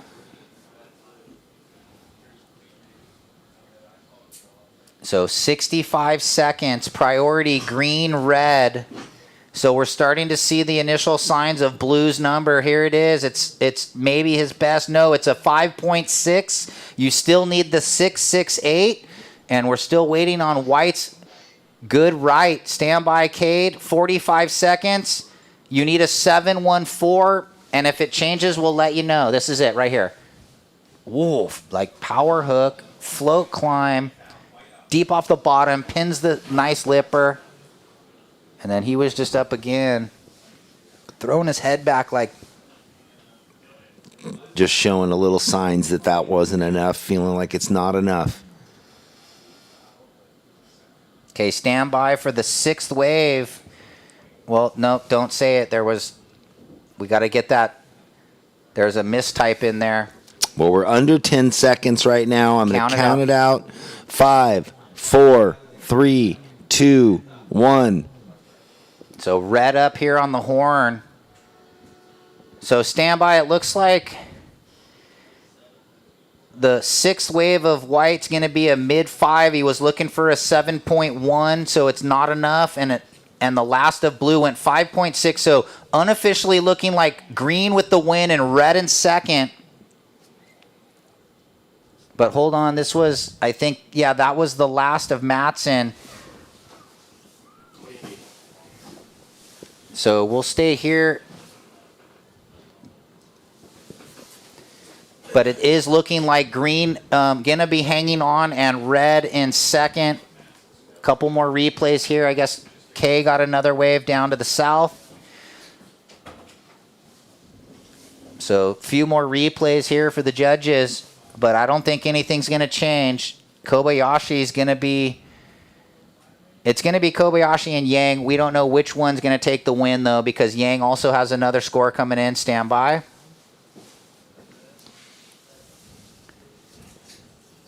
And now we can throw to commercial break and be back on the other side with round of 16, heat 3. Stay with us.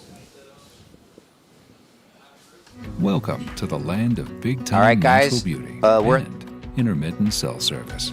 Here, cowboys drink Cabernet, farmers surf the breaks, and everyone breaks for roosters.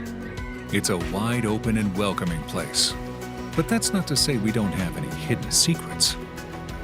Welcome to the land of truly living, with a million things to do. Or not. SLO CAL, where life's too beautiful to rush. Since 2012, Surfing for Hope has been helping families navigate through cancer using the healing benefits of surfing and the ocean. Each year, we host a number of surfing-related community events to shine a spotlight on the fight against cancer. Visit surfingforhope.org to sign up for one of our free beginner surf camps. And if you'd like to help out, you can donate on the site too.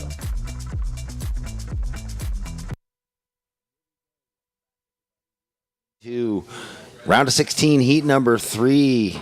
Jeff Baldwin and Todd Klein, and we have a surfer up right now. Kalohe Andino riding that 5'8" that he loved earlier this morning in the red. Sam Reedy in the blue, Lucas Cassidy in the white, and Dimitri Poyos in the green. Bunch of rippas, brah.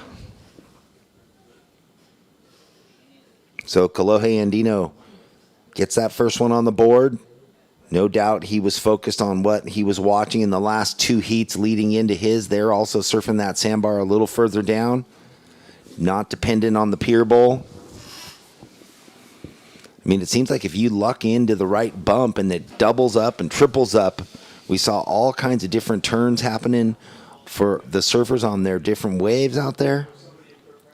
Well, I think once the wind swung more to the westerly direction, it's helped the lineup, and there is the diversity as far as where the different surfers are from. You got Costa Rica, Mexico, USA being represented here in heat number 3, the round of 16. We'll have one more heat to go here on the 6th day of competition. Tomorrow will be finals day, and a great day ahead today. We've had some challenging conditions throughout some of the heats, but I honestly think it's gotten better these last couple of heats, and we've seen some solid surfing and some performances, and we'll hear moments. In a few moments, we'll hear from Kei Kobayashi, who won that last one. I mean, just really finding good rhythm out there in some tricky conditions. It's all about finding the vertical face and finding a decent score to kick things off. Here was Kalohe, first of red, 5.67. First of red goes 5.67. Yeah, no doubt beyond looking at where the waves are coming in and where he wanted to sit, he was watching the scores that those guys were dropping.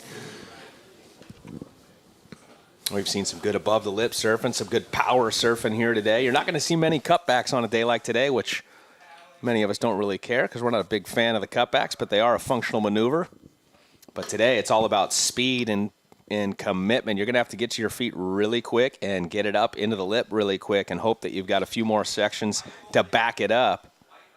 And now we got white here on the backhand. Cassidy with some white water on the face, but he gets right up into the hook there. Second turn, snapping it, driving up, and he's going to fit a third in there. So that's what I'm talking about, being able to find a wave that's going to give you a little bit of space and give you some opportunity to get up into it multiple times. So 3 turns there for Cassidy representing Mexico. Yeah, deceiving wave. I didn't think there was much in that. Taking off in the soup, way up and under, and pulling out a bunch of nice little turns. You know when I like a cutback? When I'm watching Ethan Ewan doing them. Yeah. No, I mean, they have their time and place, but on a day like today, you're not going to be able to do one, really. No. Earlier, with that full tide, we saw a few. Sure, this morning. But not now. Not at this time of the day with this tide drawn out the way it is. Scores in. First of white goes 4.83, Lucas. 4.83 first of white.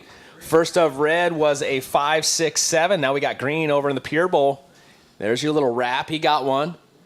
Oh. So that was Dimitri. Got caught behind the knuckle there. And now priority established. First priority with blue, Sam, and second priority with red, Kalohe. Here's the replay. First of Dimitri. Gets the off the top to the wrap and then catches a little edge right there. Almost slipping off. So first of green, 2.5. First of green, 2.5. So you wonder if he'll stay by the pier the whole time? So Kalohe paddling in. Quick float, carrying a ton of speed around that first and second section. A series of foam climbs, finds the green face again to finish. Tacks it up there. Smart surfing, strong surfing from Kalohe Andino. Well, he's got the highest single this far early days in this one with the 5.67, so that'll be his second already. So he'll have two pretty solid scores under his belt to get started in this one with a couple of floats to open it up, and then gets the final turn up into the lip right here. Bang. Well, it looks like he's got the right equipment for had it. for the day. He's had it. He's had it. Like I said, every morning he's one of the first surfers in the lineup out there practicing, and he'll be one of the last in the day. It's kind of like, and you know what? This is someone he's always looked up to outside of our sport. Kobe Bryant, first in the gym, last out of the gym. Work ethic. Well, hey, Kalohe, your last wave, a 4. So you have a 5, 6, 7, and a 4. You're out in the lead. Priority is blue, white, green. Dimitri, your last wave was a 2.5, and we are going to throw it down Ryan Simmons with Kei Kobayashi. Yeah, thanks, Jeff. Down here with Kei Kobayashi, ripping on that south end. You're always sticking to the south end out here. What's the deal? I don't know. I'm known for staying out of the contest area, but yeah, it's right in front of the flag, so got away with it on this time. How come you didn't pull that big air? It was kind of a weird section. I kind of got ahead of myself and was thinking almost do a turn and then air rev, and then probably just should have stuck with the big air rev. But yeah, I got a couple lefts.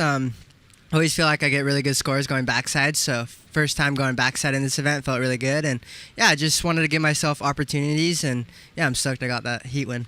Pretty heavy heat. Tell us, just before you go into heat like that with pretty gnarly names, what are you thinking? Yeah, for sure. Cade was on the tour, and yeah, it was definitely an gnarly heat. Feel like round of 16's been a hard one for me to get through, and just to get to finals day, be on the man-on-man heats. And yeah, I won the 3,000 over in Japan, so that was a big win for me and big confidence booster. Yeah, it should be in finals day. I'm really excited, and yeah, I'm frothing. Yeah, I watched you win that event. Stoked for you, but now we got to do it here in America. Yeah, I'm feeling good. Thank you, Drink Salty, for all the fuel. Yeah, keeping me hydrated. Yeah, just stoked to be in the finals day. I'm staying with the Knowlesies. It's like a family, a friend of mine. And yeah, to be able to stay with family, you know how it is. It's just, yeah, you're competing and you feel like you're at home, and that's what it's all about. And yeah, I'm excited for finals day. Well, speaking of family, is Dad Masaki watching? Yeah, I probably got a couple gray hairs. Big congrats to my brother and his wife. They just had a kid, Ace. Congrats to them. And yeah, just stoked to be in the finals day. And yeah, 今回はラウンド60勝って、次は明日ファイナルで、クォーターファイナルで、次もこの1個ずつ試合勝つので、みんな応援よろしくお願いします。ありがとうございます。Life is good. Kei Kobayashi into the quarterfinals. Can't wait to see you tomorrow. Looking good, Ryan. Back to you guys. Looking good, brother. I like the wraps. Yeah, you might have to give you a pair of those. They suit you. For a minute, I thought that was Richie Collins conducting the interview in the Blades, old school, but no, those were the cars. Well, and right at the end of that interview, Dimitri found a nugget. I saw the finish. It was big and it was fast like he seems to always do. So here's this replay. Oh, look at that double up. Yeah, so he found this little piece to just blow the fins through. I mean, anytime he finds the end section, expect fireworks. Look at this thing, just an absolute wedge as it doubled up on the bank and just capitalizing. So nice replay. And then we're going to get a replay of Kalohe because he just blistered a left from that sandbar he was sitting on. Right behind him now is Dimitri once again, this time on the backhand. So a great heat underway. So we'll have a lot of scores to catch up on. We'll watch a couple replays here as those scores settle in. But the boys finding rhythm here with 16:40 on the clock here in the round of 16, heat number 3. So that's where the conditioning comes into play. When I was interviewing Reed, she had gotten the left in her heat, and she was paddling out, and instantly that right was in the front. She was saying, I was out of breath, but I had to go. Dimitri just gets that right where we're waiting on the score. One big wafting turn, and instantly he's out the back and gets that left. Here's the replay from Kalohe Andino. So an inside underwave throws the fins. Yeah, the first turn he threw the fins too. That board wants to get above the lip, so it's got a lot of foam. It's carrying the speed. It's making it, easier for him. Judges loving that last big power jam from Dimitri. Scores coming in for last of green. Also going to be a solid score there for Kalohe, going to elevate his score line. So once those scores drop, gentlemen, we'll give them to you. Yeah, the score not all the way locked in for Dimitri's right. Kalohe's left comes in at a 5.33. We'll wait for that score. Dimitri, your previous right, a 7.33, And now we're waiting on your last left. And now live action, Blue up through the lip there one time for Sam. So, yeah, great heat, great score there. 7.33 for Dimitri, still waiting on his last left. That's going to get rid of the 2.5. Early situation, Red's in first, Green's in second. We'll give the specifics once the scores drop. Nice vertical final move there for Lucas. Yeah, we've got we're looking at the monitor, we're looking at it live, we're looking at replays, so we got a few recaps to go. Did you deliver the score on the left? Wait, I was going to drop it in right now. Last up, Green goes 5.07, Dimitri. So you went back-to-back with good scores. You got the 7.33, then the 5.07. You've gone to first. Reds dropped to second. Kaloe, your lowest score is a 5.33. Lucas, we're standing by for your last, and we're also standing by, I think, maybe for another green one? Yeah, I don't know. Sometimes we get a little glitch here, but nonetheless, Dimitri, you're in first. Kaloe, you are in second, and we're standing by for last of Cassidy. Watching the replay on the broadcast. Yeah, this turn right here, really nice, good precision up into it. Getting 3 turns off there for Lucas Cassidy. So definitely the conditions have improved this afternoon. That's a 5.4. Lucas, your last wave, a 5.4. You have a 4.83 and a 5.4.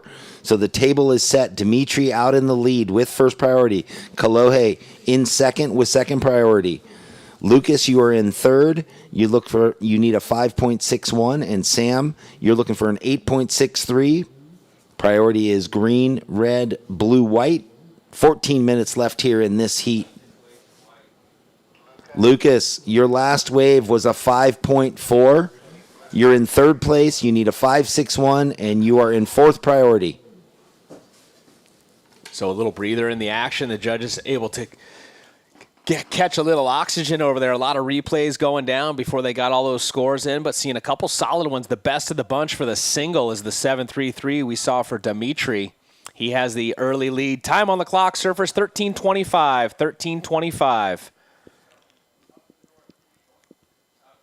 So it looks like, I think, what do we got? All 3 surfers, 4 surfers down there? We got 4 surfers. They've all kind of moved to the south.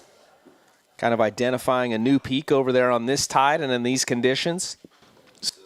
The 3 surfers are down there. Is Dimitri down there too? All four. All They're 4. all up over there. Yeah, that little pole right in front of us it blocks me sometimes. Can sometimes block one of the surfers. So obviously one of them hiding from you over there. But yeah, identifying that a lot of the scores have been coming on that section, so they're all hanging over there. There's both lefts and rights, and we've seen the scores reflecting as such. We've got 12 minutes, 40 seconds, surfers, 12:40. Priority goes green, red, white, blue. And here we go, red, good-looking section right here. Straight up through the lip he goes. Kaloe is going to get back onto the open face. Now the rail's in the water, wrapping it around, looking for some more vertical face on the inside with the double up. Look for the air. And not able to ride out of that one, so that one won't go into the score line for Kaloe. He's looking to improve on the 5.33. Digging for clams at the end of that wave. And now Blue behind him. He goes up through the lip, slashing it back, and then gets the rebound right in front of him. Ryan just making his way back in here. Probably had to sign some autographs after doing that interview with those glasses on. Taking it to a whole new level out there. Rumor has it, a little spike in the standings. Or the ratings, I should say. And Blue just getting down on that last one. Some pretty good surfing there for Sam. That'll be his best for sure. Well, he needs to climb back up the ladder, looking for an 8.63. He's got himself in this now. He's going to get a better score for sure. And plenty of time on the clock, Baldy, with 11:30, 11 minutes, 30 seconds. Last of red goes 3.13, does not go into the score line, but last of blue goes 4.23. It will go into the score line. Now coming at us, green. Good-looking wave here for Dimitri. Puts the rail in the water, wraps it, nice patience, and slashing it down again. Dimitri really finding a good rhythm and pace on this left-hander on the backhand attack. All the way through to the inside and hammers it one more time. So good surfing right there by Dimitri, looking to replace the 5.07. Remember, he's got the highest single, the 7.33, looking to replace that 5.07, Baldy. Well, that wave looking so strong. That little adjustment he did midway through that wave. Here we go on the replay. I love this. He kind of like lets the foot off the gas. I like how he stood tall there, relaxed, regroups, and then bangarang into the 3-turn sequence. Good surfing. Pleasing to the eye. Well, we know his shaper and he have a great relationship. He's been with T. Patterson for a while, and they look good under his feet. Sometimes I think he and Al Cleland, similar style, power surfers all the way. Yeah, looking forward to see Al on the tour this year. We talk about trailblazers. He's blazing a good trail right now, doing a lot of first for the Mexican surfers. He must be so proud, and his family and all his support crew. I mean, that victory at the U.S. Open for him, huge, and then the star has gone shooting. Olympics, qualifying now for the championship tour. I mean, just a ton of firsts for Mexico.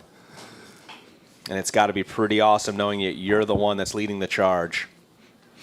Scores still waiting on last of green. Still waiting on your last, Dimitri. And in the watching meantime, watching it from the drone angle, pretty sick. Oh yeah. Oh, he had another one. Yep, got the little rebound on the inside off the oncoming. So he's got 2 waves coming in. No, that's it. No, that's the one. That was the very end. Oh, that was it. Okay. Yeah. The different angle threw me off. 25 heats into the day, 6 days. We're still sharp, Kleiny. Sometimes. I admit it. There's moments, right? Oh, we all have them. Come on now. What's your name again? Who? Dory. Where are we? So stand by. Waiting on last of green. We've got 9 minutes on the clock. White's up and riding. He takes it vertical through the lip. Nice section right here. Bang. Throwing some spray out the back for Cassidy. Big moment in the heat for him, needing a 5.61. Can this turn it? We saw Dimitri get a big score on a open face, big tail whip into the corner. Nice vertical hit. And then bang. Nice power jam right there. Now blue, a little fade here for Sam. He's just going to get the one hit, but a solid one. So they're taking a note out of the playbook. They're like, okay, is this how we get scores done?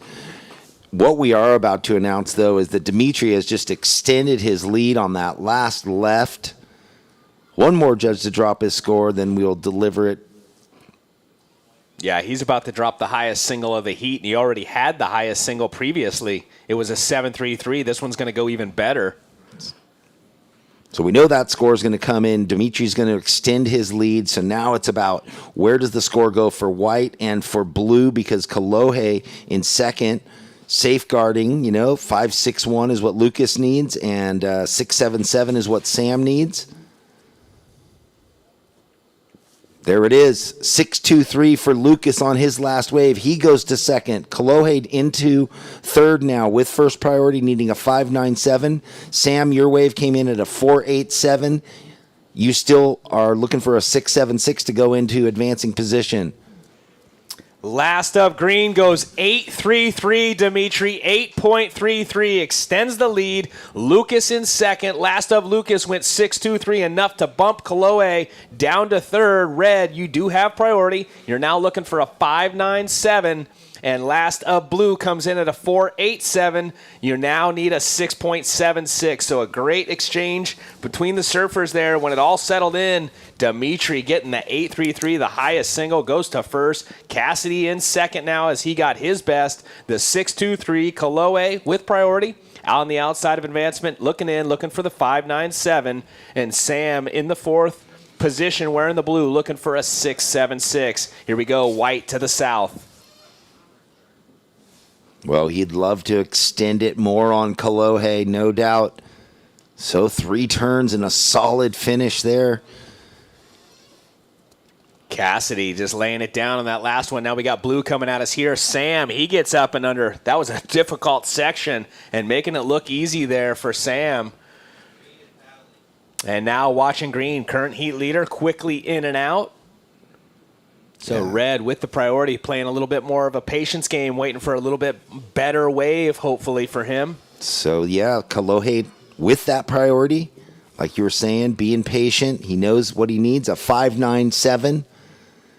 And this last wave that we're watching the replay of for Lucas could change that, because his low score was a 5.4. So if his score increases, Kalohe's requirement will go up. Yeah, this was a really good wave right here. Oh, he tagged it. He's definitely going to better the 5.4, which early indications are showing it's an 8.0. So, Lucas, an 8.0. Kalohe now needing an 8.56. So, tighten down the pressure. Yeah, definitely tightened up the screws right there. That's what I meant to say. Put the pressure on, tighten down the screws. And also, Sam getting his best. Surfer in blue, 6.23. So the update with 5 minutes on the clock, surfers. Here we go. Green leads it. Green looking to improve on the 7.33. White in second, getting his best. Getting an 8.0. Your lowest now, Lucas, is a 6.23. Sam, you've just gone to third.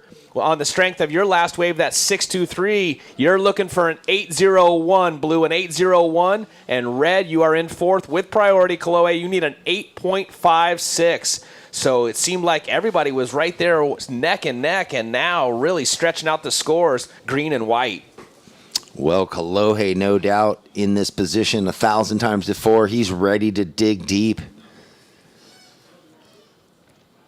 4:20 on the clock. He has priority. Red has priority. Second priority with Dimitri. Third with blue. Here we go. Coming at us. Blue digging deep. Coming off the top. Back up into it again. This thing's really coming together. And another hammer up in the corner pocket for Sam. So can Sam scoop it from Lucas? He's needed an 8.01. We've seen 8s out there on 2 different waves. And we saw Kalohe right there wanting to take flight, but that wave just not cooperating. He was waiting to get the nice, perfect lip line there to project, get the pop, but never was going to come, so he still tried to make it happen, but it unfortunately did not. 3 minutes, 35 seconds on the clock, surfers. Red looking for the 8.56, and blue looking for the 8.01. This last one of blue, pretty solid. Nice top to bottom surfing. And that final move, clean right there. That wave, I mean, I'm telling you, the conditions look really fun out there this afternoon, despite the onshores. Yeah, the excellence of their surfing is sure making it look good. Well, no doubt the judges are going to go reflect back to that left of Dimitri's, since that's the high 8. But the wave sure did line up beautiful for him. The drone angle made it look angle looks sick. So amazing. And that's what we called it live initially, and it was like, oh my gosh, look at this wave. You could see just how vertical the face was and how it was doubled up and hitting right on the bank. So we're down to 245 surfers, 245 standing by for last of white, blue, and red. Dimitri leading it, surfer in green with priority, an 8.33 and a 7.33. And there is the reflection you were talking about, looking back at that wave for Dimitri where he dropped the 8.33 on the backhand. So his 2 turns in the middle of the wave before the finish were the bangers, where this one, it's that opening carve down, and then it's the second turn and this third finishing turn, really vertical. So stand by, waiting on those scores to drop in. That last one of red, we knew the incomplete was not going to go into the scoreline, so currently red's looking for the 8.56. But we're waiting to see what happens on the last of Sam's wave there on the backhand, what that score comes through as. Yeah, if he betters an 8.01, he goes into second, and then Lucas will be chasing. It's going to be a solid score. Early indications, though, it won't be the 8, but it's going to lower the score needed for Sam. 1 minute, 35 seconds, surfers, 1:35. Blue, your last wave, 7.4, Sam. Last up, blue, 7.4. You're now looking for a 6.84. First place, green. Second place, white. Blue needs the 6.84. Red needs the 8.56. Priority goes green, white, blue, red. We're down to 1 minute, 15 seconds. Man, did the ocean and the surfers offer up some bounty here. 2 excellent scores and a bunch of high goods. Yeah, pretty sick that we saw 2 scores in the excellent range plus 2 sevens. I mean, what a performance here in this one. It was a highly contested heat, no doubt. We're down to under 1 minute, guys. Priority is green, white, red, blue. Kalohe looking for an 8.56 and Sam Reedy looking for a 6.84. With all the separation in the surfers, can these guys find a moment? 30 seconds. Well, it looked like Sam got something down on Yeah, I the was south sandbar. I was watching it here. Not much happening on Okay. it. It was on the broadcast. Oh, they are way down the beach. And now this one, 20 seconds on the clock. We got a surfer directly in front of us, Kaloe. And then down the beach, I think that was Green, maybe Dimitri, current heat leader. So 10 seconds, surfers. This one's coming to a close. Counting it out. 5, 4, 3, 2, 1. And we haven't engaged much with the crowd, but if you guys would out there on the pier, put your hands together. That was an exciting heat right there. We saw scores in the excellent range. We saw scores up in the 7-point range. And we got a couple scores to settle in. We'll find out the final results on the other side. Stay with us. More live action to come here from the SLO CAL Open.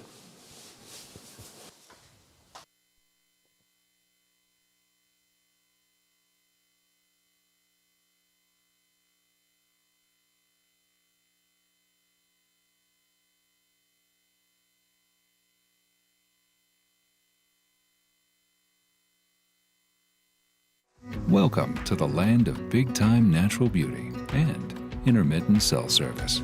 Here, cowboys drink Cabernet, farmers surf the breaks, and everyone breaks for roosters. It's a wide open and welcoming place. But that's not to say we don't have any hidden secrets. Welcome to the land of truly living, with a million things to do. Or not. SLO CAL, where life's too beautiful to rush. In the 805, we're fueled by the pursuit of the path less traveled. we're artists, Shapers and creators. and we love every minute of it. It's more than a beer. It's a way of life. Before the paddle out, before the podium, every set in the water and in the gym. Before the horn sounds and the scores drop, there are zero limits to where I'll go.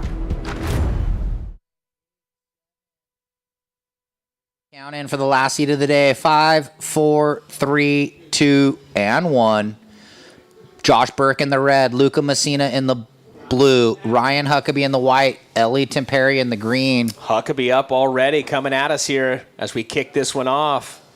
Up into the lip there on that final section. We got red over here by the pier. So green. that last, sorry, go ahead. Oh, just green was looking, but go ahead. I was going to say the last couple of heats, all the scores have been coming kind of more on that southern bank. Okay. And there's been lefts and rights down there. But this one's going to take place right out in front of us right here. This is going to be red getting up into it. Burke, the Bayesian. I was just had a glimpse earlier when I was on my break, glimpsing at the social media his brother getting a pretty sick switch stance. I just saw that too, yeah. Soup bowls. Still, we're starting to see a little more content from those epic days at Soup Bowls that Josh was mentioning. They had all the clips he had to go through. So this is what just went down with Burke on the backhand. Yeah, that wave probably won't factor in, but Huckabee did get a decent little opener. Stand by, Ryan. Did you ever surf against Hoggy back in the day at Soup Bowl? No. What about Smokey? No, but Hoggy was a friend of mine. I remember him back on the QS. Always saw him at Virginia for the ECS seat. Yeah, yep. And I actually ran into Hoggy when I coached Kaylee in 2017, that first half of the QS season. Ran into him over there at Brandon's when the QS was at Brandon's. It was really? nice to run into Holder and Hoggy. Sick. A couple of the old boys. Holder used to be gnarly. Oh, yeah, dude. Mark Holder. Don't kid. Holder at Soup Bowl back in the day was gnarly. Bah. So Huckabee opened up 3-6-7. And Josh opened up with a 2.0 red. No waves for blue, but green might have one coming in. So priority to blue, then white, then red. White, you got a 3-6-7. Looks like Ellie got started here with that little combo. Stand by, Ellie Temperi, for your opener. Scores dropping in right now. And Huckabee might be up again. Yeah, trying to do a little blowtail, maybe the reverse, but board getting away. Huckabee's opener was a 3-6-7. The surfer in white, first of green, went the 4.07. We got 22:30 on the clock, and all surfers kind of shifting back a little bit towards the pier. Is this green right here? Up and under right there for Ellie once again. So last heat of the day. Thanks for sticking with us. Everybody been tuned in on the broadcast. Hope you've been enjoying the show. We're trying to keep it entertaining for you guys. And the surfing's been insane. Here we go, out Who's the this? back. This is going to be Blue on the backhand. Nice, up and over the lip. Bottom turn up into the next section, hooking it. Solid two-turn combo from the veteran out of Peru with World Tour experience, Luca Messinas. Yeah, good start right there. 21:40 on the clock. Watching the last of green here, that final move up and under.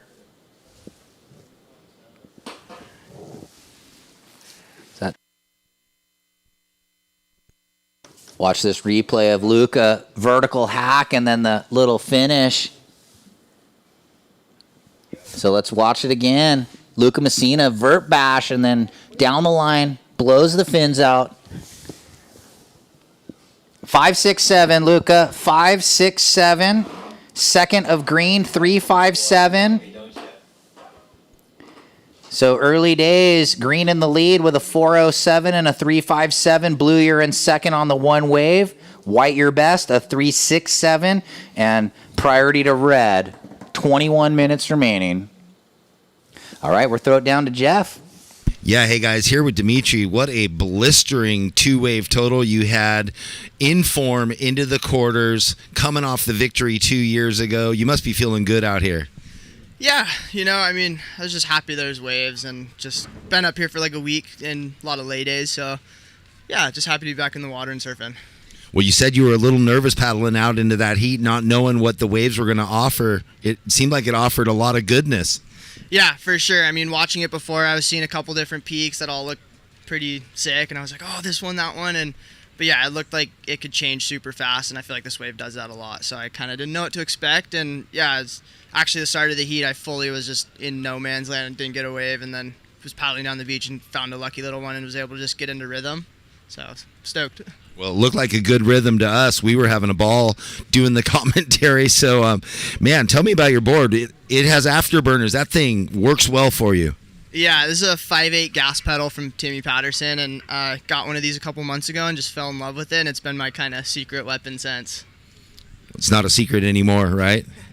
Well, Dimitri, thanks. And you want to say hi to your friends back in Ventura?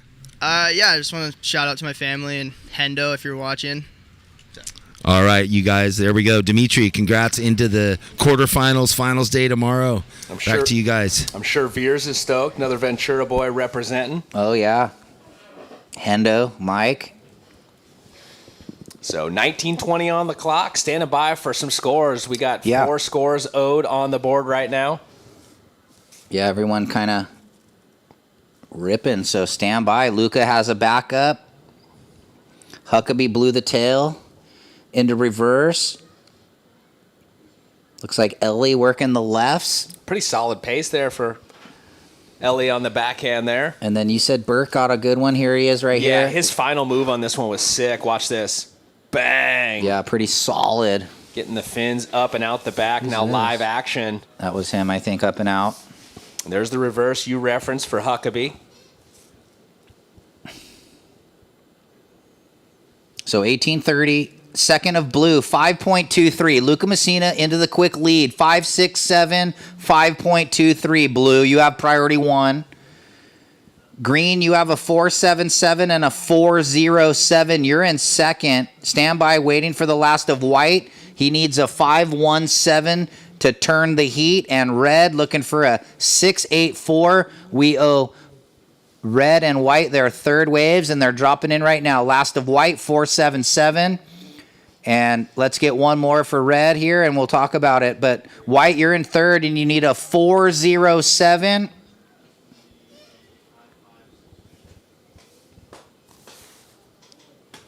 Watching that last one again of Burke. Watch this final move. Ooh, Bang. spicy. Yeah, difficult to do right there in that section. A lot of surfers just going to throw a board up into it, not him. He powers up and over it. Well, last of red went 5.9.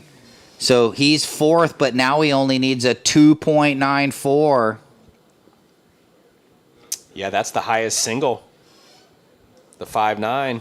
So blue first, green second, looking to get rid of the 4.07. White your third, you need a 4.07. And red your fourth, you need a 2.94. 17:10 remaining. Priority blue, green, white, red. So in the order of the heat right now, priority is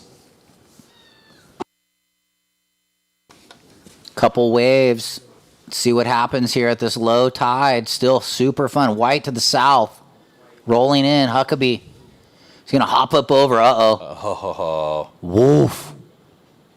Lip line smash. So we'll see. He needed a 4.07. Let's see how it looked in the replay.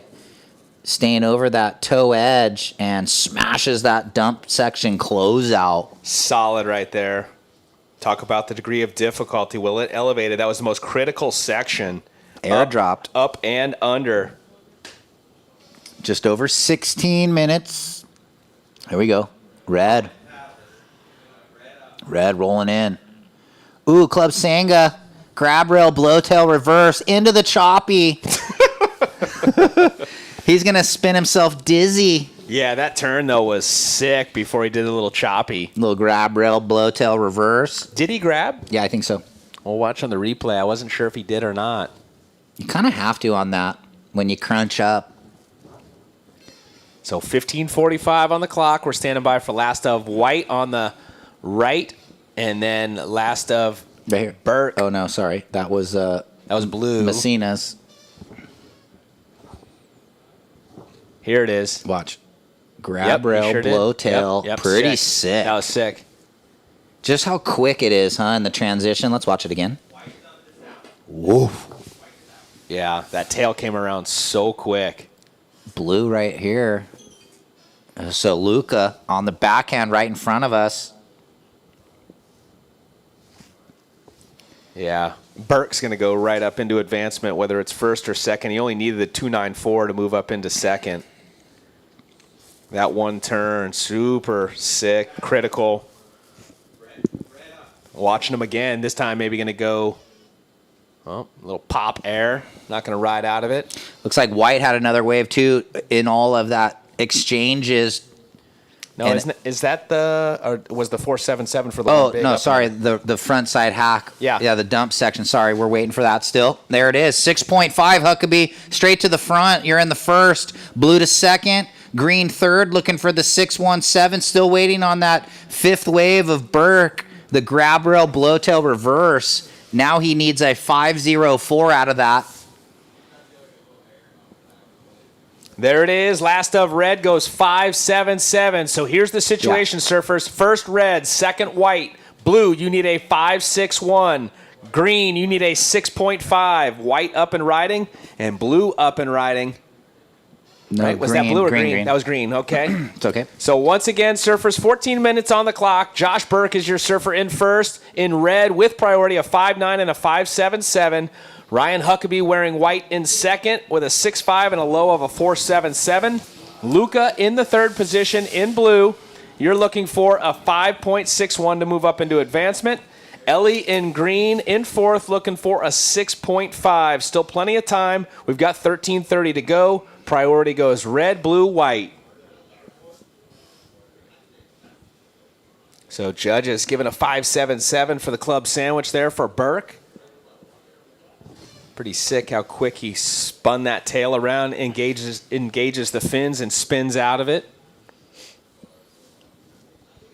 But, think back to the heat just previous. 2 8s, 2 7s.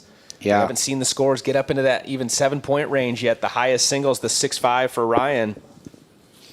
Priority red, blue, white, green. All right, green having a look. Here we go. Ellie Temperi. Oh, he goes for the blowtail reverse. Pretty sick. Pulls it very clean. What did he need? 6.5 or anything better than his best of a 4.77.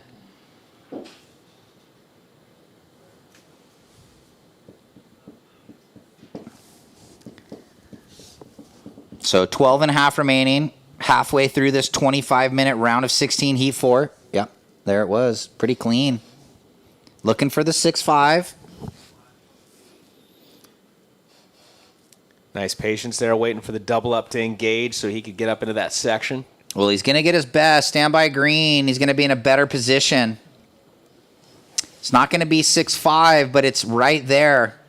5.83 Ellie. You now require a 5.45. In the lead, red, looking to better the 5.77. In second, white, looking to better the 4.77. Blue, you're third. You need a 5.61, Luca. And green needs a 5.45. So this thing's so close right now. Yeah, it's been so busy. We haven't even been able to thank our partners for a little while. Take it for a walk. I don't know if I'm going to have time here. I'm going to wait for a little window of I know, opportunity. another set approaching. I see more waves on the approach. So 11:20 to go. Priority is red, blue, white, green. Red, blue, white, green. Tomorrow will be finals day. We anticipate a 7:30 a.m. start, but we'll see. We'll get down here at 7 a.m. for the call. Watching a paddle here, looks like white, but red with the higher priority. Who is that? Layback blowtail from Huckabee, and then Burke down the line. Huge air to reverse.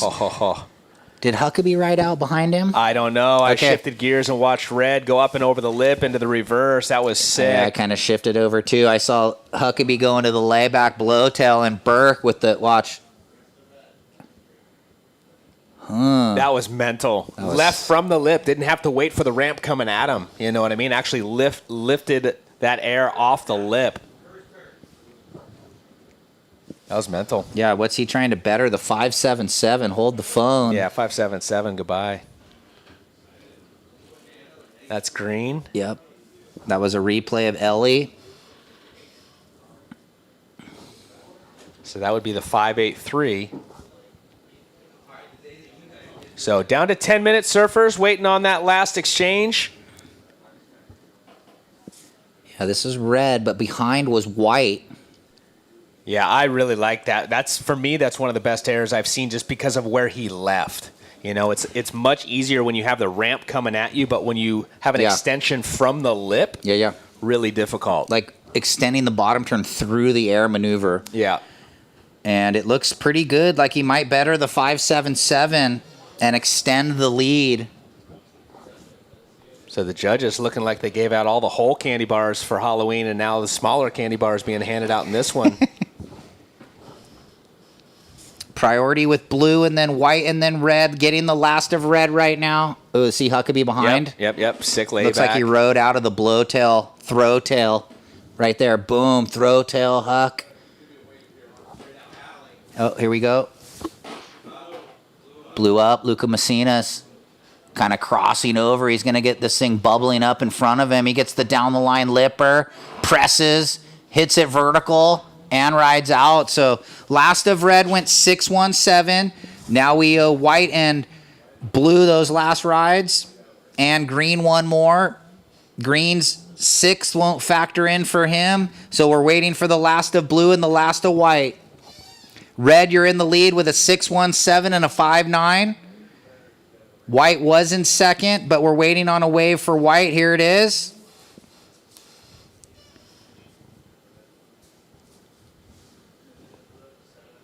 $6.17 Huckabee. You're now in the lead. Red to second, blue to third needs a 6.4, and green needs a 6.24. So I'm going to ask you real quick here, Ryan, with 8 minutes on the clock. Same score for Ryan as Burke. Layback, blowtail to air reverse. Your thoughts? Well, two very gnarly maneuvers, different in look, but same in score. I mean, critical for both. I think the little bit of a difficult, this is Luca's last, judges having a peek. So where I'm going, Huckabee to throw the tail and stand up quick without any glitch. Pretty gnarly. And then Burke's air comes out the same score. And this is Messina's last. Where does this go? Down the line off the top. and the finish. Drone making it look so fun, so clean on the face. There it is. Last of blue, 5.13. Not enough. You're in third, Luca, and you need a 6.4. And green, Ellie, you need a 6.24. Priority white, red, green, blue. 7 minutes, 15 seconds on the clock. Surfers 7:15. More waves on the approach. 3 surfers sitting very close in proximity right there. You can see on the broadcast. Yeah. And that's where that priority does come into play a role. And it, once again, is white, red, green, blue. White, red, green, blue. Here we go, paddle. White with that first priority. Unfortunately, though, going to now swing it over to red. Well, white and green stood up. Green closer to the pier. So priority red, blue. Priority with red. He needs a 6.5 to get back into the lead. For reference, who's this? Looking like blue. Messina, down the line snap. Can't get around it. Here we go. Ellie. Oh, blowtail reverse. Does he ride out? Oh, caught the nose, caught the edge, went down the pole. The telephone pole right in my way. Maybe we can pull that down tomorrow for you. I'll cut it down. What are you going to use? My arms. All right. You didn't know how strong I was. No, I do. Okay. I saw your golf the other day. Hit the back of the club every tee shot, sideways into the hazards. Well, the crazy part was you were using lefties, but you're right-handed. 5 minutes 45.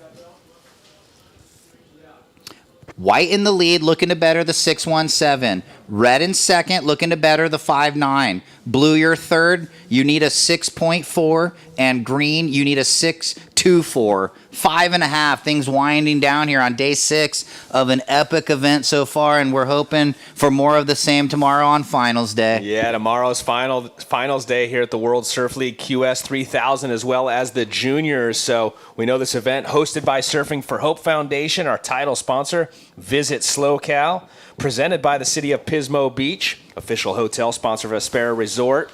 And we got to thank all of our supporting sponsors: 805 Beer, Midstate Containers, SLO CAL Roots, Peak Wi-Fi, Natural Healing Center, Woodstock Pizza, Press Quesadilla Grill, Crave Mini Donuts, American Riviera Bank, Radiology Associates, Adventist Healthcare, Alpha Fire, Sex Wax, Herc Rentals, Columbia Builders, Drift Ocean Designs. Thank you to each and every one of you. Time on the clock, 4 minutes, 40 seconds, surfers. White leads it, red second, blue looking for the 6.4, and green looking for the 6.24. He's up and out. The ledge catch off the bottom for Ellie. Priority red, white, blue. Blue looking for the mid 6, and so is green. 4 minutes 20.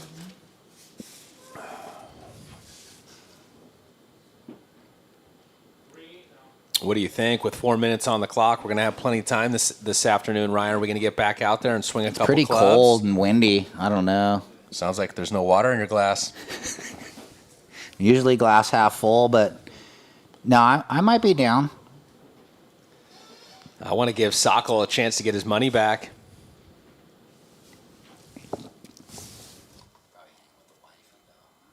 No. 3:45. No, I think he'll go. Green. Yeah, coming at us here on the backhand. Quick off the top, little double up, carve down. Going to try and fit one more, and he will, so he likes it. Looking for the 6.24. Let's break it down in the replay. A little small left, but click. Nice hook. Reads it right. Little check snap to the bang finish. So is that a mid 6? 6.24 needed. Well, 6.24 would be almost the highest single of the heat. The 6.5 is the best for Huckabee. And then the 6.17's the same score for the air reeve of Burke and the layback blowtail. Yeah. Is that? Might have been up and down Messina's. 3 minutes, surfers. 3 minutes. Priority red, white. More sets, though.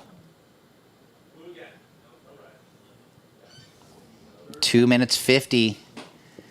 Time winding down. Luca, you need a 6.4. And Ellie, your last wave at 4.8. You still need a 6.24. Red.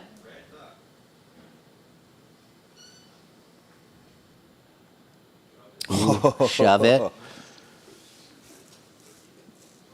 Going skate inspired. Messina's south corner, little bubble. Deciding not to go. 2 minutes, 20 seconds, 2:20. So priority white, blue. Once again, thanks to all of our viewers out there joining us today with the live broadcast. Tomorrow will be finals day. Yeah, thanks everybody that's given us some kind messages about the announcing. We're trying to keep it fun and fresh and exciting, so appreciate all the kind words. It really helps, keeps us going. Priority change, white, blue, green, red now.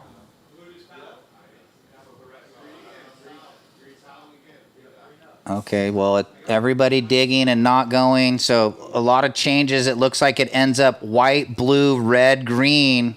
Sorry, white, red, blue. White, red, blue, 1 minute 30.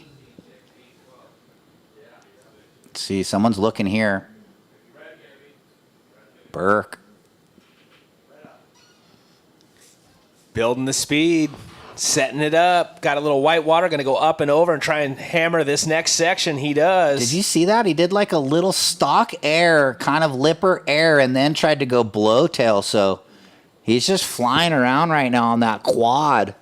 Mike Ho style. Can't remember, was it Dorian or Andy that almost used to do like a chop hop bottom turn? Oh, I think both of them kind of had that. Kind of crazy. Yeah, huh? Josh Loya had it too, bottom turning, doing airs. On the forehand. 45 seconds. Can Messina's and Temperi flip the script on the boys? Yeah, you're right. They just had the replay there of Burke, got that little stock air almost slash float.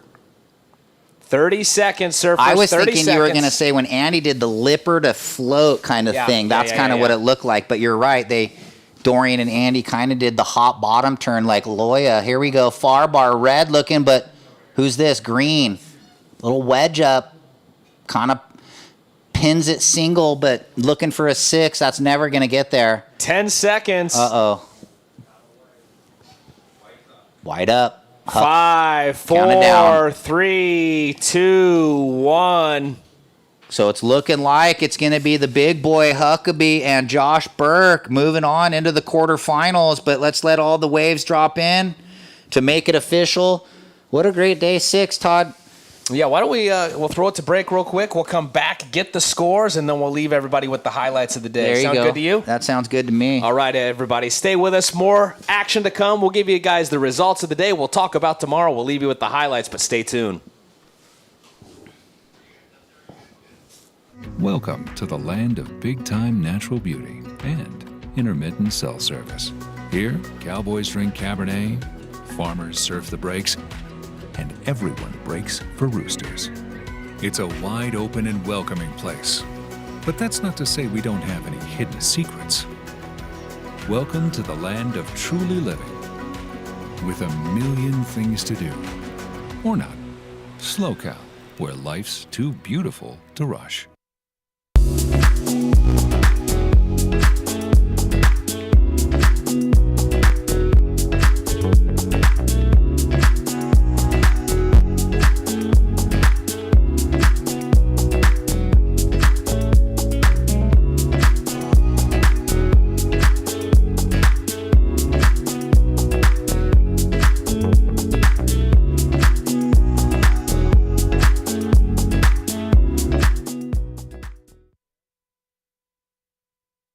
Welcome back, everybody. What an incredible day 6 here at this WSL QS 3000 and Pro Junior, hosted by the Surfing for Hope Foundation, title sponsor Visit SLO CAL, many thanks, presented by the city of Pismo Beach, and of course, sleeping like a baby over at the Vespera Resort. We'll go through some of the highlights of the day here shortly. They'll be queuing them up shortly, and we ask that everybody, probably going to be a 7:30 start tomorrow, I'm sure. Check the WhatsApp for all the athletes. We've got about 12 heats to finish out all finals day. We already have the finals stacked up for the juniors. We've got the men's from the quarters, the semis, and the final. And in the ladies QS, we have the semis and the final. I can't wait. No, it's going to be another epic day. It's been a fantastic week. We had some weather come in. We had the changing conditions with the offshores to the south wind. Kind of got a little ugly there for a while, but even though it was hard onshore this afternoon, I like that the wind swung more to a westerly direction, and we started to see the scores elevate this afternoon as it kind of got a little bit organized. So a great day of competition. We expect the same tomorrow as we get into finals day. Yeah, so, a lot of ramifications. This is a QS 3000 and the first junior on the season. There's only 3, and they keep all of the results, I think. So it's going to be exciting. Stay tuned. We'll be here tomorrow bright and early. Check the WhatsApp for the athletes, and let's see what these replays look like from the day, all the best waves. Let's go play some golf. Alrighty, guys, enjoy the highlights. Thanks for staying with us all day on the live broadcast. On behalf of everyone here at the World Surf League, we'll see you guys tomorrow morning. It's finals day.